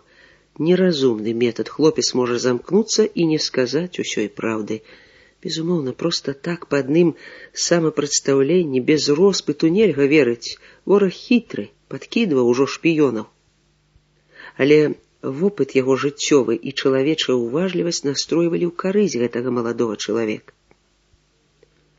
Алексей Иванович адкарэкціраваў метад допыту, падаў Шабовічу табурэтку. Ты сядай, у нагах праўды няма, курыш? Дай яму, Ігар, закурыць. Шабовіч сеў, закурыць яму страшэнна захацелася, каб суняць хваляванне, а кісет з махоркай, якую раздабыў Міколка, забыў на гарышчы гаднінай хаты. Прагна глядзеў, як Ігар адарваў шматок газеты, насыпаў махоркі, працягнуў яму. На, круці. Дзякуй. У мяне такое ўражанне, што я недзе бачыў цябе, не на з'ездзе камсамола. Камсамолец? Спытаў Ман. Канешне, камсамолец. Золатаў скрывіўся. Ну, дык што ж цябе прывяло да нас? Накіроўваў допыт Ман. Арышт, СД нас арыштавал, але я па парадку. Толькі па парадку. Не параіў, патрабаваў камандзір. Трое слухалі яго з незвычайнай уважлівасцю, з шчырым жаданнем зразумець, што за чалавек, да і з'явіўся нечакана падазроным шляхам. Чацвёрты Золатаў з адзінай мэтай, над чым яго злавіць. Людзі на допыце заўсёды спатыкаюцца, ва ўсялякім разе, маючы вопытнае вока і вуха, можна убачыць і пачуць, дзе яны гавораць праўду, а дзе пачынаюць сачыняць, каб выгарадзіць сябе ці кагось блізкага. Чакай, каго арыштавалі? Шабовіч сказаў. Золатаў глянуў блакнот. Хацяновіча і Чурсіка вы не называлі. Дык яны ж не падпольшчыкі. Хацяновіча мы хацелі ўцягнуць. Электрык управы мог бы і паслухаць, што трэба і зрабіць. А Чурсік паліцэйскі. На ім мы паставілі крыж. Што значыцца крыж? Што нашым чалавекам ён не стане. Але ў яго доўгі язык, гуляючы, мы выцягвалі з яго патрэбнай звесткі. Ад нас ён не скрываў. Баец Самаховы, Іван, фельчар бальніцы, я лічыў нас сваімі людзьмі. Сваімі? Ну як сваімі? У галаву яму не прыходзіла, што мы падпольшчыкі. І часта вы гулялі ў гэтага Чурсіка? Не часта, але здаралася. Золатаў хмыкнуў, не стрымаўся ад уедлівай заўвагі. Прыемна вы час праводзілі з паліцэйскім. Таварыш камандзір, вы не ўяўляеце асаблівасці падпольнай работы. Нам прыходзіцца выкарыстоўваць любыя метады, з ваўкамі жыць, пакуль што я вам не таварыш. Я разумею. Всё ты, сволач, разумееш, толькі ягнёнкам прыкідваешся, падумаў Золатаў. Аман падумаў не лепшым чынам пра самога Золатава. Тапорна працуе чэкіст. Не ўлічвае, што іншай магчымасці праверыць, хто гэты чалавек, у нас няма. Толькі адно, паверыць ці не паверыць у тое, што ён раскажа. Алексею Ивановичу хацелася паверыць. Прадаўжайце, Шабовіч, сказаў камандзір, робячы націск на прозвішчы. Калі хлопец не дурны, то павінен акрыліцца гэтым, што паверылі ў яго прозвішча. Ман стараўся хоць як падтрымаць яго і знізіць пракурорскі тон начальніка асобага аддзела. Па турме пытанні ўзнікалі ва ўсіх. У Брагінскага, чаму яўрэяў адбіралі асобна. Іх расстралялі ў тую ж ноч. Не сумняваюся. Капітан і без таго бледны пабялеў. Ман спытаў, колькі ўсяго было арыштаваных. Шабовіч шчыра прызнаўся, што назваць лічбу не можа, але, напэўна, не менш 200. Дзеці былі? Спытаў Ігар. Дзяцей не было, і жанчын немнога. А Золатава зацікавіў адзін чалавек, Беспалы. Вы упэўнены, што пазналі ў ім аднаго з кіраўнікоў падполля? Шабовіч задумаўся, прыгадваючы, як ён сказаў пра Клюшава. Не казаў ён, што Клюшаў кіраўнік. Станулін сказаў нам, што гэта чалавек з цэнтра, юрыст. І ён вучыў вас рабіць дакументы, вучыў з веданнем справы, прафесійна. І вы рабілі дакументы па яго рэцэпце. Я дакументамі не займаўся, у мяне быў легальны пашпарт, нямецкі. Не, савецкі, з нямецкім штампам і пропуск начны. А за што такія прывілеі? Я ж фельчар. Золатаў падумаў, добра фашысты рыхтуюць сваіх агентаў, легенды на іх. А ў яго групе наркаматаўскія кручкатворы пашпарты выдалі ліпавыя, нямецкія. І легенды ў тых, хто пайшоў у Мінск, ды ў яго таксама былі прымітыўныя ў параўнанні з легендай гэтага Шабовіча. Праверу, які ён фельчар у шпіталі. Ці зробіць перавязкі, ці назаве лякарствы. Золатаву хацелася аб'яднаць правакатара Клюшава з Кавалёвым, у здраду якога не вераць разяваты дзядзюля Іман. Але, мяркуючы па радыёграмы, верыць Панамарэнка. Радыёграма, што Кавалёў, Клюшаў бяспалы, пацвердзіла б думку ў штабе і ў яго наркамаце аб правакатарскім характары ўсяго падполля. Асабіста яго гэта не здзіўляе. Колькі засталося недабітых ворагаў, ды і многія з тых, каго яны ўзялі ў пачатку вайны, выслізнулі. Пры эвакуацыі турмаў сотні ўцякалі. Гэта ў яго хапіла розуму ліквідаваць групу, якую вёў з Мінска ў Магілёў, калі зразумеў, што не давядзе. І навошта даводзіць? Гэты шпіён, хоць і добра падрыхтаваны, але наіўны, не разумее, што сваім блытаным расказам пацвярджае даўнія цвёрдыя перакананні яго Золатава наконт усяго падполля. Не верыў у яго яшчэ ў Маскве. Партызаны — справа іншая. Многія атрады сцэментаваны работнікамі НКУС. Вось і ён навёў парадак у гэтага загадкавага маўчунамана. Без яго яны раззявілі браты перад такім Шабовічам. Гестапа добра ведае псіхалогію падпольшчыкаў. Пасадзілі арыштаваных у машыны і паказвайце кватэры сваіх. І паказвалі. Можна не сумнявацца. І многа вы паказалі кватэр сваіх таварышаў? Я ніводнай. Хвала. І прагучала ў гэтым хвала такая іронія, што ў Шабовіча ад крыўды заняло дыханне. Ён абвёў затуманеным позіркам усіх камандзіраў. Няўжо ніхто яму не верыць? Не, у старэйшага барадатага добрыя спагадлівыя вочы. Не можа ён не верыць. І спакойны, добразычлівы загад: прадаўжайце, Шабовіч. Але калі ён расказаў, як піхнуў з кузава вартавога, скочыў на яго так, што хруснулі косці, і схаваўся ў двары таго дома, куды пайшлі афіцэры, камандзір у форме сарваўся са сваёй канапы і прайшоўся вакол печкі ледзьве не ў прысядку. Так робяць ад вялікай радасці, але тут жа застагнаў, схваціўся за паясніцу. Сапраўды, Золатава ударыла ў спляценне радасная эмоцыя. Выходзіць, радасць б'е як страх, які ён перажываў намнога часцей. Праўда, біла і ў сэрца, і ў паясніцу, калі біў ён, страляў.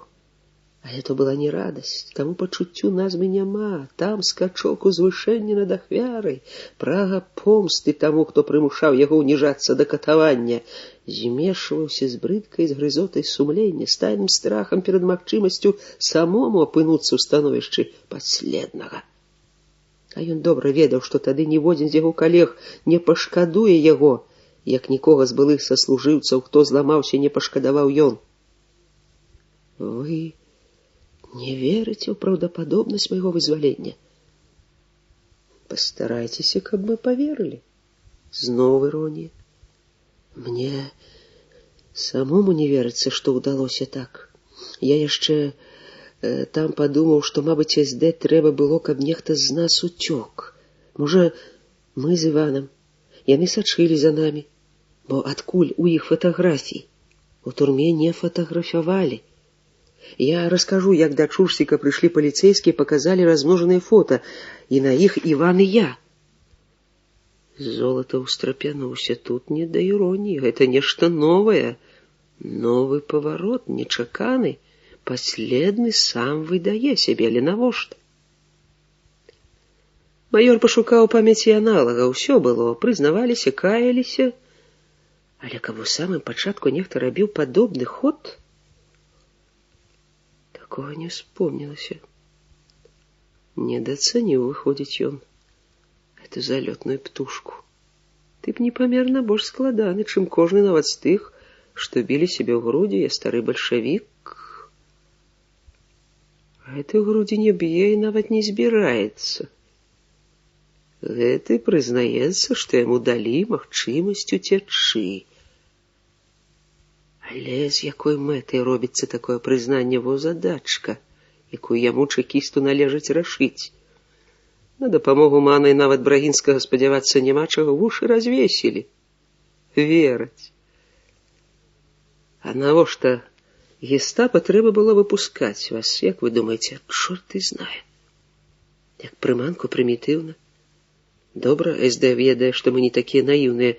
Думаю, што правакацыя замышлялася больш складаная. Але якая? Так, гестапа ўмее, заўважыў Ігар. Між іншым, каб вы ведалі, у Мінску няма гестапа. Немцы з пачатку вайны размежавалі свае службы. Гестапа, тайная палітычная паліцыя, дзейнічае ў самой Германіі. На акупіраваных тэрыторыях гэтую работу выконвае СД, аддзел палітычнай контрразведкі, Вафен СС, войск СС. Так у іх пераплецена. Гэтым Шабовіч канчаткова загубіў сябе перад Золатавым. Бач, які дасведчаны падлюга. Сам ён быў невысокай адукацыі, рабіў ва ўпраўленні ўнутранай бяспекі. Ім чыталі лекцыі аб структуры нямецкіх органаў, але ён не ўнікаў яе. Здалося залішне складанай і непатрэбнай для практычнай работы. Зацікавіўся усім гэтым, калі назначылі камандзірам спецгрупы. Але часу на падрыхтоўку заставалася мала, трэба было асвоіць многія практычныя абавязкі, напрыклад, тыя ж скачкі з парашутам, вывучэнне зброі сваёй і варожай, прозвішчы мінчан, з якімі можна было б паспрабаваць устанавіць сувязь, метады канспірацыі, ды мала чаго, словам, не да тэорыі было. Званне афіцэраў СС не ўсе запомніў. Штурмаў гэтых, тое, што арыштаваны, як бы тыцнуў яму, разведчыку. Яго няведанне таго, што ён, разумеў, абавязан быў ведаць, моцна закранула і ўзлавала. Але гэтую ўспышку ён патушыў. Да і мала іншае, з якой мэтай шпіён так лёгка прызнаецца ў сваіх ведах. Як усе людзі яго складу, Золатаў быў высокай думкі пра свае разумовыя здольнасці. Яго проста даводзіла да шаленства, што ён не можа разгадаць хітрыя хады гэтага шчанюка, які выдае сябе за радавога падпольшчыка. Малады ж яшчэ гад для вопытнага разведчыка. Мусіў, тоячыся ад самога сябе, прызнаць, што немцы рыхтуюць сваіх агентаў лепш, чым рыхтавалі яго, а тым больш радавых яго групы. Шаламіць яго пытаннем, якую школу скончыў. Не рана. Трэба даслухаць да канца яго казку для дурняў. Між тым у Аляксея Івановича думка ішла зусім у іншым напрамку. Ён пахваліў хлопца за дасведчанасць, за веданне ворага. Скончыцца ўсё добра, стане Шабовіч байцом атрада, няхай перада свае веды партызанам. Ворага трэба вывучаць. Магчыма, у занятага рашэннем задачы Золатава парвалася нітка Шабовічавага расказу. Стоп! Да каго вы пайшлі? Да Чурсіка? Да паліцэйскага, у которага арыштавалі нас. Золатаў зноў сарваўся з тапчана і прайшоў вакол печкі, але не прысядаючы, толькі расціраючы паясніцу. З рота яго выбулькнуў кароткі дзіўны гук, не то рогат, не то стон болю. Спыніўся перад Шабовічам. І што вас павяло туды? Разважыў. Толькі там, у доме паліцая, мяне не будуць шукаць. І адзецца трэба, я ж застаўся ў адным піджачку, адубеў, а галоўна Аксану папярэдзіць. Толькі жонка паліцая магла схадзіць у бальніцу, не выклікаючы падазрэнні. Золатаў павярнуўся да Мана. Глядзі, Алексей Иванович, любуйся. Які стратэг і тактык. Геніяльна. Ніколі не прыдумаў бы. А што лагічна, сказаў Брагінскі. А я што кажу? Я кажу, вельмі лагічна. Не ўхваленне выказваў чалавек, якога Шабовіч лічыў камандзірам. Уедлівы здзек, хоць і прыкрыты знешнім спакоем. Трэба дурнем быць, каб не зразумець гэтага. Крыўдна да болю. Але Шабовіч захоўваў разважлівасць, якой навучыла падпольнае жыццё. А я паверыў бы на іх месцы. Падумаў ён, магчыма, і паверыў бы. Здаецца, два маладыя хлопцы вераць, а старэйшыя. Іх вопыт, камандзір крыўдна не верыць, здзекліва. Барадаты панура маўчыць. Зрэдку, праўда, у яго добра загараюцца вочы. Нялёгка будзе прымусіць гэтых людзей паверыць яму. У нейкі момант іранічна пасміхнуўся над сваім становішчам. Хто я такі для іх, беспашпартны бадзяга? Лежачы на гарышчы ў Ганны ў мінулую ноч, ды і ў папярэднія ночы, ён прыкідваў, як трэба расказваць у атрадзе, каб паверылі яму. Меў намер аб прабыванні ў Чурсіка расказаць з гумарам, хто каго трымаў пад арыштам. Сапраўды сітуацыя забаўная. Але пасля уедлівай заўвагі следчага яму раптам здалася ўся гісторыя з Чурсікам больш непраўдападобнай, чым нават уцёкі з машыны ад эсэсаўцаў. Падумаў, што, напэўна, і сам ён прыняў бы падобную прыгоду з недаверам, ці, ва ўсялякім разе, з пытаннямі, на якія, калі яны з'явяцца, няпроста будзе адказаць. Таму прабыванне ў Чурсіка ён праскочыў. Ні дранікаў, ні карцёжнай гульні, толькі паліцэйскія, бо меў неасцярожнасць раней сказаць пра фота, прыход Хрысціны і чаканне ночы на гарышчы. Але і гэта выклікала ўедлівую смешку Якова Міхайлавіча. Так да яго звярнуўся малады кучаравы вайсковец. І новае уедлівае пытанне. Навошта ж было трымаць яго пад пісталетам? Такі надзейны друг. Ну, чаму вы лічыце надзейны паліцай? А паліцай? Што сабака? Невядома, калі схопіць за лытку. Ну, а што ж вы з ім так нюхаліся? У карты? Гульня. На карысць справе. Я ж казаў, Чурсік многа балбатаў. Напрыклад, ён выдаў нам вераснёўскую акцыю. А што за акцыя? Ну, гэткая ж татальная блага. І ваша група ўцалела? Спытаў Ман. Золата ўхваліў яго пытанне, падміргнуўшы. Крыўдна для Шабовіча. Аднаго арыштавалі. Чыгуначніка Масюкевіча Станулін змяніў кватэру і месца працы і прозвішча, пашпарт. І тут раптам Шабовіч спахапіўся. А навошта? Я выдаю такія звесткі. Яны не вераць яму, гэта зразумела. Навошта ў такім разе яму выкладваць усё? Ёсць дзейнасць падпольшчыкаў, якую ім, партызанам, зразумець немагчыма. Ім дзіўна. Іх шмат што здзіўляе з таго, што ён расказвае. На самай справе ўсё было глыбей. Недавер да яго патроху размываў поўны давер да іх, ва ўсялякім разе да гэтага, які вядзе допыт з яго адкрытай падазронасцю, што мае справу з ворагам. Чаму думаць менавіта так, а не інакш, зыходзячы з таго, што перад табой сумленны савецкі чалавек? Безумоўна, ворагаў народа было многа, колькі іх арыштоўвалі. Але ж вайна паказала, што 95%, калі не больш, шчырыя савецкія патрыёты. Дык чаму ж ты не даеш мне месца ў гэтай абсалютнай большасці? Думаў Шабовіч, табе ж было б лягчэй дайсці да праўды.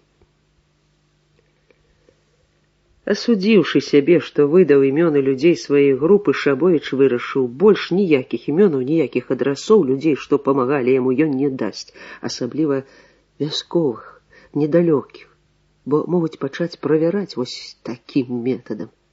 Зрабіў чалавек добрую справу, а яго будуць дапытваць з падазронасцю. Каго гэта пацешыць у ваенны час? Цётка і дзядзька, як і сама вёска-ацнянка, з расказу выпалі, хоць Золатаў чамусьці вельмі зацікавіўся, дзе ж Шабовіч сустрэўся са сваёй жонкай. У полі? Пад паперняй?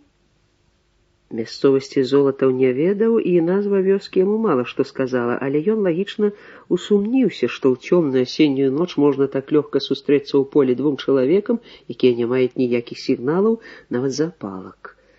Не словамі, а позіркам, у якім была і перасцярога хлопцу, выказаў сумненне Іман, які добра ведаў, на якой адлегласці паперня ад Мінска. Падрабязна, з дэталямі Шабовіч расказаў, як раніў паліцай Аксану, як ён забіў таго паліцая. Гэта выслухалі уважліва, без сумнительных ухмылак, вярнуўшы Шабовічу надзею, што і тут яму паможа Аксана, як памагала неаднойчы ў горадзе, яе раненне прымусіць камандзіраў паверыць ім. «Дзе гэта адбылося?» – спытаў Ман. «Не знаю», – адказаў Шабовіч. Сапраўды ён не знаў, як называлася тое лясное урочышча і вёска, адкуль паліцэйскі прыехаў, але назву вёскі дзеда Івана ён знаў, аднак не сказаў, бо пра яе запытаў Золатаў. Ён жа слушна вымавіў: «Які ж ты падпольшчык, бярэш у чалавека каня і не пытаешся, куды яго вярнуць. Так партызаны не паступаюць». Ахоўваючы дарагіх яму людзей, Шабовіч мяняў ім імёны. Дзед Іван Андрэй, Мар'яна Ганна, а Ганна Мар'я, Міколка Дзімка.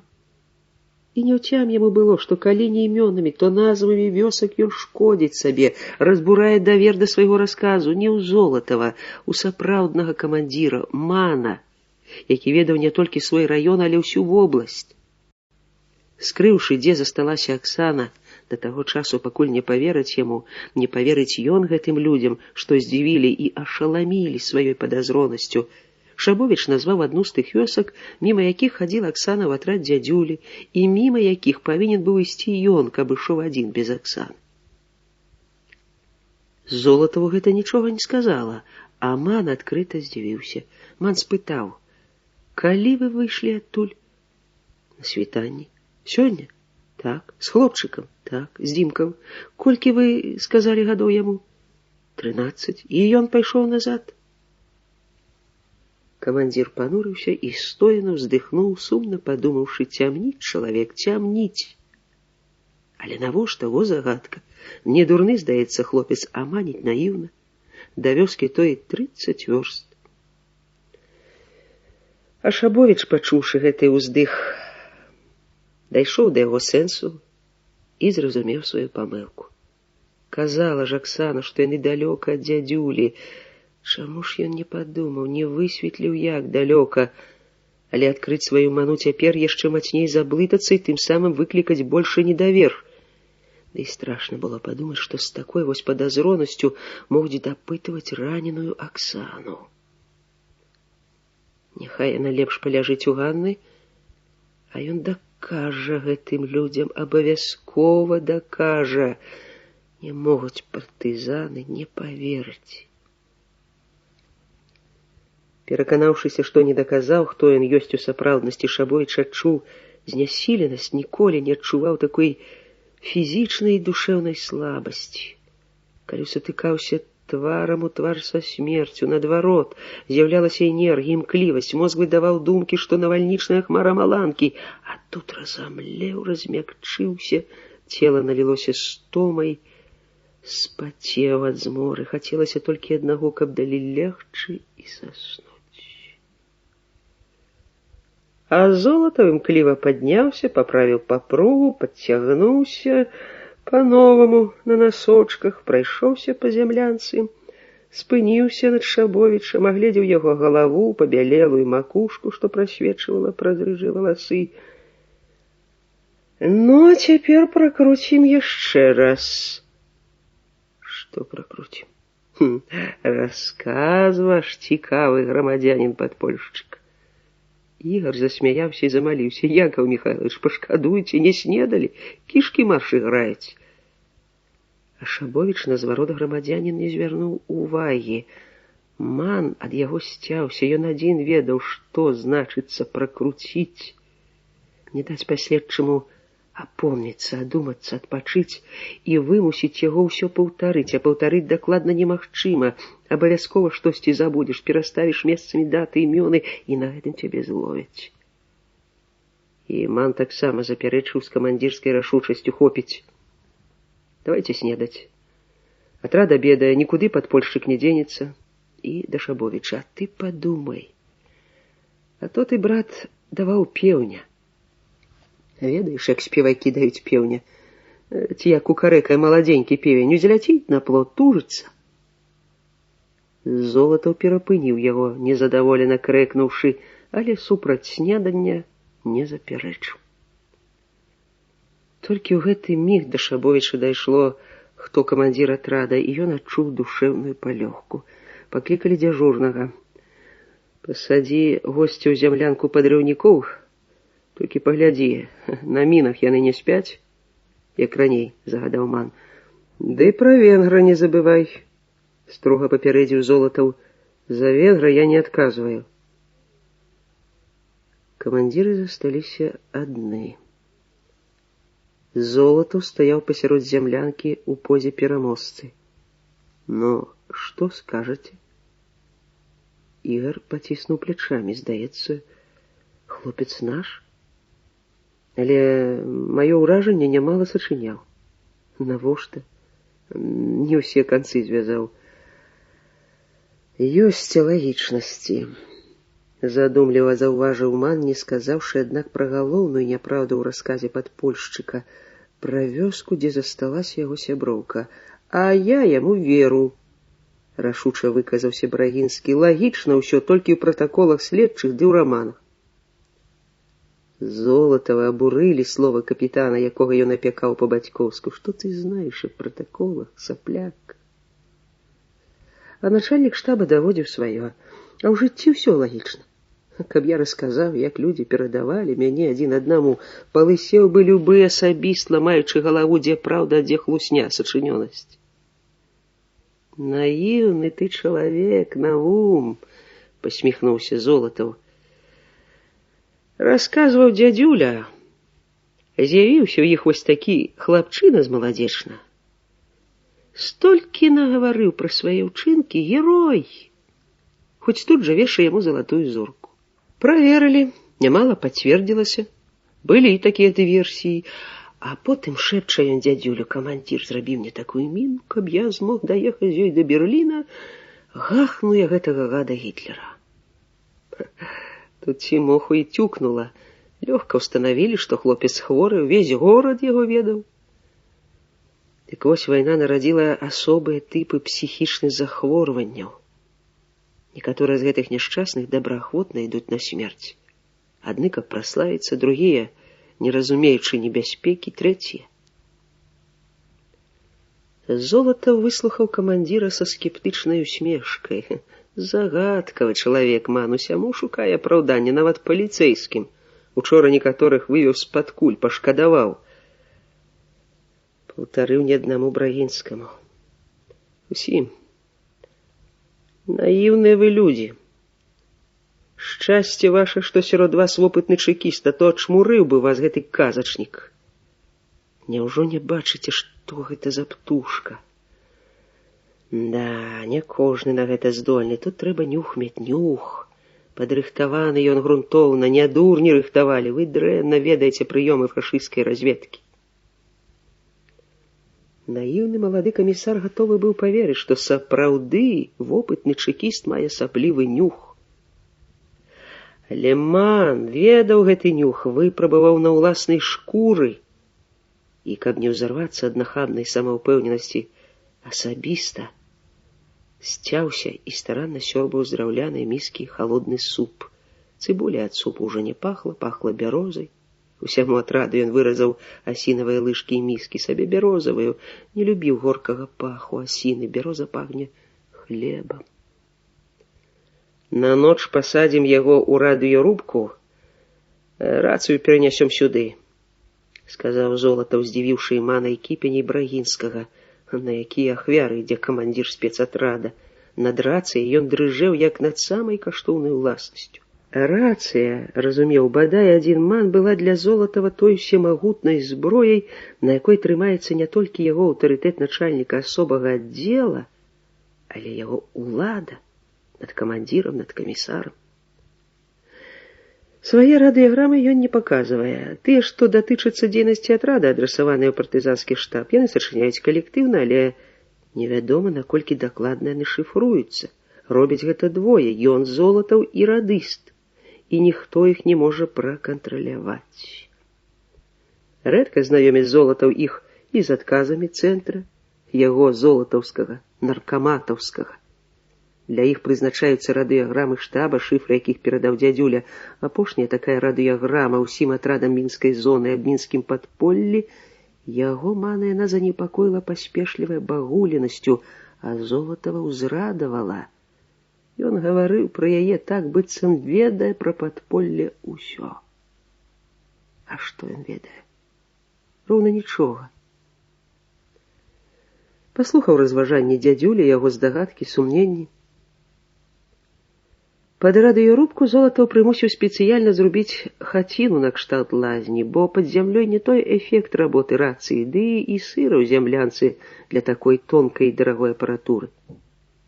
У доміку гэтым было адзінае акенца, закратаванае, дубовыя дзверы, цагляная печка, і начаваў там радыст, хоць на гэты аб'ект і склад боепрыпасаў ставіўся асобны вартавы, акрамя тых, што ахоўвалі лагер. Ну, што падумаў? А што мне думаць? Я расказаў усю праўду. Усю ці не ўсю, гэта мы пабачым. Пачнём з таго, як арыштавала вас гестапа. Золатаў знарок назваў орган, якога не існавала ў Мінску, каб выклікаць арыштаванага на спрэчку, няхай да канца выявіць сваю дасведчанасць у структуры фашысцкіх органаў. Але цяпер Шабовічу было ўсё роўна. Гестапа ці СД, якая розніца. Яшчэ там, у камандзірскай зямлянцы, ён прыйшоў да думкі, што лепш не ўнікаць у дэталі, не паказваць сваю дасведчанасць, лепш прыкідвацца прастачком. Давай характарыстыкі карцёжнікаў. Але змораны, галодны Шабовіч расказваў нехаця, жаваў, прапускаў шмат што з таго, што расказваў першы раз, ды прастаком пачаў прыкідвацца. Не пачуўшы эпізодаў, характарыстык, якія запомніліся, Золатаў радаваўся сваёй інтуіцыі. Усё адбываецца гэтак жа, як многа разоў у яго багатай практыцы, паследны пачынае выкручвацца і канчаткова заблытваецца. І хоць у адказ на яго пытанні падпольшчык дакладна аднаўляў прапушчанае, гэта ніколькі не ўплывала на пераконанні следчага. Па сутнасці ўвага Золатава і была занята тым, што ён вылаўліваў разыходжанні ў першых паказаннях і цяперашніх. Ад пытанняў амаль адмовіўся, разважыўшы, што чым больш арыштаваны наблыта, тым лягчэй яму будзе пераканаць суддзяў, мана, камісара і нават Браінскага. Добра працавалася, калі не трэба было пераконваць начальства. Наадварот, яно папракала яго за лішнюю гуманнасць. Залаты быў час. Цяпер ён рабіў адно. Спыняў падследчага, хоць той і без таго гаварыў, што гуму цягнуў, каб запісаць яго паказанні, асабліва дакладна запісаць разыходжанні з тым, што чулі лапухі. І ён прымусіць яго падпісаць пратакол допыту. Няхай пачытаюць. Кухарка прынесла абед затрыманаму, камандзір загадаў. Раней Матрона адносілася з павагай да Золатава, маёр, вышэй за капітана. Але пасля гісторыі з венграм страціла гэтую павагу. Вельмі ж нядобра начальнік дапытваў яе, усіх сваякоў да трэцяга калена перабраў. Цяпер жанчына знарок падкрэслена прыкідвалася прастачкай і казала яму «ты». Золатава гэта злавала, ніхто не адважваўся казаць яму «ты», сама на «вы». На, накармі чалавека, а то будзеш пра ўнукаў дапытвацца. Ты лічыш яго чалавекам? Ах, хто ж я? Наіўна здзівіўся Шабовіч. Фашыст? І знясілены хлопец не стрымаўся. Сам ты фашыст. Але калі пайшла баслычиха, посміхнуўшыся з такой сутычкі Золатаў, пахадзіў па зямлянцы, не перадаўшы вязню кацялок з кашай, посвістаў задумліва, спыніўся над ахвярай сваёй, зноў уважліва разгледзеў яго белую макушку ў развалі рыжых валасоў. Дык хто я? Прабачце, я не хацеў, нервы. Але ж я не фашыст. Няўжо цяжка паверыць? Я разумею, што праверыць немагчыма, але я дакажу. А як жа, дакажаш? Золатаў падняў руку над яго галавой і раптам напрактыкаваным ударам рабром далоні, як тапаром, секануў па шыі на пятай схіленай галавой. Шабовіч зваліўся з калодкі, на якой сядзеў, што падкошаны, страціў прытомнасць. Золатаў носком бота паварушыў яго цела, пастаяў над ім мінут 5. Нарэшце хлопец расплюшчыў памутнелыя вочы. А што ж гэта ты такі слабак? Ад слоў падаеш, школу якую кончыў? Шабовіч не адказваў. Паднімайся. Абедай. У нас людзі добрыя, бачыш, як пашкадавала цябе кухарка. Набірайся сіл і думай. Думай. Пры другім прыходзе Золатава падпольшчык адмовіўся гаварыць. Я буду адказваць толькі ў прысутнасці ўсіх камандзіраў. Ах, бач, сволач, унюхаў слабіну. Не, будзеш ты ў мяне гаварыць, калі мне трэба. І даў кулаком пад дыхавіцу, так што Шабовіч зноў страціў прытомнасць. Адчуняў, звенела ў галаве, балеў жывот. Іншы чалавек, змрочны асілак з расплюшчаным, як у баксёра, носам, перавёў яго з зямлянкі ў прыгожую утульную хаціну. Там прыемна пахла смалой і цёплай печкай. Застаўшыся адзін, Шабовіч пакутліва асэнсоўваў сітуацыю, у якую трапіў. У зямлянцы прыгадаў расказы пра тое, што немцы ствараюць правакацыйныя атрады з паліцэйскіх, якія тэрарызуюць насельніцтва, каб дэскрэдытаваць партызанскі рух, запалохаць людзей. Хто пажадаў бы уступаць у такія атрады? Праўда, Станулі наспрэчваў такія легенды, але ж ці мог інжынер ведаць тайныя планы фашысцкага камандавання? Не бывае дыму без агня. Калі хадзілі чуткі, значыцца, і атрады такія маглі быць. Дык ці не трапіў ён у правакацыйны атрад? Але Ганніны і Міколкавыя адносіны да атрада аспрэчвалі такую сумную здагадку. Хоць хто так спаласаваў попу хлопчыку? Не гэты акуратна паголены з ціхім голасам камандзір, які так дасканала валодае фашысцкімі прыёмамі допыту, так б'е ў жыццёвыя вузлы, што ўміг траціш прытомнасць. Ён фельчар. Колькі вучыў анатомію, хваробы, нідзе не вычытаў, не пачуў ад выкладчыкаў, не бачыў у кіно такіх удараў і быў упэўнены, што ў Савецкім Саюзе прыёмам такім вучаць хіба, можа, пагранічнікаў, больш нікога, бо нікому яны не патрэбныя. У нас гуманныя следчыя органы, гуманная армія, усё гуманна. Аднак, калі яго пераводзілі ў дамок, сустрэлася група партызан, з цікавасцю агледзелі, сказалі ўслед: шпіён, у лагер з мінамі прабраўся, да склада лез. Так маглі сказаць толькі сапраўдныя партызаны.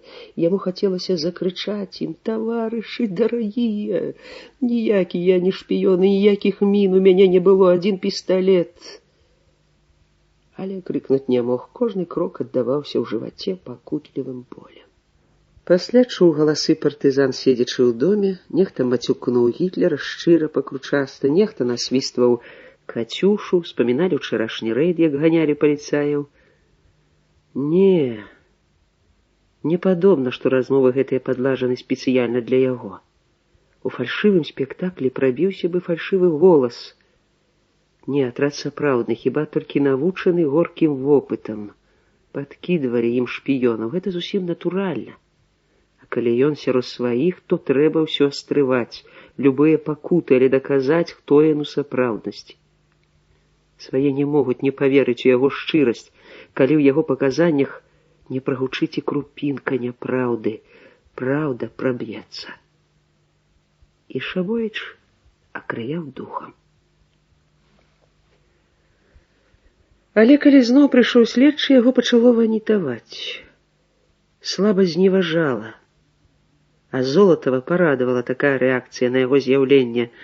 Знаёмая рэакцыя, з якой часта пачыналіся патрэбныя паказанні, пачыналася пад дзень. Золатаў перасадзіў пад следчага з канапы за трохногі стол, на якім нядаўна стаяла рацыя, паклаў перад ім пакамечаны вучнёўскі сшытак і агрызак карандаша, а сам хадзіў вакол, доўга не задаючы ніякіх пытанняў. Хадзіў, насвістваў мелодыю песні «Броня крепка» і «Танкі наши быстры». А Шабовіч чакаў чарговага ўдару, стараўся адгадаць, куды, ў якое месца ён будзе нанесены, і пакутаваў, што перажывае жывёльны страх. Ніколі такога не перажываў, напружваўся ўвесь, уціскаў галаву. Якую школу канчаў? Савецкую. Слухай, якое табе прозвішча там далей? Шабовіч? Будзеш Шабовіч пакуль.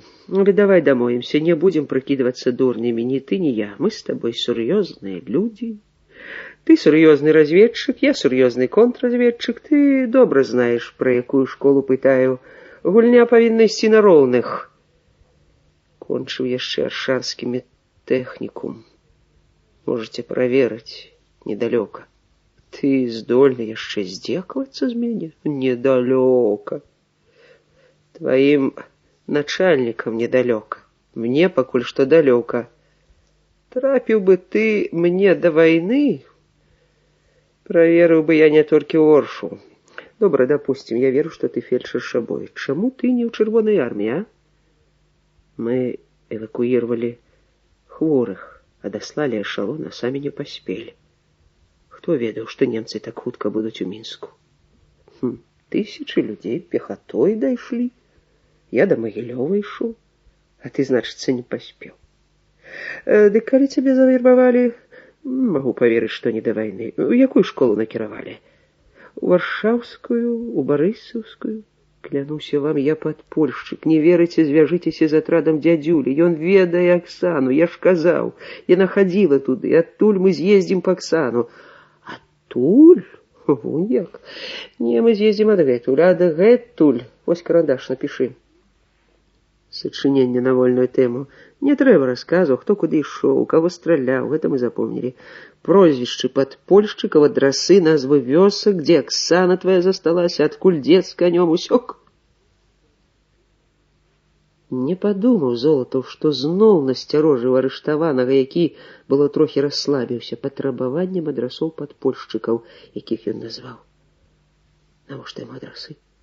Безумоўна, усе яго сябры, хто застаўся на волі, памянялі свае кватэры за гэтыя дні, але ўсё роўна ён не мае права называць старыя адрасы. Это першы запавет іх клятвы.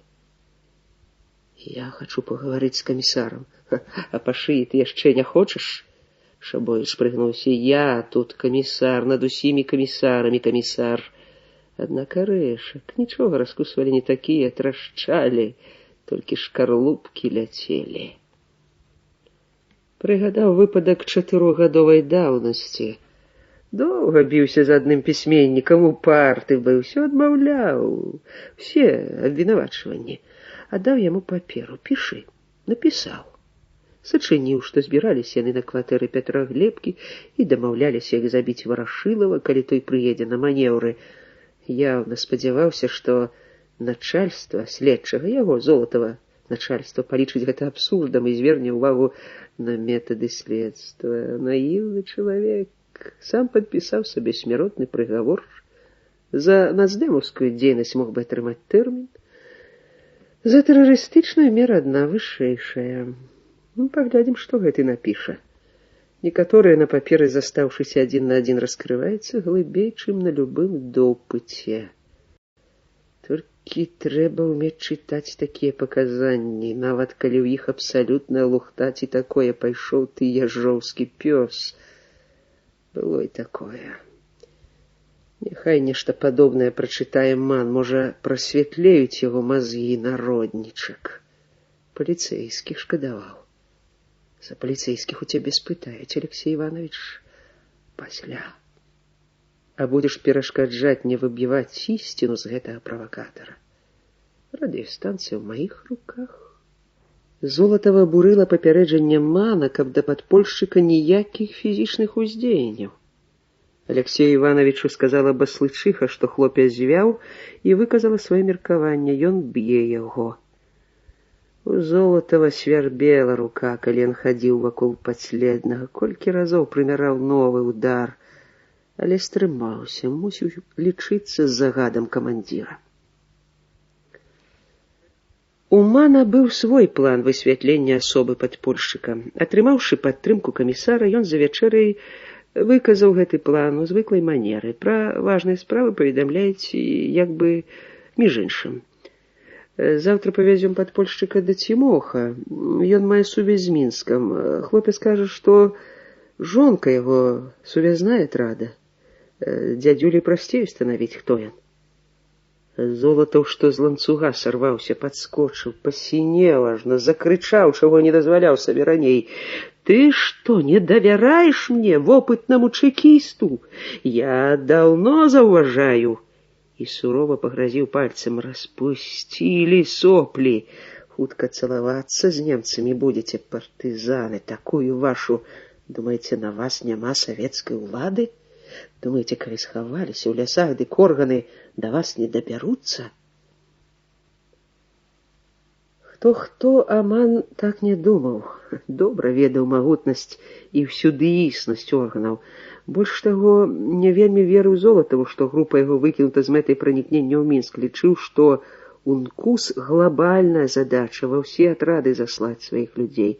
Інакш работы органаў бяспекі ў ваенны час не уяўляў.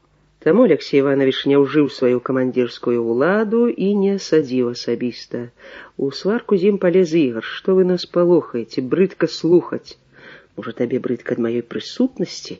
Атаманчыкамі хочаце быць, махноўцамі? Якраз у вас махноўскія замашкі, ні з кім не лічыцца. Усім камандаваць хочаце. Забываецеся, што партызаны не армія, народны рух. Даеш анархію, значыцца, раскрываешся, камісар. Хоць куды больш, я даўно раскусіў цябе, малакасоса, што не спелы арэх. А ўнюк ты, не камісар, размазня падпявала. Таварышы, ну з-за чаго вы завяліся? Прасіў міратворца Брагінскі, байцы пачуюць, сорамна будзе. Ман памаўчаў, паназіраў за начальнікам асобага аддзела, як карак у таго наліваўся сінюшнай чырванню. Адчуў, што і ў яго звеніць у ушах. Спалохаўся злосці сваёй, бо ведаў, што у такім стане нястрыманыя людзі хапаюцца за пісталеты. Страшным здалося гэтае жаданне падняць зброю на свайго. Урэшце, чорт з ім, які ён чалавек, важна, што ён свой. Калі ў гэтым няма сумнення, то даваць волю гневу нельга, бо яна можа перарасці ў ненавісць. А ненавідзець ёсць каго, акупантаў, здраднікаў. Ман спакойна спыніў сварку. Не гарачыся, Ігарок. Ды і вы, Якаў Міхайлавіч, за чаго сыр-бор? Поедем самі. З табой, Ігар, параемся з Цімохам, у яго светлая галава. Калі ён ведае гэтага хлопца, калі праўда, Аксана яго сувязная, сам прыедзе па іх, сваіх людзей не пакіне. Коровам хвасты умее круціць ваш дзядзюля, а не разведку весці, а тым больш контрразведку, прымітыў сялянскі. Ігар зноў кінуўся ў бой, у абарону праслаўленага камандзіра, але Ман суняў яго з бацькоўскай строгасцю. Ігар, май павагу да старэйшых. Не навучыла цябе камсамольская школа. Золатаў верыў толькі аднаму чалавеку, свайму намесніку па спецгрупе лейтэнанту Іванову, з якім разам працаваў некалькі гадоў. Ператварыў яго свайго телаахоўніка, нікуды не адпускаў, не даваў небяспечных заданняў, а самае небяспечнае з іх паход у Мінск. 3 не вярнуліся. Заставаўся адзін, каго ён мог паслаць, малаадукаваны, маланавучаны міліцыянер Стралінскі. Вучыў яго, але не верыў, што ён здольны выканаць такое адказнае заданне, прынесці дадзенае абстановішча ў горадзе. А в апошняй радыёграме цэнтр зноў напамінаў, што звестак такіх ад сваёй групы чакае сам Цанава. Зноў прасіў людзей для Мінска ў Мана, але той і слухаць не хацеў, на верную смерць ён людзей не пасылае. Пойдзе Стралінскі і не вернецца, як не вярнуліся тыя трое. І застанецца ён з двума, з Івановым і радыстам Башлыковым. Але радыст прыгодны толькі для сваёй справы, студэнцік, мамчын сынок. Такі не заслоніць, не кінецца выручаць свайго камандзіра. Надзея на Іванова, але ж і ўсе асобыя заданні можна ўскласці на аднаго Іванова. І Золатаў у той жа вечар даў свайму намесніку такое заданне — раніцою злавіць дзе-небудзь для бліжэйшай вёскі пацана, падростка гадоў 14.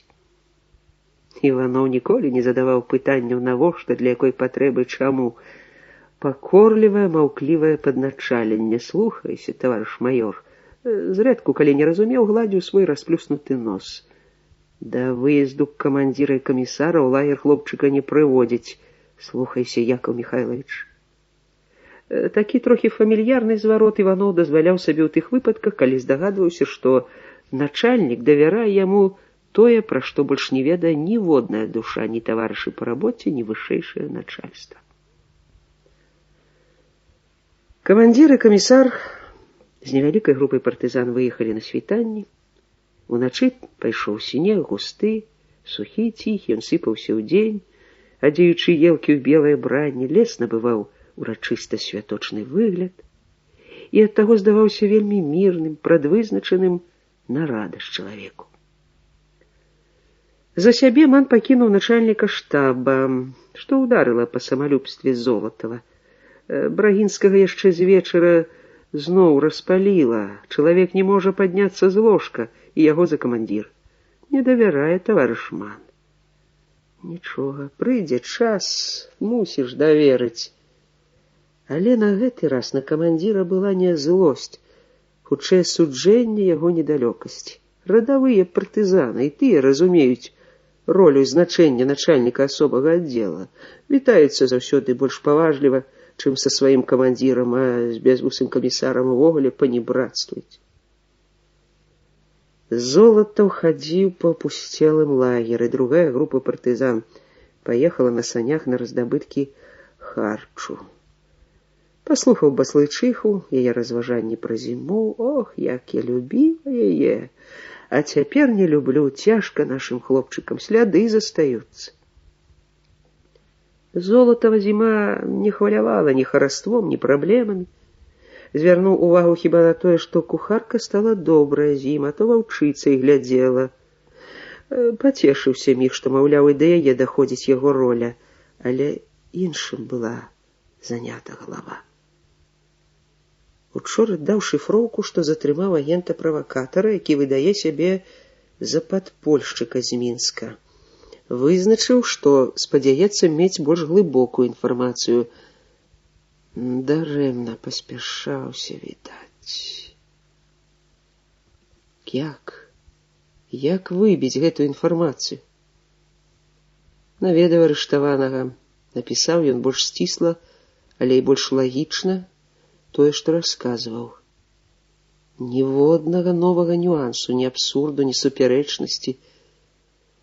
Свярбелі рукі выпрабаваць даўно набытыя прыёмы допыту, стрымаўся.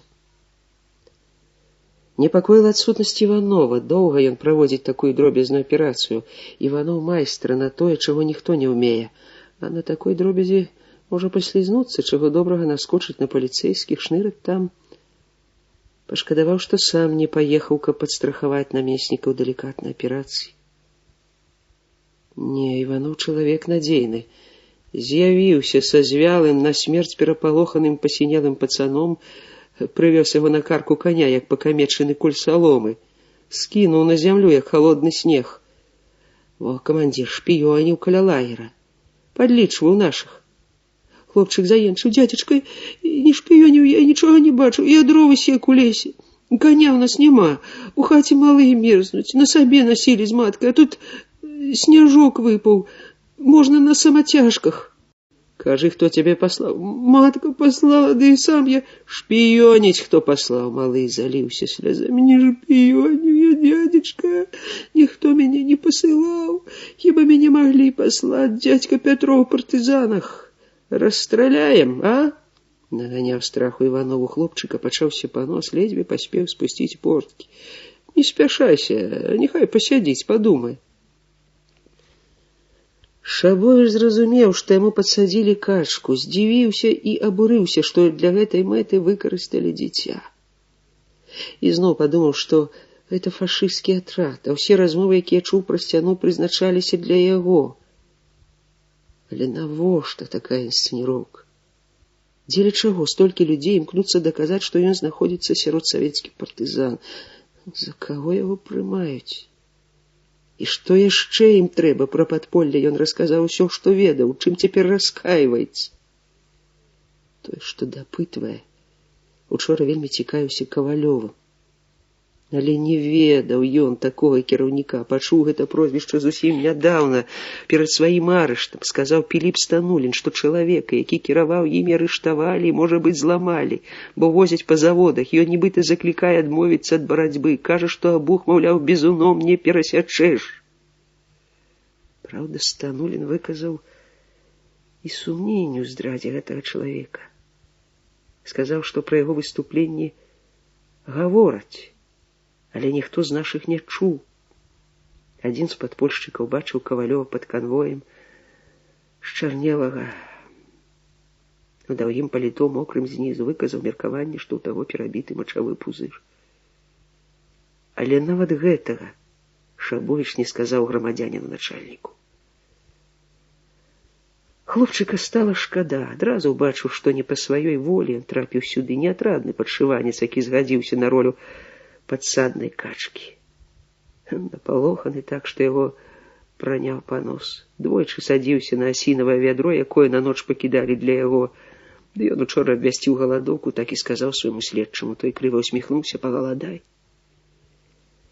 Распытаў хлопчыка, хто ён, адкуль, як трапіў сюды. І з расказу яго выцякала, што атрад правакацыйны, што партызаны з гэтага атрада не прыходзяць у іх вёску, а яны ж недалёка, з іншых атрадаў прыходзяць. Таяла Стасева надзея, што ўсё ж высветляць, хто ён, як паабяцаў барадаты камандзір маўклівы, але з добрымі вачамі, глядзеў на яго спачувальна. Ці не таму грамадзянін начальнік, хто ён тут, прадстаўнік нейкага вышэйшага органа, рашуча адхіліў яго просьбу, патрабаванне пагаварыць яшчэ раз з камісарам і камандзірам. Ёсць загадкі, ёсць сумненні. Не, светлячок надзеі яшчэ свеціцца. Але наступіў стан, калі ён думаў не пра сябе, не пра сваё жыццё, пра Аксану.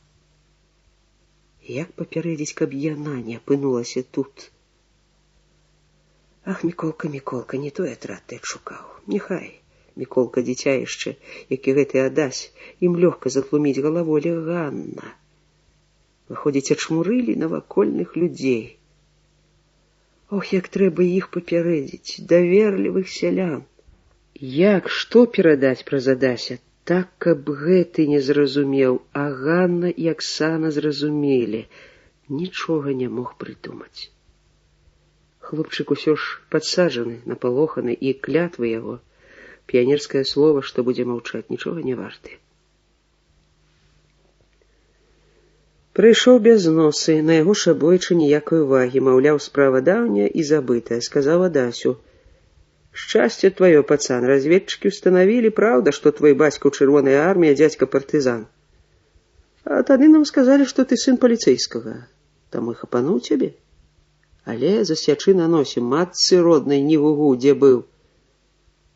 Пачакай, пайду, знайду дзяругу, каб завязаць табе вочы, і выведу цябе. Каціся. І на ўсе чатыры ў адзін бок, а ў Федерзейн, як кажа вось гэты». Зняважліва кіўнуў на Шабовіча. І тут Шабовіч не вытрымаў. Як толькі без носы выйшаў, зашаптаў: «Слухай, Таська, ты знаеш Макрыцу? Вёску? Вёску. Ой, дык блізкая, на вярсты 2 ад нашай. Я прашу цябе, павер, што я наш савецкі, прашу, зайдзі да Ганны Прыхач». «Да Міколкавай маткі», — узрадаваўся малы. «Мы разам каровы пасвім, мой сябрук. Там у іх дзяўчына, Аксана. Скажы ёй, каб у гэты атрад не ішла». Нядобрыя тут людзі, адась, не нашы, ні ў якім разе, каб не ішла, няхай ідзе туды, куды з ёй ішлі, перадасі. Перадам, толькі выбрацца мне адгэтуль. Хлопцу завязалі вочы, вывелі ў лес, і недзе ў гушчары, дзе яловыя галіны сцёбалі па твары, яго спыталі: што ён табе сказаў? Хто? Ну, фашыст, з якім ты сядзеў. Нічога. Иванов, назад его брахуна. Дядечка родненький, он только попросил. С цікавасцю выслухали, что Шабоич попросил. Не вздумай же передавать, а то мы тебе знойдем. Хлопцы развязали вочы і далі дубца, гукнули: а ту яго! І ён шмыгнуў гушчар пад елкі, што спалоханы заяц. Золатаў засмяяўся, але не з хлопца, ад задавальнення, ухваліўшы сябе, свой розум, свой вопыт. Бачыш, Ваня, як яны аблажылі нас. Не сумняваюся, што гэта Аксана з рацыяй, а гуманіст з нямецкім прозвішчам развесіў вушы. Нам з табой яшчэ належыць раскусіць мана Манюка. Ад дзядзюлі яны прывязуць, што ёсць падпольшчык Шабовіч, ёсць сувязная Аксана Каваленко. Былі. Але дзе яны? Вісяць яны, Іванов, на суках у мінскім скверы, ці даўно закапаныя. І прыйдзецца траціць порах, каб пераканаць гэтых цывільных дабрадзеяў. Лічыш, што яны тут вышэйшая ўлада, што работнік органаў для іх нішто. Слаба мы доказывали, хто мы ў дзяржаве, не да ўсіх дайшло. Правильно казаў таварыш Берыя. Глядзіце, колькі сволачы вылезла на акупірованай тэрыторыі. Як же мы работали? Трэба папраўляць прамашкі, трэба ачышчаць. Золатаў помаўчаў, падумаў. По закону тут не зробіш. Тройка ненадзейная. Пераступім закон, Иванов. І атрымаем за гэта падзяку ад народа. Калі-небудзь ён зразумее, што не маны яго абаранялі тут, на захопленай ворагам зямлі. Іванов слухаў начальніка з асаблівай увагай, ажно вушы пачырванелі. Не ўсё той гаварыў адкрытым тэкстам, нярэдка далёкім намёкам, і намеснік абавязаны быў разумець, здагадвацца, і пакуль што не памыліўся, за што і любіў яго Золатаў. Выведзе яго ў прыбіральню, а то праваняў, падла, нашу радыёрубку. Брыдка зайсці, зразумеў, таварыш майор, будзе зроблена. Пасля таго, як хлопчыка вывелі, Шабовіча ахапіла незвычайная нервовая ўзбуджанасць. Як мог клюнуць на такую прымітыўную падсадку? Добра ж разумеў, што да чаго, і аднак трапіў на кручок. Увогуле ўзнікла пачуццё безвыходнасці. А дагэтуль усё ж цяплілася вера ў людзей. Не ў грамадзяніна начальніка. У тых, што хадзілі міма хаціны, гаварылі пра свае справы, і справы гэтыя натуральныя, чалавечыя, партызанскія. Каб гэта быў спектакль, то, як бы добра ён не быў пастаўлены, ігра вылезла б хоць у адной рэпліцы. А тут не было ігры, было жыццё. І вязень намерыўся. Калі да хаткі наблізіцца колькі чалавек, закрычыць ім, што ён свой, што ён прыйшоў сюды, ратуючыся ад фашыстаў. Памажыце, людзі добрыя, няхай судзіць увесь атрад, а не адзін. Але шумна было на досвідку, а пасля лагер як вымер. За закратаваным акенцам сыпаўся снег, глядзеў на яго, на заснежаныя сосны, і сэрца сціскалася ад смяртэльнай тугі. Прыйшоў бязносы. Я хачу гаварыць з усімі камандзірамі. У прыбіральню ты хочаш? Пацягнуў носам. Пайшлі ў прыбіральню. У галаву ударыў боль. Гэта канец, так ганебна. Мне не трэба ў прыбіральню. Праваняў увесь дом. Это малы ў яго панос ад страху. Ва ўсіх у вас панос ад страху, пасміхнуўся Іванов. Пайшлі. Вартавы расшпіліў кабуру. Пайшлі. Апанавала тая роспачлівая рашучасць, калі ўсё робіцца абыякавым, нават жыццё ўласнае. Выйшаў без паліто, без фуражкі, пастаяў, аглянуўся на заснежаныя зямлянкі, над якімі чарнелі коміны, над зямлянкай кухні вздымаўся празрысты дым, палілася печ, гатаваўся абед. Пабачыць бы тую добрую жанчыну, што ўчора прынесла яму есці. Яна зразумела б. Хіба крыкнуць ёй усім іншым. Не, на крык як бы і сілы ўжо няма. Узняў твар, злавіў засмяглымі вуснамі сняжынкі і, як напіўся з жывучай крыніцы, ажно падужэў. Куды ісці? Туды, паказаў рукой без носы. Прыбіральня была воддаль ад жылля, ў рове, густа зарослым маладым ельнікам. Спусціўшыся ў роў, Іваноў горача дыхнуў у патыліцу. Уцякай.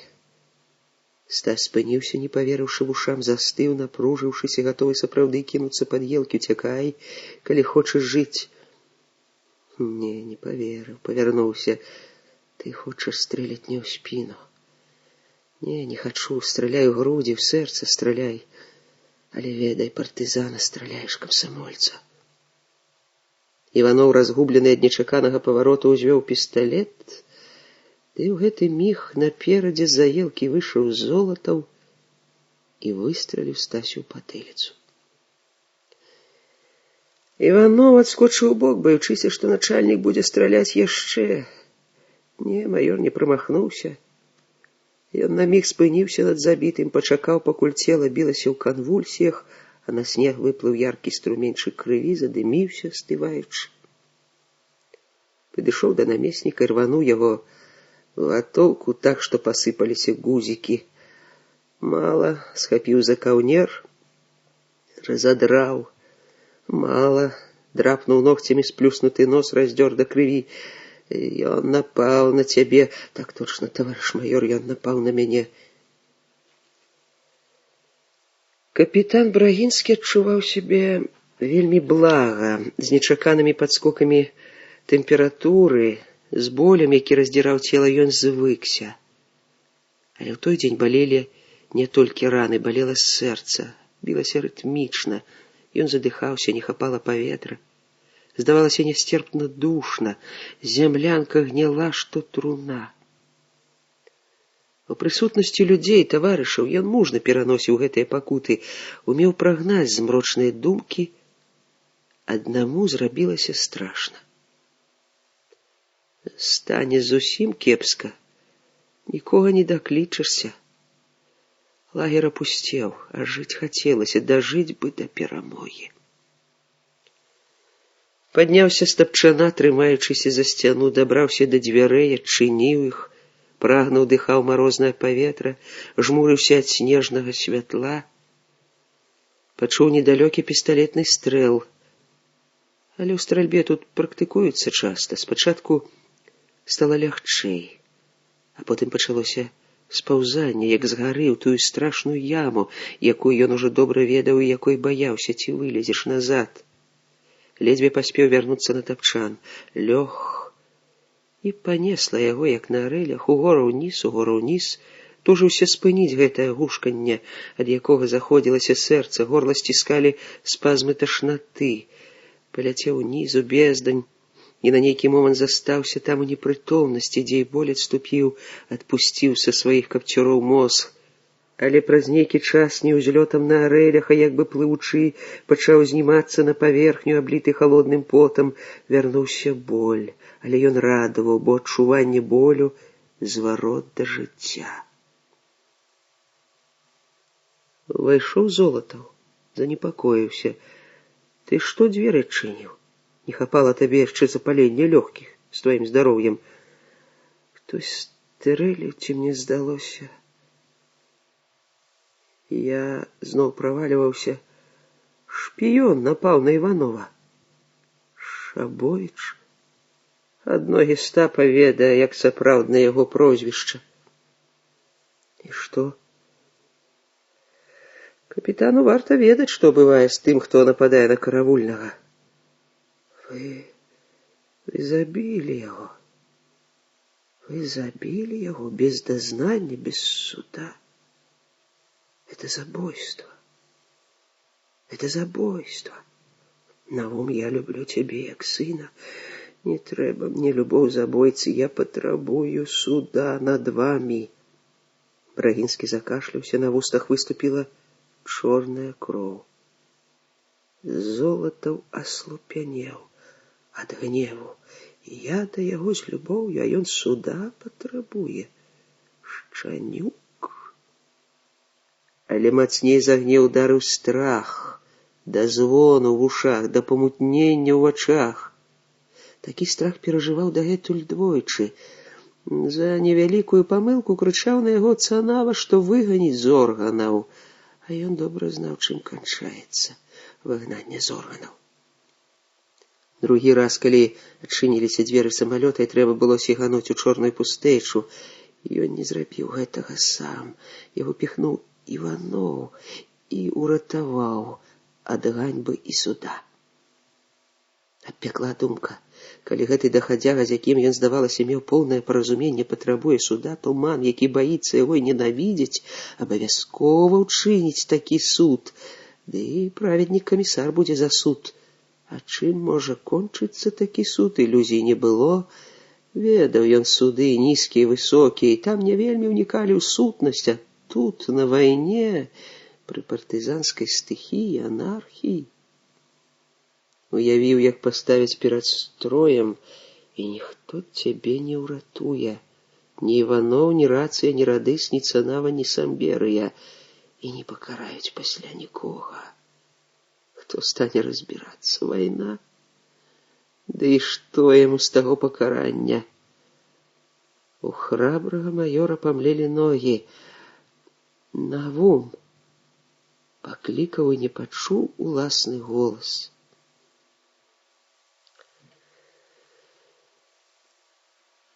Абрагінскі закрыў твар рукамі і плакаў. Кашляў, плакаў. Кроў на яго пальцах выклікала ў Золатава агіду, брыдкасць і разам з тым пачуццё сваёй выключнасці, што ён умее зрабіць і робіць тое, чаго не ўмеюць усе смяротныя, што поўзаюць па зямлі, чапляюцца за жыццё.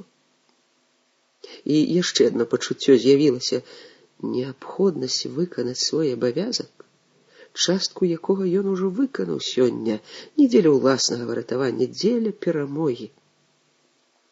Такое ён адчуваў на Магілёўскай шашы, дзе на цэлы ўзвод здраднікаў стала менш, і 2 дні назад, калі з радасцю расстраляў паліцэйскага. Хіба гэта не заслуга? Толькі такія, як ён, могуць ратаваць дзяржаву ад ворагаў і ад маладушных. Ад вось такіх, што разлагаюцца зажыва і атручваюць атмасферу. Увагу Золатава прыцягнула кабура на сцяне. Яго брагінскага пісталет у нагах вісіць. Ва ўсіх іх так вісяць пісталеты. Падхопішся па трывозе, зброя перад вачамі, пад рукой. На насочках ступіў той бок, нячутна выцягнуў пісталет з кабуры. Брагінскі, пэўна, пачуў шчаўчок узвода і адняў рукі ад твару, убачыў нацэленае на яго дула пісталета, вочы яго напоўніліся жахам, але крыкнуць ён не паспеў. Золатаў пастаяў над ім у бяздумнай прастрацыі, бадай спалоханы, што ў шчыліне на гімнасцёрцы, якую зрабіла куля, не з'яўляецца кроў. Але цела ўміг выцягнулася і апруцянела.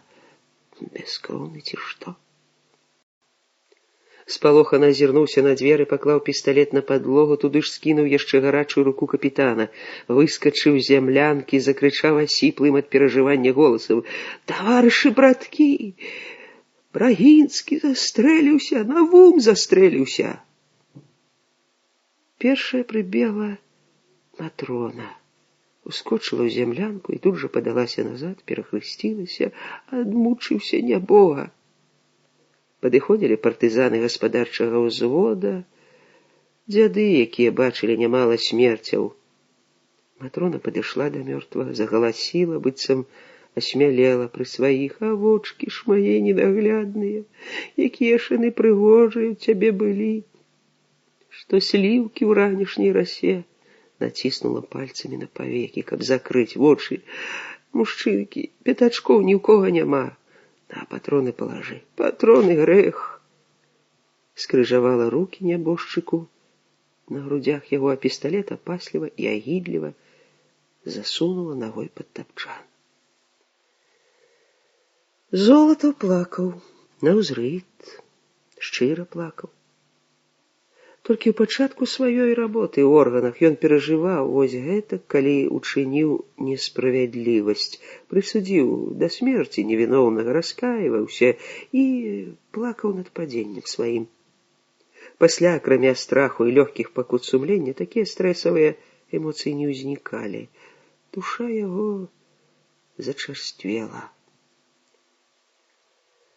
Партызаны спачувалі Золатаву. Як любіў маёр раненага хворага капітана, які, нягледзячы на стан здароўя, да драбніц планаваў, распісваў нямала нечаканых адмысловых аперацый. Маны-партызаны бераглі яго светлую галаву, і самога начальніка штаба на спланаваныя ім аперацыі не бралі. Хіба перад нападзеннем на гарнізоны выязджаў ён на разведку і рэкагнасцыроўку. Ігар нярэдка выказваў захапленне з сур'ёзным жартам: «Будзеш ты новым генералам». Золатаў успамінаў гэта і многае іншае і плакаў. Ман і Ігар з конным узводам вярнуліся позна ўвечары. Дзядзюля пацвердзіў: Аксана казала пра мужа свайго Станіслава Шабовіча і папярэджвала, што ў выпадку правалу яе ў горад можа прыйсці або ён, Стась, або камандзір групы Піліп Станулін. Толькі ім яна расказала дарогу.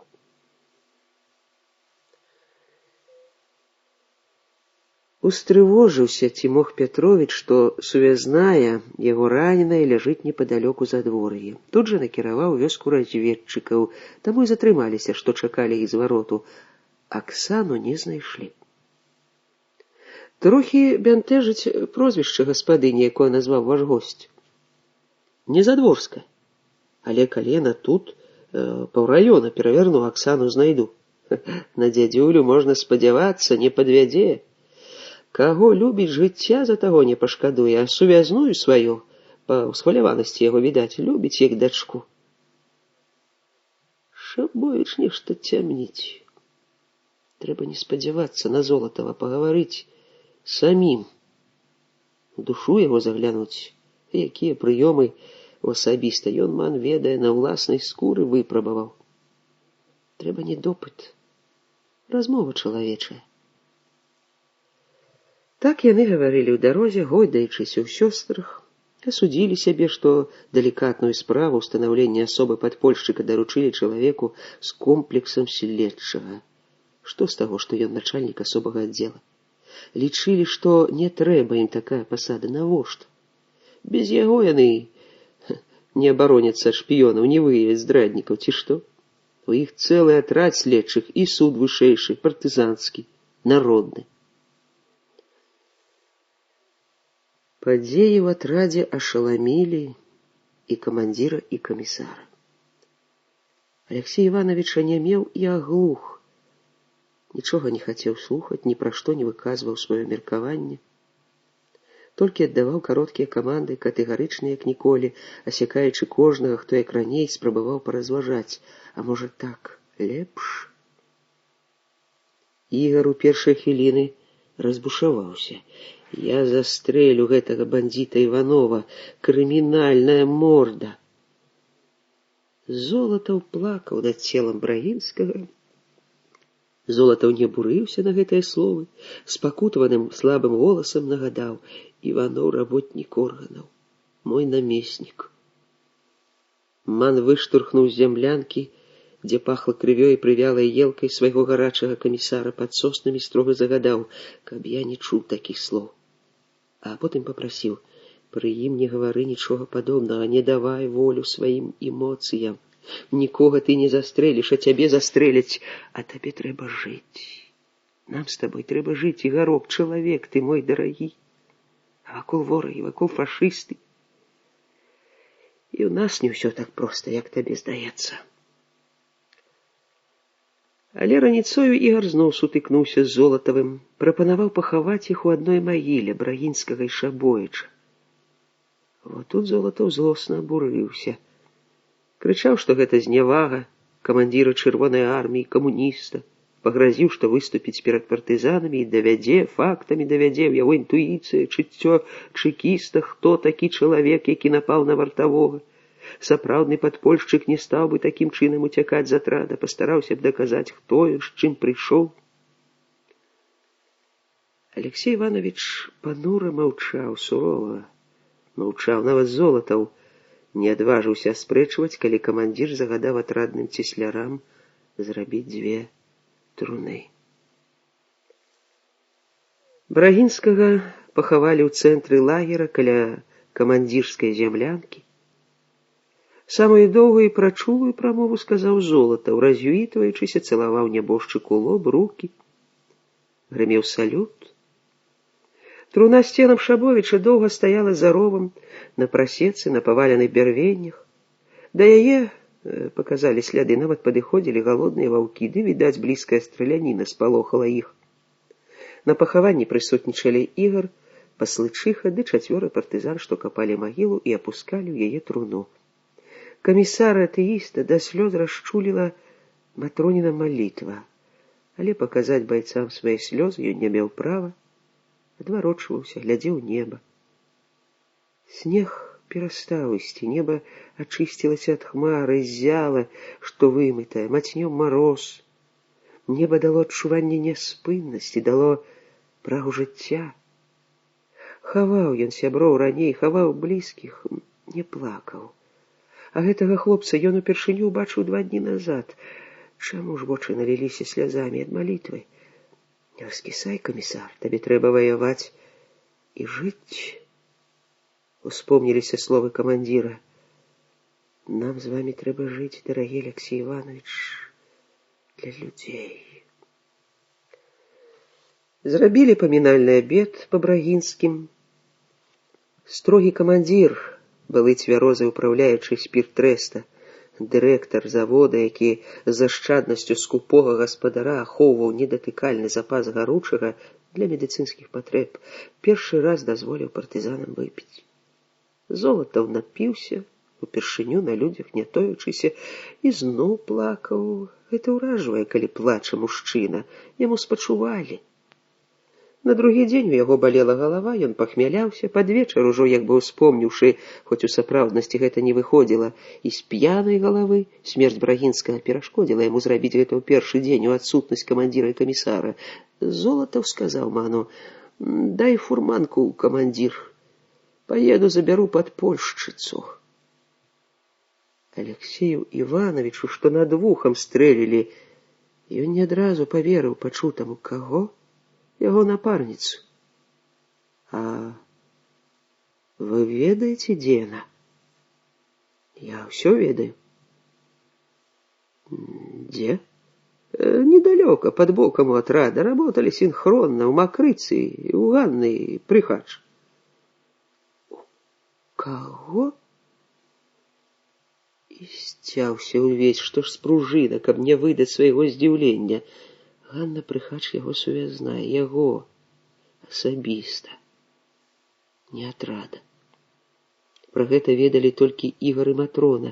Кухарка прыносіла ад Ганны звесткі пра дзейнасць акупацыйных улад у навакольных вёсках, пра паліцэйскіх, пра карныя часці. Сама Ганна ў атрад не прыходзіла, але сынок яе, Міколка, высачыў неасцярожнай баслычыху і з'явіўся в атрад. Прыміце яго ў партызаны. Адаслалі назад пад аховай 2 партызан. З'явіўся ў другі раз. Прыйшлося Алексею Ивановичу самому адвозіць малога да маці ў сядле. А пра што задумаўся? Я сам поеду. Золатаў абурана падхапіўся. Зноў не давяраеш? Зноў мне? Я давяраю. Але я адказваю за тваё жыццё. Што мне скажацца Нава, калі я не ўпільную такога разведчыка? Не іранізуй. Я не іранізую. Якая можа быць іронія? Не да яе? Вось іменно, не да іроніі. Але не думаю, што ў такой аперацыі неабходна прысутнасць нас 2. Неабходна. Спыніліся за гародамі ў хмызняку. Золатаў не разумеў, навошта такая асцярожнасць, ведаў, што ў гэтай невялічкай вёсачцы двароў на 20 ніводнага паліцэйскага няма. Але на гэты раз вырашыў ва ўсім падпарадкоўвацца Ману, бо той ведае тут кожную сцяжыну і людзей, іх псіхалогію. Ды не тое здзівіла, дзе спыніліся, а тое, як пайшоў камандзір, з якой упэўненасцю. Ведае, выходзіць, дзе хата гэтай Ганны. Гаспадыні дома не было, сустрэў іх у двары Міколка, калоў дровы, здзівіўся і узрадаваўся. Але камандзір даў яму знак, прыклаў палец да вуснаў, і хлапец ні словам, ні рухам не выдаў свайго знаёмства з партызанамі. Ман спытаў, дзе твая госця? Міколка адказаў не адразу, Аксана. У хаце. Увайшлі ў хату, хлопец вачамі паказаў на бакоўку, Ман заглянуў туды, спалохаў жанчыну. Яна сядзела без кофтачкі, пэўна, ёй нядаўна перавязалі плячо, закручана ў адбеленае палатно. Адзявайся, поедем. Куды? Да Стася твайго, сказаў Золатаў, заглядваючы праз плячо Мана. Камандзіру здалося, што асабіст ударыў яго ў патыліцу, так зазвінела ў галаве. Здзекуецца падлюга, да Стася. Не, яе ты не адашлеш. Ой, дядзечка родненькі. Па-сялянску, па-дзявочаму выявіла Аксана сваю радасць. Хадзіць можаш? Да я скакаць магу, калі да Стася, а трэба на жываце папаўзу. Міколка, памажы мне адзецца. Але ў левы рукаў не надзела ні кофтачкі, ні паліто, балела яшчэ. Аднак па хаце хадзіла ледзьве не прыскокам. Міколачка, братик мой, дай цябе пацалую. Мамку пацалуй і Мітьку. Скажы, кланяюся я ёй нізка, ў ногі кланяюся. Міколка шмаргануў носам. Ды калі Золатаў выйшаў першы з хаты, Алексей Иванович абняў хлопца, падбадзёрыў. Не бядуй, партызан, трымай хвост трубой. Не патрымаеш тут, калі даюць па хвасцях, то хто мамка? Хіба маміны плескачы ў залік. Радуйся, і дзівак, вырасцеш, дзякаваць будзеш. Але ўсё роўна хлопец, што медаль атрымаў, калі камандзір ад свайго імя падзякаваў яму і маме. Да саней не ідзі, не трэба, каб убачылі, як ты праводзіш нас. У людзей доўгія языкі. Прыехалі на 2 санях, на першых ён, Ман, сам за фурмана. Золатаў, целахоўнік яго Іваноў, на другіх 2 партызан. Цяпер, калі ў сані села Аксана, Іванова прыйшлося перасесці, хоць зрабіў ён гэта неахвотна. Нікога не здзівіла, калі камандзір развярнуў фурманку ў другі бок, ехалі сюды, ледзьве перабраліся цераз незамерзлую яшчэ рэчку, намачылі сена, на якім сядзелі, ледзьве не набралі вады ў халявы, стоячы ў санях. Паркі лепшых коней ішлі ў галоп, выбіваючы падковамі не толькі неспрасаваны яшчэ снег, але і мёрзлую зямлю. Яна ляцела фурману ў твар. Ман стаяў на каленях у перадку і лейцамі сцябаў па конях бясконца нокаў. Аксана сядзела побач, трымаючыся за яго, Золатаў у задку. Праз колькі часу фурман задніх коней, мясцовы партызан, здзівіўся, куды яго нясе. Куды яго нясе? У Каменку, там жа гарнізон. Ашалеў камандзір. І інстынктыўна прытармазіў. Але ашалеў. Коні віхрам уляцелі на вуліцу вялікага сяла, быў сіні адвячорак. Сонца села за лес, дыміліся коміны. На вуліцы з перападамі ўзгоркавы лагчын каталіся на санках дзеці, кінуліся ў двары з крыкам партызаны. Ускочылі на цэнтральны ўзгорак, дзе стаялі школа і будынак сельсавета. Ціха. Ман паваліў Аксану на калючае змёрзлае ўжо сена, выхапіў з кішэні пісталет і стрэліў у бок школы, прытармазіўшы трохі коней. Выскачылі з будынка паліцаі, 3, з вінтоўкамі. Кулі ціўкнулі над санямі. Золатаў стаў на калені, павярнуўся тварам назад, выхапіў пісталет і стрэліў далёкіх ужо паліцэйскіх. Стрэліў 3, і раптам Ман таксама паваліўся побач з Аксанай, перакуліўся на спіну і моцна ударыў ботам Золатава ў спіну. Той перакуліўся цераз нізкі задок саней. Узнімаліся на новы круты ўзгорак, і Золатаў пакаціўся па слізкай дарозе ўніз. Пісталет яго паляцеў у бок.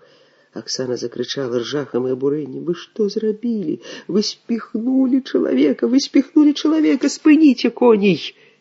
Ман павярнуўся на бок, моцна абхапіў жанчыну рукой, прыціснуў да сена, забыўшыся на яе раненае плячо. «Маўчы! Это не человек! Это не человек! Он забіў твайго Стася!» Аксана на міг змоўкла, потым закрычала: «Стася няма!» Асэнсаваўшы самае страшнае для яе паведамленне, сама сабе ціха адказала: «Стася няма! Стасечка, родненькі! Я адчувала пазаўчора, я задрамала, і мне ударыла ў сэрца.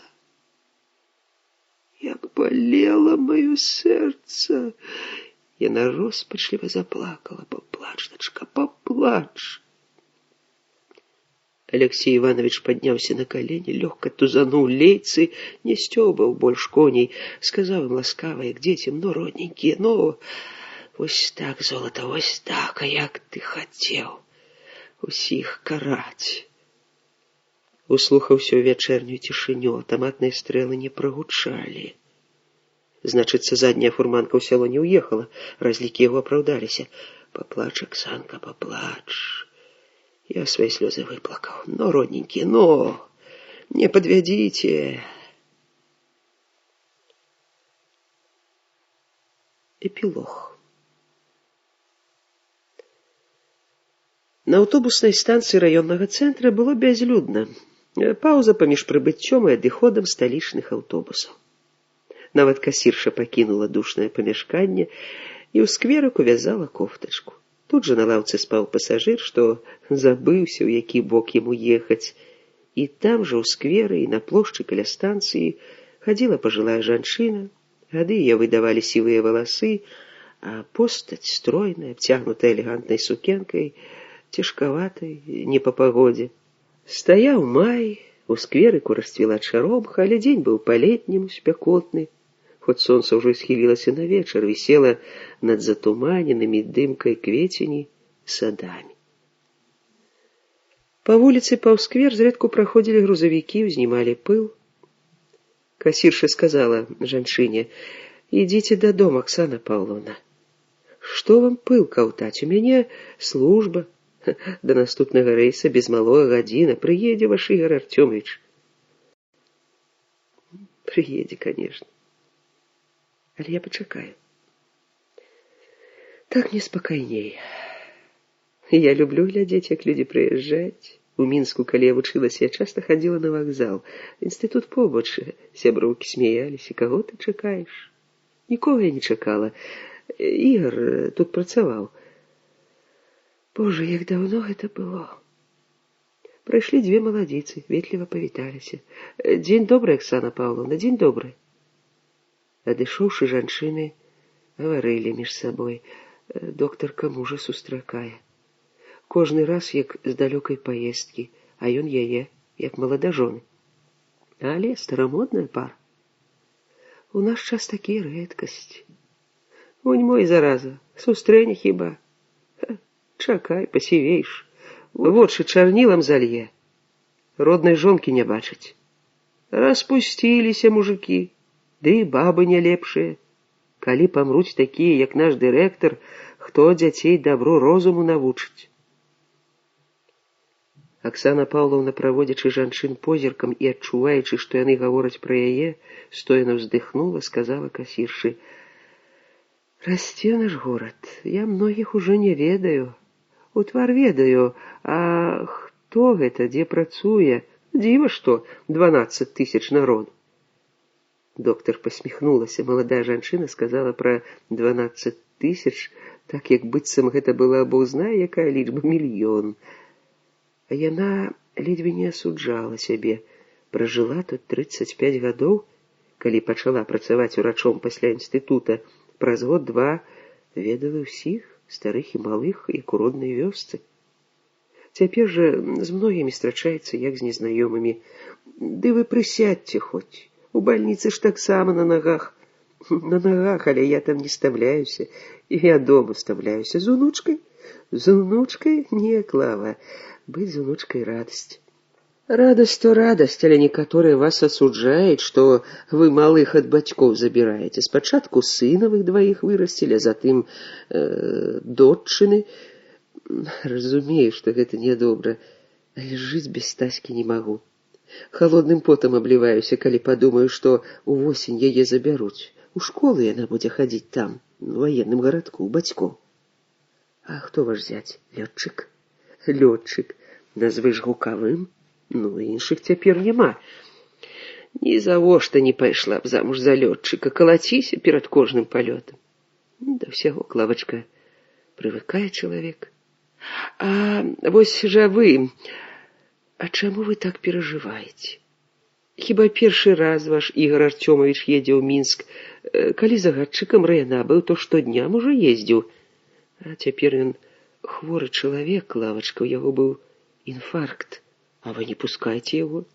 Пра што ты кажаш, Клава, не пусціць яго нельга. Для такіх людзей, як мой Ігор, бяздзейнасць самае стрэсавае становішча. Аксана Паўловна радавалася, што дзяўчына, якой пры яе камплекцыі варта было б не сядзець з вязаннем, а бегаць, памагае скараціць ёй час. Няпраўда, што яна любіць станцыі, вакзалы. Можа, некалі любіла, калі самую цягнула кудысь паехаць, пабачыць свет. А цяпер нікуды ёй не хочацца.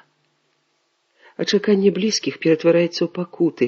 Толькі цяпер яна зразумела жанчын, маці, якія пасля вайны выходзілі за сёлы свае і гадзінамі стаялі на дарогах, чакалі мужоў, сыноў. Прыйшоў мінскі аўтобус.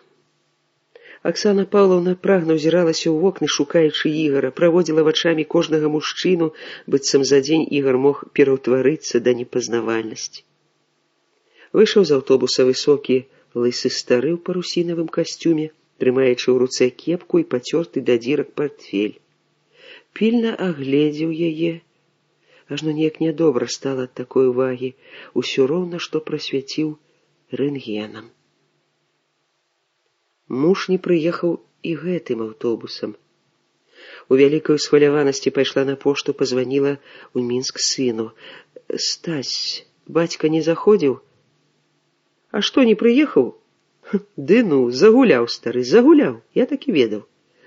Вясёленькі ён у мяне быў, архітэктарак маіх смяшыў». «Ну, сур'ёзна, ты можаш гаварыць?» «Зрэдку магу». «Бо гэта праўда, вельмі рэдка. Мама, без такіх, як я, людзі скіслі б ад сумоты. Плесенню пакрыліся б, як гуркі ў бочцы, калі гаспадыня не змывае. Я адмываю людзей ад плесені. Паглядзела б ты на маіх архітэктарах, свецяцца». «Дзе бацька, Стась?» «А я доўга стаю на дарозе», — праспяваў за 100 вёрст ад маці Стась, бо ведаў, дзе яна чакае іхняга бацьку, Балбатун. Бо гэта меткае пападанне. «Ну, здаюся, і паведамляю сур'ёзнасцю ТАСС. Твой дарагі супруг не ўзяў білета на аўтобус.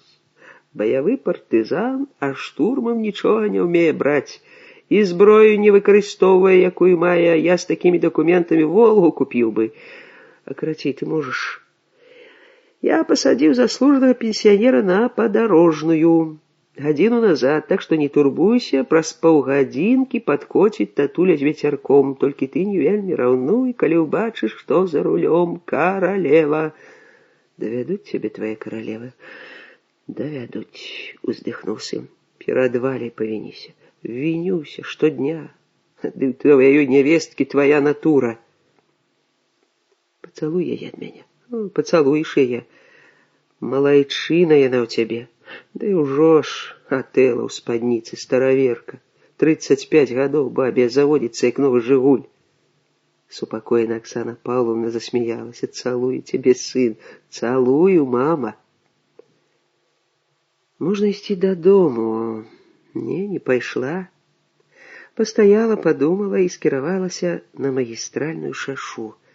Пакуль стаяла там, зноў успомніла многа і зноў адчула нейкую неасэнсаваную трывогу. Дакарала сябе, гэта ўжо нервы, недаверлівасць. А ў жыцці яна магла лёгка расплакацца, але недаверлівай ніколі не была.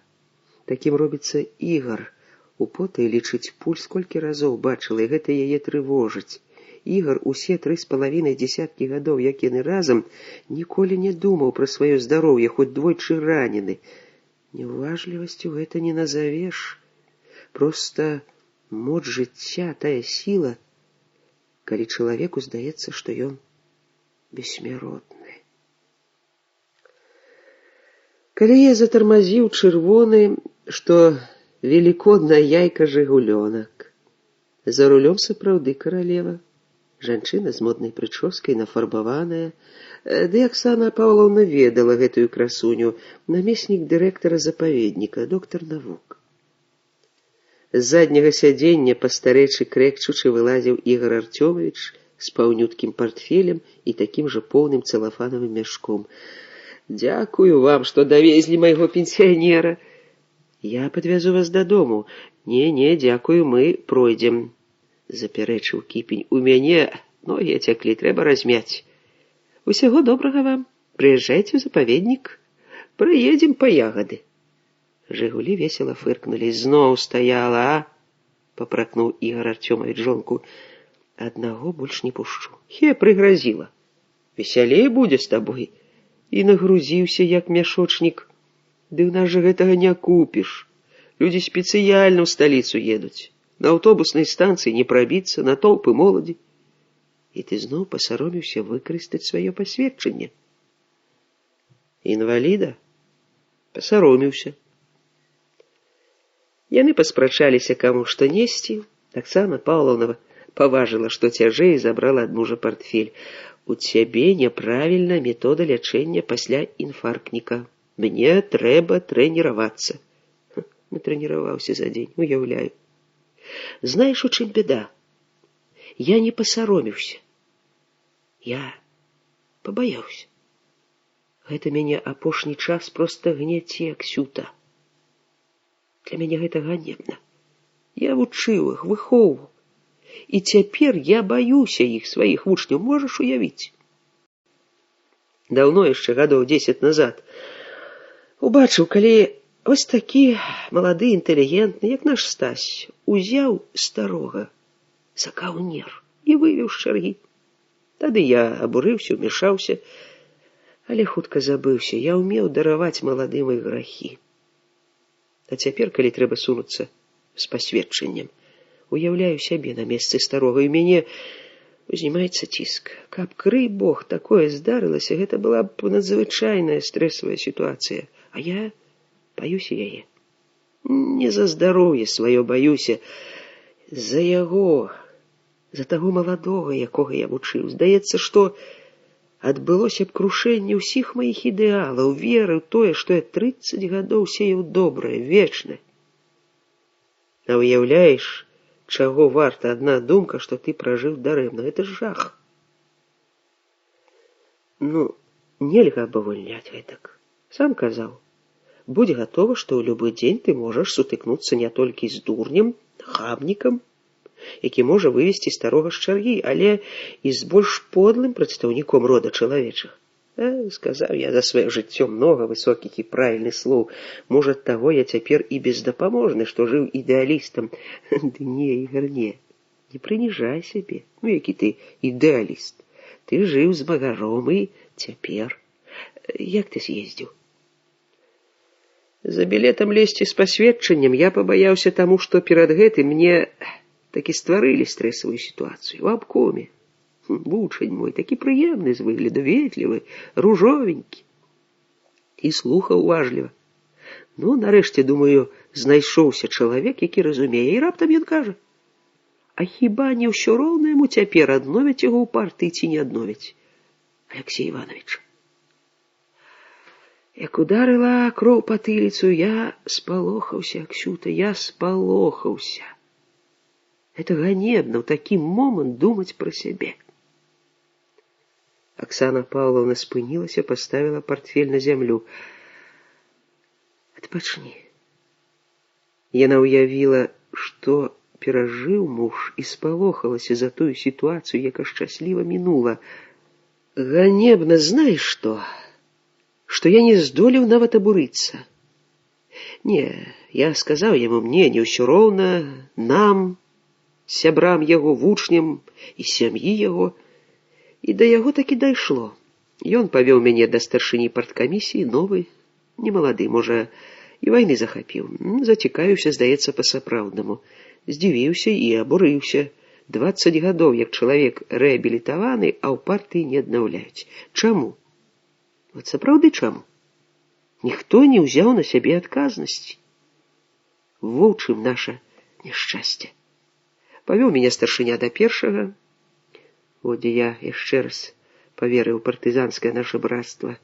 Іван Яўцевіч сам партызаніў. Адвёў я з ім душу. Весельчак, гумарыст.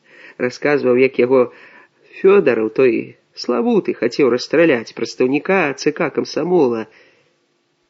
Ігор Артёмович асекся, мімаволі падвёў да трагедыі Шабовіча, спахапіўся. Пайшлі, Аксана, прагаладаўся я. Ну, чым будзеш карміць? Аксана Павловна падняла цяжкі партфель. Твой ласунак, каша грачнёвая, няўжо з салам? З салам. Дзе ты крупы дастаеш? Я забыўся, калі бачыў грэчку на прылаўках. А я хабар бяру ад аднаго хворага толькі грэчкай, больш нічым. Засмяялася доктарка ад старшыні райспажыўсаюза. Павел Іванович, грэчка будзе? Гарантую 100 гадоў жыцця. І што з Алексеем Івановичем, Ігор? Выносяць на наступнае бюро. Памёр ман камуністам і будзе жыць камуністам, хораша сказаў сакратар. Камуністамі мы паміралі ў блакадным лесе, на фронце і ў Воркуце. Камуністамі павінны застацца. У двары дома драўлянага, угледжанага, іх сустрэла 6гадовая унучка Стася. Хітрая лісічка кінулася на шыю. Дзядзюлечка прыехаў. Выдумка дзядзькі Стася. Навучыў некалі свайго сына называць дзеда не дзядуля, а дзядзюля. Камандзір брыгады ці мог дзядзюля ў тыя гады быў частым госцем у іх доме. А дзядзюля пасля смяяўся. Быў адзін дзядзюля, сталі 2, а ты кажаш, радзее наша брыгада. Малая атрымала новую ляльку і машыну, пабегла хваліцца падарункамі. Даканайце вы мяне цацкамі. Усюды цацкі, у доме, у двары, на градах, на шэсценіка. Няхай цешыцца дзеці, у нас з табой не было. Пацехі ім на 1 гадзіну, а пасля валяецца. За обедом Ігор Артёмович сказаў: Ксюта, поедем у выходны на магілу Стася. Даўно не былі. Колькі разоў за іх доўгае сумеснае жыццё сказаў ён гэтыя словы, і кожны раз яны расчулівалі Аксану гэтак жа, як і тады, калі сказаў іх упершыню яшчэ ў партызанах, пасля блакады. Аксана, з'ездзім на магілу Стася. Яна тады ледзьве не задыхнулася пад абвалам пачуццяў, вельмі складаных. Яны не былі яшчэ мужам і жонкай. Ман не адпусціў іх адных, даў для суправаджэння 10 лепшых коннікаў. Помаўчаўшы, Аксана Павловна паклала сваю руку на мужа. Дзякуй табе, Ігарок. Ну што ты? Збянтэжыўся ён, так бянтэжыўся кожны раз. Прыбраўшы са стала, сказала з гаспадарчай буднічнасцю: ты адпачні, а я прапалю цыбулю. Дружная вясна ў гэтым годзе. Ігор Артёмович сеў на канапу, па-дзіцячаму падкурчыўшы босыя ногі, уключыў спідолу і пад ціхую музыку непрыкметна заснуў. Прачнуўся ад адчування, што на яго нехта глядзіць, чужы. Расплюшчыў вочы і ўбачыў перад сабой лысага чалавека з маршчыністым тварам, але дзябёлага яшчэ ў паставе. Заходзіла сонца, біла ў вокны, і лысіна ў незнаёмага была ненатуральна ружовая. Нейкі нядобры халадок штурхнуў сэрца, але ён папракнуў сябе. Што гэта ты людзей пачаў баяцца? Спусціў ногі, пашукаў тапкі на падлозе, не адразу намацаў іх.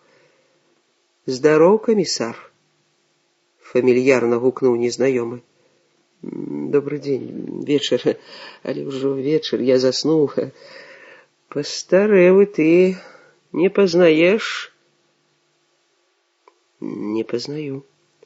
Золотов, помнишь? Золотов. Сню я. Адкуль? З таго свету? Кроў ударыла ў патыліцу, зазвенела ў вушах, моцна забалела галава, а сэрца, як адарвалася ад сасудаў і кідаецца ва ўсе бакі, балюча б'ецца аб сценкі грудной клеткі. Так нядоўга і да інфаркту. А другі трагічна канчаецца, ён добра гэта ведае. Пражыў з урачом. Ігор Артёмович спалохаўся, прэч нячыстая сіла. Оксана, Оксана, дзе ты? Хутчэй сюды, уратуй мяне ад гэтага чалавека. Толькі ты можаш уратаваць. Не, Оксану нельга клікаць. Оксана не павінна бачыць забойцу Стася. Хацеў падняцца, але сілы не хапіла. Постарэў ты. Няхай я, ты дзетак вучыў, спакойная работа. Што табе трэба ад мяне? Што мне трэба ад цябе? Золатаў узяў каля стала крэсла, паставіў пасярод пакоя, сеў на яго трывала, яўна разлічваючы на доўгую гаворку. Ну што ты так няветліва? Адразу ў лоб? Так стары знаёмых не сустракаю, чаю, прапанаваў бы. Спякотны дзень. Не, ратунак ад гэтага чалавека адзін, моўчкі падняцца і выйсці ў сад да Аксаны. Бліжэй да Аксаны, даць зразумець, што гутары з ім не намераны і бачыць яго не жадае. Няхай ідзе прэч, няхай згіне з вачэй. Сабраў сілы, падняўся, але Золатаў загарадзіў дарогу да дзвярэй. Раскінуў доўгія ногі, глядзеў нахабна, здзекліва, з усмешкай. Задаволены, што шаламіў сваім з'яўленнем. Напэўна, думаў, вы мяне пахавалі, а я... Вось я, любуйся, камісар. Ігор Артёмович не адважыўся прайсці міма яго, усё роўна, як баяўся зачапіцца за яго ногі. Адступіў бок ад канапы, на якой сядзеў, да дзвярэй у спальню. А што гэта я баюся яго? Няхай ён баіцца, ён павінен баяцца мяне, забойца і здраднік. Кіну яму ў твар. Але спакойна, Ігор, спакойна, табе нельга хвалявацца. Тваё жыццё спакой. Глядзеў на выхадныя дзверы, не хацеў, каб Аксана ўбачыла гэтага чалавека, і хацеў, каб яна ўвайшла тут жа. Яна побач на гародзе. Толькі яна можа ўратаваць. Неаднойчы ратавала. Дык што табе трэба? Не палохайся. Нямнога мне трэба. Тваё пацвярджэнне, што я быў у атрадзе, я ваяваў, а потым прайшоў усе кругі пекла. Лагер нямецкі, лагер савецкі. Ігор Артёмович адчуў, што яго павяло. Калыхнуліся зялёныя кветкі на шпалерах, расплыліся. Ён абапёрся рукой аб касяк дзвярэй. Ты ваяваў? З кім? Як гэта з кім? А, ты пра палон. А ты ведаеш, хто даслаў мяне туды? Бандзюга з нямецкім прозвішчам. Ён спіхнуў мяне ў каменцы з саней, ударыў нагой. Гэта ты ведаеш? Это я ведаю. Алексей Иванович сказаў. Сказаў? Тады ж? Ён не сумняваўся, што Шабовіча, азірнуўся на дзверы, не пачула б Аксана. Ты застрэліў. Твой Іванов пацвердзіў гэта. Больш таго, сказаў, што Ібрагінскага ты. Завошта? І вы паверылі ў галоўніку. Не было б пацвярджэння. Праз 3 дні немцы блакіравалі лагер. Ты выдаў. Ты прывёў іх. Не вытрымаў, сарваўся на крык. У галаве звенелі званы, разумеў, што ціск падскочыў да неверагоднай лічбы, прасіў сам сябе: супакойся, калі ласка, прашу цябе, скажы спакойна, растапчы яго спакоем, выкіні, забудь. Але не такія мы дурні былі, як табе здавалася. На дапамогу паклікалі дзядзюлю, зрабілі лавушку фашыстам. Ты і твае новыя начальнікі не разлічвалі на такія сілы. Далі мы вам па мордзе. Положили, колькі ты больш дакладна ведаеш, канешне, сваіх людзей страцілі. 11 чалавек, Матрона загінула, мяне раніла. Але дзіўна, зараз не дзіўна, што і пасля гэтага ты ацалеў, не шлёпнулі цябе. Цэнны ж ты для фашыстаў чалавек быў, што ты прадаў яшчэ. Як расстрэльваў 37-м. На табе ж кляйма няма дзе ставіць, так ты абліты крывёю. Лагер, кажаш, нямецкі, пасля савецкі, ад чаго ты хацеў? Узнагарод? Цяпер прыйшоў за ўзнагародай? Золатаў падняўся, лысіна яго з ружовай стала сіняй, грэбліва скрывіўся. Стукнуў бы я цябе, ды не той час. Стукні. І апошні, каго ты можаш стукнуць? Цяпер я ведаю, хто пасадзіў Алексея Івановича. Ты. Яго абвінавацілі ў 46-м у выдачы немцам атрад «Анкус». Каго ён выдаў? Цябе. Ты адтуль з лагера забіваў нашых. Мы пайшлі да Цанавы. 5 камандзіраў. Дзядзюля павёў. Нарком выгнаў нас, пагразіў пасадзіць. Вы ўсе выдавалі мае атрады, яго атрады. Яны слаба рыхтаваліся. І такія камандзіры, як ты, пасылалі людзей на смерць. Навошта я кажу яму гэта? Ён па-ранейшаму нахабна усміхаецца. Але няхай ведае, не ходзіць за пацвярджэннямі. Але што гэта са мной? Я не бачу яго, ён расплыўся і ўсё плыве. Так усё паплыло. Апошняя свядомая думка вярнуцца на канапу. Абапіраючыся рукамі аб сцяну, ён дабраўся да канапы, здолеў сесці асцярожна. Але тут жа праваліўся у бездань. Галава адкінулася на спінку канапы, з горла вырвалася хрыплае бульканне. Золатаў наблізіўся, надзеў акуляры, уважліва разгледзеў былога камісара, які нейкі час захапляўся ім, чэкістам, крыва пасміхнуўся, прысеў, выцер доўгія рукі аб парусінавыя штаны, калені пацёр і, нячутна ступаючы, выйшаў. Праз нейкі момант у пакоі скочыла малая Стася, гукнула: «Дзядзюля!» Але тут жа пагразіла сабе пальчыкам. «Час піць!» Ты пачула дзіўны, ненатуральны храп і спалохала кінулася на гарод. «Бабулечка, дзядуля памірае!» Аксана адразу па сінюшнасці лба шыі вызначыла інсульт. Дзейнічала без панікі, як урач, пазваніла ў хуткую, зрабіла ўкол. Ігор Артёмович на нейкі момант апрытомнеў, але ў яго адняло мову, паралізавала левую палавіну цела. Прыехалі ўрачы хутка, аказалі першую дапамогу, а ён лавіў Аксаніну руку і паказваў на яе пярсцёнак. На гэта звярнулі ўвагу. Ён хоча нешта сказаць, што звязана з вашым пярсцёнкам, Аксана Павловна. Ігарок, родны мой, што? Што табе мой пярсцёнак? Не магу зразумець. Тады сказала спалоханая Стаська, якая зашылася было ў кут за шафу і плакала там. Дзядулечку забіў Фантамас. Які Фантамас? І тут жа перад вачамі паўстаў лысы, што выйшаў з аўтобуса, і ад позірку якога ёй стала нядобра. Пра каго ты кажаш, Стасюлік? З дому выйшаў лысы, такі страшны. Золатаў!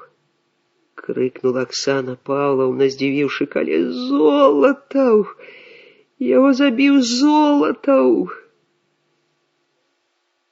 Магчыма, Ігор Артёмович пачуў жончыны слова, бо выпусціў яе рукі і заплюшчыў вочы.